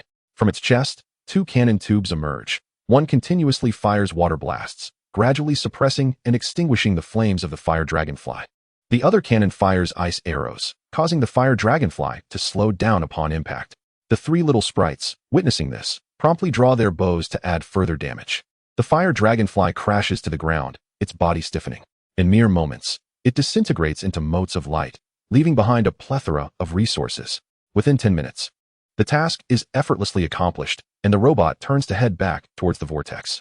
As it passes Yunduo, its mechanical eyes pause in surprise, followed by a remark. "You're still alive?" Before Yunduo can respond, it vanishes into the vortex. Yunduo wonders, what does that mean? Having escaped peril, the 3 little sprites approach Yunduo, carrying the resources dropped by the fire dragonfly. Xiao LV rummages through his pocket and produces a small box the size of a fist. "I keep my promises. All of this is a token of gratitude for you." The spoils appear quite abundant, bringing a smile to Yunduo's face. "That sounds good, but..." She shifts her tone. "You still owe me a favor." Chapter 56, Spoils of War, City Walls, War Tree. Xiao Jin gazes up with innocent wide eyes, utterly perplexed. "What favor?" "Ahem." Xiao Cheng hurriedly interjects, her tone somewhat awkward. "If you have difficulties, feel free to share. We will help as much as we can." Despite their small stature, they speak with surprising gravitas, creating a comical contrast that causes Yunduo to suppress a smile. "What exactly can you help with?" she inquires. "Indeed, what can they assist with?" The 3 sprites exchange puzzled glances, clearly stumped. They have yet to acquire any notable skills, and their treasures have already been given away. Their combat prowess pales compared to that of the elder sprites. Seeing their troubled expressions, Yunduo suggests, "Why don't you tell me about the Axie realm?" "Oh." The sprites are even more at a loss. Xiao LV bites his lip, feeling somewhat embarrassed. "Sorry, this is our first time here, and we can't provide you with much information." Xiao Huang nods in agreement. "The Great Elder only told me that it's very dangerous inside and forbade us from entering. He didn't elaborate further." "My goodness," Yang Kankan exclaims. "You dare to venture into a dangerous area warned against while carrying adults?" Yunduo is puzzled. "Is it all for that so-called core?" Xiao Cheng's expression shifts. Determination etched on her face. "That is not something we can disclose. Suffice it to say, it is our mission." Her resonant voice and spirited resolve strike a familiar chord with Yunduo. Dingy chuckles. "That's just like what I was told as a child about saving the world." Yunduo realizes, yes, that is precisely the sentiment. Her teasing tone riles up the little sprites. "Foolish human, silence. The spirit's will is not to be mocked." Ding E immediately makes a gesture of zipping his lips. Yang Kankan, sensing an opportunity, gently encourages, "Perhaps you could share with us. We might be able to assist you." Xiao Cheng casts a disdainful glance her way. humans toyed with by invaders, and you think you can help? Suddenly, Xiao Jin's eyes light up as he whispers to the other two sprites. After a brief discussion, they reach a consensus. Xiao Chung steps forward. Although this is our first visit, we have explored a small portion of the area and found a location abundant in premium magic ore. I can guide you there. She meticulously details the location before departing with her companions. Yun Duo is left in stunned silence, unable to regain her composure. The invading humans. Teacher Deng sighs. This world is far from simple. Ding Yi, looking bewildered, asks, what is so complicated? Lu Lin interjects, the sprites are the natives, while humans in the game are the invaders. My conjecture aligns with Yun Duo's. Heavens. Yonkin realizes. So we were thrust into a magical world by the game. The thought of magical nuclear bombs on the battlefield makes her shudder. If that is the case, it's truly terrifying. How can such weak humans survive? Yun Duo ponders further. If this is so, then the skeleton monsters she observed are likely not mere data. Natives resist invaders. The game deploys invading monsters and humans, and the natives cooperate with humans. What a chaotic relationship. The CPU might just burn out. Yet, no amount of speculation will help. Increasing their strength is of utmost importance. Teacher Deng interrupts everyone's thoughts. Indeed, without power, knowledge is futile. The group heads towards the direction indicated by the sprites, soon arriving at the premium magic or vein they spoke of. Yun Duo searches in the marketplace. Goodness. The price has skyrocketed tenfold. One piece costs 10,000 points. Name, premium magic ore. Description, a variant of magic ore. Its defensive power is twice that of regular magic ore, one of the sturdiest building materials, ideal for constructing city walls. With double the defensive power, it is undeniably tempting. Yun Duo suddenly finds the magic ore she had just obtained less appealing. The group begins mining diligently. Yonkin can't help but lament, unfortunately. There is only a little time left. We may not find this place on our next dungeon run. Small issue. Lu Lin produces two items from his backpack. A small sphere and a compass. He places the sphere under a pile of rubble. This compass will indicate the sphere's location. We can follow the guidance to return here. Teacher Ding nods. That's good. But if we teleport far away, we waste a lot of time on the journey? Minor issue. Yun Duo promptly purchases the mechanical wings she had coveted from the marketplace. Not only for the intermediate material dungeon, but they will also be useful for exploring Husha Island later. Teacher Deng strokes his beard. That's fine, but can one mechanical wing carry 5 people? Minor issue. Yonkin reveals a 2-person kite, an entertainment device obtained from a copper chest, unexpectedly useful. One by one, problems are resolved, ensuring a smooth mining expedition during their next intermediate dungeon run. The group is in high spirits, and after 2 hours, Yun Duo exits the dungeon, her inventory brimming. Eagerly, she uses 20 pieces of premium magic ore to construct 2 sections of city wall, placing them between the lightning tower and water cannon tower. At the moment of placement, the 2 towers seamlessly merge with the walls. While the lightning tower remains unchanged, the water cannon tower is entirely replaced by the wall, which now features a lookout resembling a turret, atop which rests the cannon of the water tower. The entire city wall stands approximately 10 meters high and 5 meters thick, making it evident that one piece of wall for 10 rocks is quite a bargain. Examining the wall's attributes, Yun Duo's eyes shine with excitement. Name, premium magic or wall. Description, defensive power 80, can be repaired with premium magic or can be enchanted with a magic array. This defensive power is truly remarkable, beyond compare. It can even be enchanted with a magic array. Though she is unsure what that entails, it undoubtedly enhances its effectiveness. Yun Duo feels exceedingly satisfied. Additionally, the spoils obtained from the dungeon include 1 dragon scale furnace blueprint, 2 dragon scales, for rubies, 3 sapphires, and 2 yellow gems. Name, dragon scale furnace. Description, emits heat continuously without the need for additional materials, with a radius of 100 meters, an essential warming structure for winter. Materials, 1 dragon scale, 2 rubies, 10 charcoal. An everlasting source of warmth. In this delightful winter, the chill no longer poses a threat. Heaven knows what temperature this game's winter holds. Yun Duo is exceedingly cheerful, embodying the quintessential character that fears the cold but welcomes heat. The villa lacks underfloor heating, thereby resolving the issue ahead of time. The descriptions of the other gemstones merely state high-level materials, leaving their purpose shrouded in mystery. Thus, Yun Duo has tucked them away. There remains a small box gifted by the little sprite. Upon opening it, she discovers 2 bottles containing liquid. Name, Fountain of Life. Description, sacred water of the Sprite clan, capable of accelerating the growth of all plants. All plants. Yun Duo is elated. This means the war trees can grow as well. Previously, she had tested growth agents, but neither the war tree saplings nor the palm tree saplings showed any response. Currently, These three are still tender shoots, and it remains uncertain how long they will take to mature. After a moment of contemplation, Yin Duo poured the 2 bottles onto the 2 war tree saplings. The fountain of life was quickly absorbed by the saplings, which began to grow rapidly, transforming in the blink of an eye into towering trees at least 5 meters high, thick enough for 2 people to embrace. Name: Growing War Tree. Attributes: Attack 40, Agility 35, Defense 60. The attributes of a growing entity are this formidable. Yin Duo's eyes widened in astonishment. This is even more impressive than the sprites. Subsequently, a smile broke across her face. For a tree species worth 5,000 points, what a fortune. The 2 war trees gradually ceased their growth. Suddenly, the towering trees came to life.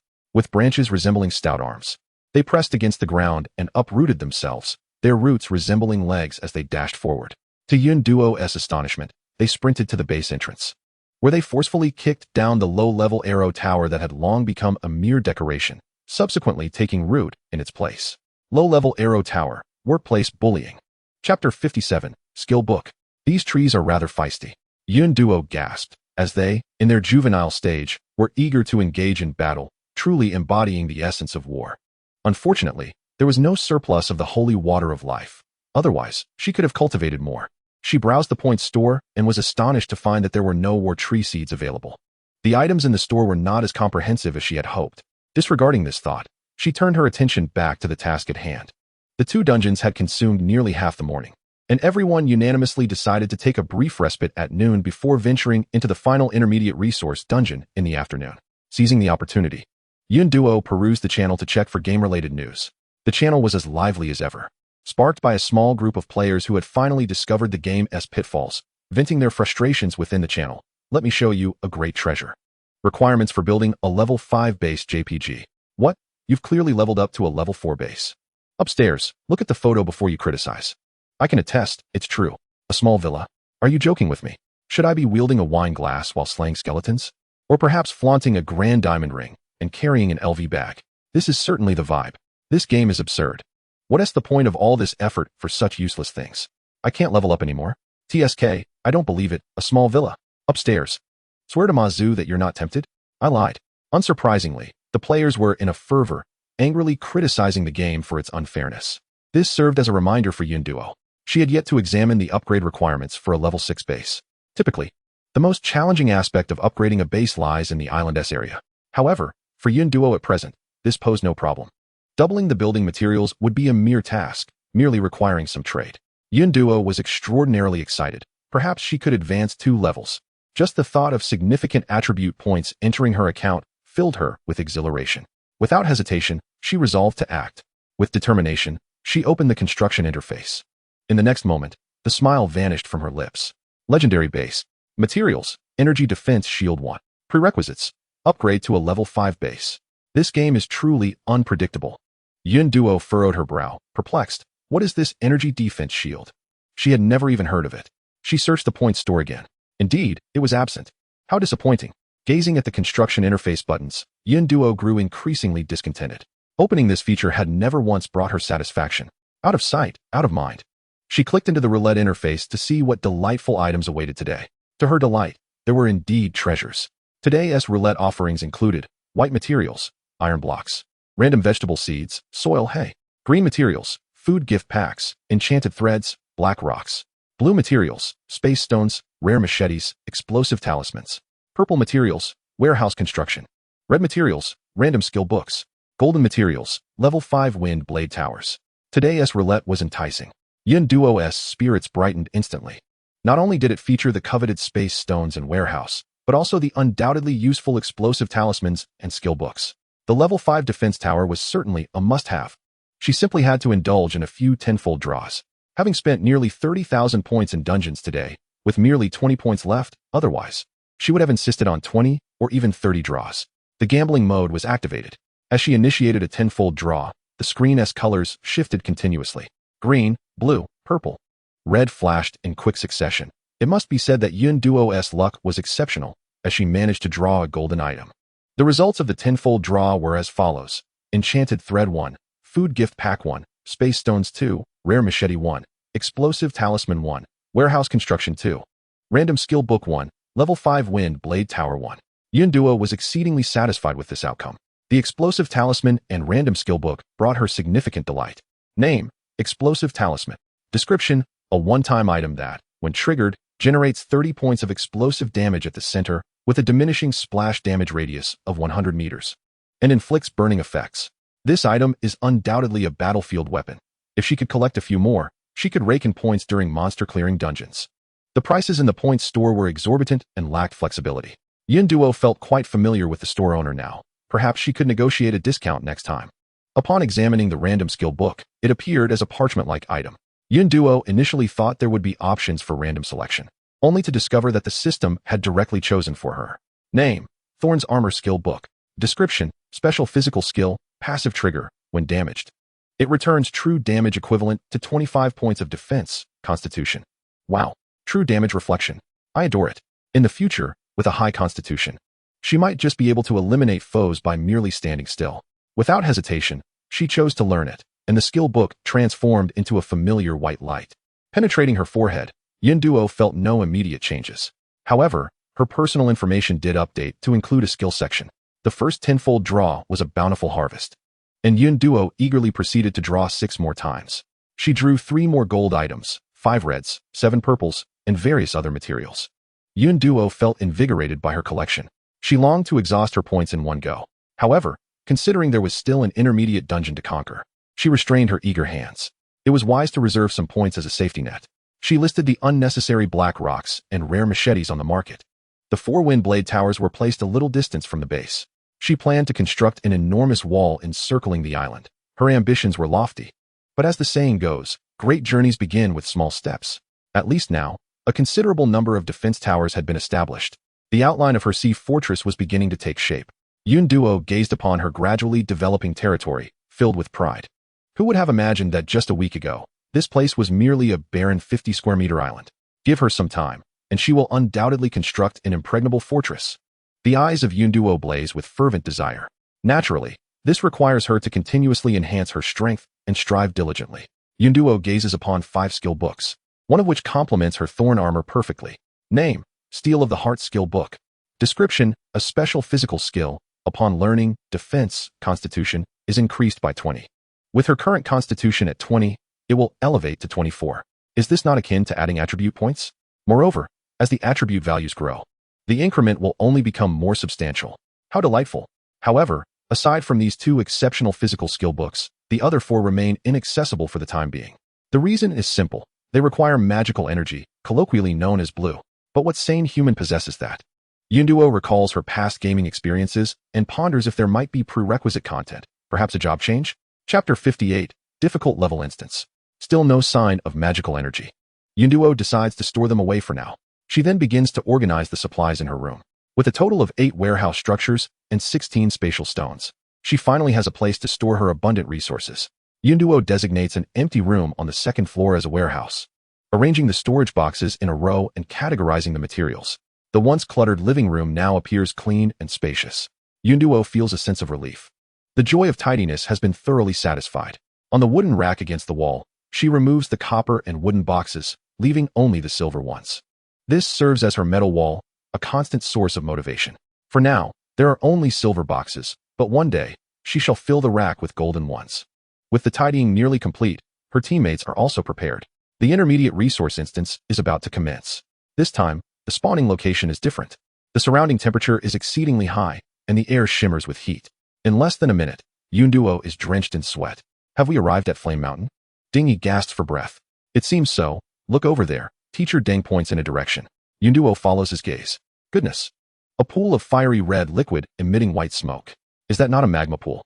No wonder the temperature is so elevated. If one lingers too long, they might just succumb to the heat. This place is not suitable for extended stays.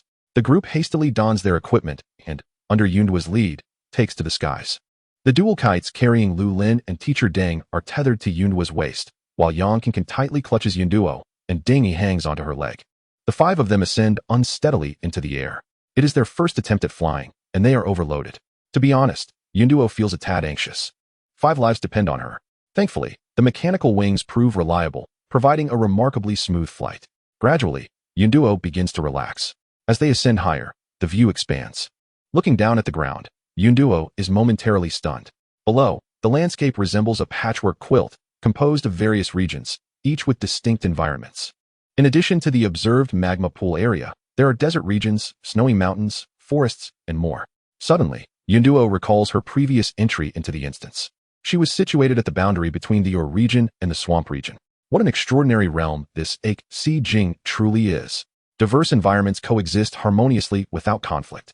What an enlightening experience. Yunduo is left speechless in awe. Teacher Deng is equally taken aback by this peculiar sight, exclaiming in astonishment. Ding Yi trembles in fear below, unable to even open his eyes. What is that goose? Is it coming for me? Yang Kan tightly clings to Yunduo's waist, burying her head against her chest. Resigned to the situation, Yunduo cannot help but laugh. It is difficult to contain. Fortunately, their spawning location is not far from the Ur zone, and after a short flight, Yunduo spots the rocky area adjacent to the swamp. Wait, Lu Lin suddenly speaks up, his tone serious. Yunduo, puzzled, inquires what is the matter. Let us fly a bit higher for confirmation. Lu Lin gazes intently at a direction with a grave expression. Trusting him, Yunduo ascends further. Following Lu Lin's line of sight, her eyes widen in recognition. That distant terrain looks familiar. It is the beginner instance. Yunduo stares intently. She is not mistaken. A grassy terrain and a forest, separated by a wide river. The identifiers are unmistakable. In a flash of inspiration, Yunduo contemplates. Since both the intermediate and beginner instances exist within Sea Jing, it stands to reason that the difficult level instance must also be present. Yunduo quickly glances in the opposite direction. Perhaps that is it. Her breath quickens. If her hypothesis holds true, this is monumental. Resources from the beginner level instances could yield materials for the intermediate or even difficult level instances. This is a veritable exploitation of the system. The group also arrives at this realization. Yang Kan's eyes gleam with excitement as she eagerly suggests. Shall we go take a look? Teacher Deng cautions that the difficult level area will undoubtedly be more perilous. However, he shifts his stance, stating that risk and reward are proportional, and he supports the venture. This aligns perfectly with Yunduo's thoughts. Lu Lin and Ding Yi share the same sentiment. How could they pass up an opportunity to exploit a potential loophole? The premium magic or can wait. First, they will explore the difficult level instance. Yunduo accelerates towards the distant forest terrain. One reason is her current assessment that higher attribute monsters are typically larger in size, and the smaller space of the forest makes encountering such creatures less likely. Additionally, it will facilitate her collection of seeds. The trees in the difficult level instance might harbor high-quality seeds that meet the requirements of the stone bottle. The seeds of the immortal fruit she previously exchanged were promptly devoured by the stone bottle. She truly wonders what kind of seeds would suffice. As Yunduo soars swiftly with her mechanical wings, it takes her a good 10 minutes to arrive. Fortunately, there are no unexpected incidents along the way. Upon landing, the group is awestruck by the breathtaking scenery. The forest before them is unlike any they have seen on Blue Star. Various strange and dreamlike plants flourish. Some trees boast vibrant foliage that would put rainbows to shame, while some flowers are larger than people, their petals glowing. Others, like the thorny bushes reflecting a metallic sheen, possess numerous spikes, their sharp glints sending chills down their spines. In summary, there is not a single plant that appears normal within their line of sight. The group hesitates at the edge of the forest, reluctant to enter. Yunduo casually inspects the information of one plant. Name, bloodthirsty bush. Description, a miraculous plant. This description offers little insight, akin to saying nothing at all. She checks two more, and unsurprisingly, they share the same lackluster descriptions. With growing trepidation, the group decides to gather resources from the periphery instead. Ding Yi timidly suggests this course of action, and the others unanimously agree. This forest looks formidable.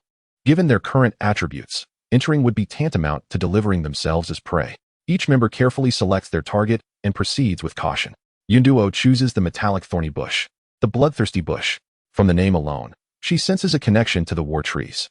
Yunduo retrieves her shovel and tentatively pokes at its branches. There is no immediate reaction. She extends further, touching its roots, and in an instant, the branches spring to life, lashing out towards her arm. Yunduo reacts swiftly, but she still sustains several cuts. Blood spurts forth. Are you all right? The sudden commotion alarms her teammates, and Yang Kan inquires with concern. Yunduo assessed the situation and found it not to be grave. Merely a few minor wounds. She retrieved a healing ointment and applied it to her injuries. Unexpectedly, blood flowed profusely, just as the wounds began to heal. They were abruptly reopened.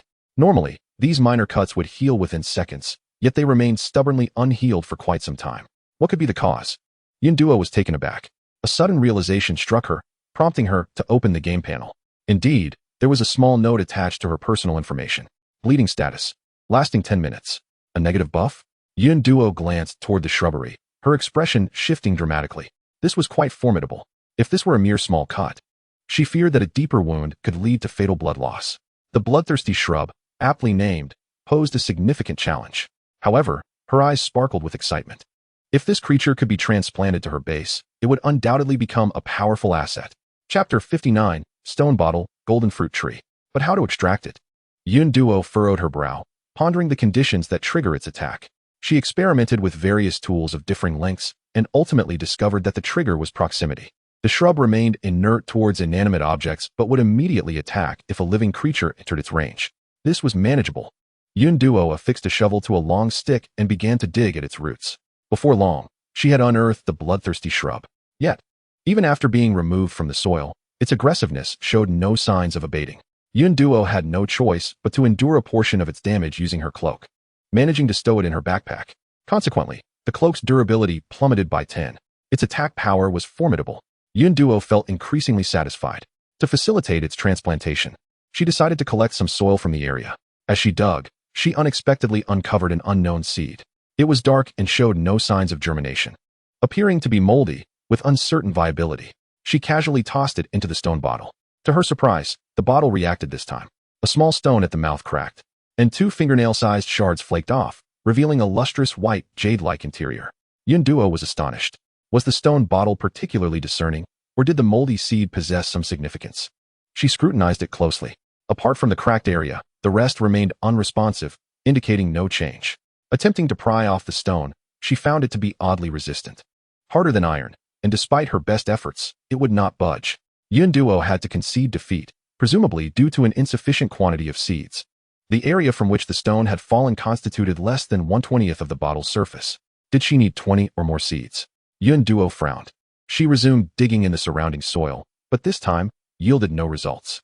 She lifted her gaze towards the forest, her heart racing with the prospect of gathering the seeds necessary to unlock the stone bottle. A bottle that required such a multitude of special seeds for unsealing must surely have extraordinary properties. Gritting her teeth, she made a decision. You all be careful. I am preparing to venture into the woods, she announced to the group. Into there, Yang Kinkin exclaimed, alarmed at the inherent danger. Observing Yun Duo's still bleeding arm, she fell silent. Truly a formidable individual, exemplifying what it means to rise to the challenge. Lu Lin rummaged through his backpack and handed her a talisman. Name: Invisibility Talisman. Description: a one-time use item, grants invisibility for 10 minutes. Take this, just in case. It was not inexpensive. Yun Duo had seen it in the marketplace. No need, I have some points left, Lu Lin insisted, thrusting the talisman into her hands. Return it once you're out of the instance. With that, he turned back to his own tasks. Yun Duo accepted it quietly. It was prudent to have points saved for emergencies. Under the watchful eyes of her concerned companions, she stepped into the forest. She cautiously maneuvered around various peculiar plants, carefully choosing open spaces to traverse. Nevertheless, she could not entirely evade a few attacks. Seemingly innocuous blades of grass would spring into sharp spikes upon contact. Ethereal white flowers transformed into boomerangs in an instant, and tendrils hidden within the underbrush would strike violently at any approaching creature. Had Yun Duo not remained vigilant, she would have been ensnared. In the span of a mere 100 meters, her cloak's durability plummeted by 20. Had it not been for the abundance of enchanted threads she had acquired from the spinning wheel, the cloak would have been rendered useless. She frowned. This forest was indeed treacherous. She needed to act swiftly. After considerable effort, she finally spotted a suitable target, a tree laden with fruit. The tree was extraordinarily beautiful. Its leaves were lush, shaped like teardrops, some tinged with faint gold, while others were pure white, layered like clouds illuminated by a golden sun. The bright yellow fruits shone like beams of light piercing through the clouds. Yun Duo gazed in awe, momentarily forgetting to breathe. Such breathtaking beauty was a rare sight. She quickly regained her composure. Now was not the time for daydreaming. After observing for a few moments, the game finally provided useful information. Name: Golden Fruit Tree. Description: a mysterious plant. Its fruits are rich in energy, and long-term consumption can enhance the physical constitution of living beings, awakening vitality and potential. Wow. Enhancing constitution and awakening potential. She wondered if it could elevate her attributes. Yun Duo's desires surged. She even contemplated uprooting the entire tree, leaving aside its other merits. Its beauty alone was enticing. However, she quickly dismissed the thought, for a creature lay beneath the tree that would surely object. From a distance, she dared not act rashly. It was a creature resembling a tiger, clad in a coat of silver and black stripes, with a tail ignited by blue flames. Its forelimbs were crossed, its head resting atop them, feigning sleep. It exuded an aura of menace. Checking its information revealed name, attributes. What did those question marks signify? Yun Duo stifled her desire to exclaim. The information in this resource instance was mostly as vague as if it had not been written at all. This was even more perplexing, directly represented by question marks. What a futile exercise. Yun Duo felt a surge of apprehension. This creature could very well send her to play chess with the King of Hell with a single swipe. If a direct approach was unfeasible, she would have to resort to stealth. Utilizing the invisibility talisman, she cautiously approached the plants that had previously attacked her. This time, the plants remained unresponsive. After testing 2 more without incident, Yun Duo felt reassured. She stealthily approached the golden fruit tree, positioning herself beneath the furthest branch from the silver tiger. With a swift leap, she snapped off a branch and turned to flee. The silver tiger remained indifferent. Only after Yun Duo's figure had receded did it lift its head, sniffing the air thoughtfully before resuming its slumber. Unbeknownst to Yun Duo, her heart raced. Her legs moved with remarkable speed as she retraced her steps through the forest. Upon bursting forth from the woods, she bent over, resting her hands on her knees. Gasping for breath. What an exhilarating experience. Gazing at the branch she had acquired, Yun Duo's smile revealed her teeth. The branch bore more than 20 fruits. The stone bottle was on the verge of being unlocked. Her eyes sparkled with excitement, eagerly anticipating the bottle's capabilities. She plucked one fruit and tasted it. Its flavor resembled that of cherries, slightly tart, yet rich in fragrance. After devouring the flesh, she deposited the pit into the stone bottle. To her delight, the bottle began to change. Another 2 fingernail-sized stones flaked off, revealing more of its exquisite surface. Just as expected, such a remarkable tree species had indeed met the bottle's requirements. She could hardly contain her eagerness as she placed another pit into the bottle. However, the smile that had begun to form on her lips froze within a minute. The bottle remained unresponsive. Yun Duo's beautiful eyes widened in disbelief. Why did the second one not work? She shook the bottle vigorously. Unsurprisingly, the core was consumed once again. Yun Duo's pupils trembled with suspicion. She wondered if this bottle had transformed into the most selective Pichio. Return what belongs to me. A sudden roar erupted from the empty ground. Ding Yi, who was closest, was startled and jumped 3 feet high. Ghost. Chapter 60, The Magic Serpent. The invisibility effect faded, and Yun Duo squatted on the ground, her face etched with displeasure. The onlookers, understanding the situation, refrained from approaching her. Ding Yi, with his intelligent eyes darting around, approached with a deep red flower in hand, bouncing eagerly. Here, take this. He pressed the flower into Yun Duo's hands. The dark red petals reflected a velvety texture under the sunlight, possessing a certain charm. Name: hallucinogenic flower. Description: emits a hallucinogenic fragrance within a certain range, causing creatures to become entranced in beautiful illusions, can be triggered once daily. The hallucinogenic ability seemed decent, but the cooldown was too lengthy, and Yun Duo's base was well equipped with firepower. It was unnecessary. Yun Duo pushed it back. You keep it. Hey, Ding Yi insisted. Plant this in a pot and place it on your bedside. I guarantee you'll have sweet dreams every night. Yun Duo replied. You think you're clever? Ding Yi, brimming with pride, waved his hand dismissively. Though he said nothing, Yun Duo understood his expression. She decided not to scold him further. Rising to her feet, she composed herself. The stone bottle would not be managed easily, and a single venture into the woods drained her energy significantly. If she made another 20 attempts, she would surely be overwhelmed. Furthermore, they had been fortunate enough not to encounter deadly danger this time. The next encounter might not be so forgiving. Yun Duo was unwilling to continue dancing on the brink of death. After each confronting their respective challenges, the group had made considerable gains. Lu Lin observed the hillside next to the forest, where vegetation was sparse, and there were no signs of wildlife, estimating a higher safety factor. He inquired, "Shall we take a look?" Yun Duo nodded. This time's harvest was not satisfactory, and she was determined to explore further.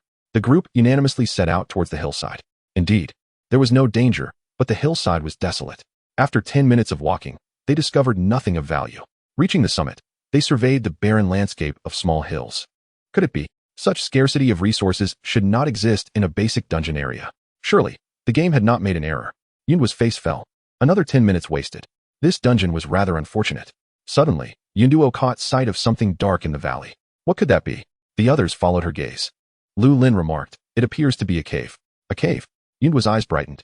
Perhaps valuable treasures were hidden inside. However, The danger factor had escalated significantly. Let us go check it out. The group dashed towards the entrance of the cave. Inside, the lighting was dim, and the entrance was not large.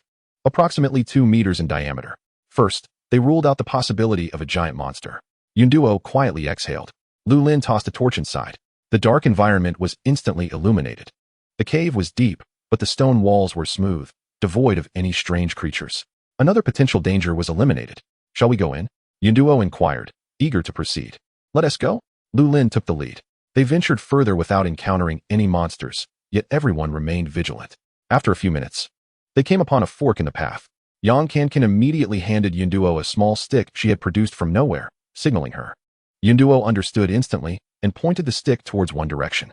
The group continued onward, and after several more minutes, they encountered a second fork. Yunduo repeated her earlier action. Uncertain of what kind of cave this was, Yunduo muttered to herself, "It's quite expansive."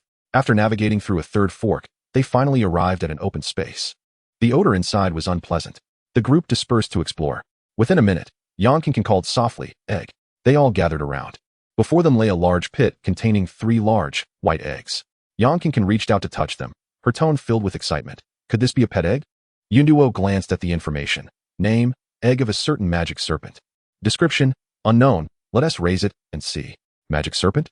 Suddenly, she heard a grinding noise as the cave began to expand. Yunduo was alarmed. Run. Lu Lin reacted swiftly, quickly stowing the 3 eggs in his space. Clutching teacher Deng with one hand and pulling Ding Yi with the other, turning to flee towards the cave entrance. Yunduo grabbed Yang Kankan.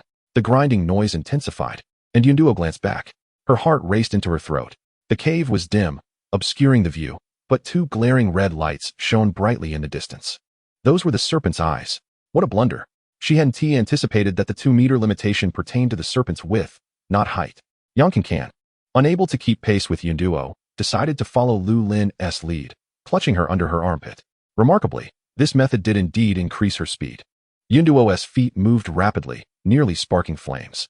Yet the magic serpent was even faster. In mere seconds, it closed the distance significantly. Yunduo swiftly retrieved her explosive talismans from her backpack, fearing it wouldn't be sufficient. She hurled 5 at once. The cave erupted with a deafening explosion. A wave of heat surged towards Yunduo, who dared not stop, continuing to run forward.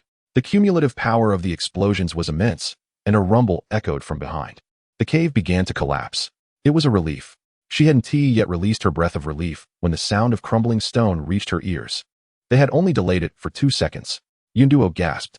Yang Kankan peeked over Yunduo's shoulder, her face paling in fright. It's catching up. Yunduo dared not slacken her pace, shoving the remaining explosive talismans into Yang Kankan's hands. You throw them. Teacher Deng followed suit, producing 2 explosive talismans to throw as well. The thunderous sounds continued, but the talismans could only momentarily hinder the magic serpent. Yang Kankan watched in horror, her voice cracking. What is this thing? It hasn't even broken skin. The serpent withstood the attacks of the explosive talismans, smashing through giant boulders without sustaining any damage. It was utterly terrifying. Ding Yi was nearly out of breath, gasping, "If it gets too intense, just leave me behind."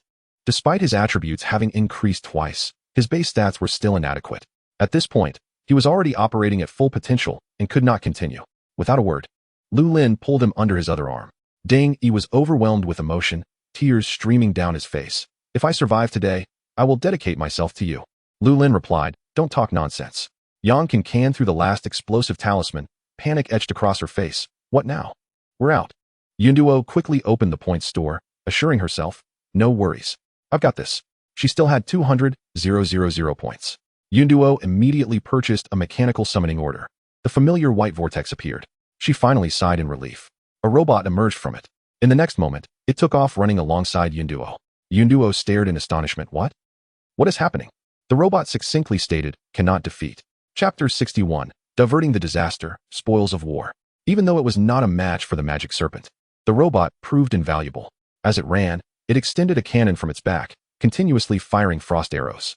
While they couldn't pierce its defenses, the slowing effect was significant. Consequently, the pressure on the group was greatly alleviated. Yunduo gazed towards the illuminated cave entrance, tears brimming in her eyes. The serpent had no wings. As long as they could exit from here, they would escape. The moment her right foot stepped into the sunlight, Yunduo smiled. "Ding! Shut up!" A sudden roar startled everyone. Yunduo awkwardly lifted the corners of her mouth, her smile more tragic than tears. The system paid no heed to Yun Duo's mood and continued its merciless announcement. Congratulations, host. You have triggered a mission. Defeat the Mo Shi. Mission details, indeed, just as you imagined. Mission rewards. 1 statue of Shun Gnome, 2 exquisite space stones. Friendly reminder, the rewards are quite beneficial, and it is not advisable for the host to give up. Yun Duo ground her back teeth in frustration and muttered fiercely, "Let us see you make me fight one of those." The system responded, "Please trust in your own intelligence." Huh. Yun Duo's eyes blazed with determination. "One day, I shall be rid of you." Having successfully escaped the cave, Yun Duo assessed her resources, 1 large spirit leaf and 100,000 points. She glanced at the robot with anticipation. "If I shake a couple more people down for you, do you think you can win?" The robot shot her a disdainful look. "Do you really think 3 wolves can defeat a tiger?" Yun Duo was taken aback. "A tiger? A tiger?" Her eyes sparkled with excitement as a daring plan instantly took shape. "Follow me." Yun Duo led the robot towards the forest. The 29th stratagem of the 36 stratagems, diverting the calamity eastward. The Mo Shi chased them out of the cave, revealing its true form. Draped in deep purple scales. Its mouth, akin to that of a black mamba, was pure black, with 2 long, sharp fangs that instilled terror. One bite could surely pierce a person from head to toe. Yonkin trembled like a leaf. "Shouldn't we fly away now?" Yun Duo smirked, her tone bubbling with excitement. "Let us make a big move." A snake pursued the group to the edge of the woods. The silver tiger seemed to sense a threat. A roar echoed from the forest. Yun Duo's eyes lit up. This is promising. The Mo Shi, blinded by rage, ignored the warning and charged into the woods. In the next instant, a silver figure sprang forth. Blue flames ignited beneath the silver tiger's feet, allowing it to traverse the air. In the blink of an eye, it blocked the Mo Shi's path. This unexpected turn of events left everyone astonished. The robot eyed Yun Duo suspiciously, finally exclaiming, "You have quite the luck." The silver tiger and Mo Shi immediately clashed, as if burdened by old grudges. The silver tiger's powerful arms struck the Mo Shi's head to the ground, creating a massive crater. The Mo Shi, unwilling to be outdone, swept its giant tail across, the force sending everyone sprawling. "Run!" Teacher Deng shouted, regaining their senses. The group hurriedly fled in another direction, for if they did not hide, they would surely become cannon fodder. The battle between the snake and the tiger raged behind them, their roars and clashes intertwining. The ground trembled beneath their feet. Suddenly, a deafening crash rang out, and Yun Duo could not help but look back. A hill had collapsed. "Impressive," Yun Duo gasped. Yet, she wondered if the silver tiger could indeed defeat the Mo Shi. Even if it could win, would the victory count toward her mission? The system kindly clarified, "Do not worry, host, it will count as your achievement. After all, you have provided assistance." Yun Duo's expression soured. "Don't speak out of turn about matters that do not concern you." The system replied, "Hee." After covering a considerable distance, the group halted and looked back at the swirling dust. The battle was indeed fierce. Only 10 minutes remained. A vortex appeared nearby. The robot stepped forward to enter, but Yun Duo swiftly grabbed him, firing off questions in rapid succession. "What did you mean by your last statement? What do you know? Why is the game targeting me?" The robot turned to her. "Targeting you? It's more than that." However, he paused and added, "But it's all in the past now. Knowing won't change anything." With that, he brushed Yun Duo's hand aside and stepped into the vortex, vanishing from sight. Yun Duo's brow furrowed deeper. More than just targeting me. Who else could it be? The system? Just as the thought crossed her mind, the system immediately denied it vehemently. "I am not. I did not. Do not speak nonsense." The system's credibility plummeted in Yun Duo's eyes as she dismissed its words. She continued to ponder. "In the past? What does that mean? Does it imply that the system is no longer targeting me?" Yet, the onslaught of monsters has only increased. This was perplexing. The distant battle raged on, and it was unclear how long it would continue. Yun Duo felt a twinge of worry.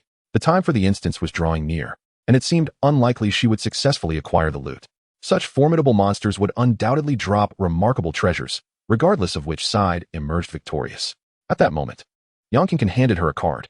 "Simple instance opening card. You can wait nearby. I only have one, but if that is not enough, I can help you get another."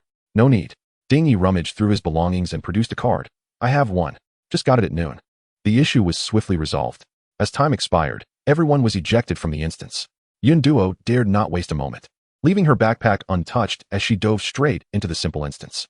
This time, her teammates did not follow, as they aimed to collect resources and instance cards while fishing for treasures. With the secret of the instance yet to be revealed, this was the optimal time for card collection. Upon entering the instance, Yun Duo first followed the compass to locate the exquisite Mo Yin mine, then hurried back along the same route to her destination. From a distance, the hill's terrain had settled, It seemed the battle had ceased. Cautiously, she approached, and there were no signs of monsters. Only a few small hills had been overturned, and had it not been for the nearby woods, Duo might have thought she had taken a wrong turn. The ground bore no traces of any monster corpses. It was unclear who had won or if both sides still survived. Suddenly, the system's notification rang out. Ding. Congratulations, host. You have completed the mission. Defeat the Mo Shi. The mission rewards have been distributed. Completing the mission filled Duo with joy, though she was uncertain where the spoils lay. The battlefield was strewn with debris and dust, and perhaps the loot had been buried beneath. Lowering her flight altitude, she meticulously searched piece by piece. Suddenly, in a large crevice of rubble, she spotted a familiar deep purple hue. Descending to the ground, she exerted considerable effort to clear the stones. A sizable piece of snake skin emerged before her eyes. Found it. Duo's eyes sparkled with delight as she lifted the skin. Name, mysterious Emoshi skin. Description, a high-grade material. What? This description surely must be a jest. Duo recalled other vague descriptions and had reason to suspect that even the game did not comprehend the material's purpose. Frustrated, she kicked a stone, and a small copper plate abruptly appeared before her. Name, mysterious key. Description, as the name suggests. Chapter 62, The Lost Treasure. Great. Another useless piece of information. Duo examined it carefully. The key, resembling a plate, could it lead to treasure? Instantly, she envisioned underground tombs and bronze gates. This felt promising. With the key tucked away, perhaps the Mo Shi was the guardian beast. At this thought, Duo's eyes gleamed with excitement. However, gazing at the ravaged landscape of the hill, she felt a pang of despair. The once familiar cave was long gone. How could she possibly find it? Surely, she could not dig inch by inch. Furrowing her brow in distress, she felt as if she had been gifted a colossal bank card without knowing the password. Undeterred, she pressed on, searching in the direction of her memories until the hour elapsed, and she was ejected from the instance, having found not a single clue. Disheartened, utterly disheartened, the treasures guarded by such formidable monsters. How magnificent they must be. Duo felt as though she had missed out on 100 billion. Yet, not everything could unfold smoothly, and Duo encountered dilemmas beyond her ability to resolve. The hilly region is neither vast nor diminutive, primarily composed of rock and soil. Human efforts to meticulously explore this terrain may take an eternity, not to mention the precious time squandered, which is far more valuable than the consumed resources. Duo let out a deep sigh, sensing that today might be one of those days fraught with misfortune. Determined not to let her melancholic mood prevail, she turned her attention to the rewards of her tasks. The 2 exquisite space stones were certainly noteworthy.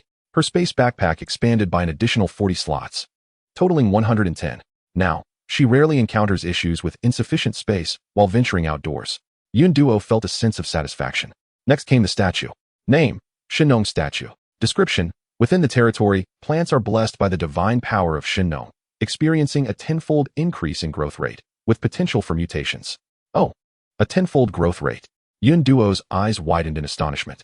Coupled with the game's inherent doubling of growth speed, that amounts to a staggering 20-fold. This is splendid. Her spirits lifted, as she no longer needed to fret over growth agents. Although growth agents are not particularly valuable resources, the vastness of her territory makes their scarcity noticeable. A few here and there may seem inconspicuous, but thousands? Just yesterday, the game announced the arrival of autumn.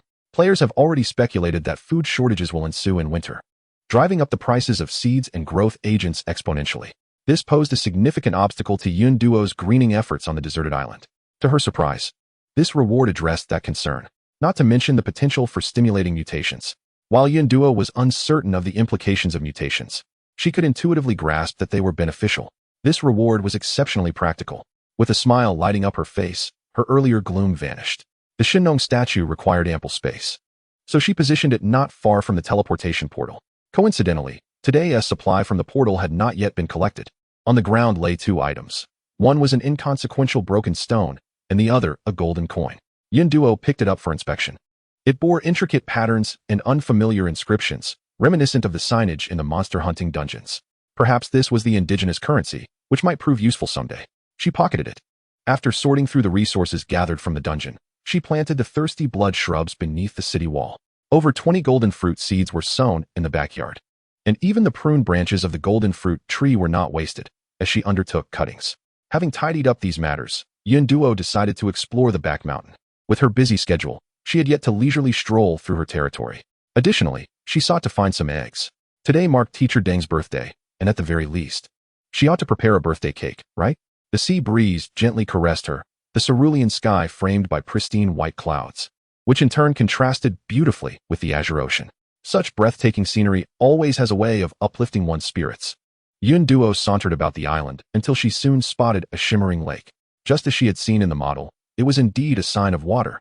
Approaching the lake, she found the water crystal clear, reflecting the sunlight as if it were a massive mirror.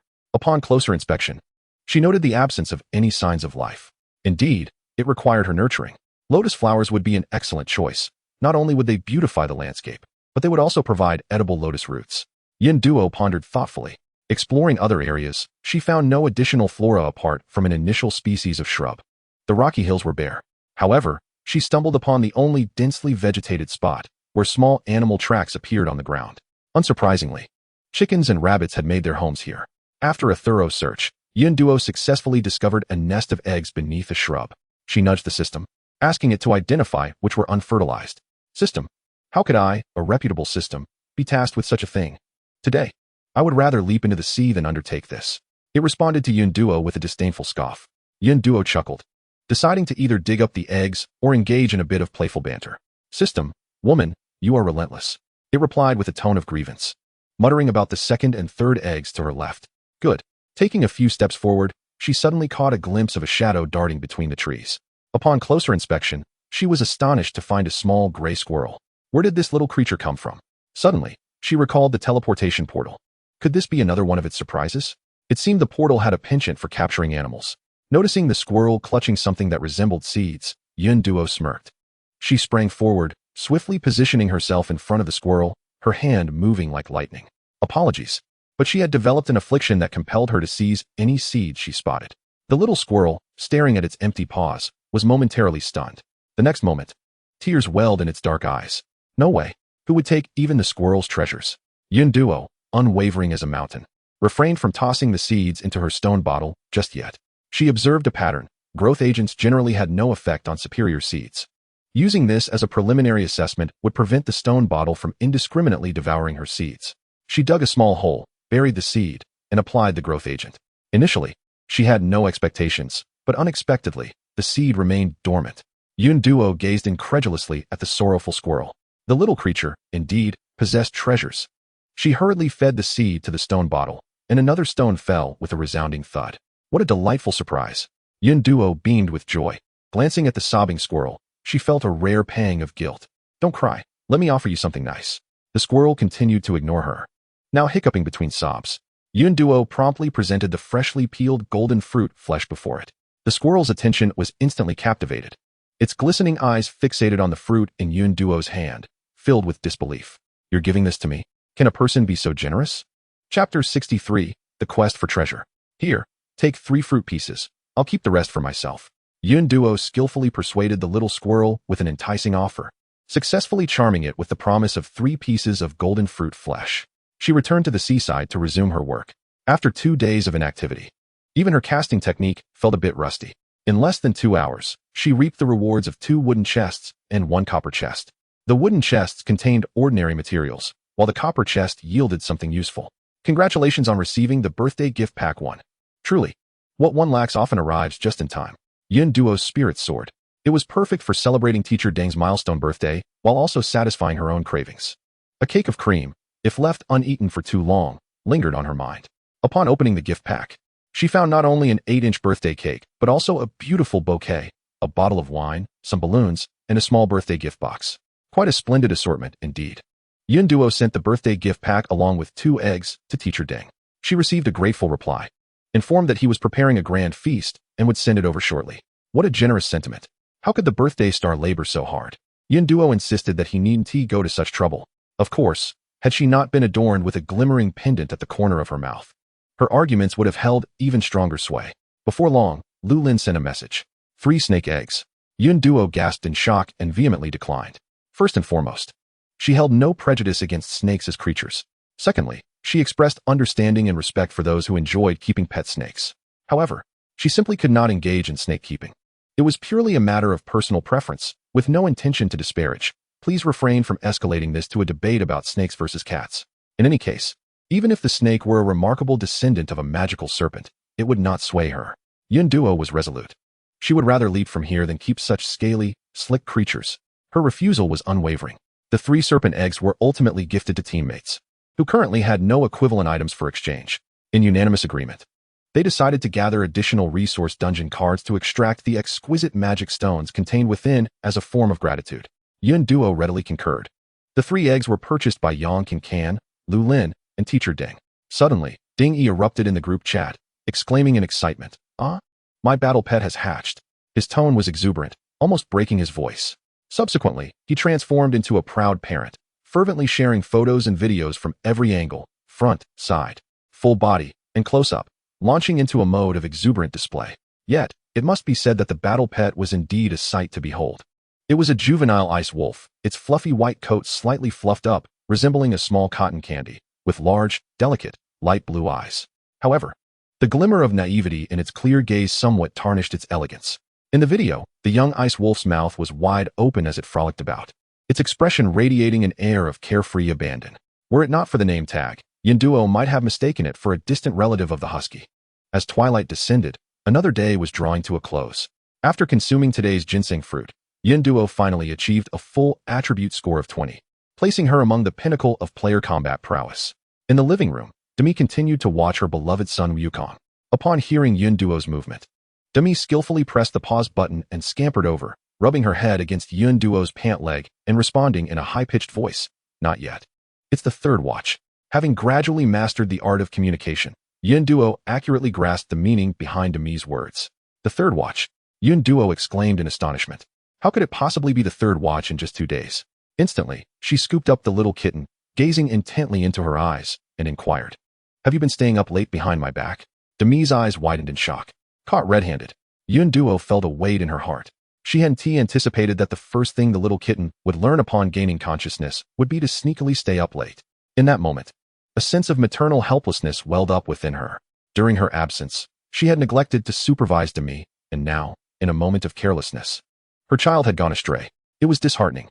The plight of a single woman grappling with child-rearing issues within the survival game was indeed a tale that could bring tears to the listeners. Fortunately, it was not a grave issue, and seeing Demi's adorable demeanor, she chose to forgive her. Dinner time arrived, and Teacher Ding sent a plethora of delectable dishes, a seafood medley, crab, shrimp, yellow noodles, fried potato fries, a neatly sliced birthday cake, and a glass of red wine. Surprisingly, there was also a piece of lamb chop. Upon learning that it had been procured by other players from the resource dungeon, Yinduo's heart raced with excitement. With lamb now available, could beef be far behind? And with beef, was milk not also within reach? And with milk, how far could freedom of cake be? She thought. Let us go for it tomorrow. Her eyes sparkled with anticipation. The meal was a delightful feast, and she savored every bite. It was so delicious. Previously, subsisting on steamed buns had hardly felt like living. After satisfying her hunger, she washed up and went to bed. Tonight, she decided against watching the grand fireworks display. Feeling quite fatigued after a long day, a night of sweet dreams followed. The next day, Yinduo was awakened by the clamor of the group chat. Ding Yi was crying out, "I couldn't bear to finish the lamb yesterday, so I hid it away. But then, Dehei sniffed it out and devoured it all. When I tried to catch him, he just ran away. I couldn't catch up. I'm so furious." Ding Yi's voice was filled with a mixture of indignation and despair, tinged with regret. Yang King laughed heartily. "This proves that your Dehei has an excellent sense of smell. You should be pleased." Yinduo could not help but join in the laughter. As she chuckled, she suddenly froze. A keen sense of smell. Yinduo's eyes sparkled with newfound hope. "Dingy, may I borrow your Dehei?" Once again, they entered the dungeon, consisting only of Yinduo, Ding Yi, and Dehei the wolf.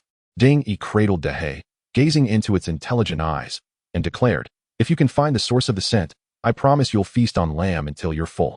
He placed it on the ground and commanded, "Go, find the most pungent location around here. Feast on lamb until you're satisfied." Dehei was thoroughly enticed by this reward and dashed off in a specific direction. Finding something smelly was no challenge. Before long, he came to a halt not far away. So fast, Yinduo and Ding Yi rushed over. Upon seeing the unidentifiable droppings on the ground, Ding Yi's face turned green. "I didn't ask you to find poop." Dehei looked perplexed. "Isn't this what you wanted?" He glanced at Ding Yi, his expression gradually shifting to one of confusion. "Fine, since you are my master, I'll tolerate this flaw." Yinduo pondered for a moment and pulled out a piece of serpent skin, placing it before Dehei. "Try to find the source of this scent." The scent of the dropped items had mostly dissipated. After sniffing repeatedly, Dehei finally confirmed the source and sprinted off in another direction. He soon halted before a vast area of scattered rocks. Is this the place? After one failure, Ding Yi began to question Dahei's abilities. Dahei snorted in response, then turned around, presenting its fluffy rear towards him. Silly master, just try it, and you'll see. Yun Duo purchased 2 explosive runes from the trading market and quickly retreated after placing them among the rubble. The explosion echoed as the mound of stones was scattered. A small portion of a golden door appeared before them. This is it, Yun Duo exclaimed with joy. Truly, when one is at their wit's end, a glimmer of hope appears. After using a few more explosive runes, the complete door came into view. The 2 massive doors stood tall, nearly matching the height of Yun Duo's modest villa. At the bottom center of the doors was a groove, perfectly shaped to accommodate the key in Yun Duo's possession. As she inserted the key into the groove, a resounding rumble echoed as the long-sealed door slowly creaked open. Chapter 64. The treasure has an owner. Unlike the dim cavern from before, the interior passage, while not brilliantly illuminated, was sufficiently visible. The source of light emanated from a ground scattered with small, glowing creatures resembling crabs. They possessed light blue, seashell-like shells and were supported by 3 pairs of tiny legs, with feather-like antennae atop their heads. The luminous glow radiated from their heads, with their slightly transparent shells reflecting a soft blue luminescence. These diminutive creatures exhibited no aggression when approached. They would startle and swiftly scurry away. The gently moving points of light created a dreamy and ethereal atmosphere. Yun Duo felt an irresistible urge to reach out. They were adorable, beautiful, and she desired them. With a leap, she caught 2 glowing crabs barehanded. The startled crabs flailed helplessly in her grasp, making squeaking sounds. Ding Yi chimed in beside her. Hee. Scream all you want. No one will come to your rescue. Yun Duo swatted at him. Behave yourself. Unsure whether these little creatures were male or female, Yun Duo decided to capture a few more just to be safe. Dahei chased after the little glowing crabs, grinning widely as he watched them scatter in panic, looking like a goofy fool. Ding Yi promptly abandoned the idea of capturing the glowing crabs. At this rate, they would be terrified to death by Dahei within 2 days. The passage sloped downward, and the trio traversed for several minutes until they arrived at a doorway constructed of stone pillars standing at the end of the corridor. The center of the door was hollow, revealing the wall behind it. Was this merely a stone door sculpture? Yun Duo pondered, observing her surroundings closely, yet finding nothing else of interest. Ding Yi scratched his head in confusion. Was this door the treasure? He approached to examine it. Yun Duo fixed her gaze upon the stone door, waiting for a prolonged moment without any game information appearing. Suddenly, an extraordinary scene unfolded. Ding Yi walked through the door and vanished into thin air. Yun Duo's pupils dilated in shock. Was this a passage to another realm? What treasure was this? Such a bizarre nesting doll of events. Without hesitation, Yun Duo and Dahei pursued after him. The moment they passed through the door, it felt as though they penetrated a thick membrane. On the other side lay an expansive space.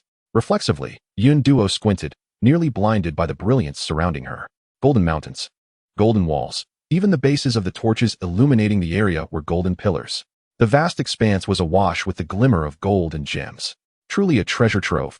Could this be the ultimate treasure of pirates, One Piece? Yun Duo's jaw dropped in astonishment. Ding Yi, who had arrived first, was equally entranced, his eyes shimmering like gold. Sister, we struck it rich. The 2 were overwhelmed with excitement. Yet at that moment, Dahei, unusually timid, tucked his tail and hid in a corner, covering his eyes with his paws, trembling in fear. My life is forfeit. No one noticed his odd behavior, seemingly rattled by Ding Yi's voice. A gold ingot rolled down from the towering gold mountain, producing a series of crisp clinks. Yun Duo paused for a moment. In the next second, more gold cascaded down, and the golden walls began to shift. In her horrified gaze, a massive dragon head turned towards them. Dingy, that has no wall. It's a gigantic golden dragon. Pardon us, we shall take our leave. Yun Duo bowed deeply, tugging at the stunned Ding Yi as they attempted to flee. Suddenly, an inexplicable force enveloped her entire being, lifting her off the ground uncontrollably. She was then drawn before the enormous dragon. The dragon loomed so large that Yun Duo stood barely as high as its pupil. She had never imagined she would observe such a representative mythical creature of Huagua at such close proximity. However, the current situation left her far from joyous. This creature could easily drown her with a mere droplet of saliva, and she had audaciously coveted the dragon's treasures. Truly, a mouse licking a cat's behind. Courting death. In her utter terror, Yun Duo's mind became unexpectedly clear. She even took the time to scrutinize the dragon before her. Some of its scales appeared dull, and its whiskers were white, giving off an impression of age. Its cold, slit pupils exuded an oppressive aura, yet upon closer inspection, Yun Duo could discern a hint of scrutiny in its gaze. All thoughts dissipated in an instant. The dragon that had captured her made no further moves, simply staring at her intently before falling into contemplation.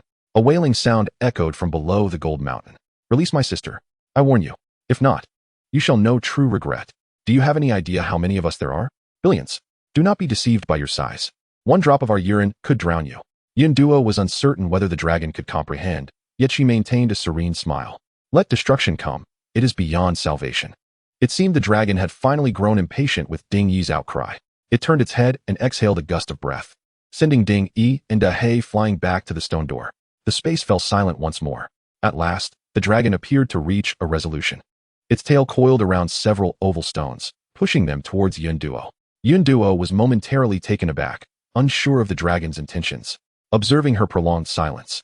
The dragon placed her atop the gold mountain, revealing 5 dragon eggs before her. In the next moment, a hoarse voice resonated. The offspring of the dragon clan are entrusted to you. Huh, what is this? Yunduo was incredulous. She stared at the stones for several seconds, and game information appeared. Name, lifeless egg. Description, absolutely dead, of no use. This was an egg? A dragon egg? What was she supposed to do with a petrified egg? Yunduo was rendered speechless, her mind racing.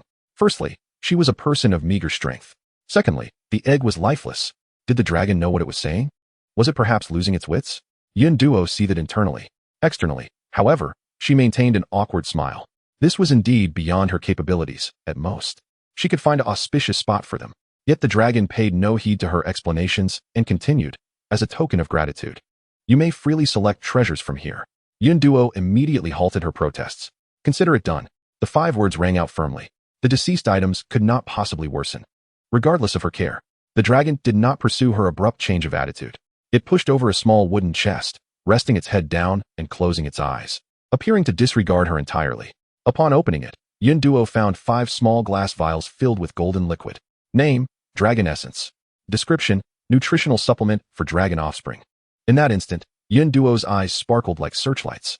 Dragon Elder, just in case, could you prepare one more? Chapter 65, A Bountiful Treasure. The dragon's eyes slightly opened, casting a glance at her. Its deep-set pupils seemed to see through everything. It plunged its tail into the gold mountain, stirring through the treasures, and then produced a box. Tossing it to Yunduo. Upon opening it, she discovered it was not the dragon essence, but rather a pill. Name, Dragon Blood Pill. Description, contains the power of dragon bloodline. Upon consumption, the being merges with the dragon bloodline, altering genetics and acquiring partial abilities, with mutations depending on the individual's situation. Merging with the dragon bloodline. What a windfall. Yunduo's excitement transformed her into a metaphorical screaming chicken. With this, could she possibly worry about Demi's safety? Wouldn't she simply soar to great heights, effortlessly overcoming bosses and minions? Yet now was not the time for laughter. The dragon easily saw through her intentions, causing a slight embarrassment, prompting her to remain low-key. Yunduo reflected on past grievances before barely suppressing the corners of her mouth from rising. Thank you, Dragon Elder. At that moment, the ancient voice echoed once more. 10 minutes. Enlightenment struck Yunduo. This was the dragon's time limit for taking items. Just enough. Her expression shifted instantly, adrenaline surging as she dashed across the gold mountain. The moment her hand touched an item, it was stowed away in her backpack. The once smooth expanse of the gold mountain visibly bore the marks of her excavation. The dragon was left astonished by Yunduo's actions. Is this how you repay my kindness? As it watched its treasures swiftly diminish before its eyes, the dragon's heart bled, and its previously calm demeanor vanished. Seeing her speed not falter in the slightest, the dragon could no longer endure. With a swish of its tail, it summoned Yunduo back to the stone door. Caught off guard, Yunduo was lifted off her feet. Dragon Elder, the 10 minutes aren't up yet. Her cries faded as the stone door swallowed them. The dragon huffed heavily through its nostrils, before returning to its previous position. On the other side of the stone door, Yunduo gazed at her overflowing backpack. Finally free to express her joy, she burst into raucous laughter. Ha ha ha, I'm rich. The empty corridor echoed with her mirth. Outside the grand door, Yankinkin looked on skeptically. Did you hear anything? Ding, Yi, and He, lost in sorrow, remained unresponsive. However, Lu Lin sensed something, as though it were Yunduo's voice. Teacher Ding's expression turned animated. Really? In the next moment, the grand door thunderously swung open once more. Yunduo emerged unscathed from within. Ding, Yi, and He were overwhelmed with joy, tears streaming. Sister, you're alive. How wonderful. Oh whoa. The mutton is secured. How splendid. Yang Kincan was on the verge of tears, for she had confidence that you would be fine. Yunduo was her spiritual idol. and any misfortune befalling her would be a tremendous blow. With the crisis averted, the others refrained from inquiring further and resumed their mining endeavors with a sense of peace. Yun Duo, on the other hand, prepared to execute the plan established the previous day, livestock breeding. With little time remaining, she could only explore a small portion of the area before being ejected from the dungeon. As per usual, she first organized her spoils. When Yun Duo retrieved the treasures, she hadn't examined them closely. Now she finally had time to study them. Among the loot, gold constituted 80, various gemstones made up 18, and assorted treasure chests accounted for 2. Yun Duo counted a total of 6 treasure chests. It was evident that the contents of these chests were extraordinary. The dragon essence and dragon blood pills were both remarkable treasures. 6 exquisite treasures. Yun Duo's breath quickened with excitement. Rubbing her hands together, she cautiously opened the first chest. Was this a statue? Inside lay a model resembling a colossal dragon. The distinction was that this statue depicted a younger dragon. Its powerful body arched in graceful curves, its gaze sharp, and its mouth wide open, portraying a roar. After staring for a long time, the game provided no information. Was it merely a decorative sculpture? The ancient dragon seemed somewhat narcissistic, leaving Yun Duo perplexed. Nevertheless, the statue would serve well as a decorative piece. As she lifted it, its spectral presence was immense, nearly a one-to-one replica of a giant dragon. Fortunately, her territory was ample. Yun Duo positioned it at the rear of her base. A lifelike colossal statue rose majestically, exuding an air of grandeur. From a distance, it appeared as if a giant dragon truly guarded the island. Yun Duo's eyes sparkled with wonder. This was simply magnificent. Unfortunately, it held no practical use. She consoled herself with the thought of the remaining 5 treasure chests. She opened the second chest, revealing a pearl radiating a white luminescence. This time, information appeared. Name: Dragon Pearl. Description: Essence of the dragon race. Possesses many uses. Instills fear in all living beings. A dragon pearl? Yun Duo's eyes brightened. Could it grant wishes? With that thought, she immediately clasped her hands together, beseeching for strength. After a moment, the pearl remained unresponsive. It seemed that was not the case. Yun Duo did not feel disheartened. Even without other uses, the fear-inspiring effect was sufficient. She donned her mechanical wings and placed the dragon pearl into the dragon statue's mouth. She then turned her gaze to the third chest. This one was slender, perhaps containing something unexpectedly delightful. Slowly, she opened it. A piece of wood was revealed. Name: Fusong wood. Description: Fusong wood. Was this the mythical Fusong wood? Yun Duo pondered, curiosity piqued. If it were indeed authentic, it would be remarkable. But what purpose did it serve? The wood felt slightly heavy in her hands. Yet it appeared unremarkable otherwise. No blossoms or notable features were visible. Strictly speaking, it was indeed a treasure. However, its unknown utility rendered it no different from any other item for her. Yun Duo felt a twinge of disappointment. She had begun with such high hopes, only to find the results rather underwhelming. Only the dragon pearl's fear-inducing effect proved somewhat useful, though she remained uncertain of its true value. Gazing at the remaining 3 chests, her enthusiasm waned. She opened the 4th chest, discovering a seed inside. Finally, Yun Duo felt a flicker of excitement. Seeds were excellent, just what she needed. She promptly fed it to a stone bottle. In the next moment, a palm-sized stone fragment fell away. Yun Duo gasped in astonishment. What caliber of seed was this? How extraordinary! Observing the stone bottle, which revealed a portion of its body, she was filled with regret. Had she known, she would have planted that seed. In the future, she could gather more in resource dungeons. Who knew what she had missed? Yun Duo felt as if she could cry. A single misstep could lead to eternal regret. She should not have underestimated the dragon's treasure. However, what was done was done. All she could do was hope to unseal the stone bottle soon, to discover what extraordinary powers lay within such a small vessel. Chapter 66. Divine Equipment, Class Change. Opening the last 2 chests simultaneously, Yun Duo acquired a necklace and a book. The chain of the necklace was made of a silver-colored metal, adorned with a teardrop-shaped white gemstone. Name: Magic Crystal Necklace, Divine Level. Description: Restores 100 mana points per second when worn. Divine Equipment. Yun Duo exclaimed in delight. This was top-tier gear. She stared in awe at the beautifully radiant pendant, unable to blink for a long moment. Divine Equipment. How had she obtained it so inexplicably? It felt too simple, too dreamlike. Would other players not be consumed with envy upon learning this? As her thoughts wandered, the game notification chimed. Congratulations on completing your first achievement of acquiring divine level equipment. You are rewarded with a special item 1, random attribute 3. Please continue your efforts. The Huazhong District 22 channel erupted with excitement. Can you believe it? There must be limits to absurdity. I treasure rare equipment, yet they have obtained divine gear? Who is green with envy? Oh, it's me. I cannot believe it. The game is mocking me. I want to lodge a complaint. I want to call 1, 2, 3, 4, 5. Screaming, twisting, dark crawling, dark writhing, tumbling, intense crawling, convulsing, howling, splitting, attacking indiscriminately, attacking all beings, destroying the world.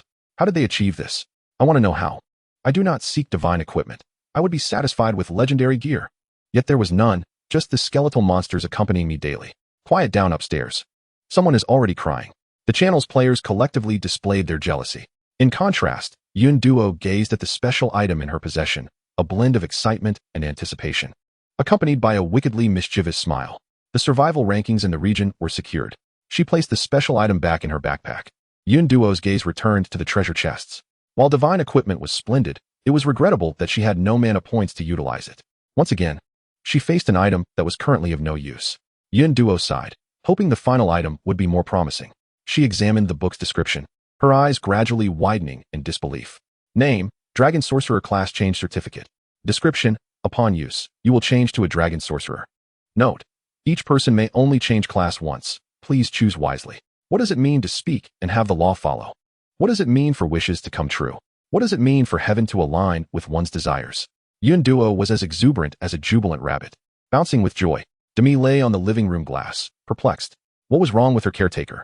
Concerned, she abandoned Sun to Sheng and ventured outside. Spotting the little kitten, Yun Duo dashed over and embraced her in a flurry of kisses. Infuriated, Demi swatted her with a paw. Demi, what are you doing? You've messed up my fur. Despite the reprimand, Yun Duo's smile remained undiminished. Perfectly timed, she also fed the dragon blood pill to Demi. Yun Duo retrieved the pill and placed it before the little cat. The kitten sensed an immense power within it and eagerly swallowed it whole. The next moment, as expected, she promptly fell into a deep slumber. Familiar with the process, Yun Duo returned Demi to her Pokeball. She had no idea how long this evolution would take. Once Demi was settled, Yun Duo decisively used the class change certificate. A dragon sorcerer sounded like a powerful mage. There was no need for hesitation. Congratulations. You have successfully changed to a dragon sorcerer. Gaining occupational attribute bonuses, Strength 5, Agility 5, Constitution 10, Intelligence 10. Acquiring innate skills, Dragon Resilience, Breath of the Dragon. Dragoness Might. Congratulations on completing your first in-game class change achievement. You are rewarded with 1 golden treasure chest and 3 random attributes. Keep up the good work. Wow. What a remarkable transformation. Her attributes have soared significantly after the class change, surpassing the accomplishments of 10 first-place awards. Not to mention the innate skills. Yun Duo eagerly examined her updated profile. ID, HGHB000696. Name, Yun Duo. Gender, female. Age, 22. Strength, 27. Agility, 27. Constitution, 32. Intelligence, 10. With such attributes, defeating the skeleton captain barehanded is a trivial task. If she dons equipment, even the skeleton boss would hesitate to confront her. She is no longer the novice who first entered the game. The newly acquired skills are equally enticing. Name, Dragon Resilience. Description, a class-specific innate talent for Dragonkin.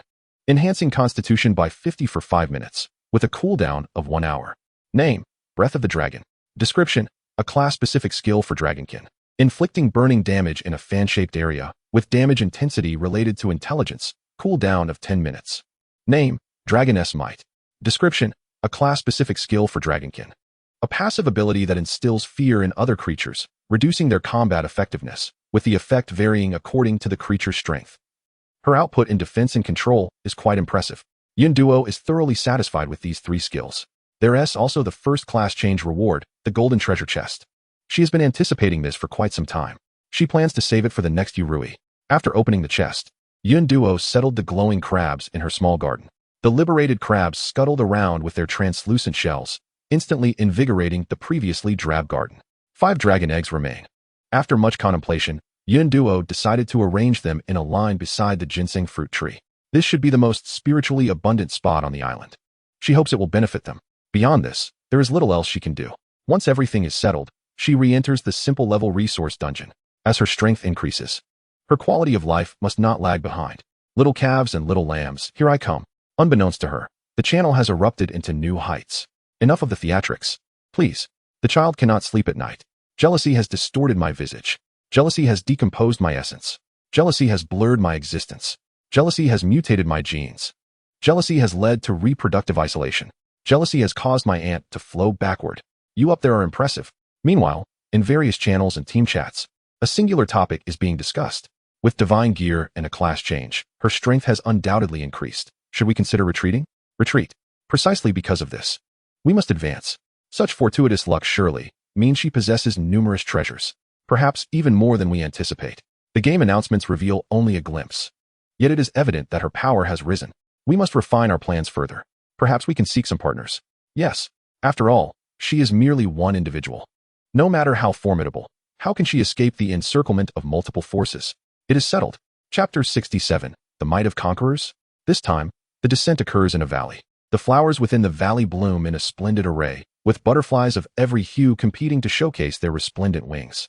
The scene is a vibrant tapestry of blossoming flora and the essence of spring. Beautiful, I desire it. First, I shall seek the cattle and sheep, then return to gather some flowers. Yun Duo swiftly made her decision. Her goal is clear: the grassland terrain, the most suitable environment for the cattle and sheep to thrive. Perhaps when she first entered the dungeon, they were close at hand. Equipped with mechanical wings, Yun Duo commenced her search. Simultaneously, she noticed an unusually high number of players entering the dungeon today. In just 2 minutes, she encountered no less than 7 waves of players. Among them, 2 groups appeared to be in conflict, presumably vying for resources. Remembering something, she opened the big roulette to check. Indeed, the resource dungeon card was among the prizes. Furthermore, today's roulette consisted of 80 various weapons and equipment, along with numerous means to enhance combat power, such as mechanical summons, ordinary spirit leaves, explosive talismans, and slowing talismans. The malicious intent of the game is all too clear. Yun Duo grimaced and ascended to a higher altitude. Although her strength is formidable and she fears no one, it is wise to avoid trouble when possible. Her time is precious. There is no need to waste it on trivial matters. With maximum thrust, Yun Duo darted into the distance. Ordinary players on the ground caught a fleeting glimpse of her, their faces awash with confusion. Did a large bird just fly by? A companion beside them rolled their eyes, remarking that even if it were a person, it was of no concern to them. Could they possibly catch up? Within 10 minutes of flight, Yun Duo located the grassland terrain. One piece of good news and one piece of bad news. The good news is that the expansive view from above allowed her to effortlessly spot the locations of the cattle and sheep. The bad news is that the area is teeming with players. There are no fewer than 5 teams of players in close proximity to the cattle territory. Some attacking the cattle, others guarding the periphery, waiting for an opportunity, some fighting amongst themselves for resources, and others merely observing from a distance. The large herd of cattle, disturbed, became agitated, their eyes blazing red, charging wildly, creating a scene of chaos filled with dust and shouts, a cacophony of battle cries. Moreover, in the distance, scattered teams were making their way toward the commotion. Perhaps news of the cattle and sheep had spread among the players, Yun Duo surmised. There was no need to avoid the players any longer. She chose a clear area to descend. An observant player spotted her and tugged at a companion's sleeve, exclaiming that an impressive figure has arrived. A teammate, focused on the battlefield, attempted to find an opportune moment to strike, expressed impatience, stating they should just pick up the scraps and retreat, avoiding involvement in other matters. However, another player's thoughts were quite the opposite. From another direction, a palpable greed emanated from a player's eyes as he excitedly exclaimed, "A large fat sheep has arrived." The attention of his teammates was drawn toward him as he pointed at Yun Duo, continuing, "Look, mechanical wings, worth 100,000 points in the shop." A young man with yellow hair grinned maliciously, revealing his ulterior motives. "She's a pretty girl, all alone." "Perfect. Fool." A harsh voice rang out. The speaker was a gaunt, middle-aged man with a sinister appearance, his triangular eyes scanning Yun Duo with a flicker of apprehension. "Have you considered how few young women can afford mechanical wings?" The yellow-haired man pondered for a moment, recalling Yang Can and another individual. Suddenly, a buzzcut man, who had remained silent, interjected, "Yang Can has been aggressively acquiring resource dungeon cards in the market these past few days. Her points likely aren't sufficient." Upon hearing this, the group fell silent. This meant that the individual before them could very well be Yun Duo. The yellow-haired man's voice grew increasingly uncertain, disbelief filling his small eyes. The game's first-place announcement had mentioned a permanent resident, allegedly an NPC. How could Yun Duo have the audacity to rob for wealth and beauty? That was close. They almost stumbled upon a formidable opponent. A wave of apprehension washed over the group. They realized they had underestimated her. How could a solitary wolf be merely a simple character? The gaunt man's expression darkened, and it became clear that they were no match for her. However, he abruptly shifted his tone, a sinister smile creeping across his face. The wood that stands out from the forest will inevitably be blown down by the wind. However, we have our allies. He initiated a private chat and composed a message. The sender was none other than Wang Ming, who had been conspicuously absent from the chat channel. Upon receiving a reply, the emaciated man's grin widened. Fortune was on his side. The spinning wheel was set to yield resource dungeon cards today, making it convenient for them to gather manpower. With greater numbers, he held the advantage, and he, Wu, would seize this boundless wealth. Meanwhile, Yin Duo remained oblivious to all that transpired. She meticulously observed the herd of cattle ahead, searching for suitable targets. 2 robust bulls, a few healthy cows, and ideally, a couple of pregnant ones ready to give milk.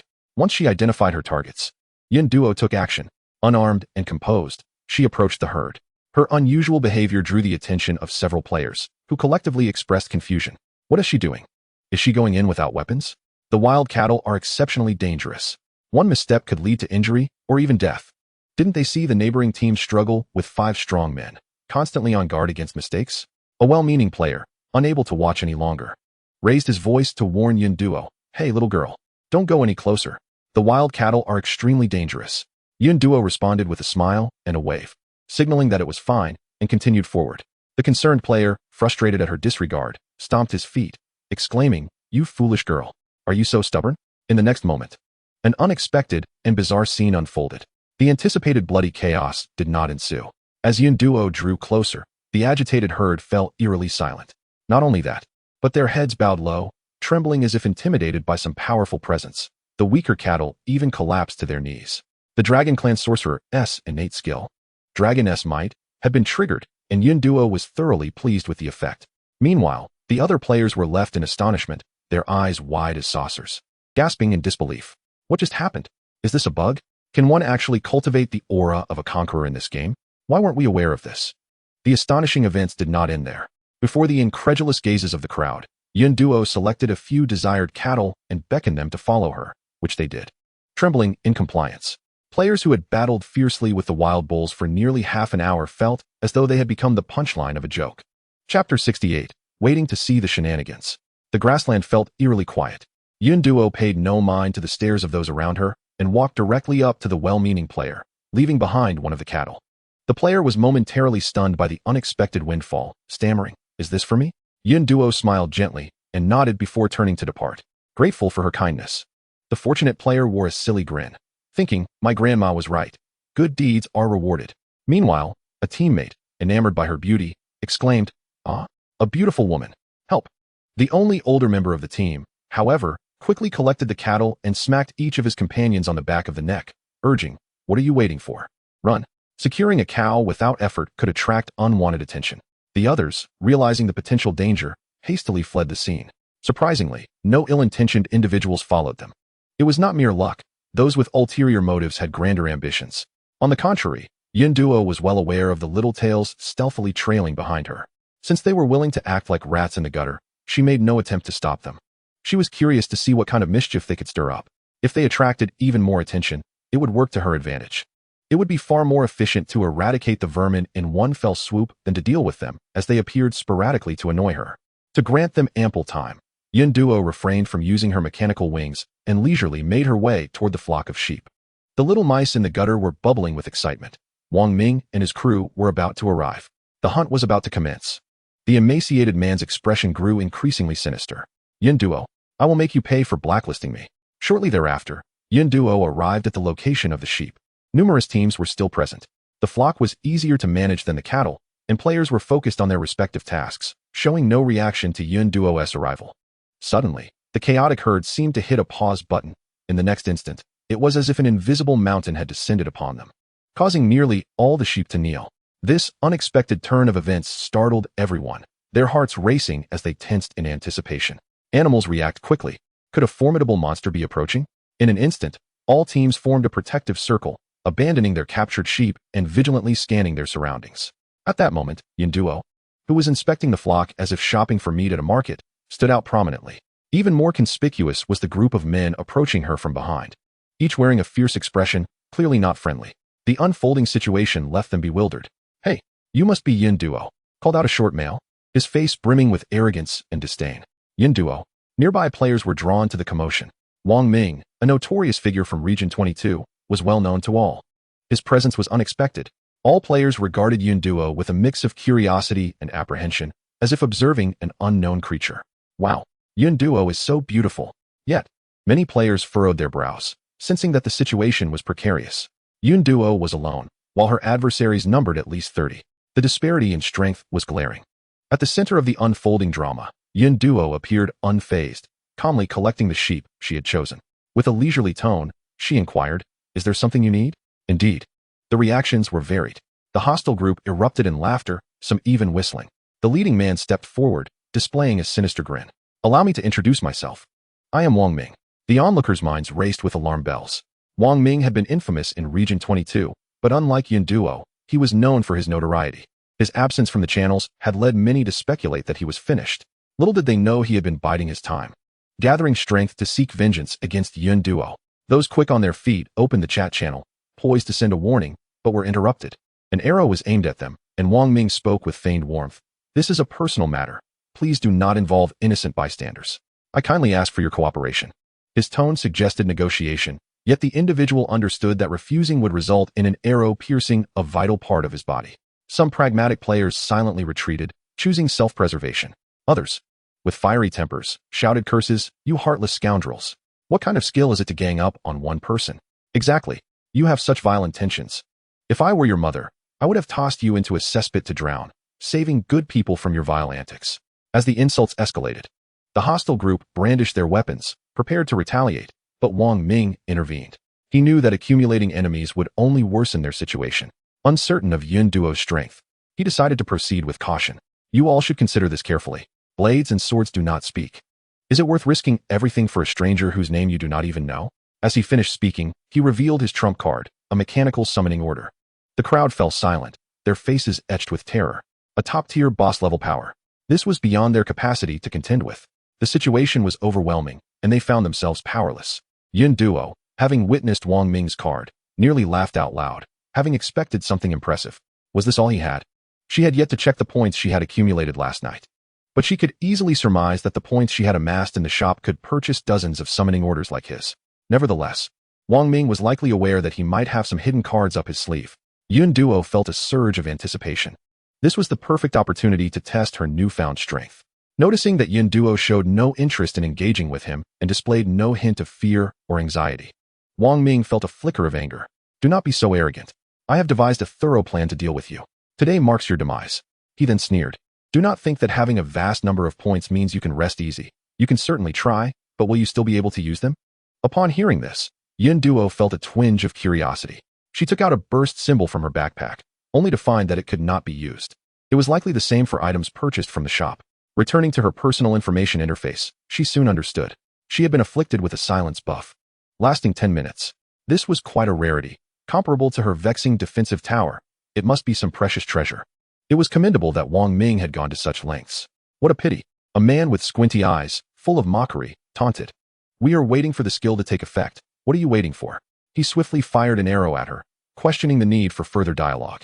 The bow was a valuable piece of equipment, possessing extraordinary attack power and a 50 armor penetration effect, capable of delivering a lethal blow. However, the unfolding events surpassed everyone's expectations. The arrow struck its target, yet it was the archer who fell. With a base attribute of 32 and a skill enhancement of 384 from her heart of steel, coupled with her armor, the thorned armor reflected 25 points of true damage. In essence, anyone who attacked her was likely to meet their end. This was one of her sources of confidence. Yun Duo smiled slightly, eagerly anticipating the unfolding spectacle. Chapter 69, Counter-Encirclement. The players surrounding them were left wide-eyed, their mouths agape enough to fit a chicken egg. What was this operation? They couldn't comprehend it at all. The one who was struck showed no signs of harm, yet the attacker had fallen? Why? Yun Duo, run. Just hold on until the dungeon is over. Yes, the mechanical order has a time limit. Many offered her advice. She appreciated their goodwill, but had no intention of fleeing. She believed she could hold her own against the mechanical being. Moreover, she had no intention of letting any of these individuals escape.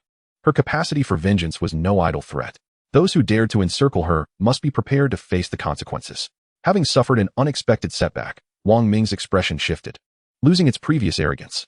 Even with his meticulous planning, he had not anticipated that Yun Duo possessed such power. Wang Ming clenched his teeth in frustration, decisively utilizing the mechanical order. He could not afford to hold back his trump card.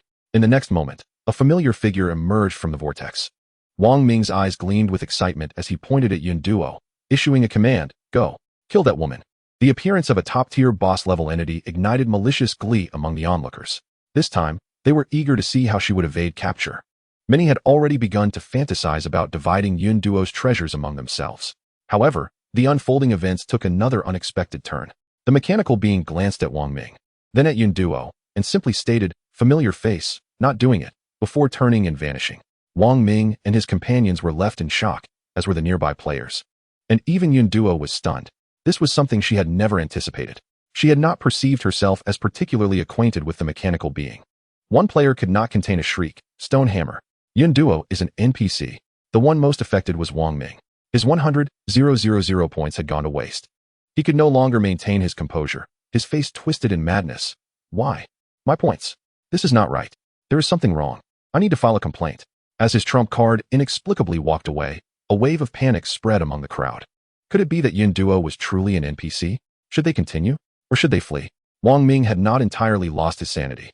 He keenly observed the unease in the crowd. He had to maintain control. He had carefully planned this operation and invested a considerable amount. He could not afford failure. "Do you think this is the end?" Wang Ming shouted, snapping the crowd back to reality. He produced a backup trump card for ordinary elf leaves. While their combat power was not as formidable as that of a great elf, their sheer number should not be underestimated. This maneuver effectively steadied the crowd. As the silence effect approached its midpoint, Wang Ming immediately used the 4 leaves. His heart felt as though it were bleeding. He had truly exhausted his trump cards. Yun Duo tensed, her senses heightened. 4 elves emerged from the vortex, slightly larger than the small elves she had encountered before. Yet their appearance and hair color were strikingly similar. Wait, the more she looked, the more perplexed she became. 3 of them bore an uncanny resemblance to the 3 little ones she had previously encountered. No one noticed Yun Duo's expression. Wang Ming gritted his teeth, pointing at Yun Duo once more, and issued another command, "Go, kill that person." A purple-haired elf immediately drew back her bow, aiming at Yun Duo. Observing this scene, Wang Ming and his companions finally breathed a sigh of relief. Suddenly, that relief caught in their throats. The other 3 elves swiftly moved to block the purple-haired elf, then turned to Wang Ming to explain, "Sorry, she has leverage over us." They then dragged their bewildered purple-haired companion away swiftly. Everyone stood frozen in shock. What kind of bizarre twist was this? She has leverage? Evidence 1. Yun Duo was equally bewildered. She discreetly probed the system. "System, what is happening? Why have the elves grown so quickly?" The system rolled its eyes. "Do not apply human standards to all creatures." "Fine." Yun Duo silently accepted her ignorance. The series of unexpected events finally pushed Wang Ming over the edge. He erupted in a frenzied scream. "I do not believe it. This is impossible. Why? The fear within the others rapidly escalated. It was over. This was far beyond their capability to handle. They had landed in deep trouble. With an expression devoid of emotion, Yun Duo stepped forward, her sword at the ready. The performance was about to come to an end. Wang Ming, having exhausted his trump cards, felt his intelligence slip away as he beheld Yun Duo's advance, terror gripping him. Beads of sweat poured from his forehead. Survival instinct caused his legs to weaken, and he collapsed to the ground. "I was wrong. Please." His pleas were cut short by the glint of her sword. No matter how hard he tried, he could not utter a sound. In the next instant, the world spun, and he saw his body crash to the ground. In the last moment of consciousness, he heard Yun Duo's voice, "Save your regrets for the King of Hell. I do not care for such words." Wang Ming's demise ignited a powder keg among the crowd. They quickly regained their senses, panic-stricken, and scattered in all directions. Help! They did not wish to die. Those closest to Yun Duo, unable to escape in time, fell to their knees, banging their heads on the ground. "I was forced. Please spare me." What a joke. Who could force him to kill others? Yun Duo remained unperturbed. Just then, the silence effect wore off. She activated her dragon sorcerer's innate skill, Dragon's Breath. A fan-shaped flame erupted instantly, incinerating those with lower vitality into motes of light within seconds. Those with higher vitality fared only slightly better, enduring a couple more seconds. The remaining stragglers were easily dealt with. Yun Duo, with her extraordinary agility, swiftly approached and dispatched them one by one. In less than a minute, over 30 individuals were resolved. The nearby players stood in stunned silence, their mouths agape, unable to close them, their jaws weary from disbelief. Absurd. Utterly ludicrous. Each incident was more outrageous than the last. With the threat eliminated, some immediately opened the game screen, unleashing a flurry of chaotic attacks, exclaiming, "Ah? Family, who understands this?" Yunduo is incredible. Super amazing. Utterly invincible. Many were startled by the suddenly frenzied players. Hey, you gave me quite a scare. I thought something significant had happened. Is that it? I should have known better. What is going on? The game still has a 2G connection. Isn't that a well-known fact? Exactly. Suddenly making a fuss for no reason. Soon, this information was drowned amidst the torrent of messages, receiving no further attention. The reactions of the crowd left this player feeling frustrated. They understood nothing. They had experienced the prowess of the gaming giant firsthand. Suddenly, this player had an epiphany. I saw Yunduo in the dungeon. Chapter 70. The Truth. I saw Yunduo in the dungeon. The moment this was said, the speed of messages in the channel surged tenfold. Zundu Duo 0. Where? What does Yunduo look like? Are you deceiving us? Their photo is hidden. You wouldn't even know if you bumped into them. The person above has a point. Just as this player was about to be labeled a fraud, the other players in attendance began to open their screens, expressing their overwhelming desire to share. I can attest it's true. Many people around saw it. Yes, right in the simple level resource dungeon-esque grassland area. You wouldn't believe it. A massive 1v dozens showdown unfolded on site. Yes, the enemy unleashed all sorts of lethal attacks. Yunduo single-handedly, without even lifting a finger, effortlessly countered. With just a disdainful glance, the enemy crumbled. They scattered in panic. She was decisive in her strikes. In an instant, she eliminated all foes. One strike of flaming wrath was akin to a volcanic eruption. In its wake, life was extinguished in an instant. A scorched earth. This group of players had long forgotten their original intentions, completely oblivious to the fleeing sheep. Each wore expressions of excitement, their eyes ablaze with gossip. Hands feverishly struck the keyboard, creating fleeting shadows. Yunduo was taken aback, wondering what was happening. She sensed something, opening her interface. Wow. They truly understood rhetorical techniques and the art of language. Yunduo swiftly collected the scattered loot. Donning her wings, she promptly fled the scene. What a joke. She wouldn't leave herself as a spectacle for others to gawk at. Although she had departed, the aftershocks of her presence continued to reverberate. Many remained skeptical of the aforementioned claims. I know Yunduo is formidable, but this description is overly exaggerated, utterly implausible. Really? She didn't even move a finger. Yet she stood there to be attacked? Do they think we're fools? Resolving dozens of individuals in an instant is absurd. It takes effort to squash even a handful of ants. Is this a case of paid promotion? Their skills are lacking. They had expected that with so many witnesses, others would believe them. Instead, they were branded as shills. Even when some recounted the event accurately and in detail, it was in vain, even backfiring. Surviving a hit from a precious arrow yet the shooter perishing? That would be too far-fetched for even a fantasy novel. All NPCs were her friends? Unless she truly were an NPC, otherwise, it was impossible. This left the witnessing players utterly disheartened. Who understands? They were merely stating facts. Yet no one believed them and accused them of deceit. Are they out of their minds? What benefit would these so-called shills gain? However, upon reflection, it was somewhat reasonable. Had they not witnessed it with their own eyes, they would not believe anyone who told them, for it was simply too outrageous. The crowd exchanged glances, and the next moment, they all simultaneously chuckled wryly. Once strangers, previously wary of one another, they unexpectedly found themselves united as falsely accused comrades. Fate is indeed inexplicable. Just when they thought the matter had concluded, a new twist emerged. Suddenly, a player shared several chat screenshots. He stated, "It's true. A former teammate urged me to join in attacking Yunduo, but I declined." He claimed they had dozens of people with numerous trump cards and had devised a thorough plan. Just by joining, even without taking action, there would be plenty of spoils after success. What he said was quite tempting, but having previously received Yunduo's kindness, I could not agree. I sent several private messages to Yunduo to warn her, but she had not replied. Perhaps she hadn't seen them. Burdened by this, I kept an eye on the channel, and just minutes ago, the number of survivors plummeted by 38. It must have been those individuals. Yunduo must have countered them. He then shared the corresponding screenshots. The irrefutable evidence lay before them, leaving many players astonished. Could it possibly be true? This was just the beginning. Subsequently, numerous players stood up, each recounting similar experiences and providing chat screenshots as proof. The truth began to sink in among the crowd. A fervent debate erupted in the channel, passionately discussing whether Yunduo was an NPC or not. Each side held their ground, arguing vehemently. Many expressed a desire to come and observe.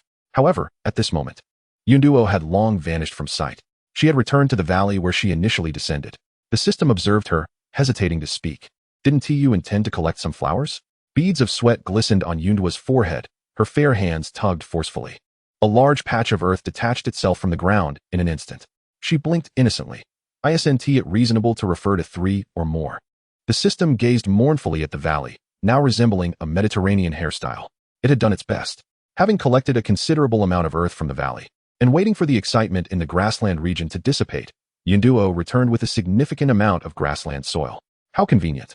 It saved her the trouble of collecting numerous seeds. Yunduo meticulously laid the retrieved soil, centering around the lake, gradually extending outward. The area adjacent to the water was covered with grassland soil, while the area near the woods was adorned with valley soil. The once dull island was instantly enlivened with vibrant hues. The emerald waters of the lake were surrounded by lush greenery, with cattle and sheep occasionally flicking their ears, leisurely strolling about. It was a serene and tranquil realm. The valley soil was equally splendid, with vast fields of flowers adorning the earth, crafting an exquisitely beautiful tapestry. It epitomized the phrase "a riot of blossoms" to perfection. During the soil collection, numerous small lives accompanied her. Butterflies and bees of various colors cautiously emerged from the flower clusters, exploring their new environment. The island brimmed with vitality, augmented by the divine power of Shun No.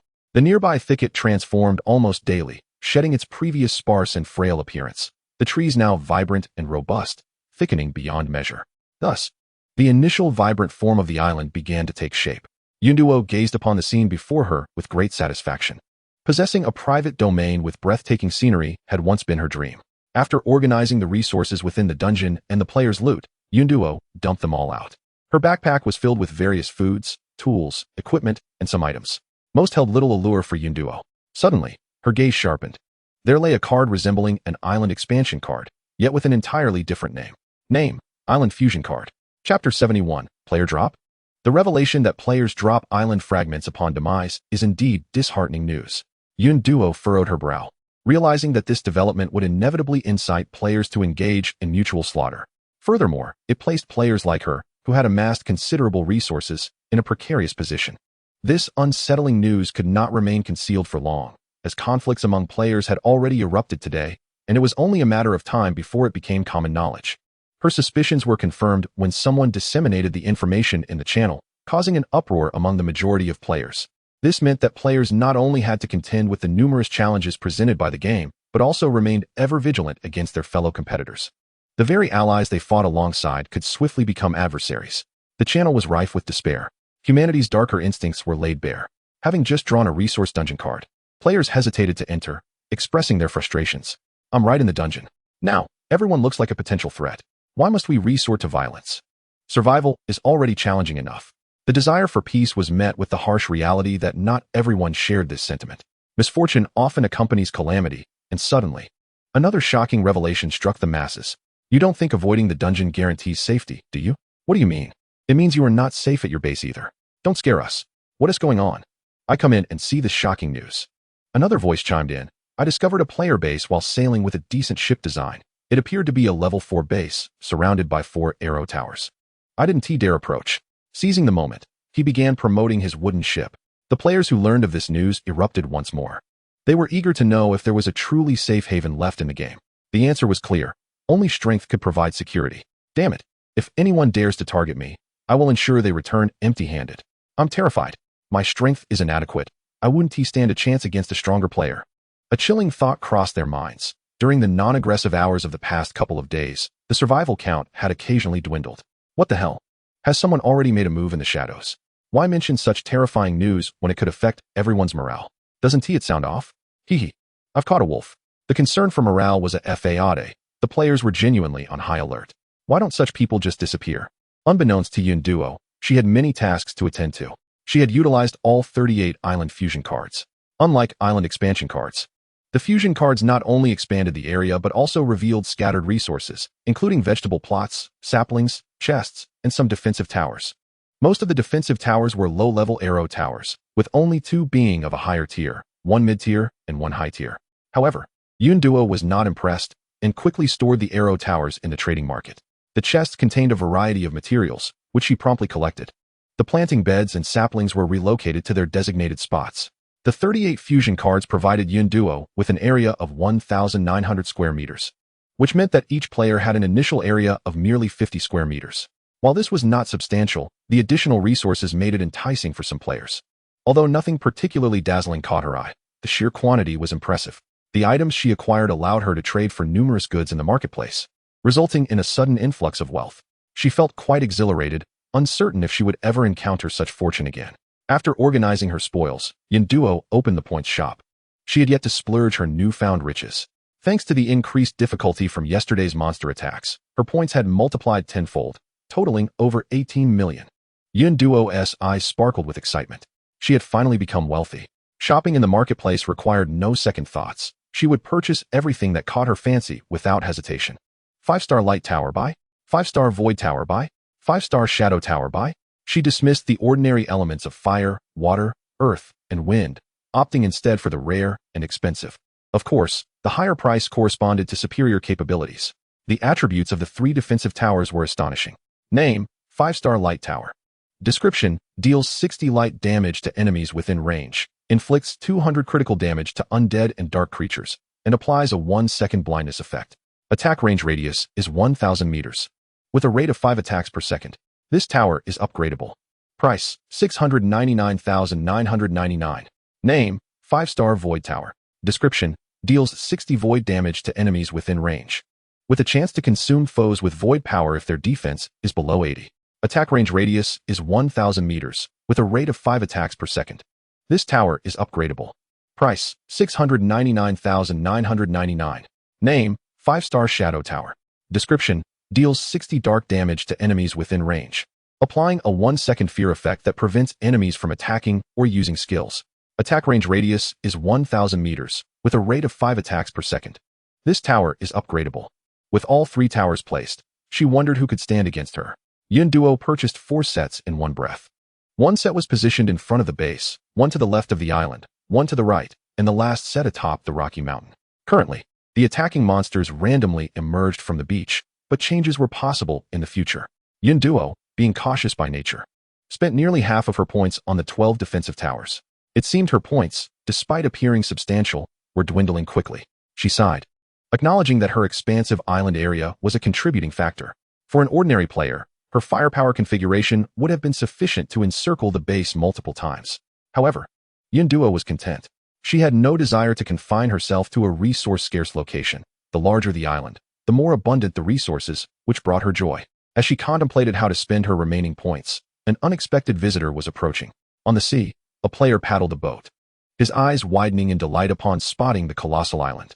Heavens, I've found the island. With an area this vast, there must be plenty of treasures. In an instant, his weary body surged with newfound energy, and he paddled fervently toward the island. As he drew closer, the island unveiled its mysteries. The nearest area was dominated by towering peaks, hindering access, so he veered to the right. Gradually, a small grove came into view, lush with a variety of trees, with animals occasionally darting through the underbrush. Indeed, there were resources. Overjoyed, he anchored his boat and stepped onto the island. Treasures, here I come. Chapter 72, The Intruding Player. Entering the forest, he was greeted by an abundance of plants, far surpassing anything he had encountered outside. Thanks to his agricultural studies in university, he recognized them all. In addition to various trees, there were numerous fruit-bearing ones. Ripe pomegranates, plums, and apples hung from their branches, alongside citrus fruits, kiwis, and lemons still bearing green fruits. There were also various trees not currently in fruiting season. The deeper he ventured, the more his astonishment grew. He had long heard players who had entered dungeons boast about the wealth of resources within. Unfortunately, he had not been fortunate enough to gain entry into a resource dungeon. Watching them flaunt their acquired wealth over the past few days had left him salivating with envy. However, the spirit of misfortune constantly lingered around him. Whether opening treasure chests or participating in lotteries, he could never seem to procure anything of value. Unwilling to remain idle, he purchased a wooden boat to embark on an adventure. Indeed, fortune favors the diligent. Hard work yields its rewards. Behold, the sights before him were no less splendid than those found in dungeons. Lin Ju's delight was palpable, his grin wide enough to reveal his teeth. As he reveled in his good fortune, he opened the chat channel. In moments of uncertainty, one should not panic. Instead, he decided to activate the light curtain and record a brief video. He captured the fruit trees surrounding him, narrating, "I admire those who brave dungeons, but alas, I can only explore a small island and pass my days." Finally, he even zoomed in on the most vibrant pomegranate. After sending the video, he eagerly awaited the reactions of other players. As anticipated, it piqued the interest of many. An unexplored island? So many fruit trees. Incredible. Was every island so bountiful? If resources were plentiful, perhaps he too should set sail. Not at all. I've explored one. and it was barren, filled only with shrubs. Envy set in. How frustrating. He struggled so hard in dungeons, yet could not compare to the casual explorations of others. Watching the envious and resentful comments flood the channel, Lin Ju chuckled to himself. This feeling can be summed up in one word: exhilarating.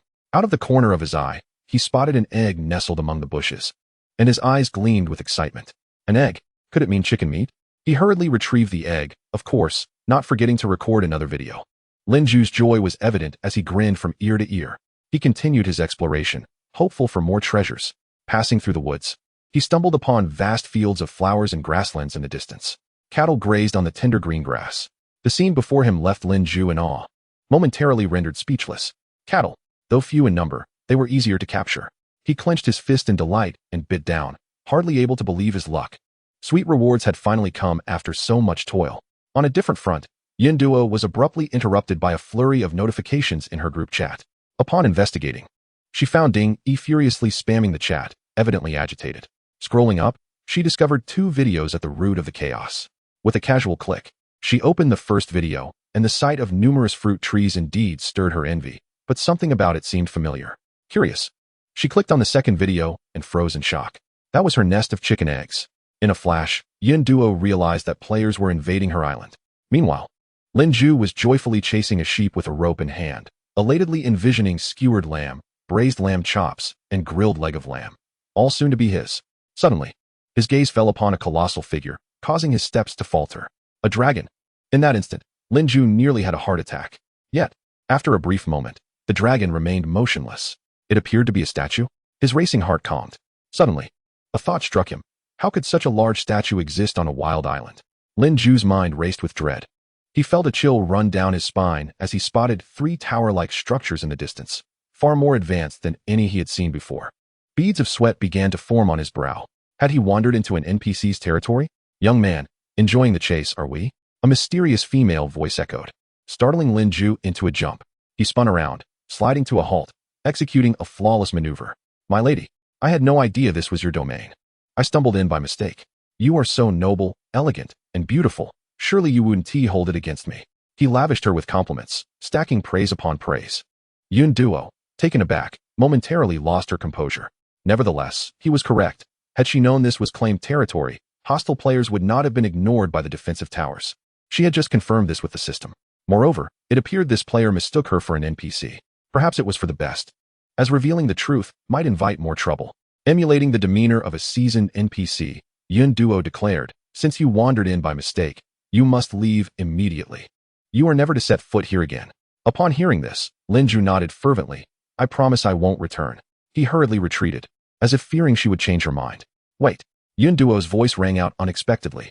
Lin Ju's heart skipped a beat. Was she reconsidering? Her voice continued. Hand over everything you've gathered.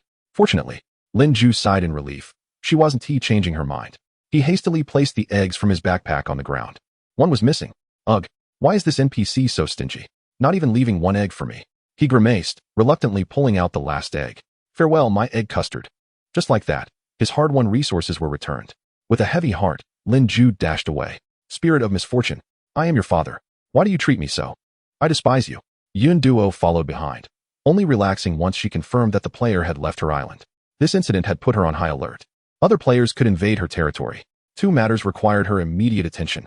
First, she needed to explore Husha Island. If she delayed, she risked being outrun. Second, she needed to construct a wall. A complete wall would not only defend against hostile creatures, but also deter players from intruding. Moreover, an imposing wall would intimidate any nefarious intruders. However, a problem arose. She lacked sufficient quality magic rock. A wall encircling the island would demand an astronomical amount. Chapter 73. A return to Husha Island. In the channel, players were engaged in lively conversation. Hey, Lin Ju, are you trading eggs? I want to exchange for apple seeds. Name your price. Me. I want orange tree seeds. Many players clamored for Lin Ju to trade them supplies. Huh. As if I have anything to trade. Lin Ju sat expressionless on his small boat, swaying with the current. At that moment, he longed to compose a poem.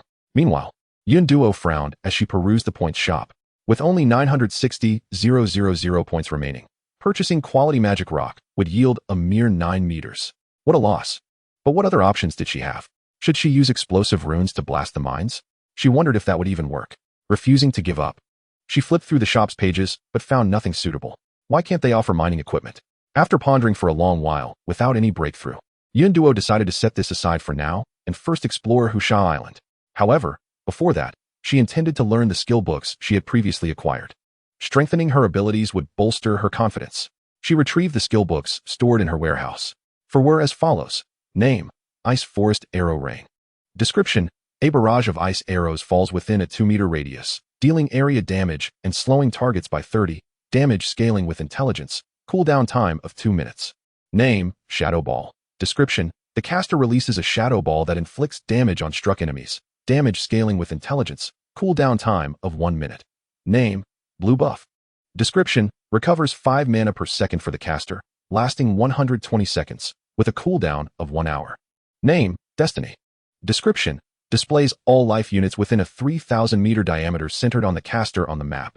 After a 2-second guidance, it allows teleportation to any location on the map, with a cooldown of 2 hours. Apart from the blue buff skill, the others are all useful. After all, with the godly item Magic Essence Crystal Necklace providing 100 mana recovery per second, this skill becomes somewhat redundant. Yunduo decided to store it for later trade for something more valuable. She was exceedingly satisfied with the remaining skills. They encompassed slowing, damage, and mobility. Especially the last one, which could reveal map creatures, was simply delightful. Yunduo sought an open area and eagerly began her trials. Ice Forest Arrow Rain involved a sudden downpour of ice arrows from the sky, lasting approximately 3 seconds. The circular area covered emitted a white mist, presumably the effect of freezing and slowing. The shadow sphere was quite simple, as it conjured a black spherical object out of thin air. Without any test subject, Yunduo could not discern its damage effect. When it came to the last skill, Yunduo felt a surge of anticipation.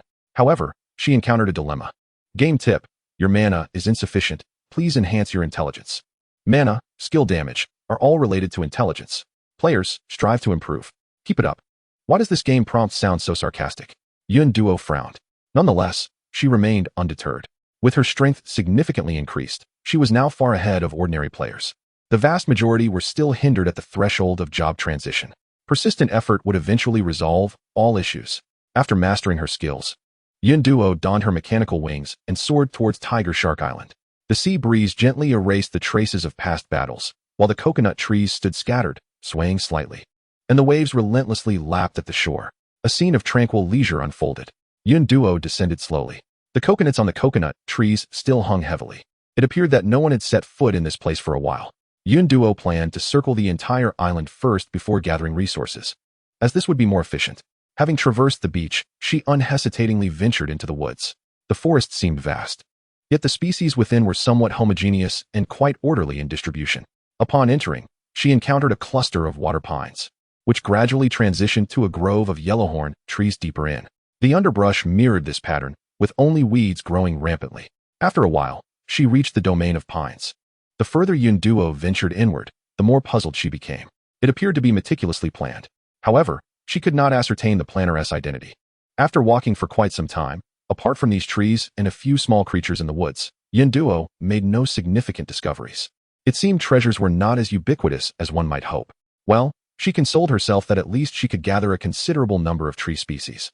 As her island-esque greenery was still lacking, surrounded by identical trees, Yunduo decided to put on her mechanical wings again and explore the skies for greater efficiency. Flying at a lower altitude, she examined the various trees: phoenix trees, magnolias, camphor trees, spruces, and elms. It appeared there was indeed a diverse array. Suddenly, a glimmer caught Yunduo's eye. Upon closer inspection, it was a bird's nest high in a tree. The nest was considerably larger than usual. Inside lay a box. Yunduo descended onto a nearby branch for a better look. To her astonishment, it was a golden box, although it was covered in grime. Most of its surface was gray, with only a small area still glimmering. She had indeed stumbled upon a treasure. Overjoyed, Yunduo noticed the lush trees below. If not for her aerial perspective, she would have missed it entirely. She reached out to retrieve the box. Suddenly, a gust of wind rushed toward her. Yunduo swiftly dodged, narrowly avoiding a pair of sharp claws that swiped at her. Activating her mechanical wings, she distanced herself from the creature. To her surprise, it was a familiar sight. The formidable bird from the first day of the game. Checking its details. Name: Mutated Vulture. Attributes: Strength 25, Agility 27, Defense 20. Well, those are respectable attributes. The mutated vulture glared fiercely and charged at her again. A smirk crept across Yun Duo's lips. Did it still regard her as the same feeble opponent from before? Drawing her decayed blade, she executed an upward strike. The mutated vulture was incredulous as she effortlessly breached its defenses. Its body gradually dissolved into a flurry of luminous particles. The vulture's eyes widened in disbelief, its eyeballs seemingly ready to pop out at any moment. It could not fathom how something it once deemed inferior had grown to such a terrifying level in just a few days. Something felt amiss. No one would provide answers. With the threat neutralized, Yun Duo claimed the golden box. Having acquired another earlier, she no longer felt the need to save this one for Yurui. Without hesitation, she opened the box. However, no game announcement sounded. It was not due to the absence of contents, but because it was not a resource box sent by the game at all. Inside lay a tattered notebook and a small wooden box the size of her palm. Chapter 74, An Old Player? The dilapidated golden box contained a worn notebook. Yun Duo felt a hint of suspicion. She decided to see what information this notebook could offer her. With anticipation, she opened the cover. She was left dumbfounded. The strange characters on the pages were entirely unfamiliar to her. Yet, there were some clues. Each page bore different symbols at the top, and each page's bottom had varying degrees of blank space. The writing format bore a striking resemblance to a diary. Yun Duo flipped through the pages, noting that the earlier content was relatively abundant, gradually decreasing as she progressed, only to suddenly find a page filled with text again. This pattern repeated every few pages. An epiphany struck Yun Duo as she counted the pages in between. There were exactly 7 days. Confirmed. Yun Duo furrowed her brow. This was undoubtedly a former player. Perhaps this island had once been their territory. With this thought, every hair on Yun Duo's body stood on end. This game showed no trace of any old players. Had they all perished? An alarm rang in Yun Duo's mind. She hastily flipped back to the beginning. 123,429. The entries ceased on the 29th day. If her assumptions were correct, then such a formidable player could not survive even a month. This information was too terrifying. What sort of monsters lay beyond? Yun Duo's gaze fixated on the strange characters, her heart racing with the desire to know what was recorded within. This was all invaluable experience. Yet, no matter how hard she stared, she could not decipher the unfamiliar text. Alas, instead of uncovering treasures, her exploration had led her to such alarming revelations. Yun Duo's brow furrowed deeply, as if she could crush a pill bug. Knowing this information was neither a blessing nor a curse. Despite possessing strength that surpassed the majority of players, she remained a mere pawn at the mercy of the game. Everything was controlled by others, leaving her powerless to effect any change. This knowledge only served to heighten her anxiety. She steeled herself. Yun Duo tapped her head, reminding herself that with the system's assistance and her relentless efforts, she might still uncover a means of survival. Encouraged, she turned her attention to the small wooden box. Its appearance closely resembled the boxes found within dragon treasures.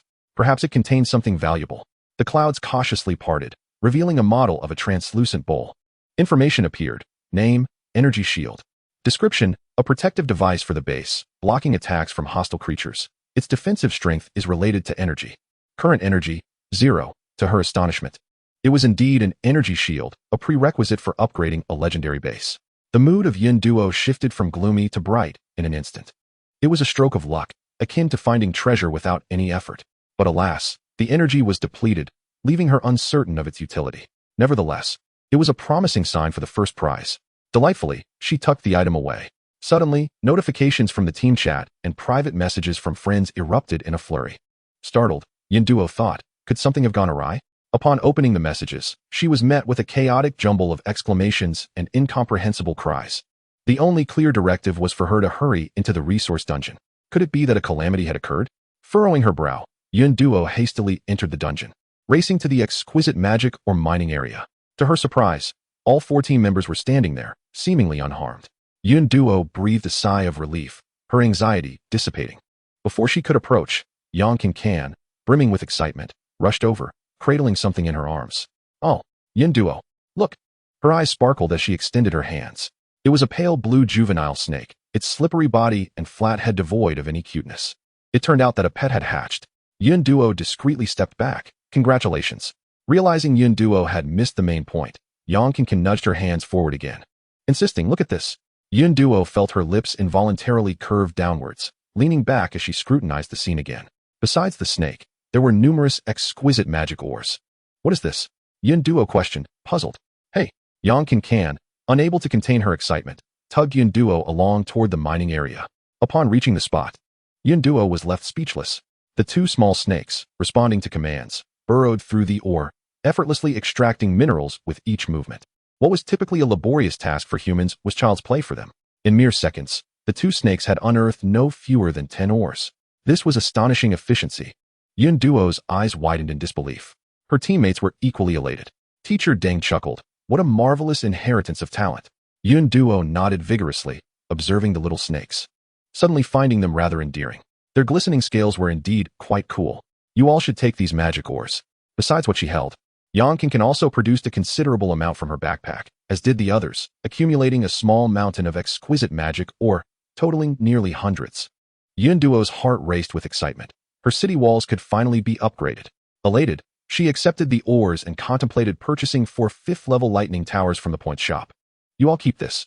Yangqing quickly protested. We agreed that exquisite magic ore would be exchanged for eggs. We cannot take your things for free. The others echoed her sentiment.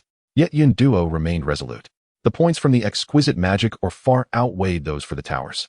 Although she would never purchase such an overpriced item from the shop, extracting the ores herself would consume an inordinate amount of time. Moreover, her demand was substantial. If her teammates continued to squander time mining, they would soon fall behind the advancing monsters. It was imperative to adopt a long-term perspective on development. After much persuasion, her teammates finally accepted the defensive towers. Seizing the opportunity, Yun Duo gathered some miscellaneous resources in the dungeon, then exited to collect a variety of tree species on Husha Island, returning to the base with immense satisfaction. She had expected to find no treasures today, yet here was such a delightful surprise. Yun Duo beamed, her joy palpable as she transformed the exquisite magic ore into 54 blocks of city walls. She first surrounded the defensive towers, then extended the remaining blocks outward from the base. The towering city walls, soaring dozens of meters high, instantly enhanced the security of her base. Chapter 75, another upgrade for the legendary base, and the energy shield. Uncertain if she met the requirements, Yun Duo nervously bit her lip as she pressed the upgrade button. In the next moment, she heard the melodious game announcement. Congratulations!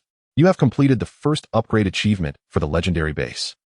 Reward, Special Building 1, Random Attribute Points 3, keep up the good work.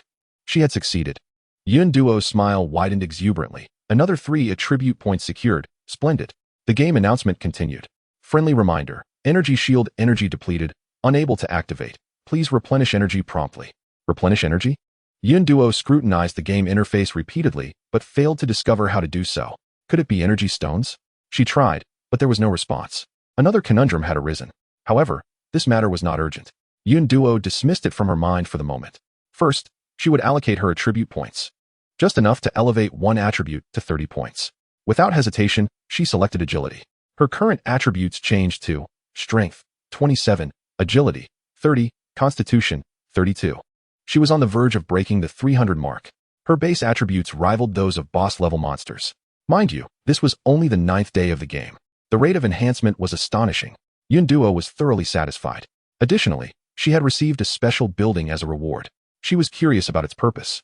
Upon retrieving the model, she found it to be a slender, tall tower. Name, Watchtower. Description, used for observing the surrounding environment, generating territory maps. Displaying the number and location of creatures, triggers an alarm when enemies approach the territory. Wow, this was incredibly practical. Yun Duo's eyes sparkled with excitement. The only downside to expanding her territory was the increased difficulty of patrolling. Just like today, if not for the group chat, she would have been oblivious to the presence of a strange player. Having this structure would significantly alleviate her concerns. Constructing this tower on the Rocky Mountain and pairing it with the Husha telescope would allow her to survey the surrounding marine territory with clarity. Without hesitation, Yun Duo raced to the Rocky Mountain, seeking a suitable spot to erect the tower, and placed the Husha telescope atop the tower. Once completed, the base's map merged into the game interface, appearing in the personal information section at the bottom. A simple click revealed it. The display showed green dots representing cows, sheep, chickens, and rabbits, though the butterflies and other small insects, perhaps too insignificant, were not represented. Suddenly, Yun Duo's gaze sharpened. Next to the teleportation portal, a new green dot appeared. Was this portal once again leading her to small creatures? What a curious occurrence. To her surprise, the green dot remained in place. Not wandering about. Perhaps she would check back later. For now, she turned her attention to the nearby waters. Enthusiastically peering through the telescope, Yun Duo scanned the surrounding terrain. Indeed, she could see quite far. Beyond Husha Island, she noticed 2 other islands of varying distances. One appeared to be a player's base. while the other resembled a wild island. Continuing her survey, she was taken aback. She spotted no fewer than 10 player bases, surrounded by the vast expanse of the ocean. Mingming found herself on the island, unexpectedly close to several other players. In addition to this, there were a few small islands nearby, yet none as sizable as Dao. They appeared rather desolate, and Yunduo had no intention of exploring them for the time being. After tiring of the telescope, she made her way back to the base, casually scattering various newly collected tree seeds along the path. Upon reaching the teleportation portal, she noticed a fish on the ground. Struggling to breathe, its gasp shallow. It turned out to be a fish. No wonder it seemed disoriented. Quickly, Yunduo scooped it up and sprinted to the lake, releasing it back into the water. While it was true that she had grown weary of sea fish, freshwater fish were a different matter altogether. Her lake needed a diverse array of life.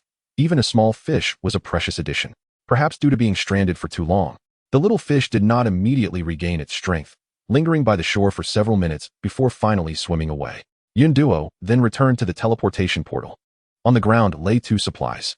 Perhaps influenced by her luck, since the portal had begun operating, the supplies had consistently been 3 in number, with at least one being a creature. This did not bother her. The more species, the better the environment. Bringing her thoughts back to the present, Yunduo examined the remaining items. One was a piece of obsidian, while the other was a card lying on the ground. The obsidian was unremarkable, but her gaze was drawn to the card, which seemed somewhat familiar. Upon flipping it over, she realized it was a dungeon card, a hard-level storyline dungeon card. Could it be that the portal had acquired it from another player? Meanwhile, in Neon District 10, within a coastal base, a piercing scream echoed. Nani? Wakado? Jwakuda? Yunduo found herself torn as she stared at the card. A hard-level storyline dungeon. How perplexing. She had never even encountered the appearance of an ordinary storyline dungeon, let alone one at a hard level. If it were a monster-slaying dungeon, she would dive in without hesitation. After much contemplation, Yunduo decided to set it aside for now, intending to gather more information before making a decision. One must sharpen their weapons before embarking on a smooth journey. She reserved 200,000 points for future use and purchased 6 defensive towers, 3 level 5 ice arrow towers that slowed enemies, and 3 level 5 crimson flame towers that inflicted area burn damage. She positioned them in pairs across 3 directions of the island. At this point, she had no interest in being selective, driven by a fear of inadequate firepower. She was determined to build whatever she could. With the leftover points, Yunduo drew 3 10 pulls. Today, however, her luck faltered, and she failed to obtain the coveted golden legendary defense shoes. It was a pity, as that particular piece of equipment had piqued her interest. Nevertheless, it was not a significant concern. With her attributes bolstered by a dragon's resilient skill, her defense was secure. Obtaining additional equipment would merely be a bonus. Lacking it was no cause for alarm. The 200,000 points were wisely retained for a rainy day. For the remainder of the time, Yunduo continued her sea fishing endeavors, which had become a rare form of relaxation for her. By afternoon, she had caught 5 wooden chests and 1 copper chest. The setting sun resembled a perfectly ripened egg yolk, slowly descending, casting the world in hues of orange. As dusk approached, the monsters made their long-awaited entrance. An alarm blared in Yunduo's ears, and upon opening the map, she saw multiple large red dots rapidly approaching the island from different directions. Had they finally appeared? The sea monsters she had glimpsed under the night sky. Chapter 76, Dragon Cat. Gazing out, she saw enormous shadows racing beneath the water's surface. And in the next instant, towering waves erupted from the sea. A monstrous creature, as large and daunting as a small mountain, broke through the surface.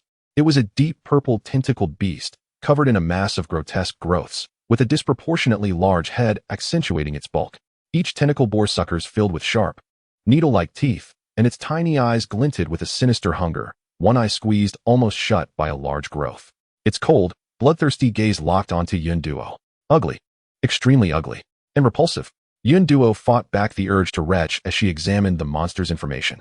Name: polluted mutated giant octopus. Attributes: attack 38, agility 28, defense 48. This creature was slightly more formidable than an ordinary boss. Just as she began to comprehend its attributes, the remaining sea monsters surged forth from the depths. 7 of these abominations emerged, each more hideous than the last. Yet, Yunduo remained unperturbed. With the firepower of her base's defensive towers, she could easily dispatch them. However, misfortune often strikes when least expected. The massive sea monsters became trapped just beyond the reach of the defensive towers, refusing to advance. A sense of foreboding washed over Yunduo. Could they have scouted ahead? Before she could dwell on the thought, the monsters simultaneously extended their grotesque tentacles towards her. In an instant, alarms blared in her mind, prompting her to reflexively retreat. Turning to look, she was met with a deluge of silver needles raining down upon her. The sound of the needles striking her cloak was deafening. In an instant, her precious cloak was rendered useless.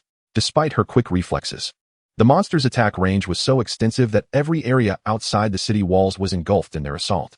Had Yunduo not urgently activated her dragon resilience, she would have been utterly helpless. Her heart ached as she lamented the loss of such fine equipment. In an instant, it had been destroyed. And these sea monsters, were they capable of ranged attacks? Yunduo furrowed her brows in concern. She was in a serious predicament. This group of monsters avoided the defensive towers, yet could still strike at her, while her spells could not reach them from such a distance. Additionally, they remained in the water, preventing any close combat. The hour of her mechanical wings had already elapsed. Yunduo's mind raced. Should she purchase another? To her astonishment, when she opened the point shop, she discovered that the item had been taken down. What a stroke of bad luck. It was truly a time when even drinking cool water felt like it would get stuck in her teeth. Frustrated, Yunduo shut down the game interface, hiding behind the city walls as she sought a new strategy. At this moment, the monsters launched their second wave of attack. Yunduo was pressed against the wall, too intimidated to peek out. She stomped her foot in frustration. This was utterly infuriating. Had she known, she would have repaired the dock sooner. Although there would be some limitations, at least she wouldn't be left powerless. The relentless sea monsters continued their assault with no signs of respite, leaving Yunduo with no course of action. Was she destined to become a passive victim, waiting for the monsters to retreat? Frowning deeply, Yunduo resolved to learn from this experience. After this encounter, she would prioritize the construction of the dock to avoid such helplessness in the future. Though her heart was filled with resentment, she had no strategies to employ and could only endure the weight behind the defensive walls. 10 minutes passed, then 20, 30, and soon an hour was approaching. Suddenly, a familiar white figure darted past her view. It was Demi. Come back. Yunduo, too anxious to hide, rushed out from behind the wall. In the next moment, she froze in place. The little cat was walking on clouds, moving through the air, surrounded by the ethereal image of a golden dragon. With lightning speed, it reached the monsters. A roar erupted from the sky. See-ha! The dragon's presence harmonized with the cat's roar, creating a bizarre yet powerful resonance. The sound waves emitted were imbued with tremendous destructive force. The assaulted sea monsters writhed violently, black blood streaming from their eyes, while some massive growths burst forth, releasing a viscous dark yellow liquid. A single strike nearly claimed the lives of 7 creatures, and the enormous tentacles lashed against the surface of the sea, creating a scene of utter chaos. Realizing their defeat, the sea monsters plunged into the depths, seeking escape into the ocean's abyss. Yet their plans were thwarted. This absurd cat, capable of flight, plunged into the water with reckless abandon. The monster's pupils dilated in terror, their eyes expanding from the size of green beans to full orbs. In an instant, their escape was mercilessly interrupted by the cat's claws. The agile figure of Demi darted through the water with unparalleled speed, her sharp claws acting as ruthless cutting instruments, cleaving the monsters into segments wherever she went. In a matter of seconds, the once arrogant beasts were reduced to mere fragments, none remaining intact. Until their last breath, they could not fathom the origins of such a malevolent feline. As the corpses of the monsters faded away, a game notification echoed in Yunduo's ears. Congratulations on defeating the polluted mutated giant octopus. Reward, 70,000 points. Dusk attack concluded. Yunduo, too anxious to heed the details, gazed fervently at the surface of the sea. With a splash, Demi emerged, the dragon aura on her body vanished. She leapt into Yunduo's embrace. Overjoyed, Yunduo showered her with kisses, transforming into a fervent clamp. Oh my goodness, my little kitty is so incredible, so majestic. After a day apart, Demi displayed remarkable tolerance towards her owner, allowing her to fuss over her for a while. Once her mood stabilized, Yunduo finally took a moment to assess the changes in her little cat. Overall, the alterations were minimal, save for one conspicuous detail. A pair of horns had sprouted atop Demi's head. Upon inspecting Demi's attributes, however, the changes were quite significant. Name, Long Mao, juvenile form. Gender, female. Attributes, strength 58, agility 68, constitution 70. How extraordinary. These attributes surpassed those of elite bosses. Even the breed had changed. What did it mean to be in a juvenile form? Did it imply a change in lifespan? This astonishing revelation nearly overwhelmed Yunduo. With this, her little cat not only possessed the ability to protect herself, but also a prolonged lifespan. This was indeed splendid news. As for the change in gender, Yunduo deemed it inconsequential. There was no need to worry about other tomcats vying for Demi's attention in the game. Besides, given Demi's current prowess, She might not even be interested. In the blink of an eye, the little cat that once needed protection had become stronger than her owner, leaving Yunduo in a state of surreal disbelief. Dazed, she cradled Demi as they headed back, continually checking Demi's information. Could it be true? One more glance confirmed it. This repetitive action caused Demi to feel somewhat concerned. Why had her owner become so fixated? Chapter 77, Tree Spirit. Upon reaching the courtyard entrance, Demi, impatient to be held, wriggled free and leaped down. The sudden surge of strength left her feeling a bit disoriented. She was eager to expend the energy pent up within her. The earlier monsters were merely a warm-up. Demi enthusiastically dashed into the house, seizing her beloved cat climbing frame. Yunduo watched from the floor-to-ceiling window, her heart dropping. As anticipated, Demi's paw struck the climbing frame, causing it to collapse with a resounding crash as broken pieces hit the floor. Demi froze, one paw suspended midair, her eyes wide with bewilderment. Gradually, her sparkling eyes became misty with tears, her previously excited expression replaced by sorrow. With a plaintive cry, she rushed to Yunduo for comfort. The loss of her favorite toy left her feeling utterly distraught. More importantly, she realized that such toys would no longer be safe for her to enjoy. The little cat wept pitifully, her soft body trembling, evoking a wave of sympathy from Yunduo. Alas, she felt powerless and could only futilely soothe Demi, attempting to stabilize her emotions. At that moment, an unexpected event unfolded. A ginseng fruit tree vine, exuding a somewhat sneaky aura, crept towards Yunduo from behind. She couldn't quite fathom how a vine could appear so suspicious.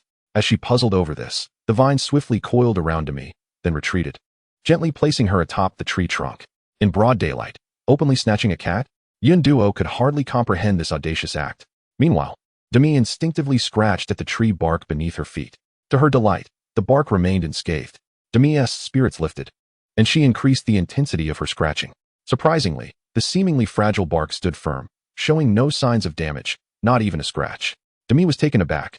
She quickly cast aside her earlier sadness, raising her fluffy rear and delighting in her vigorous scratching of the tree trunk. This left Yunduo, standing at the base of the tree, utterly astonished. What was happening? Was it possible that this ginseng fruit not only possessed awareness, but also coveted her little cat? It had previously acted so aloof during her tests. Now, it seemed to have a different agenda. A surge of anger welled up within Yunduo. She was infuriated. It was as if the roles had reversed, blurring the lines of authority. She was the one in charge. Yet, no matter how furious she felt, she could only simmer in silence. The ginseng fruit tree was undeniably useful, and more importantly, it had indeed resolved a dilemma. With a huff, Yunduo shot at an irritated glare. The ginseng fruit tree remained unfazed. Demi vented her frustrations vigorously, and suddenly, her peripheral vision caught sight of 5 oval stones at the base of the tree. Demi exclaimed, "Deshung, 5 of them." Without a moment's hesitation, she abandoned her scratching and raced to the base of the tree, her eyes sparkling with excitement as she circled the 5 stones, meowing and rubbing against them. Understanding her intent, Yunduo approached to explain, but she noticed the ginseng fruit tree stirring. The leaves rustled, and the vine thrashed about vigorously, seemingly expressing its displeasure. Yunduo halted in her tracks, a wicked smile creeping onto her face. "Huh, serves you right. You deserve it." The words she intended to say twisted in her mind.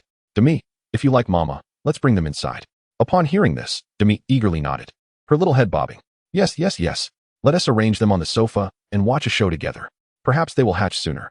Yunduo gleefully gathered the stone eggs, giving the ginseng fruit tree a meaningful glance before plucking a fruit for the day. The ginseng fruit tree mused. Only the petty and women are difficult to nurture. After settling Demi, Yunduo stepped outside. Even with Demi by her side, she still needed to establish docks. The game couldn't solely rely on her little cat. By now, she had accumulated a considerable amount of resources. The sheer number of docks posed no challenge for her. Yunduo constructed a set at each of the 4 cardinal points of the island, with each set comprising 8 docks aligned parallel to the coast, extending 800 meters into the sea. This distance was more than sufficient. At this moment, her teammates' exquisite magic or deposits arrived, totaling an astonishing 9,600. This was enough to construct a wall 960 meters long, and that was just from half a day's yield. The perimeter of her island measured approximately 2 to 3,000 meters. At this pace, within just 2 days, she will complete her castle wall construction plan. Yunduo's joy was evident, her smile radiating excitement. This signifies a remarkable advancement. Once the defensive towers are established atop the walls, the sense of security will soar to unprecedented heights. Even the undead sorcerers will think twice before approaching. Filled with ambition, Yunduo immediately began encircling her base with walls along the beach. The imposing walls instilled a profound sense of safety, creating a clear boundary that kept dangers at bay. The dusk creature's assault had concluded, but the night creatures would not strike for some time. The chat channel buzzed with activity again, perhaps excessively so. After today, tomorrow marks the final day as stipulated by the game, a day fraught with peril. The atmosphere in the channel was tense and anxious. With only 2 days remaining in the game, Yunduo felt a sense of urgency. She pondered what preparations her grandmother might require. Armed with a fine bottle of wine, she planned to bribe a little spirit for a favorable rebirth next time. While some were resigned to despair, others struggled valiantly. She resolved to set sail tomorrow to explore the islands. Everyone, cheer for me. May strength yield miracles. I exchanged most of my resources for defensive gear and weapons, hoping to accumulate more points tonight. After a day of archery practice, I must say, my aim has significantly improved. Of course, the luck of the fortunate is also essential. Family, I struck gold. Legendary defensive boots. A class change book. Oh my goodness. I discovered the class change book in the intermediate resource dungeon. Thank the heavens. Holding a mechanical order should alleviate my worries, right? A variety of individuals and information flooded the channel. Yunduo took a moment to glance at the regional leaderboard. Huazhong District 22 had dropped to 11th place. It should be manageable. Considering the items she had acquired, Yunduo's lips curled into a sly grin. Although not a guarantee, she was at least 80 confident that her plan would succeed and assist most players in overcoming their challenges. However, it was not yet the time to reveal this. She intended to announce it tomorrow. Chapter 78, Absurd Monster Assault. Demi curled her tail tightly around most of her body. Adopting the classic feline crouch in the center of the sofa, her face a mask of seriousness as she focused intently on the television. No longer was it Journey to the West. After finishing the third viewing, the little cat began searching for related films.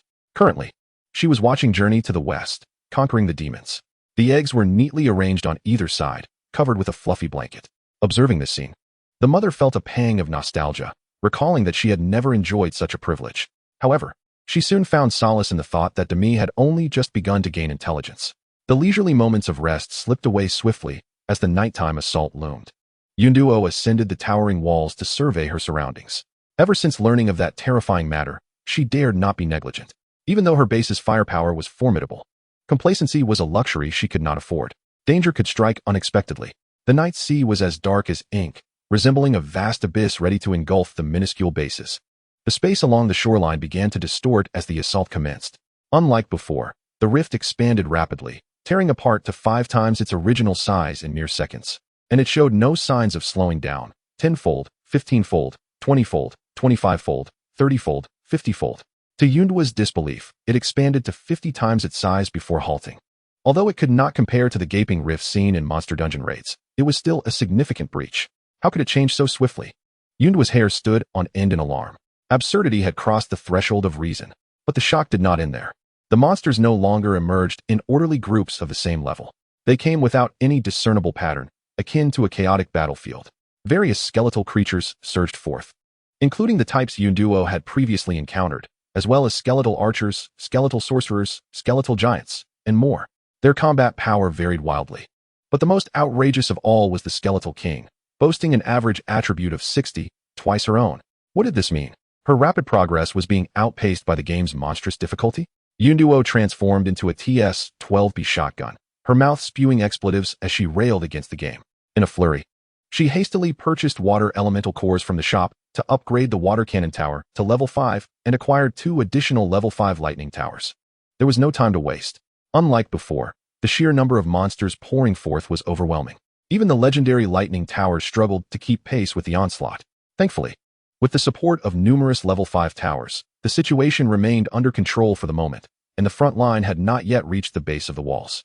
Yunduo quickly positioned the newly purchased towers, but then, to her astonishment, something incredible happened once again. The moment she placed the defensive towers, the fissure along the shore visibly widened. In a flash of insight, Yunduo realized the grim truth. The stronger the base, the more formidable the attacking monsters. She finally understood the vast disparity between herself and ordinary players. Previously, it had been manageable, but as the island expanded and legendary defensive towers emerged, the gap began to widen. No wonder that seasoned players met their demise. It seemed the game offered no mercy whatsoever. Yunduo felt a surge of frustration. Her teeth clenched in fury. Yet, what could she do? It was a vicious cycle. To survive, one must grow stronger, but with that growth came escalating challenges. It was as if death itself was nipping at her heels, leaving no room for respite. Suddenly, she comprehended the robot's words. The game did not target just her. Perhaps it was aimed at all powerful players. Yunduo frowned deeply. This was truly a predicament. Watching her points multiply at an unprecedented rate, she could no longer feel joy. With the increasing difficulty, her attributes lagged further behind. Relying solely on the lightning defensive towers, if tomorrow's monsters possessed attributes that negated negative statuses, she would be in dire straits. The thought sent her heart racing. Fortunately, she realized this in time. Starting tomorrow, she could no longer depend solely on defensive towers. She needed to enhance her own abilities concurrently. In the points shop, the highest tier was the level 5 towers, facing even stronger monsters. They would pose little threat in greater numbers. Yunduo furiously contemplated potential strategies. After some time, her mind began to formulate initial ideas. The battle raged on below. A row of defensive towers diligently unleashed their assaults, firing massive water orbs, razor-sharp wind blades, beams of white holy light, void-black orbs with devouring capabilities, shadow attacks blending seamlessly with the night, and the eye-catching lightning. 2 war trees waited at the entrance, but when no monsters approached, they decided to flee once more. The 2 trees rushed outside the walls, charging into the throng of monsters and swinging their sturdy branches. Each sweeping motion sent a group of skeletal creatures flying. Occasionally, they encountered tougher foes, and enemy attacks would break some of their branches, but undeterred, their offensive spirit only intensified. Kill, kill, kill. As long as they could not be killed, they would fight to the bitter end. This display left Yunduo momentarily stunned. She couldn't help but worry. They were reckless, and one misstep could lead to their demise, and they were still minors. Suddenly, she froze in place. Perhaps this is the manner in which the war tree thrives. Or perhaps, it is such a mode of growth that endows the war tree species with its extraordinary capabilities. In that fleeting moment, Yunduo experienced a profound epiphany. Seeking stability is not inherently wrong. However, in this world, mere stability proves insufficient. Ability may not solely rely on the accumulation of attribute points. The clarity dawned upon her. She feared pain and injury, yet when weighed against the imperative of survival, these concerns paled into insignificance. In the instant of realization, Yunduo drew forth the blade of ruin and charged towards the horde of skeletons. From this day forth, she would no longer cower behind the city walls. With the resilience of the dragon clan activated and her physique maximized, Yunduo transformed into a fierce wolf, relentlessly reaping the lives of the skeletons. Simultaneously, she endured the assaults of her adversaries. From frequent injuries requiring retreat to tend her wounds at the outset, she gradually honed her reflexes, extending the intervals between retreats. Her capacity to withstand pain increased, allowing her movements and thoughts to remain unimpeded by suffering. With each battle, Yunduo grew increasingly exhilarated. She learned how to strike with swiftness, leveraging her strength against overwhelming odds, and discerned the dynamics of the chaotic battlefield. The unfamiliar power gradually fell under her command, her mind mastering the pinnacle of agility. Yunduo's prowess surged exponentially amid the warfare. Chapter 79, The Diamond Mall. Yunduo was wholly immersed in the conflict. By the time the offensive concluded, dawn was breaking. How could it have lasted so long? Suddenly, the game announcement blared once more. Congratulations. You have achieved your first in-game score of 100 million. You are awarded 50 million points and 3 random attribute points. Keep up the great work. The Diamond Mall has been unlocked. Please explore at your leisure. Yunduo was momentarily stunned. She had amassed over 100 million points. Prior to the announcement, the chat channel had erupted. Although Yunduo consistently led in points, this occasion was different. It was not merely a gap, it was a chasm akin to Mount Everest. More importantly, even after an hour of the offensive, her point accumulation showed no signs of waning, capturing the astonished attention of many. Nearly every player in Huazhong 2 District 22 had spent the night awake, eager to witness how high her score would climb. Initially, they had not grasped the gravity of the situation, but as time progressed, their composure began to fray. Shocked exclamations could no longer encapsulate the collective sentiment. The entire channel was inundated with question marks, refreshing at an unprecedented rate. Thus, over 20,000 players spent the night bombarding the chat with inquiries. The game's top rewards held no allure for them. It was absurd. They watched as Yunduo's score soared past 100 million. At the time of the announcement, it had already reached over 400 million, and with the rewards, it totaled exactly 500 million. Many players were left speechless, overwhelmed by disbelief. Unlike Huazhong 2 District 22, players from other districts were left dazed by the game announcement. 100 million. What does that even mean? One person's score eclipsed that of an entire district. It was unfathomable. How could anyone achieve such a feat? Countless players flocked to the regional leaderboard for Huazhong 2 District 22, seeking to uncover the truth. Although there had been previous instances, none could compare to the magnitude of this achievement. A 10 draw yielding 10 golds could be considered extreme luck. Yet 100 million monster killing points represented an entirely different level of power, one beyond comprehension. Observing the throngs of excited players, the inhabitants of Huazhong 2 District 22 felt an inexplicable surge of pride. They declared, "What did you say? You can't handle 100 million points? This is just the beginning. Come, share the leaderboard screenshot." When the screenshot emerged, it sparked another wave of commotion. Inquiries about Yunduo's information proliferated, with many clandestinely seeking intelligence. Despite the game obscuring player names, communication platforms rendered such obfuscation moot. Already, numerous factions had extended their reach. Yunduo's private messages flooded with various notifications. And even her teammates were not spared. Those who had engaged in direct transactions with Yunduo were also affected. Yang Qingqin lamented in the group chat, "Who understands? The red notification, that is unbearable. But I can't clear them all." Meanwhile, at the epicenter of the event, Yunduo collapsed to the ground after hearing the announcement.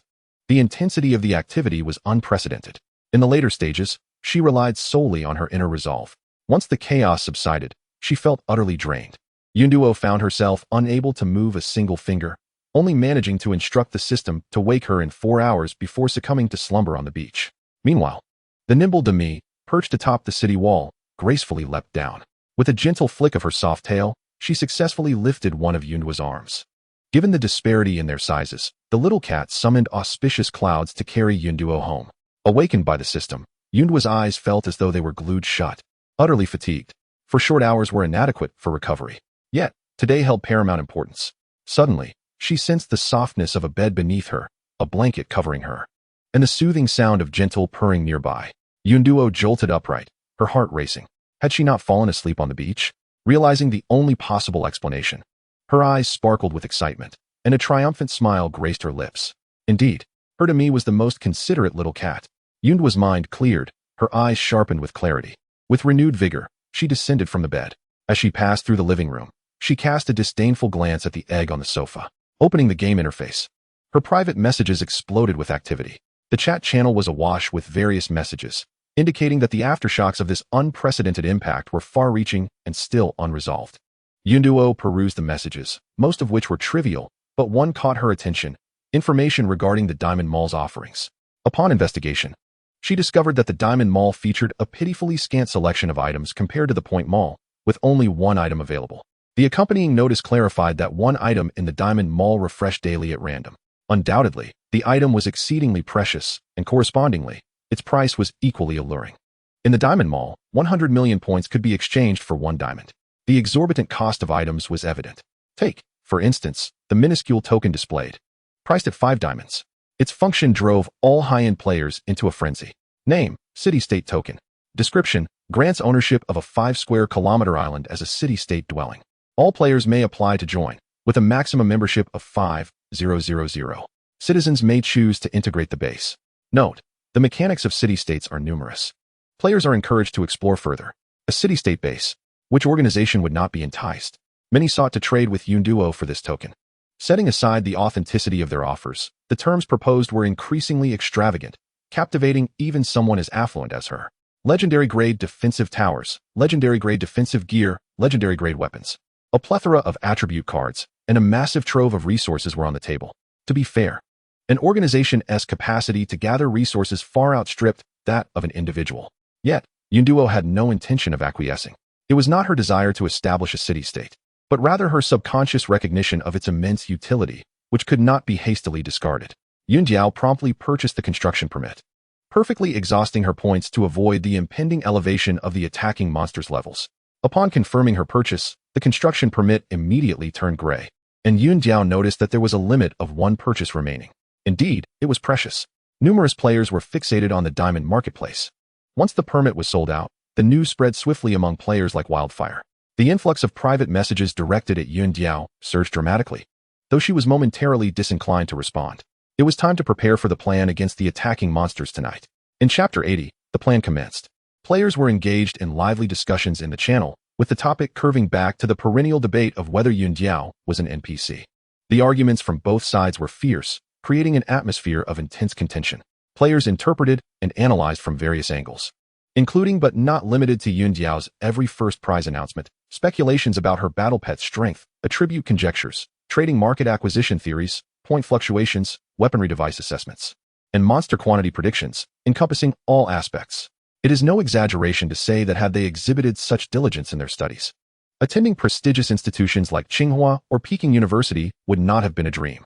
As for Yun Diao's previously clarified statement, it was deemed insufficient as a basis for their debate, being merely subjective and lacking any reference value. Moreover, neither side intended to seek critical evidence from Yun Diao regarding this matter, which had become irrelevant to her. This was a battle of dignity. Just as the debate reached a peak, a sudden interjection came from Zheng Zhu.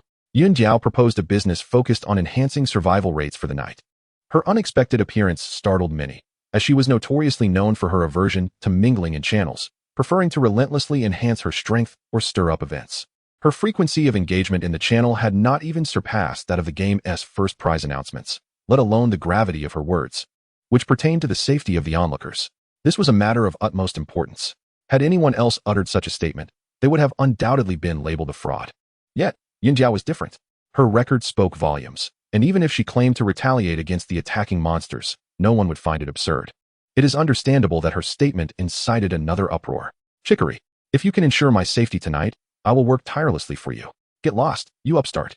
How much is this going to cost? Is this giant going to descend from the heavens to aid me in battling monsters? That must be quite expensive. Almighty One, look at me. Name your price, and I shall buy. Me too. Count me in. Before Yun Diao could articulate her proposal, players had already assumed she would personally intervene. This left Yun Diao somewhat speechless.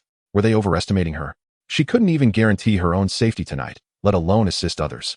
Yun Diao quickly interjected to clarify that she would not be personally present and could not assure a 100% success rate.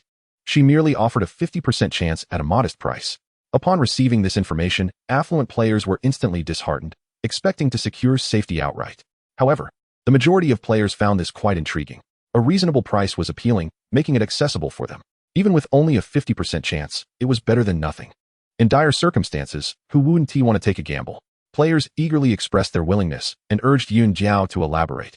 She directly shared the information about the special item in the channel, articulating her plan in detail. Once her proposal was fully disclosed, players were left astounded, jaws agape. They unanimously acknowledged her as a formidable presence, and her strategies were undeniably intricate. Even many players who believed they could secure their own safety that night enthusiastically expressed their desire to join in. Yun Diao set a flexible price. Regardless of whether it involved ordinary or rare materials, any items valued at 2 island expansion cards would suffice for trade. This endeavor aimed for the top position on the regional survival leaderboard, promising 3 attribute points and an hour's worth of material explosion. Given her current island scale, the material yield would undoubtedly surpass previous amounts by a factor of 100 or more. Securing this bounty would yield extraordinary rewards. This was also why she intended to provide the special item to the players, while using it herself could ensure her safety for the night. Her goal was to leverage a small investment for a significant return. Preparations for battle commenced. Countless friend requests inundated her, and Yun Diao painstakingly accepted material contributions one by one, spending considerable time accommodating over 20,000 players. Meanwhile, the atmosphere among players was rather peculiar. While players in other regions continually focused on enhancing their base strengths and purchasing equipment, the primary commodities sought in Huazhong 22 district were various delicacies, fine wines, fruits, vegetables, and even bouquets. Notably, the gourmet items were not the instant foods generated within the game, but rather exquisite dishes crafted by players possessing culinary talents. Teacher Deng, with outstanding skills, had taken on numerous orders, working tirelessly like a spinning top. Others with hidden talents emerged as well. Some constructed bread ovens by hand, creating a variety of delectable breads, while others, working at fruit tea shops, sourced fresh fruits with ease, concocting popular beverages. Additionally, barbecue shop workers prepared mouth-watering skewers that left everyone salivating. Players showcased their unique skills to the fullest. Those lacking specific talents sought various raw materials, nearly depleting the livestock in the beginner resource dungeons. Yun Diao was not idle either. She acquired a substantial amount of growth accelerators, hastening the maturation of all fruit trees in her base.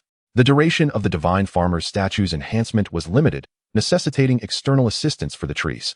Each ripened fruit weighed down the branches, filling the air with a delightful fragrance, enticing small creatures to stir.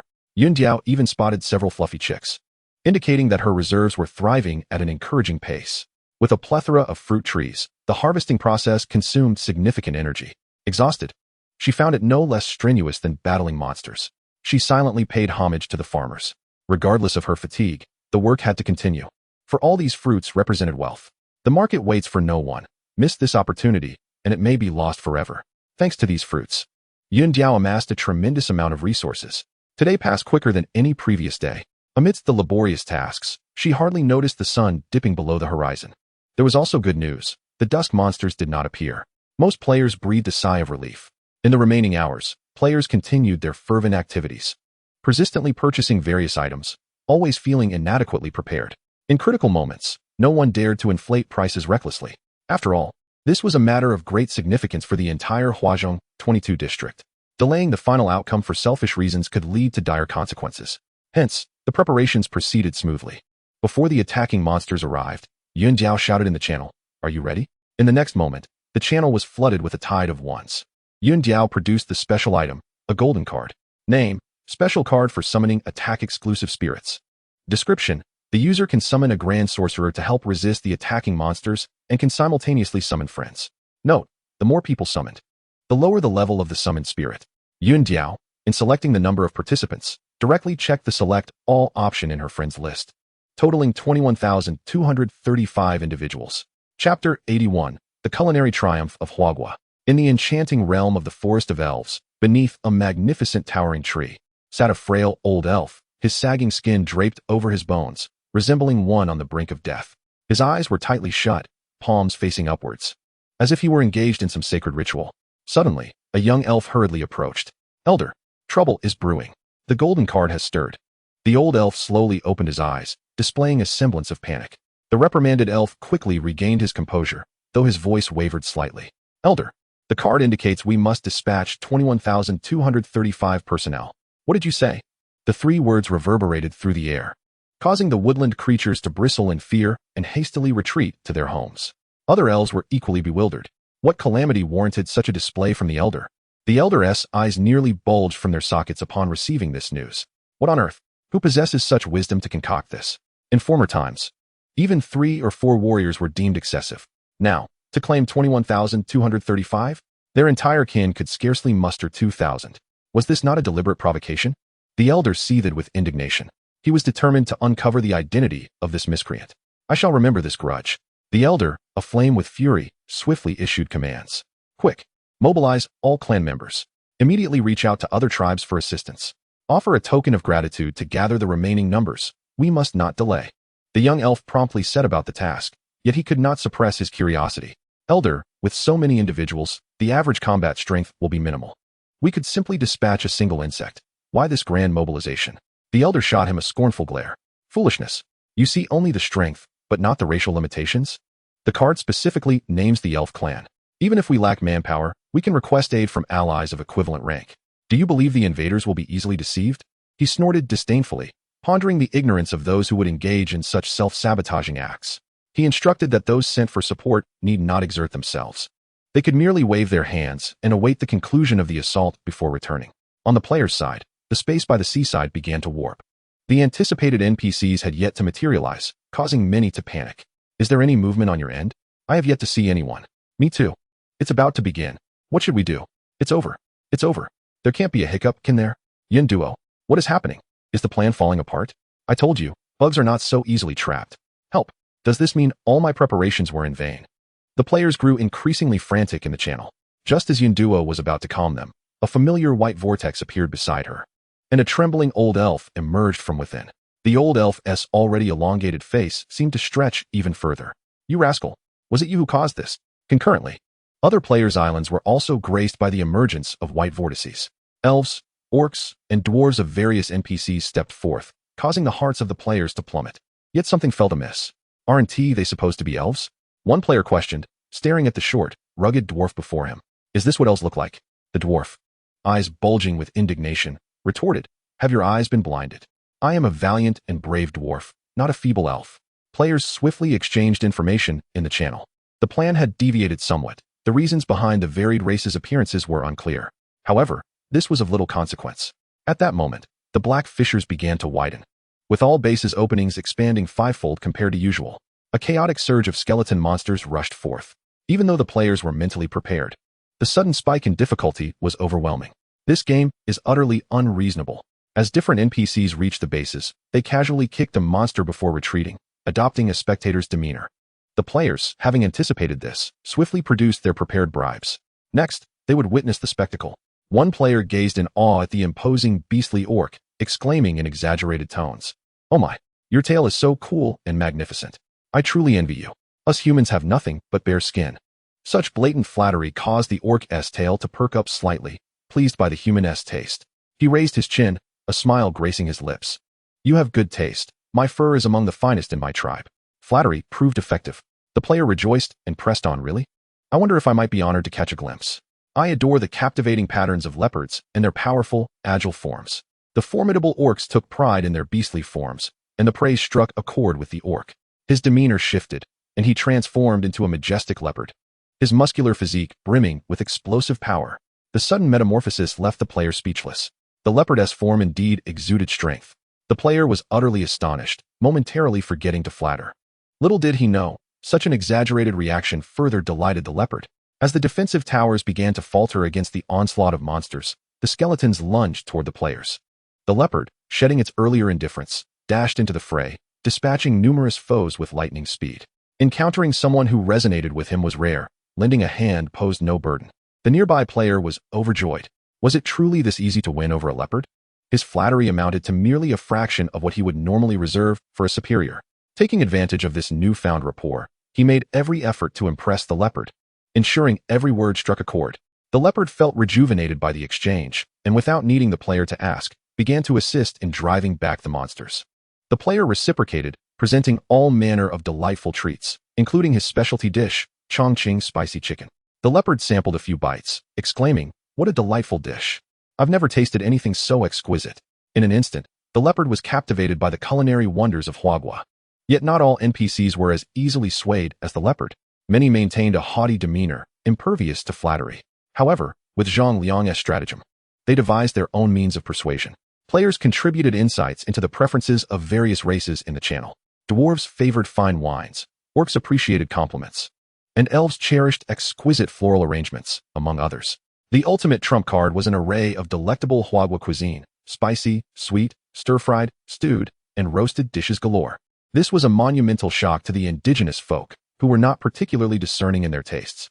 Even the self-proclaimed noblest of the elves were won over by the culinary delights, not to mention the exquisite desserts and refreshing fruit teas. Players, whether swift or slow, successfully endeavored to win over the NPCs. The once menacing hordes of monsters were rendered harmless. Many of the more gluttonous NPCs quickly devoured their rations, requesting more. While others sought to take some home, players flocked to the trading market, as chefs rolled up their sleeves, fervently preparing more dishes. In an instant, Huazhong District 22 transformed into an enigmatic realm.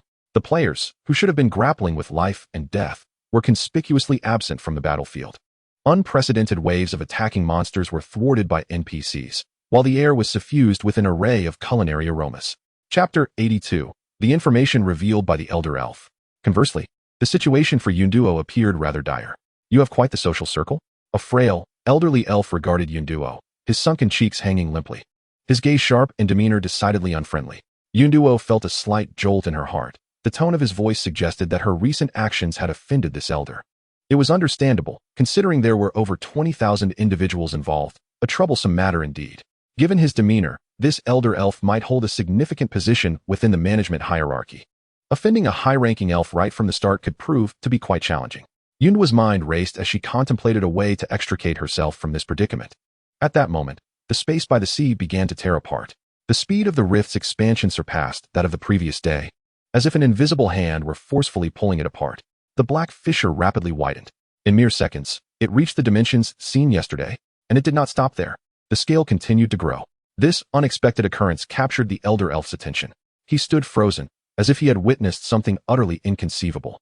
His drooping eyelids were raised by his bulging eyes, and his mouth widened further and further. Yunduo felt a twinge of concern. He was elderly, and brittle bones could easily dislocate. The black hole, unaffected by external factors, continued to expand until it reached 5 times yesterday's size before finally ceasing. A sudden realization struck Yunduo, revealing an advantage. The spawning of monsters would no longer be random. After all, the entire shoreline was now covered. With the black hole's expansion complete, countless skeletal monsters surged forth. The beach was filled with the sounds of bones grinding, clashing, and footsteps. Compared to the cacophony of battle cries that once filled the air, this eerie silence now felt far more terrifying. Yunduo had prepared herself and remained relatively calm. However, the elder elf appeared to be greatly unsettled. His neck stiffened as he turned his head towards Yunduo with slight creaking sounds. His eyes darted up and down, scrutinizing Yunduo as if she were some peculiar anomaly. Yunduo was utterly perplexed and could not comprehend the elder's intentions. After all, the battlefield for monster spawning was far more formidable than this, and she could not fathom what had astonished him. The elder elf surveyed Yunduo several times. Suddenly, as if struck by a new thought, he mumbled an incantation, then took flight to observe the scene below, before darting back towards the island. Yunduo hurriedly opened her map. The large green dot representing the elder elf swiftly circled the island, paused near the base for a moment, then returned. Upon landing before Yunduo, the anger that had once marked his face had vanished, replaced by a mixture of confusion, astonishment, skepticism, and a glimmer of hope in his eyes. How did you manage that? Yunduo still did not grasp his inquiry. The elder elf added, they didn't die? Yunduo was taken aback. What did he mean by that? What do you mean by one or two? She exclaimed. Hey, just because you are a native doesn't mean you can disregard my existence. Was it wrong for her, Yunduo, to simply survive? Was she to be punished for being immortal? Would they impose some celestial punishment upon her for her transgressions? Yunduo's mind buzzed with indignation and internal monologues. However, the invectives that rose to her lips were swallowed back down as she addressed the elder respectfully. I am unsure of what you are referring to. She admonished herself, do not act rashly. Offending him could lead to dire consequences, unlike the vague responses typical of robots. The elder elf's words were incisive. How did you evade the fatal attack? Yunduo's heart raced with alarm. How did he know? Her mind was thrown into disarray. Yet she maintained a facade of calm, a smile plastered on her face without revealing any cracks. How should she respond? Just as she was sweating with anxiety, the attacking monsters drew nearer. Their overwhelming numbers meant that even the defenses could not clear them in time, not to mention the formidable foes among them. Excellent. Yunduo felt a surge of joy. Unsure of how to respond, she decided to buy herself some time. With a slight smile of apology, she said, please wait a moment. Elder. With that, she charged into the throng of monsters, her weapon, the Blade of Ruin, emerging as she harvested the lives of the attacking foes. Haha, today's offensive period will surely last longer than yesterday's. It must take me several hours to finish. Yunduo's thoughts raced with delight. Suddenly, a green beam of light shot forth from behind, crossing over Yunduo and striking the center of the battlefield. In the next instant, the green light erupted, and countless skeletal monsters were reduced to ashes. In the blink of an eye, the aftermath of the attack reached Yunduo. A long-forgotten sense of dread surged from the depths of her being. This force could be fatal upon contact. Out of nowhere, a semicircular green barrier enveloped her, leaving Yunduo unscathed. Her heart settled back into place. Gazing around, she saw that only the bloodthirsty shrubs and war trees remained, devoid of any attacking targets. The enemy was wiped out in an instant. Goodness, a miniature nuclear bomb. Yunduo's smile faltered, her expression frozen in shock. Thank you, she managed to utter. But disregarding her bewildered expression, the elder elf approached her directly, gazing intently. Little friend, we may speak now. Oh, now I'm a little friend. Yunduo internally rolled her eyes. There was no escaping this juncture. However, the matters concerning the system would remain unspoken. Yunduo's expression turned serious, her dark eyes gleaming with sharpness. Might I trouble you, Elder, to clarify your interest in this issue? One or two? This is significant. She was determined to get to the bottom of it. Having narrowly avoided disaster once did not guarantee future safety. This was a matter of her very existence. Surprisingly, the elder elf responded with remarkable clarity. He shot back. Do you understand the truth behind the so-called game, the players, and the NPCs? Without hesitation, Yunduo replied, the game represents an invading force. The NPCs are the native beings being invaded, and the players are hapless individuals chosen by the invaders for unknown purposes. Upon finishing her response, the elder elf regarded her with surprise and a hint of admiration. I did not expect you to grasp this so swiftly. After a brief pause, he continued, fatal attacks are nothing extraordinary. During each round of player entry, the top performers are eliminated by the invaders in this manner. Yunduo was left in stunned silence. Her mouth agape. After a moment, she managed to find her voice. Why? The elder elf chuckled lightly. To eliminate potential threats. Eliminate potential threats? Yunduo was puzzled. What necessity is there to diminish such a feeble race at the outset? Is there a story yet untold? Anticipating her next question, the elder elf continued, rest assured. This action occurs only once, as players still hold considerable value for the invaders. Observing the relief wash over Yunduo's expression, he added with a mischievous grin, nevertheless. It is not entirely absolute. What do you mean? Chapter 83. The Dragon Egg? Yunduo's face flickered through a myriad of emotions, as if a carousel were spinning, eliciting hearty laughter from the elder elf. Look at you, frightened. Yunduo thought to herself, my hands are itching. Struggling to restrain her restless hands, she constantly reminded herself, I cannot fight back. I will endure. With a casual wave of his hand, he swiftly extinguished another wave of attacking monsters. The elder elf finally ceased his laughter, reassuringly stating that one could not simply trigger the game's fatal mode for players without considerable effort. Claiming dominion over the magical continent was a far simpler task. Upon hearing this, Yunduo's breath, which had been suspended in anticipation, finally found its ground. How terrifying! This revelation piqued her curiosity, to rule the magical continent. Though she possessed no knowledge of its vastness, the humanoid nuclear weapons she had encountered were of a caliber that was beyond her imagination. What could possibly be more challenging than that? Yunduo voiced her inquiry.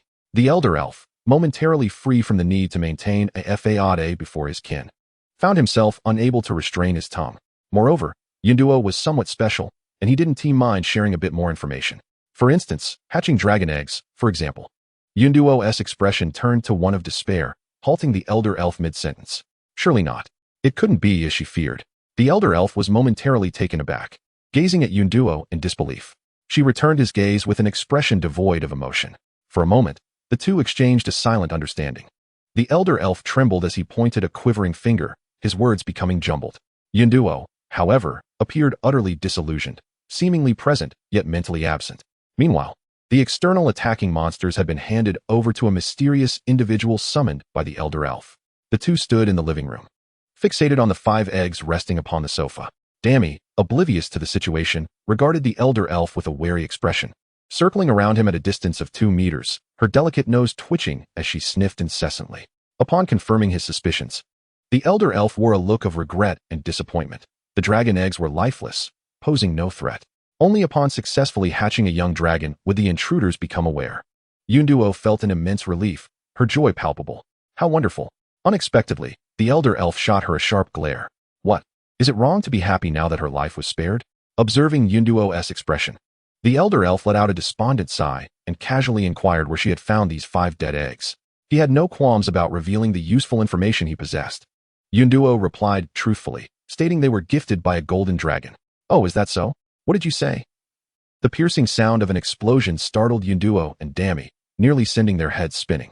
Before Yunduo could respond, the elder elf seized her wrist with a firm grip, excitement radiating from his bright eyes. Is it the same golden dragon as the statue behind your base? Fearing his elation might lead to a fainting spell, Yunduo hurriedly confirmed. Yes, do you wish to find it? To her surprise, she misjudged his intentions. The elder elf gazed at her with an even more astonished expression. Who would want to seek out that old fossil? He then murmured to himself, a turning point has appeared. His expressions oscillated between tears and laughter, causing Yunduo to feel uneasy under his scrutinizing gaze. Despite being mere dead eggs, why did the mention of them being given by the ancient golden dragon elicit such a peculiar reaction from him? It was absurd. A dead egg remained a dead egg. Regardless of whether it was handed to her by the Buddha himself, she could not nurture it.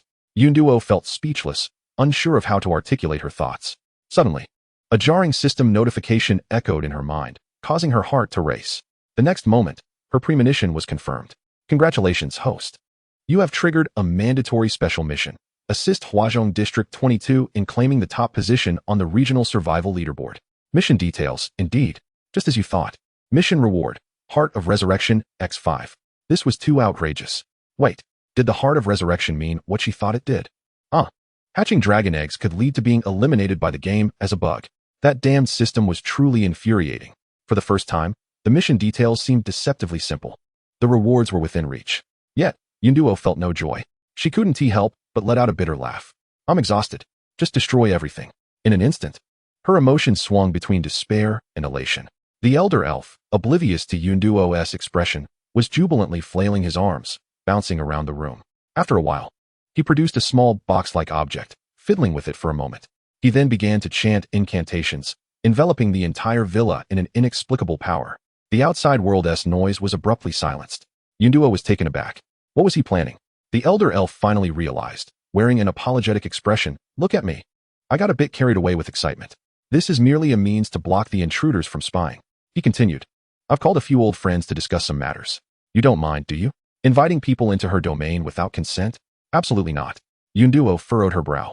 Before she could voice her thoughts, the elder elf handed her 5 familiar bottles of life spring, stuffing them into her arms. These are for you.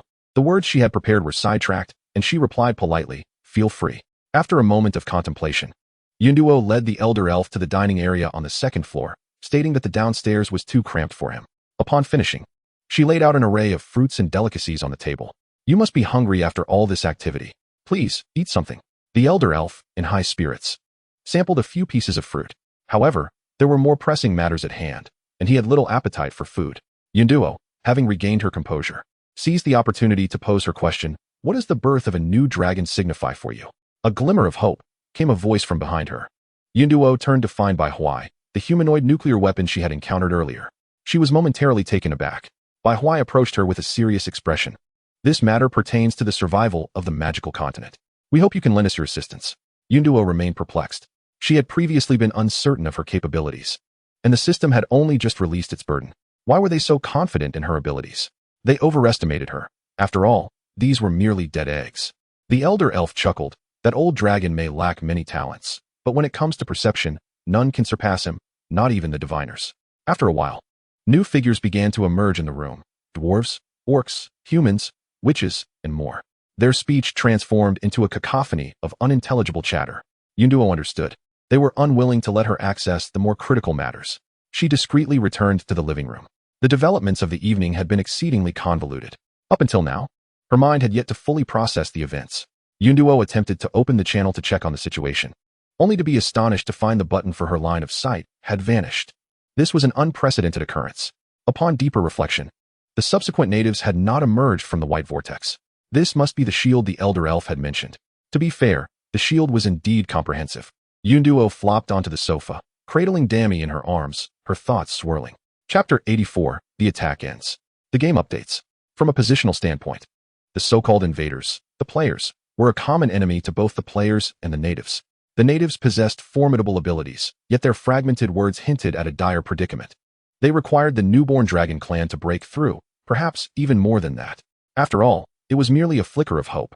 She, possessing value, could glean some semblance of the truth.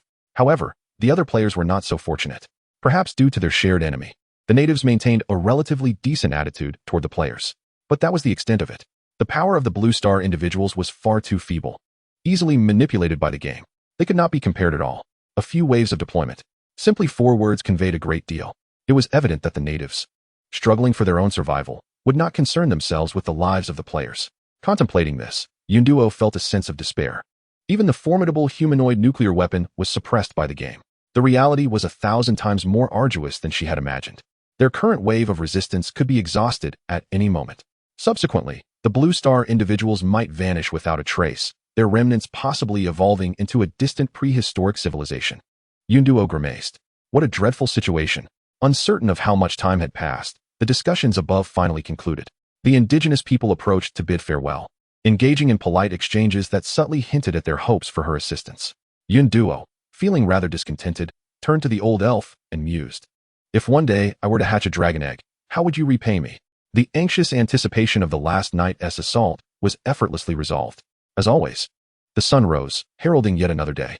Congratulations were bestowed upon the players for having successfully navigated through the challenges. The survivors of Huazhong District 22 ranked first, with a reward of 3 random attribute points each, alongside an hour of resource abundance, commencing a 10-minute countdown for preparation. New gameplay features were introduced, including regional fusion and the establishment of a city-state system, while the survival leaderboard and personal ranking boards were closed. The comprehensive personal strength leaderboard, city-state rankings, and individual scoreboards were inaugurated, and the points shop was updated. The system also announced that Yunduo's region was now Huazhong District 2, encouraging players to explore further information on their own. Wishing all players good luck, the lengthy broadcast from the system jolted Yunduo's mind into action.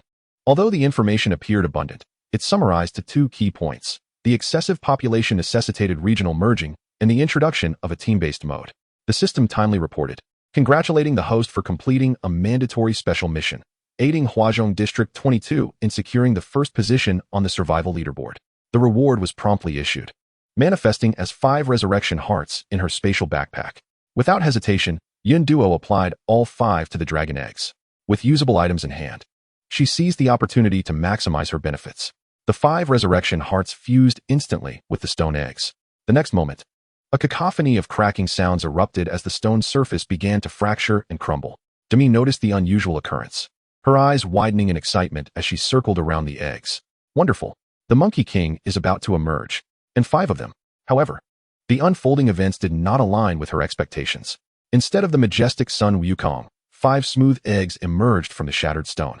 Demi's eyes lost their luster in that instant. Yun Duo found herself in a mix of amusement and exasperation. She had intended to gradually reveal the truth to Demi, but the rapid progression of events exceeded her anticipations. Gently, Yun Duo stroked her head in reassurance. To her surprise, Demi leaned against her, the soft and sleek fur brushing against her palm, conveying a warm sense of concern. Yun Duo's melancholy was palpable to Demi. This gesture filled Yun Duo with joy. Ah, what an obedient little kitty. She scooped up Demi, showering her with affection. Her spirits lifted, her demeanor transformed. Far better than jumping 10 times to the tune of Little Apple. What good is sorrow? Wasn't everything progressing in a favorable direction? With renewed vigor, Yun Duo stepped out of the house, ready to reap the fruits of her success. Upon reaching the seaside, just as the 10-minute mark was reached, boxes began to emerge from the water's surface. Yun Duo retrieved her prepared items, a small wooden boat, a trio of engines, and an oversized fishing net woven from thick rope. All items had been pre-assembled. Casting them onto the water, she boarded the boat, igniting the engine as it towed the net, gathering box after box. After all, as a formidable player who needed a fishing rod, humming a tune, Yun Duo embarked on her harvesting journey around the island. This method significantly enhanced her efficiency. Soon the net was brimming, requiring her to clear out the spoils. In just a single wave, she collected what had previously taken her an hour to acquire. How delightful! Was this not akin to finding money? After 3 successful rounds, an idea struck her. She produced 3 spare large fishing nets, her eyes gleaming with mischief. Spotting her target not far off, she called out, "You, come here." The turtle, startled, instinctively turned to flee. In the next instant, a familiar sword grasped its fate by the throat. Yun Duo, equipped with mechanical wings and a sinister smile, commanded, "Come here and work for me, or it's the end for you." Alongside it, 5 equally fortunate sea monsters joined in, pairing up to assist in the task. With this arrangement, efficiency soared once more. Every box that appeared near the island was swiftly captured by Yun Duo's deft hands, none escaping her grasp. A full hour passed, and Yun Duo could hardly count how many boxes she had collected, but one thing was certain. This was a resounding bounty. What splendid weather it was today, with beautiful scenery all around. Elated after gathering the boxes, Yun Duo kept her promise and released a few sea monsters. Emptying her backpack of all the boxes, her smile widened in pure joy as she beheld a mountain of boxes, taller than a house. Not only Yun Duo was delighted. The players from the former Huazhong District 22 were equally elated, their cheeks aching from smiling so much. With 3 attribute points added, they eagerly anticipated opening dozens more boxes. Woohoo, let us take off. Haha, I've got gold boxes. 2 of them. I have 3. What did I say? I'm the one. Family who understands. The feeling of surpassing 100,000 points is absolutely exhilarating. Who isn't feeling like they've struck it rich overnight? However, the current chat channel was no longer what it used to be. Chat channel, Huazhong District 2, boasted 125,671 members. What? I don't understand anything. Are we playing the same game? Dozens of boxes? Is this for real? What nonsense are they spouting? 3 gold boxes? I can't believe that. Seriously. What else with all these delusional players? A bunch of rich kids pretending online? Maybe it's a new type of scam? I actually hope it's true. Count me in for the 0 yuan purchase. Wow, there seem to be many easy targets since the merger. Hehe, my blade is already itching for action. Let me see which lucky little treasure encounters me first. Public displays of wealth on a communal platform invariably provoke ire, especially in a survival game rife with tension. The players from the original District 22 were relatively fortunate, sharing in Yun Duo's good fortune. From the onset, all prices were kept at relatively normal levels, with no individuals or organizations successfully manipulating market prices. The market order remained commendably intact, and even though there were some troublemakers, Yun Duo managed to eliminate many of them. The remaining ones posed no significant threat. Additionally, having benefited from 2 critical resource surges, one at the start of the offensive and another at the conclusion of the 7th day, players in District 22 boasted superior average strength compared to those from other districts, resulting in an overall enhancement in living quality. Thus, their collective competence remained at a commendably high level. However, the situation in other regions was markedly different. Malicious price manipulation was commonplace, with various deceitful tactics, coercion, and violent theft being rampant. Many high-end players resorted to unscrupulous means to accumulate wealth by invading others' islands. In the absence of order, coupled with a harsh living environment, the inevitable collapse of morality ensues. Thus, when the players from District 22 voiced their opinions, they were met with a considerable backlash. The screen was inundated with various attacks and threats, as though, in the next moment, someone would leap from the shadows to silence them. To the uninitiated, it felt as if they had stumbled into a horrifying gang organization. This unexpected turn of events caught everyone off guard. The players of District 22, typically accustomed to venting their emotions in the channel, were left astounded. Had they entered a den of bandits? Public discourse about women? Were they not afraid of provoking someone's wrath? Goodness, what vile statements were these? My eyes are blinded. Goodness, I am beset by a phobia of idiots. This is simply intolerable. Surely, these people cannot have been deprived of the finer things in life. Are they so blinded by jealousy that they would resort to such madness? Jealousy is but a mild term. They seem intent on seizing what is not theirs. Envy and resentment? I shall proclaim it. I am a player from District 22 who fortuitously stands at the pinnacle of the survival rankings. Having consumed a fortune almost to the point of nausea, how distressing. I have drawn 2 attribute cards, and I am at a loss as to how to allocate the 5 attribute points. How troubling. The golden chest yielded an Assassin S-Class transfer book, which is not to my liking. How vexing. I received a Priest S-Class transfer book, yet I wish to play a tank role. How frustrating. I drew 2 class transfer books that I desire, but I cannot decide which to choose. How agonizing. Players from District 22 know how to employ magic to vanquish magic. Unable to bear the flaunting of wealth? Then let us flaunt it to the utmost. Let these fools be envious. As if mere boasting were not enough, players began to pull out the signature of District 22, a screenshot of their friend list, lacking connections, boasting only 2 friends. How disheartening. A screenshot of their friend list. Is there no one of note in the game? How is it that apart from the city-state rankings, we from District 22 dominate the leaderboard? Alas, what a pitiful display. What? You question the relevance of the images I share? Hee, I take delight in it. The previous poster was not precise. Even if Yunduo used the city-state emblem, it would still be ranked first. To summarize, this cohort of players is lacking. There is no limit to their depravity, it only worsens. Yunduo's companions join the fray. Yang Can, 5th tier lightning defense tower. Hey, I have already said no, yet Yunduo insists on gifting it. Ding E. Icefield Wolf, the pet she provides is indeed good, but its appetite is rather large. What a bother. Lu Lin, Magic Serpent, not only is its appetite vast, but it is also quite picky. Deng Zhangwo, at my age, I have come to accept life and death, not expecting to live long. Nevertheless, I am fortunate that fate has been kind, allowing me to live comfortably thus far. A lethal blow. Upon opening his personal profile, the glaring inscription of his age, 50, incited envy in many to the point of bleeding. Why? Why should a 50-year-old man navigate life so effortlessly? Why should the weak coexist with them? A group of people found themselves choking on their indignation, unable to voice their grievances. This cannot be tolerated. In the savage realm, survival of the fittest prevails. The weak should serve as nourishment. Of course, there are those with a semblance of conscience, and some players offered words of comfort. Before the leaderboard update, I indeed saw District 22 at the top. Receiving game rewards is a natural cause for joy, but this is no ordinary occurrence. Flaunting wealth can invite peril. The previous poster was modest. Even without flaunting wealth, one can still encounter danger. The channel has grown increasingly distasteful. Were it not for the merger, I would not bother to glance at it. Indeed, that old man should be cautious. Predators prefer to target the vulnerable. A classic target, I would wager at least 20 parties have set their sights on him. Teacher Deng utilized his Berserker skill book, observing the surge in his attack and health, chuckling to himself. Thank you for your concern, dear friend, I shall be careful. Unbeknownst to him, Yunduo happened to see these words. Immediately, she erupted in a mixture of rage and mockery. Dare to touch my old baby? This old timer must be tired of living. Yunduo's fingers flew across the keyboard, typing furiously. I'm hefty, seek me out, private message for the address. The top-ranked player appeared. The channel erupted with excitement. Many players, witnessing Yunduo's emergence for the first time, were filled with curiosity. A multitude of questions sprang forth, akin to a grand press conference. As for the content of the dialogue, few paid it heed. Players from District 22, familiar with Yunduo, found amusement in the spectacle. Yunduo's temperament is generally mild, yet her capacity for grudges is formidable. Did this unruly mob truly believe no one could rein them in? They brazenly offended others without a thought. Reflecting on Wang Ming and his illustrious deeds, a riveting performance is on the horizon. Such matters may remain unspoken, Yet the thrill of anticipation is difficult to contain. Thus, players began to encode their messages. Wong, deity. Front row snacks for sale, seeds and popcorn. Awaiting the curtain to rise. What a delight. It has been ages since there was anything entertaining to behold. Sentinels, prepare. Report any unusual movements immediately. Ensure all angles are covered. Full narrative. Complete documentation.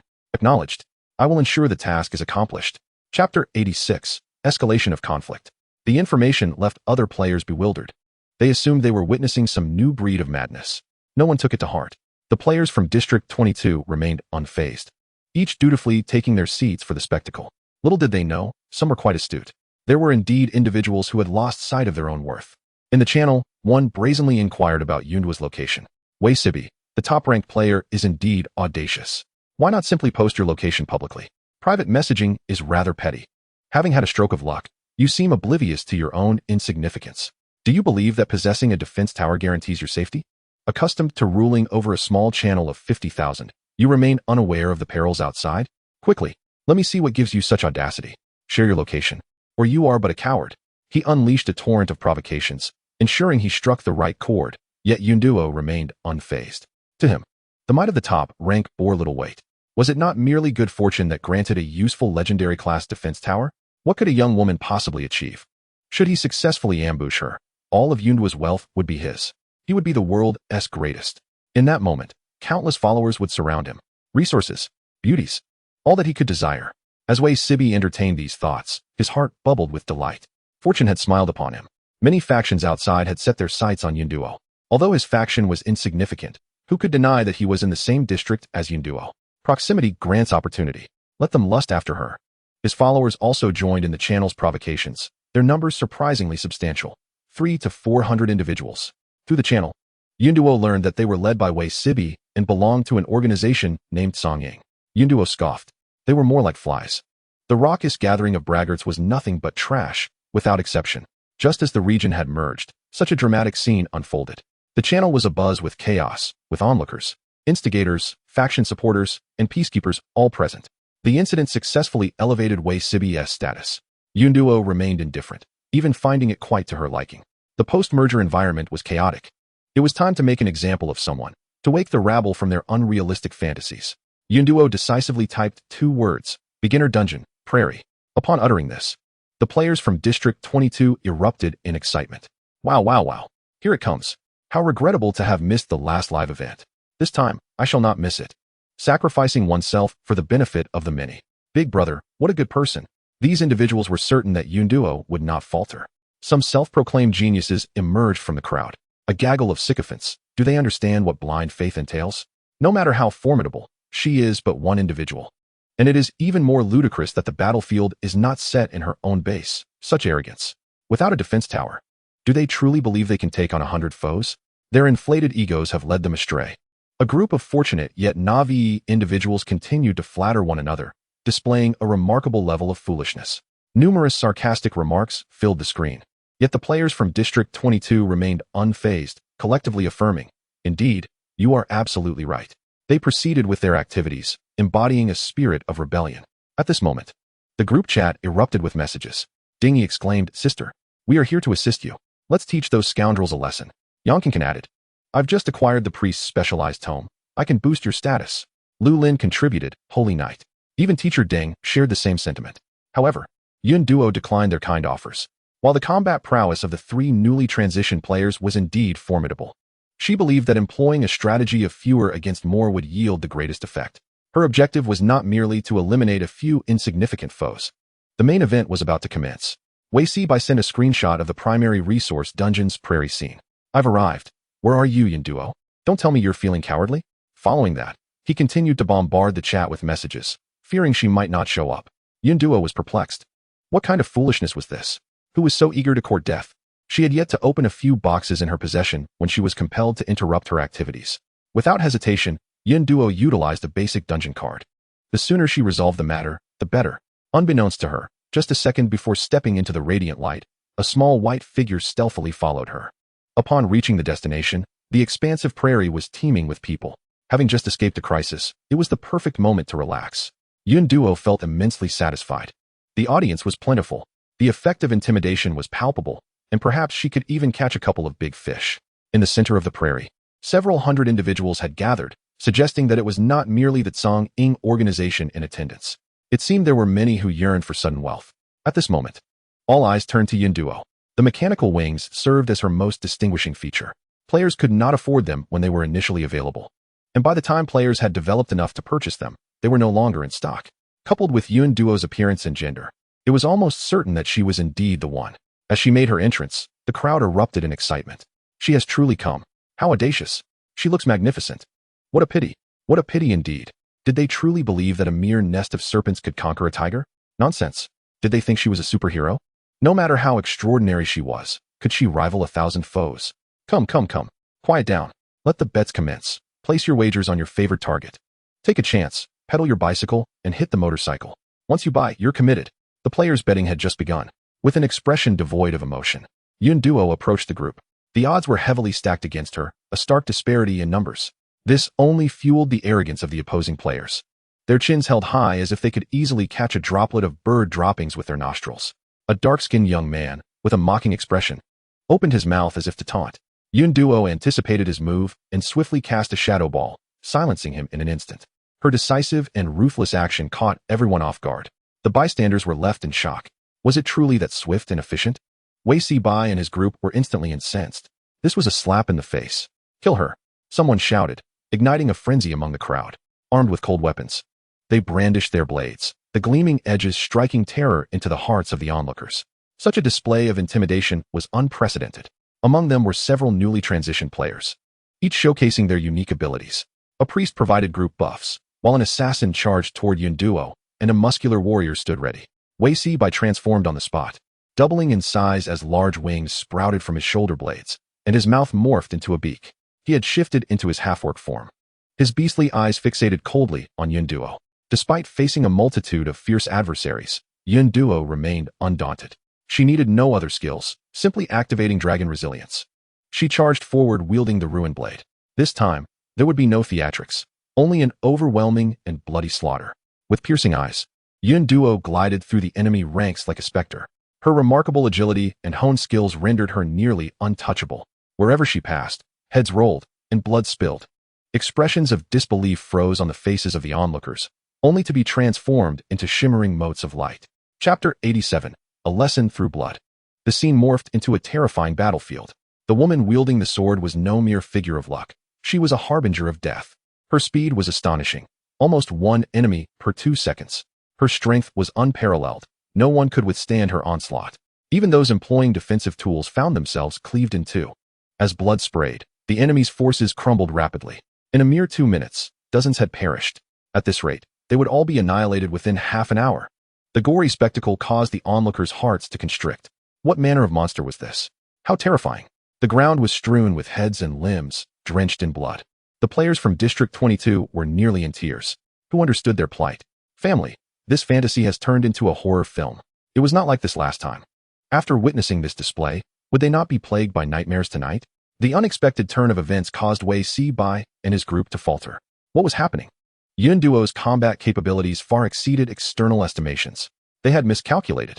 Gazing at the severed heads scattered on the ground, a wave of panic spread through the crowd, until finally, someone could no longer contain themselves, screaming, "It's a ghost!" This outburst ignited a stampede as terrified individuals turned to flee. This action served as a spark to the powder keg, prompting more people to retreat. The intelligence had been flawed, continuing would lead to certain death. Meanwhile, Wei Sibai had already discerned the situation and slipped to the outskirts of the battlefield. While he was indeed formidable, he was no match for such a grotesque opponent. Run. Before the odds could be fully placed, one side had crumbled in a swift and complete defeat. This was something many players had not anticipated. Yunduo's ferocity surpassed everyone's expectations, including those from District 22. For aside from her initial strike, she had not utilized the anticipated inferno of heaven. She relied solely on her absolute strength. The tide had turned dramatically, and many believed the outcome was clear, envisioning the enemy's retreat as the conclusion. However, the reality was far more complex. A cold smile graced Yunduo's lips. Anyone who dared to strike at her would meet their demise. None would be spared. She held a grudge and was in a foul mood. This group had simply crossed paths with the storm. Unceasingly, Yunduo swung the ruin blade. Those attempting to flee were allowed to do so. Even though she possessed a slowing skill, she chose not to use it. The game of cat and mouse would only deepen their despair. Yet another unexpected event unfolded. A small white figure suddenly appeared at the periphery of the battlefield. With lightning speed, it was impossible to discern its appearance. All players attempting to escape were effortlessly dispatched. The retreating players froze in terror. What was that? How had another freak emerged? This sudden stop caused the white figure to halt as well. Only then did the crowd see clearly. It was a long-haired lion cat. The players gasped in astonishment. A cat? Am I seeing things? Is that a Godzilla in a cat disguise? I refuse to believe it's a real cat. How fantastical. Why was this cat aiding Yunduo? Had the upstairs neighbor forgotten? Yunduo was equally startled by this turn of events. When had Demi begun following her? She had no idea. Great. Another stealthy companion. Yunduo felt quite helpless. The skill she had chosen for Demi was meant for her safety. Yet Demi had paved a new path, sneaking around to cause trouble, wherever danger lurked. She would dive right in. How concerning. Fortunately, after evolving into a dragon cat, she no longer had to worry excessively about her safety. However, this detrimental habit must change. Yunduo's speed in wielding her sword has increased. After dealing with this group of rodents, she shall return home to educate the little kitten. Yunduo's emotions conveyed the past. The large cat, with its small ears, turned its back, feeling a bit guilty. Yet, upon reflection, she regained her confidence. She is already more formidable than the litter box cleaner. It is time to venture out and hunt to sustain the litter box cleaner. The inner turmoil of both the cat and the human remains unknown to anyone. The one-sided slaughter continues, and the numbers have dwindled to half. With no hope of escape or victory, the players' spirits collectively shattered. Cries for mercy echoed incessantly. One by one, they knelt on the ground, their heads striking the surface with a dull thud, blood mingling with tears and snot, creating a truly pitiful sight. If only there were a pristine white lotus among them to plead on their behalf. Having already lost, must they be pursued to the very end? Such actions are no different from those of a demon. The illusion shattered. The top player turned out to be a bloodthirsty maniac. Perhaps this is how she made her name. It is not an unusual occurrence. How cruel. Ignorant rhetoric flooded the channel. Observing it, any rational individual would feel their intellect rapidly diminishing. How can such absurd claims persist? Has the mind decayed? If someone wished to kill you, would you still speak this way? Can one wash away the act of attempted murder? Are you made of bleach or explosive salt? A puddle of sludge in the lotus pond truly believes itself to be a white lotus. If your heart is so expansive, step forward and let me take a few swings for amusement. Stop chattering in the channel. Come, I dare you to say it before Yunduo. When will the game implement a full eradication plan? Damn it, it is infuriating. This group has left players drenched in exasperation. Meanwhile, Yunduo's actions reached their conclusion. With the assistance of the large cat, the enemies were swiftly eliminated. Even those who had transcended ordinary mortals, after changing their class, could not withstand more than 2 blows. Wei Bai's eyes reflected 3 parts regret, 4 parts fear, 2 parts despair, and 1 part madness. He was wrong, gravely mistaken. His overconfidence led him to underestimate his foes. Others had warned him, but he was blinded by profit and refused to listen. Now it is over. Everything is over. With his wings spread wide, he frantically attempted to flee. Unsurprisingly, Yunduo's mechanical wings caught up with him. The last image he beheld was Yunduo's chilling gaze. As his vision blurred, he could not help but ponder how wonderful it would be to return to before this all began. He would never have provoked her. Alas, there is no remedy for regret. The final bird head plummeted from the sky. Yunduo raised her gaze, the blood on her cheeks still fresh, and smiled faintly at the crowd. Is there anyone else wishing to be a plump lamb for slaughter? I am busy, and I shall not wait for the tardy. Her countenance, undeniably beautiful, bore a captivating smile. Yet, no one dared to be moved. They lacked the courage. A bloody massacre achieved precisely the effect Yunduo desired. Those lurking among the crowd, hoping to benefit from the conflict, dared not utter a word. After a lengthy pause, Yunduo noticed that no one had the audacity to speak. She sadly pursed her lips. It seemed no big fish had bitten. Upon reflection, perhaps it was a blessing in disguise. It proved that her purpose of killing the chicken to warn the monkey had been excessively fulfilled. Not bad. Yunduo cheerfully began to collect her spoils. The players remained silent, gazing at her with trepidation. Only after Yunduo departed did they gradually disperse. The channel erupted once more. Yunduo had neither the energy nor the desire to concern herself with it. Her hair was nearly on the verge of thinning from worry. After collecting her loot, the large cat had vanished. She had no idea where it had run off to. This is not home. It is a dungeon fraught with peril. If it stumbled into a high-level dungeon, it could encounter monsters that threaten her safety. She continuously called out for the large cat, urging it to return. Yet, only at the beginning did the large cat transmit a reassuring emotion before falling silent. Yunduo was both anxious and furious. The child had grown capable and independent. With no alternatives, she could only fly blindly around the dungeon, futilely searching for her rebellious little kitten. An hour later, Yunduo was ejected from the dungeon. In a frantic rush, she scanned her surroundings. Behind the city wall, she spotted the large cat. Thank goodness it was safe. In the next moment, a sigh of relief finally escaped her. Not far from her was a familiar, oversized black-patterned silver gradient. Chapter 88, The Tiger. The mysterious, formidable tiger that defeated the magic serpent. How did it appear here? A thunderclap erupted in Yunduo's mind, leaving her head ringing and her vision spinning. This creature was beyond her capacity to defeat. In an instant, despair and panic engulfed her. Was she destined to succumb to her ill fortune, meeting her end here? Thoughts flitted away in an instant. After 2 seconds, the tiger remained motionless, adopting an expression that could only be described as friendly as it squatted there. Yunduo, momentarily stunned, began to think. The defense tower did not launch an attack. Perhaps the tiger bore her no malice? To confirm, Yunduo opened the base map. The tiger was represented by a large yellowish green. If the yellow dot indicated a neutral creature, then this tiger is a friendly neutral being? Hiss. Something felt off. Why would a neutral creature be friendly towards her? Reflecting on their previous encounters, she found no clues. Unable to comprehend, she decided to let it go. It was not of great significance. Ultimately, it was a good thing. At that moment, a series of joyful meows interrupted Yunduo's thoughts. The large cat's eyes sparkled, its face radiating excitement and pride, its fluffy tail held high, prancing around Yunduo's feet. It sought praise. The little kitten had indeed brought back many treasures from the secret realm. The litter box cleaner would surely be pleased. Upon receiving this information, Yunduo felt a hint of surprise. In such a short time, where could it have acquired so many treasures? Moreover, why had she not seen them? Before Yunduo could voice her question, the large cat puffed up its chest, raised a paw, and pointed at the tiger. Its treasures are abundant. If it follows the little kitten, then all its treasures belong to her. The large cat asserted confidently, its expression growing more excited. Its forehead etched with 2 words, praise me. Yunduo, truly, what a devoted child. Yunduo dared not covet the tiger's treasures. How foolish would she have to be? Yet, she still needed to offer praise. The large cat's reasoning was somewhat unconventional, but she would teach it gradually. Its sentiment deserved a response. Yunduo squatted down, embracing the large cat and showering it with kisses and affection, along with mindless compliments. What she failed to notice was the tiger displaying an expression of envy. Observing Yunduo's prolonged attention, the tiger grew restless. It stood and walked towards her. Yunduo instinctively tensed, unsure of its intentions. The tiger halted before her, its robust paw slowly lifting. Yunduo's heart raced. In the next moment, events unfolded beyond her expectations. Seeds and various saplings began to tumble from the tiger's paw. This continued for several minutes. By the time the tiger withdrew its paw, a small hill had formed on the ground. Yunduo's eyes widened in disbelief. What does this mean? Is it what she thinks it is? Is this a gift for her? The tiger sat silently, its gaze following the large cat.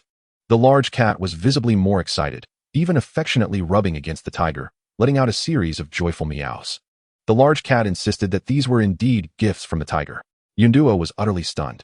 The tiger provided not just any ordinary seeds and saplings. Many of these plants were once beyond the reach of Yunduo, and a significant number of them were entirely unfamiliar to her. Yet, it was evident that they were utterly tantalizing. A windfall had descended upon her, leaving Yunduo in a state of euphoric disbelief. Was this akin to winning a grand lottery without even purchasing a ticket? How fantastical! But why? Such a grand gift seemed inexplicable. Yunduo's mind was in a tangle. Observing the large cat affectionately nuzzling the tiger, she felt a peculiar notion arise. Could it be that this insipid tiger was trying to win over her little kitten? With the large cat still nestled against the tiger, alarm bells rang in Yunduo's mind. Ignoring her apprehension, she swiftly reclaimed her large cat. Why were so many others coveting her little kitten? In the next instant, the tiger's expression shifted, its face displaying clear displeasure. Indeed, her suspicions were confirmed. Yunduo was incensed, her teeth grinding in frustration. What was going on? Hey, you are a tiger. Do you even understand the concept of reproductive isolation?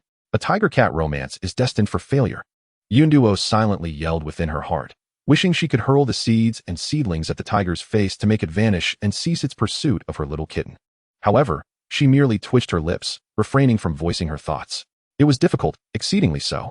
She could not afford to offend those bothersome creatures. Moreover, the tiger had offered far too much. To refuse would leave Yunduo distressed, unable to sleep for half a month. Yet, upon reflection, this might not be entirely negative. At the very least, it provided a formidable protector for her large cat. Furthermore, as her large cat's intelligence gradually developed, Yunduo was compelled to confront a truth she had long avoided. Her large cat should not remain the sole feline in her world. It deserved its own pursuits, interests, and social connections. Contemplating this, Yunduo pressed her lips together and gently set her large cat down. Ultimately, it was her possessiveness that was at play. The large cat had been a stray, discovered by the director's mother on a rainy street, small enough to fit in the palm of her hand. Its body frozen from the chilling rain. At that time, the director's mother was already in poor health, and Yunduo volunteered to assist in caring for the little creature. A child who had never experienced maternal love found herself inexplicably becoming the mother of this large cat. She tirelessly warmed the little one with bottles of hot water, feeding and nurturing it, even stimulating its bowel movements. For that period, she had not slept soundly a single night. Through countless efforts, she managed to rescue the large cat from the brink of death. Within 2 years, the director's mother passed away, marking the darkest period of Yunduo's life. She transferred most of her longing onto the large cat, and together they supported each other through those trying days. The large cat was a remarkably perceptive and warm-hearted creature, always silently accompanying her. In the bustling, unfamiliar city, only where her large cat was felt like home. Thus, the significance of the large cat to her was self-evident. As the large cat's intelligence blossomed, an increasing number of matters began to vie for her attention. The great sage, the stone egg, and even the fig tree. And now there was a tiger as well. Yunduo acknowledged her fear of losing her importance in the large cat's heart, leading her to instinctively reject all potential threats. This was undoubtedly misguided. Yunduo had previously sensed this, yet whenever the thought emerged, she would forcefully cast it aside. Now, she had no choice but to confront it. Unlike the television shows, the stone egg, or the fig tree, this tiger was the first true friend capable of communicating with the large cat. She had no justification to impede their connection. Chapter 89, The World Channel's Quarrel. Yunduo gently stroked her large cat's head, encouraging it to play. Despite her words, she still found it difficult to accept this insipid tiger. Its demeanor upon their first encounter was hardly reassuring. Yunduo shot a cold glare at the tiger, warning it to mind its own business. If it dared to bully her large cat, she would ensure that the insipid tiger faced dire consequences. The tiger seemed to pick up on her unspoken words, sitting up straight and nodding slightly in acknowledgement. It then produced an item and placed it among the seeds. After completing this, it frolicked away with the large cat, with the latter playfully batting at it. Yunduo turned her head away, her lips twisting in a slight smirk. At least it displayed some attitude. The subsequent time passed without incident, allowing her to focus on gathering her spoils. To Yunduo, who was not paying attention to the gaming screen, this was a welcome reprieve. However, in reality, the World Channel's users were nearly frantic in their attempts to reach her. Yunduo, Yunduo. Big shot, take a look at me. I have important business to discuss. Yunduo-chan, please, we must trade. Senior, our certain star group is most sincere. You should be aware of our free nation's strength. We hope you make the most rational choice. The World Channel kindly translated everything into the national language for the convenience of the onlookers. Oh, living well, are we? Still have the energy to trade? I have the corpse of a mutated eel boss. Would you like it? What are you worrying about? They have plenty. Are you even relevant? The earnest thief? Little knife to the rear, the eyes are open now. I am but a kind-hearted gigolo, hoping for a wealthy woman to support me. Ha! I laughed until I couldn't breathe. The regional survival leaderboard had not a single entry, and certain country has the audacity to boast? Truly, their shamelessness knows no bounds. What are you saying? There are numerous entries on the personal strength leaderboard. Wow, our own people are snatching them up like crazy. Gene awakening. Nonsense. That is gene enhancement. Players would never miss such a rare opportunity to engage in face-to-face banter. Each transformed into masters of yin and yang. The mockery mode instantly activated. Those being insulted were not to be outdone, retaliating fiercely. The World Channel turned into a battlefield of shouting matches. Requests for cooperation were drowned in the flood of messages. This was the result of limiting each person to 3 comments per day. Amidst the chaos centered around mothers, relatives, fathers, and ancestors, a seemingly inconspicuous comment emerged. Chicory is a workaholic and rarely watches the channel. Shouting like this is a waste of time. This comment was quickly swallowed by the uproar. However, a keen observer had already taken note. A bright smile returned to Yunduo's face as she cradled a trumpet-shaped flower, beaming with delight. This was an item that the tiger had set aside. Name, Universal Realm Flower. Description, when used, it rapidly accelerates the growth of Universal Realm plants within a radius of 5,000 meters, a one-time use item. Without a doubt, the seeds the tiger had brought were from the Universal Realm. Although she did not fully understand what the Universal Realm entailed, that was of little consequence. The stone bottle's unsealing was within reach. Her island would soon undergo a significant upgrade. These 2 items represented a monumental leap forward. equivalent to half a month's worth of effort. The windfall was indeed delightful. With trembling hands filled with excitement, Yunduo meticulously experimented with each seed using a ripening agent, selecting the promising candidates and carefully cross-referencing them. Wasting even one would be a painful loss. After a thorough study that lasted the entire morning, during which she sought confirmation from the tiger once more, Yunduo finally selected 8 seeds. Though fewer than she had anticipated, it still marked a substantial advancement. She carefully placed each one into the stone bottle. As fragments of stone crumbled away, a total of 7 pieces fell, revealing the majority of the bottle's visage. Indeed, it was 7. Cautious as she was, she allowed the dog bottle to consume one. There was no alternative. Perhaps it was heavier than the one she had unearthed from the soil, Yunduo speculated. Even so, she felt an overwhelming sense of satisfaction. The bottle's body, as delicate as mutton fat jade, gleamed with a smooth and lustrous surface, exuding an inexplicable vitality. The fatigue that had burdened her for 3 days and nights was instantly swept away. Initially, Yunduo thought it was merely an illusion. Upon closer inspection, her muscles were indeed no longer sore. Her entire being was infused with strength, and her mind was extraordinarily clear. Engaging in battle throughout the night was no longer a concern. Yunduo was both astonished and elated. Even before fully unlocking its potential, such divine power was already manifest. What might await her upon complete unsealing? Only a small portion remained covered by stones, approximately the size of the seed granted by the old dragon. With a flicker of inspiration, Yunduo scampered to the ginseng fruit tree. "Dear tree, might you grant me a seed?" The air thickened for a moment, but the ginseng fruit tree remained indifferent. A vein on her forehead throbbed, and Yunduo's voice dripped with determination. "If you give me a seed, I shall let Demi come to play with you." With no other option, she resorted to flattery. The vines of the ginseng fruit tree swayed slightly. It was indeed intrigued. Yet, there was nothing to be done. It simply did not possess any seeds. The ginseng fruit tree had never borne seeds. Shaking its leaves, the tree returned to its tranquil state, delivering a blatant rejection. Undeterred, Yunduo dashed to the war tree. "Brave warrior, how about a seed?" "A seed?" Uncertain. Their eyes were solely fixated on combat. Once again, Yunduo faced disappointment. It seemed that unsealing the bottle today was a mere fantasy. Sighing, she reflected that she had not been so anxious before. Now, with the bottle on the verge of unsealing, her impatience grew. Patience was key. Yunduo steadied her mind and commenced her agricultural endeavors. Transforming into a diligent farmer, donning a straw hat and wielding a hoe, she began to dig furiously. So many seeds and seedlings awaited her. Without a day's work, she knew she could not finish, and she had resolved to labor through the night. Alas, nothing comes easily. A life devoid of worries, filled with feasting and revelry, was evidently not meant for her. After toiling for a while, Demi bounced over to Yunduo's side, eager to assist in her task. With swift paws, she dug a hole in mere seconds. How simple. Demi wagged her tail, having completed several more. Lifting her head for praise, she noticed Yunduo's peculiar expression, hesitating to speak. "What is it?" Demi queried, glancing down at the hole, which was deep and smooth. Surely no issue arose. Out of the corner of her eye, the little cat suddenly froze. A layer of dirt clung to her once pristine white paws, now turned dark and grimy. In an instant, an ominous premonition surged within her. Demi darted to the lake's surface, only to discover her chin and chest were equally soiled. What a sight! Demi's once proud tail drooped, and her ears flopped like those of a defeated creature. Her solitary silhouette radiated an air of melancholy. For a fastidious little cat with an image to uphold, this was a considerable blow. Though somewhat amusing, Yunduo felt more sympathy than laughter. She cast aside her hoe and rushed over, but the tiger had already arrived.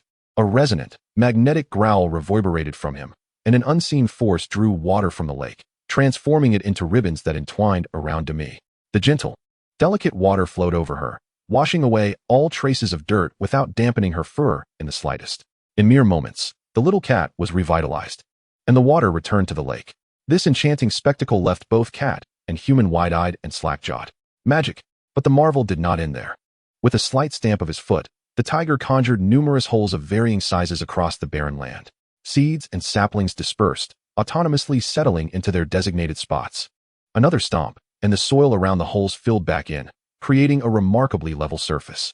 Were it not for the standing saplings, Yunduo might have thought she was dreaming. With a mere flick of his hands, both cat and human exchanged glances filled with astonishment. Demi's eyes sparkled with a mixture of surprise, disbelief, curiosity, and admiration. Yunduo's emotions were far more intricate. This assistance indeed touched her heart. However, the timing was exquisitely calculated. This tiger was no simple creature. Yunduo regarded him thoughtfully. The tiger, with a mind as transparent as glass, remained unfazed. His objectives were met, and Demi's interest in him had notably increased. Observing the little cat being courted once more by the tiger, Yun Duo felt a pang of sorrow. She had initially believed Demi's naivety would keep the tiger at bay. Now, it seemed she had miscalculated. That cunning tiger was quite adept. How perplexing it was. This tiger, seemingly possessing more cunning than any human. With a heavy sigh, Yun Duo continuously reassured herself that as long as the tiger's schemes did not target Demi, a bit of cleverness could be beneficial. This world was perilous. Innocence could lead to ruin. Refocusing her thoughts, Yun Duo retrieved the Wan Ling Jie Jiehua. Upon activation, the trumpet-shaped flower suddenly expanded, transforming into a transparent liquid that dispersed. The entire island was instantly enveloped in a fine rain. Wherever it fell, seeds and seedlings surged forth, visibly thriving. Moments later, the ethereal rain ceased, and the island underwent a remarkable transformation. A plethora of fantastical plants burgeoned, most of which Yun Duo had never encountered. One species, towering as high as a person, bore 1 to 3 luminous white orbs atop its grass-like head. Initially believing them to be fruit, she reached out to touch one, only to have the orb open a pair of gleaming black eyes and unfurl transparent wings, soaring off and illuminating its surroundings with a radiant glow, much like a small, sentient pearl. A vast expanse of lotus blossoms adorned the lake, with pink petals cradling tiny green-clad sprites. Most were asleep, while a few, curious about their surroundings, fluttered towards Yun Duo's base, returning with a golden fruit, swaying as they flew. Additionally, a colossal tree, rivaling the ginseng fruit tree, grew at the water's edge, heavy with crimson fruits. Countless wonders abounded. The ordinary flora and fauna of the island had also transformed significantly. The trees appeared noticeably sturdier, with thicker trunks, while the shrubs had become more abundant and lush. At first glance, the flowers and grasses seemed unchanged, but upon closer inspection, their colors were undeniably more vibrant. The animals were equally transformed. The coats of cattle and sheep by the lake gleamed as if they had consumed some miraculous tonic. The small creatures of the forest remained unseen, but their exuberant calls indicated their lively spirits. Yun Duo's eyes sparkled with wonder. Though the Wan Ling Jie Jiehua was intended for the myriad beings of the Wan Ling Jie, it still exerted a substantial effect on ordinary flora and fauna. As she made her way back, she noticed that the golden fruit trees behind her base had matured. The interconnected leaves, shimmering in a gradient of platinum hues, were breathtakingly enchanting, with a shadow darting through them. Yun Duo chuckled softly. The little squirrel was quite clever. With plenty of fruit to spare, she let it be. Just when she thought the wonders before her were sufficient, even greater surprises awaited. The two war trees, already impressive in stature, had soared to new heights. Examining the details, she discovered that they had matured. Their attributes had doubled. The unexpected delight was indeed monumental.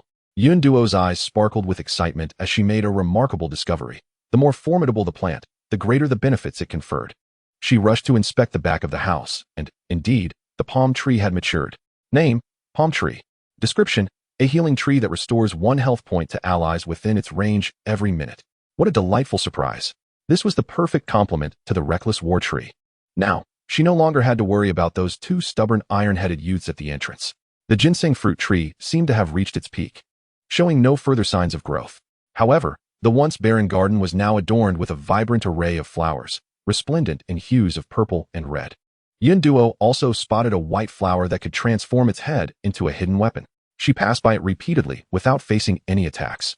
Opening the map, she observed that the entire island was nearly filled with green dots. Perhaps it was due to her use of that flower? All the plants from the Wan Ling realm had turned into friendly beings. Even the yellow dot representing the bloodthirsty shrub at the foot of the city wall had transformed into green. Noticing that this dot had doubled in size, Yun Duo surmised that something had changed. She ventured beyond the city wall and was astounded by the sight that met her eyes. The bloodthirsty shrub had exploded in size, now towering at almost 1/3 the height of the wall and stretching an impressive 50 meters. It pressed against the wall, effectively forming a new barrier. Such exaggerated growth was unprecedented among other plants. Upon checking the information, Yun Duo realized the name had changed, now including 2 additional characters: mutation. This indicated that the probability mutation effect triggered by the Shinnong statue had activated. The outcome exceeded her expectations. How remarkable! She wondered about the effectiveness of its attack. Clarity would come once the attacking monsters arrived. In any case, this was a significant windfall. Yun Duo was quite pleased. Yet, a lingering question nagged at her. Each plant from the Wan Ling realm possessed unique abilities, but the game descriptions were mostly vague, often even cryptic. She was uncertain if the changes on this island would influence the attacking monsters. If there were no effects or only minimal ones, the situation would become intriguing. With this matter concluded, Yinduo swiftly resumed her task of opening boxes. She transformed into an efficient box-opening machine, her hands moving with astonishing speed, leaving no time to scrutinize the contents as she automatically categorized the supplies into her backpack. Chapter 91. News from the Jing District. Her arms swung with such speed, rivaling that of a tentacle creature, as she opened boxes for an hour and a half, collecting countless materials and equipment, numerous blueprints, various items, 15 attribute cards, 4 skill books, 3 job change books, an exquisite defensive cloak, a top-tier bow, and a precious staff. The bounty was quite abundant. As she approached the last golden chest, her pace slowed. She took out the jade ruby, her expression radiating unprecedented reverence. With a click, she slowly opened the chest. Congratulations. You have obtained Shadow Clone 1. Name: Shadow Clone. Description: an unconscious clone of the main body, devoid of life, does not attack, and can receive action commands at any time. A non-destructible puppet of the main body. Yinduo was overjoyed. This was a valuable asset. It meant liberation from labor. Just earlier, she had lamented her exhausting life, akin to a workhorse. Now, all those troublesome tasks could be delegated to the clone. The simplest daily task of fishing for boxes had left her with insufficient time, as she had barely fished at all. Additionally, there were various chores such as planting, fertilizing, watering, and harvesting, not to mention the multitude of fruit trees scattered across the land. There were also regular tasks of tidying up her house, all of which were fragmented, necessary, and highly demanding of her energy. This was merely the most basic of abilities. With a slight upgrade, the clone could assist her in crafting basic materials into various goods for sale in the trading market. Not to mention, with winter approaching, various warm clothing would be in high demand. There were also the stone walls and food supplies to consider. The methods for developing the base were numerous. However, due to the clone's limitations, these tasks had to be reluctantly abandoned. Now, a shadow clone could resolve it all. The deity of fortune was truly magnificent. Yinduo eagerly bound the shadow clone. In the next instant, her shadow began to stir, and a dark silhouette emerged. It was a miniature figure, identical in outline to Yinduo. Standing before her, its hollow eyes blinked, awaiting her commands. Without hesitation, Yinduo commanded a flurry of tasks. The little figure sprang into action, swiftly returning with 4 items in hand, the first command she had given. Next, it dashed into the greenhouse to busy itself. Many of Yinduo's vegetables had matured, some even overripe. However, she could not attend to them all. At this moment, the shadow figure busily transported the ripe produce to the basement. Observing this, Yinduo promptly created a backpack with a single slot capacity of 99. Without a moment's hesitation, she expanded it to the maximum, 99 slots, and equipped the shadow figure with it. Instantly, the backpack transformed into a shadow and merged with the little figure. Yinduo also crafted basic tools for the figure to carry. With this, the efficiency of labor increased significantly. The basement quickly filled with various fruits and vegetables at a visible rate. Yinduo felt immense satisfaction. The idle items had finally fulfilled their intended purpose. With a heavy burden lifted from her shoulders, she felt considerably lighter in spirit as she sauntered back into the house. Upon opening the door, Demi excitedly rolled around with a small creature that was only slightly larger than herself, playfully tussling. Upon closer inspection, she realized it was a miniature tiger. Yinduo's smile instantly faltered. This little creature was quite clever. It had quickly ingratiated itself. Although she felt a twinge of annoyance, she could not allow it to show. It was rare for Demi to be so joyful. She forced her stiff lips to curl upward. Yet, within a second, her facade crumbled again as the tiger offered Demi a golden fruit, even licking her head affectionately afterward. How shameless, using her possessions to curry favor. Fearing she might suffer a heart attack from frustration, Yinduo swiftly exited the house again. Out of sight, out of mind. She had yet to examine the items from the portal, for in total, undoubtedly, 2 were different types of ore, along with a beautiful hairpin and ring, whose origins were unknown. There should also be 2 unfortunate little creatures. She was uncertain what animals they were this time, but Yinduo had no intention of investigating. It mattered little, as long as they were not humans. With nothing pressing on her hands, Yinduo finally opened the game panel she had forgotten about for most of the day. Private messages and friend notifications flooded in like snowflakes. Earlier, she had added nearly all players from District 22 as friends. For the sake of tranquility, she had effectively muted notifications, thus remaining oblivious to the chaos outside. With so much irrelevant information, scrolling through the messages felt like an endless task. Yinduo decided to enter the team chat instead.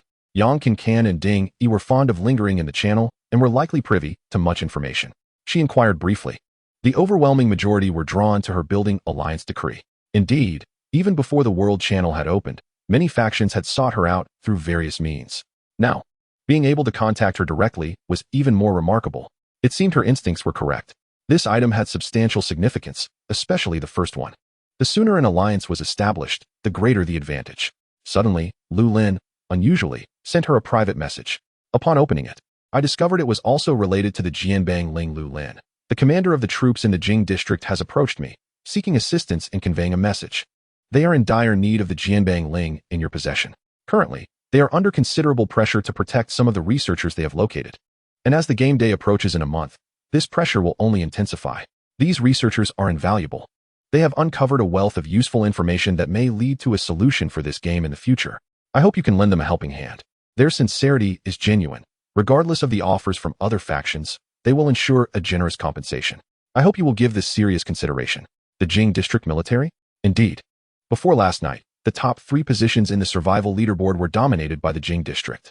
It was only when Yun Duo encountered a bug that she managed to surpass them. The token is designated for sale, and she is inclined to sell it to the Huagua people. Not to mention, the credibility of the Huagua military far exceeds that of other factions. Furthermore, Yun Duo is particularly invested in one aspect of this matter. After careful consideration, she responded to Lu Lin, instructing him to inform them that she would only require 80% of the average offer from other factions, but she expected the information they uncover to be shared with her. Lu Lin, all right, I will convey your message. Yun Duo exhaled in relief. She now had an ally. Based on the information at hand, she was 90% confident that the Jing district would agree to her proposal. Although her luck was favorable and her intellect commendable, there remained a significant gap when compared to specialized researchers. She had a premonition that a turning point might soon emerge. Chapter 92, The Transaction of the Jing Tuan. After the game update, Yun Duo had yet to explore the newly introduced features. There was little of note regarding regional mergers and the World Channel, which was inundated with vast amounts of information, the authenticity of which was uncertain. The leaderboard had undergone the most significant changes, and when Yun Duo checked it, her name still sparkled at the top. In the past, this would have caused her to leap joyfully multiple times. How exhilarating! How prestigious! However, having learned a glimpse of the truth, this achievement no longer piqued her interest. She was merely the strongest creature within her confines. The game could easily decide to use her in any manner it chose. She would prefer to receive something of actual value. After perusing the information multiple times, she found nothing of use, not even an egg. Yun Duo pursed her lips in disdain. It was utterly lacking, with no lingering attachment. She smoothly navigated to the marketplace interface. The diamond store had updated with 2 new items. A complete set of the exquisite Magic Rock City walls, priced at 2 diamonds, with a purchase limit of 5, had already sold out. The other was a city expansion card, priced at 10 diamonds, with a limit of 2, still available on the shelf. This card not only doubled the territory of the city, but also doubled the population capacity. With 2 rounds of doubling, the city could accommodate 20,000 inhabitants. It was evident that this was a coveted item among the various factions. Unfortunately, the price was exceedingly attractive. Whoever purchased it would face financial ruin. Moreover, given her current lack of a Jianbang Ling, it was unwise to invest too many resources. With a slight smile, Yun Duo decided not to hold back. With a decisive wave of her hand, she acquired both cards. Securing these treasures first ensured she would not suffer any losses. If the Jing Tuan was interested in buying, it could strengthen her bargaining power and potentially provide additional support when necessary. Yun Duo's mind was abuzz with calculations. With only a modest amount of points remaining, she casually opened the point store for a quick browse. To her surprise, she discovered a useful item, a magic crystal core, the energy source for filling energy shields. Like defense towers, the point store offered cores up to the 5th tier. However, the price was more than tenfold that of the defense towers. Without hesitation, Yun Duo made the purchase. She was now left with only points. Upon installing the 5th tier magic crystal core, a pale blue energy shield enveloped the entire base like an inverted bowl. In a moment, it merged with the air, rendering itself invisible. Perhaps it would trigger when enemies approached, Yun Duo speculated. Suddenly, Lu Lin sent another message, providing an ID number. Yun Duo was somewhat astonished. The Jing Tuan was quite efficient in their operations, having reached out so quickly. She had expected it to take at least until the next day. After searching the ID number and initiating a private chat, Yun Duo realized that this person had been trying to contact her for quite some time. Scrolling back, she found no fewer than 99 unread messages. She greeted the individual, who turned out to be Wang Jianbin, a rugged man with a square face and a bushy beard, who was in tears, exclaiming, "Thank heavens! I finally managed to reach you. If I had delayed any longer, My superior would have flayed me alive to feed the sea monsters. Yun Duo felt an inexplicable sense of guilt. Surely it could not be that dire. Yet, Wang Jianbin sobbed even harder, explaining that while it was not the superior himself who would take action, he would simply be assigned to the outer team of the protection zone, with nothing but ample healing ointment. His days consisted of battling sea monsters or being attacked by them. According to the outer team leader, Xiao Lu, their team members had collectively developed sea monster PTSD. Yun Duo was puzzled. What was this protection zone? Wang Jianbin explained, and Yun Duo soon understood. The so-called protection zone was artificial. Once news spread of players being in the same maritime area, the Jing district swiftly took action. They located a suitable area to house players lacking the strength to survive and some researchers on a wild island. The nearby base served as the first line of defense, eliminating various potential threats. The remaining responsibilities fell to the outer team.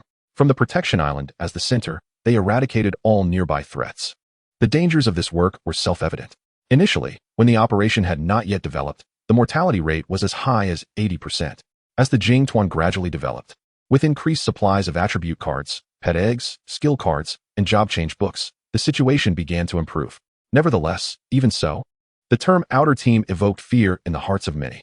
Yet it was precisely this that allowed the Jing Tuan to secure its position among the top 3 in the survival leaderboard.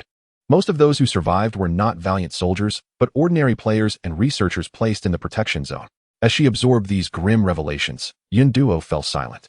She prided herself on being sufficiently kind, never exploiting other players for her own gain, and indeed, she had helped many reach this point. Yet at this moment, she admitted to herself that she fell short. She lacked any sense of enlightenment or faith. Her greatest desire was merely to live peacefully alongside Demi. As for others, she would help if she could, but if not, she would not force it. However, at this moment, she found herself at a loss for words, unsure of how to respond.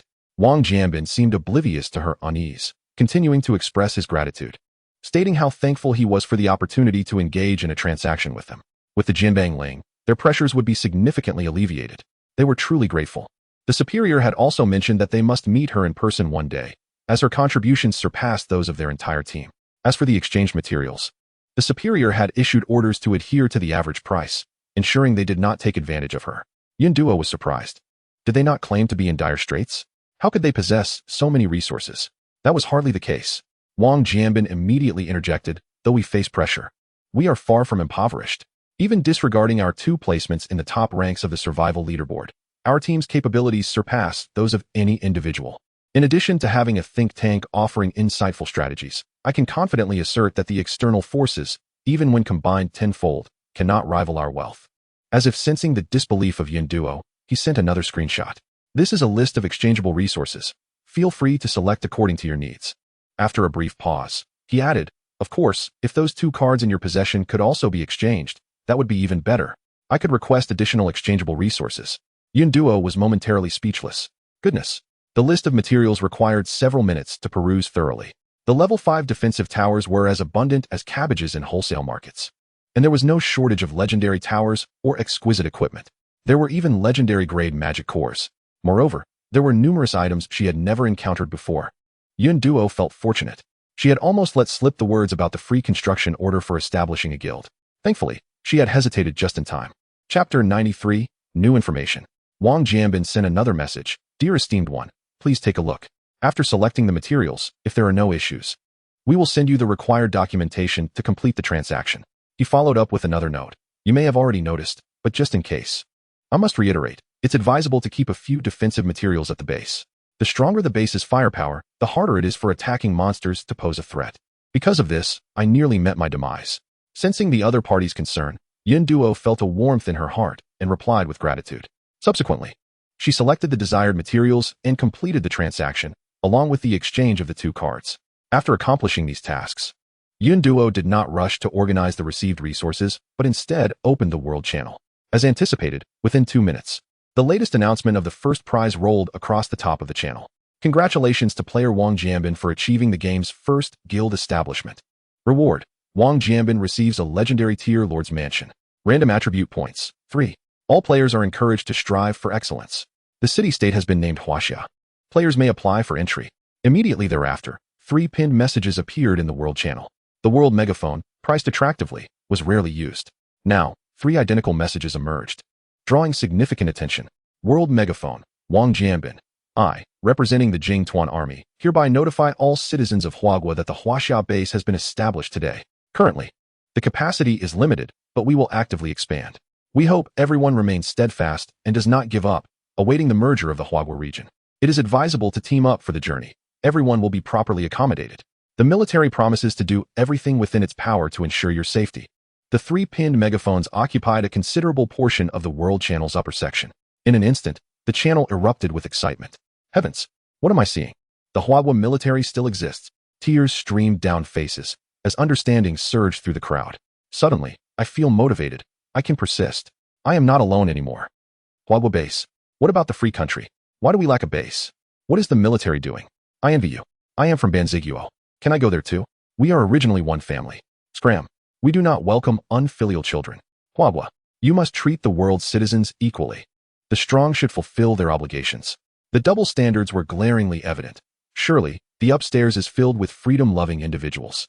This information, unsurprisingly, sparked a significant uproar, and as expected, it concluded with a heated debate. Yun Duo observed the comments, deep in thought. In truth, given the military's capabilities, establishing a protected area is no trivial matter. The substantial effort expended to obtain this guild establishment order serves a purpose beyond mere appearances. It aims to establish a symbol. This symbol represents the people's spiritual pillar and the nation's cohesion. The military is simultaneously preparing for two scenarios, actively seeking solutions to the game's challenges while also preparing for the possibility of not returning, establishing a new base in this world, and expanding new territories. Their approach remains steadfast, as always. At this moment, Wang Jianbin sent another message, Esteemed One. A position in Huaxia Gang has been reserved for you. You are welcome to join at any time. Yun Duo expressed her gratitude but politely declined. For now, she had no need and preferred to leave the opportunity for those who required it. The team chat was lively at this moment. Ding Yi and Yang can transformed into enthusiastic cheerleaders, alternating between praising Yun Duo and the military. The compliments were so extravagant that words alone could hardly encompass their fervor. Meanwhile, Teacher Ding noticed some information. Lu Lin, I recall you are also part of the military. Now that they have contacted you, will you be returning to your post? Yang Can exclaimed in surprise. Returning? Is it to help build the Huaxia base? Upon hearing this, Ding Yi felt an overwhelming sense of reluctance. Lu Lin was his second savior, and would that mean they could no longer team up for missions? No. Lu Lin replied, I will be returning, but I have received a special assignment, to assist Yun Duo. The teammates sighed in relief. This was good news for them. After spending so much time together, they had developed a high degree of synergy and trust. And finding a new teammate who matched their dynamic would not be an easy task. Yun Duo was somewhat surprised and could not help but tease. They are quite generous. Lu Lin's abilities are exceptionally impressive, and having such a person assist her indicates that the military values her more than anticipated. Lu Lin candidly stated, The higher-ups disclosed information to me. The current situation is dire. They believe your luck is extraordinary, and you might uncover some breakthroughs. Yun Duo was taken aback. She had not yet reviewed the information. The other team members were puzzled. What information? What situation? Without hesitation, Lu Lin sent each of them a copy of the information, as they would need to act together, and it was essential for them to understand. Yun Duo also took the opportunity to check the materials she had received. A thick stack of papers filled with academic language awaited her. Each conclusion was thoughtfully accompanied by translations that Yun Duo could comprehend. The first piece of information detailed the attacking monsters. Through the study of various levels of skeletal structures and capabilities, researchers determined that the attacking skeletons are not generated data, but are transformed from over 30 different races through unknown means. The figure of 30 is merely a conjecture based on limited data. The actual number may far exceed this. This aligned with Yun Duo's previous discoveries. Turning to the second page, she was stunned by the subsequent information. They had located 2 ancient ruins, and the deciphered records indicated that the means through which that wave of humanity became stronger did not involve increasing attribute points, but rather altering human bodies. Coupled with information revealed by the indigenous people of a certain secret realm, Yun Duo realized that the robots she was familiar with were not the original inhabitants of the world, but rather a few survivors from that wave of players. Yet, this was not the most crucial detail. The vital information pertained to the game's purpose of transforming humanity. The civilization behind the game cannot wield magical power, whereas humans can. They are conducting various experiments in an attempt to find a balance, enabling them to indirectly utilize magical power through human puppets. This notion further contradicted the information regarding the attacking monsters, as the attacking creatures included skeletons capable of using magic. This indicates that the attacking monsters and the invaders do not belong to the same faction. They may represent another group of puppets controlled by the game or puppets transformed by some means employed by the game. Regardless of which scenario is true, it attests to the game's unimaginable power. According to preliminary estimates by researchers, each wave of players can only endure for 3 to 5 years. If a solution is not found within this time frame, the annihilation of the blue star is imminent. Only the powerful indigenous people hold a flicker of hope. According to rumors, 3 items must be gathered: the legacy of the Dark Witch, the newly emerged Dragon Clan, and the revived World Tree.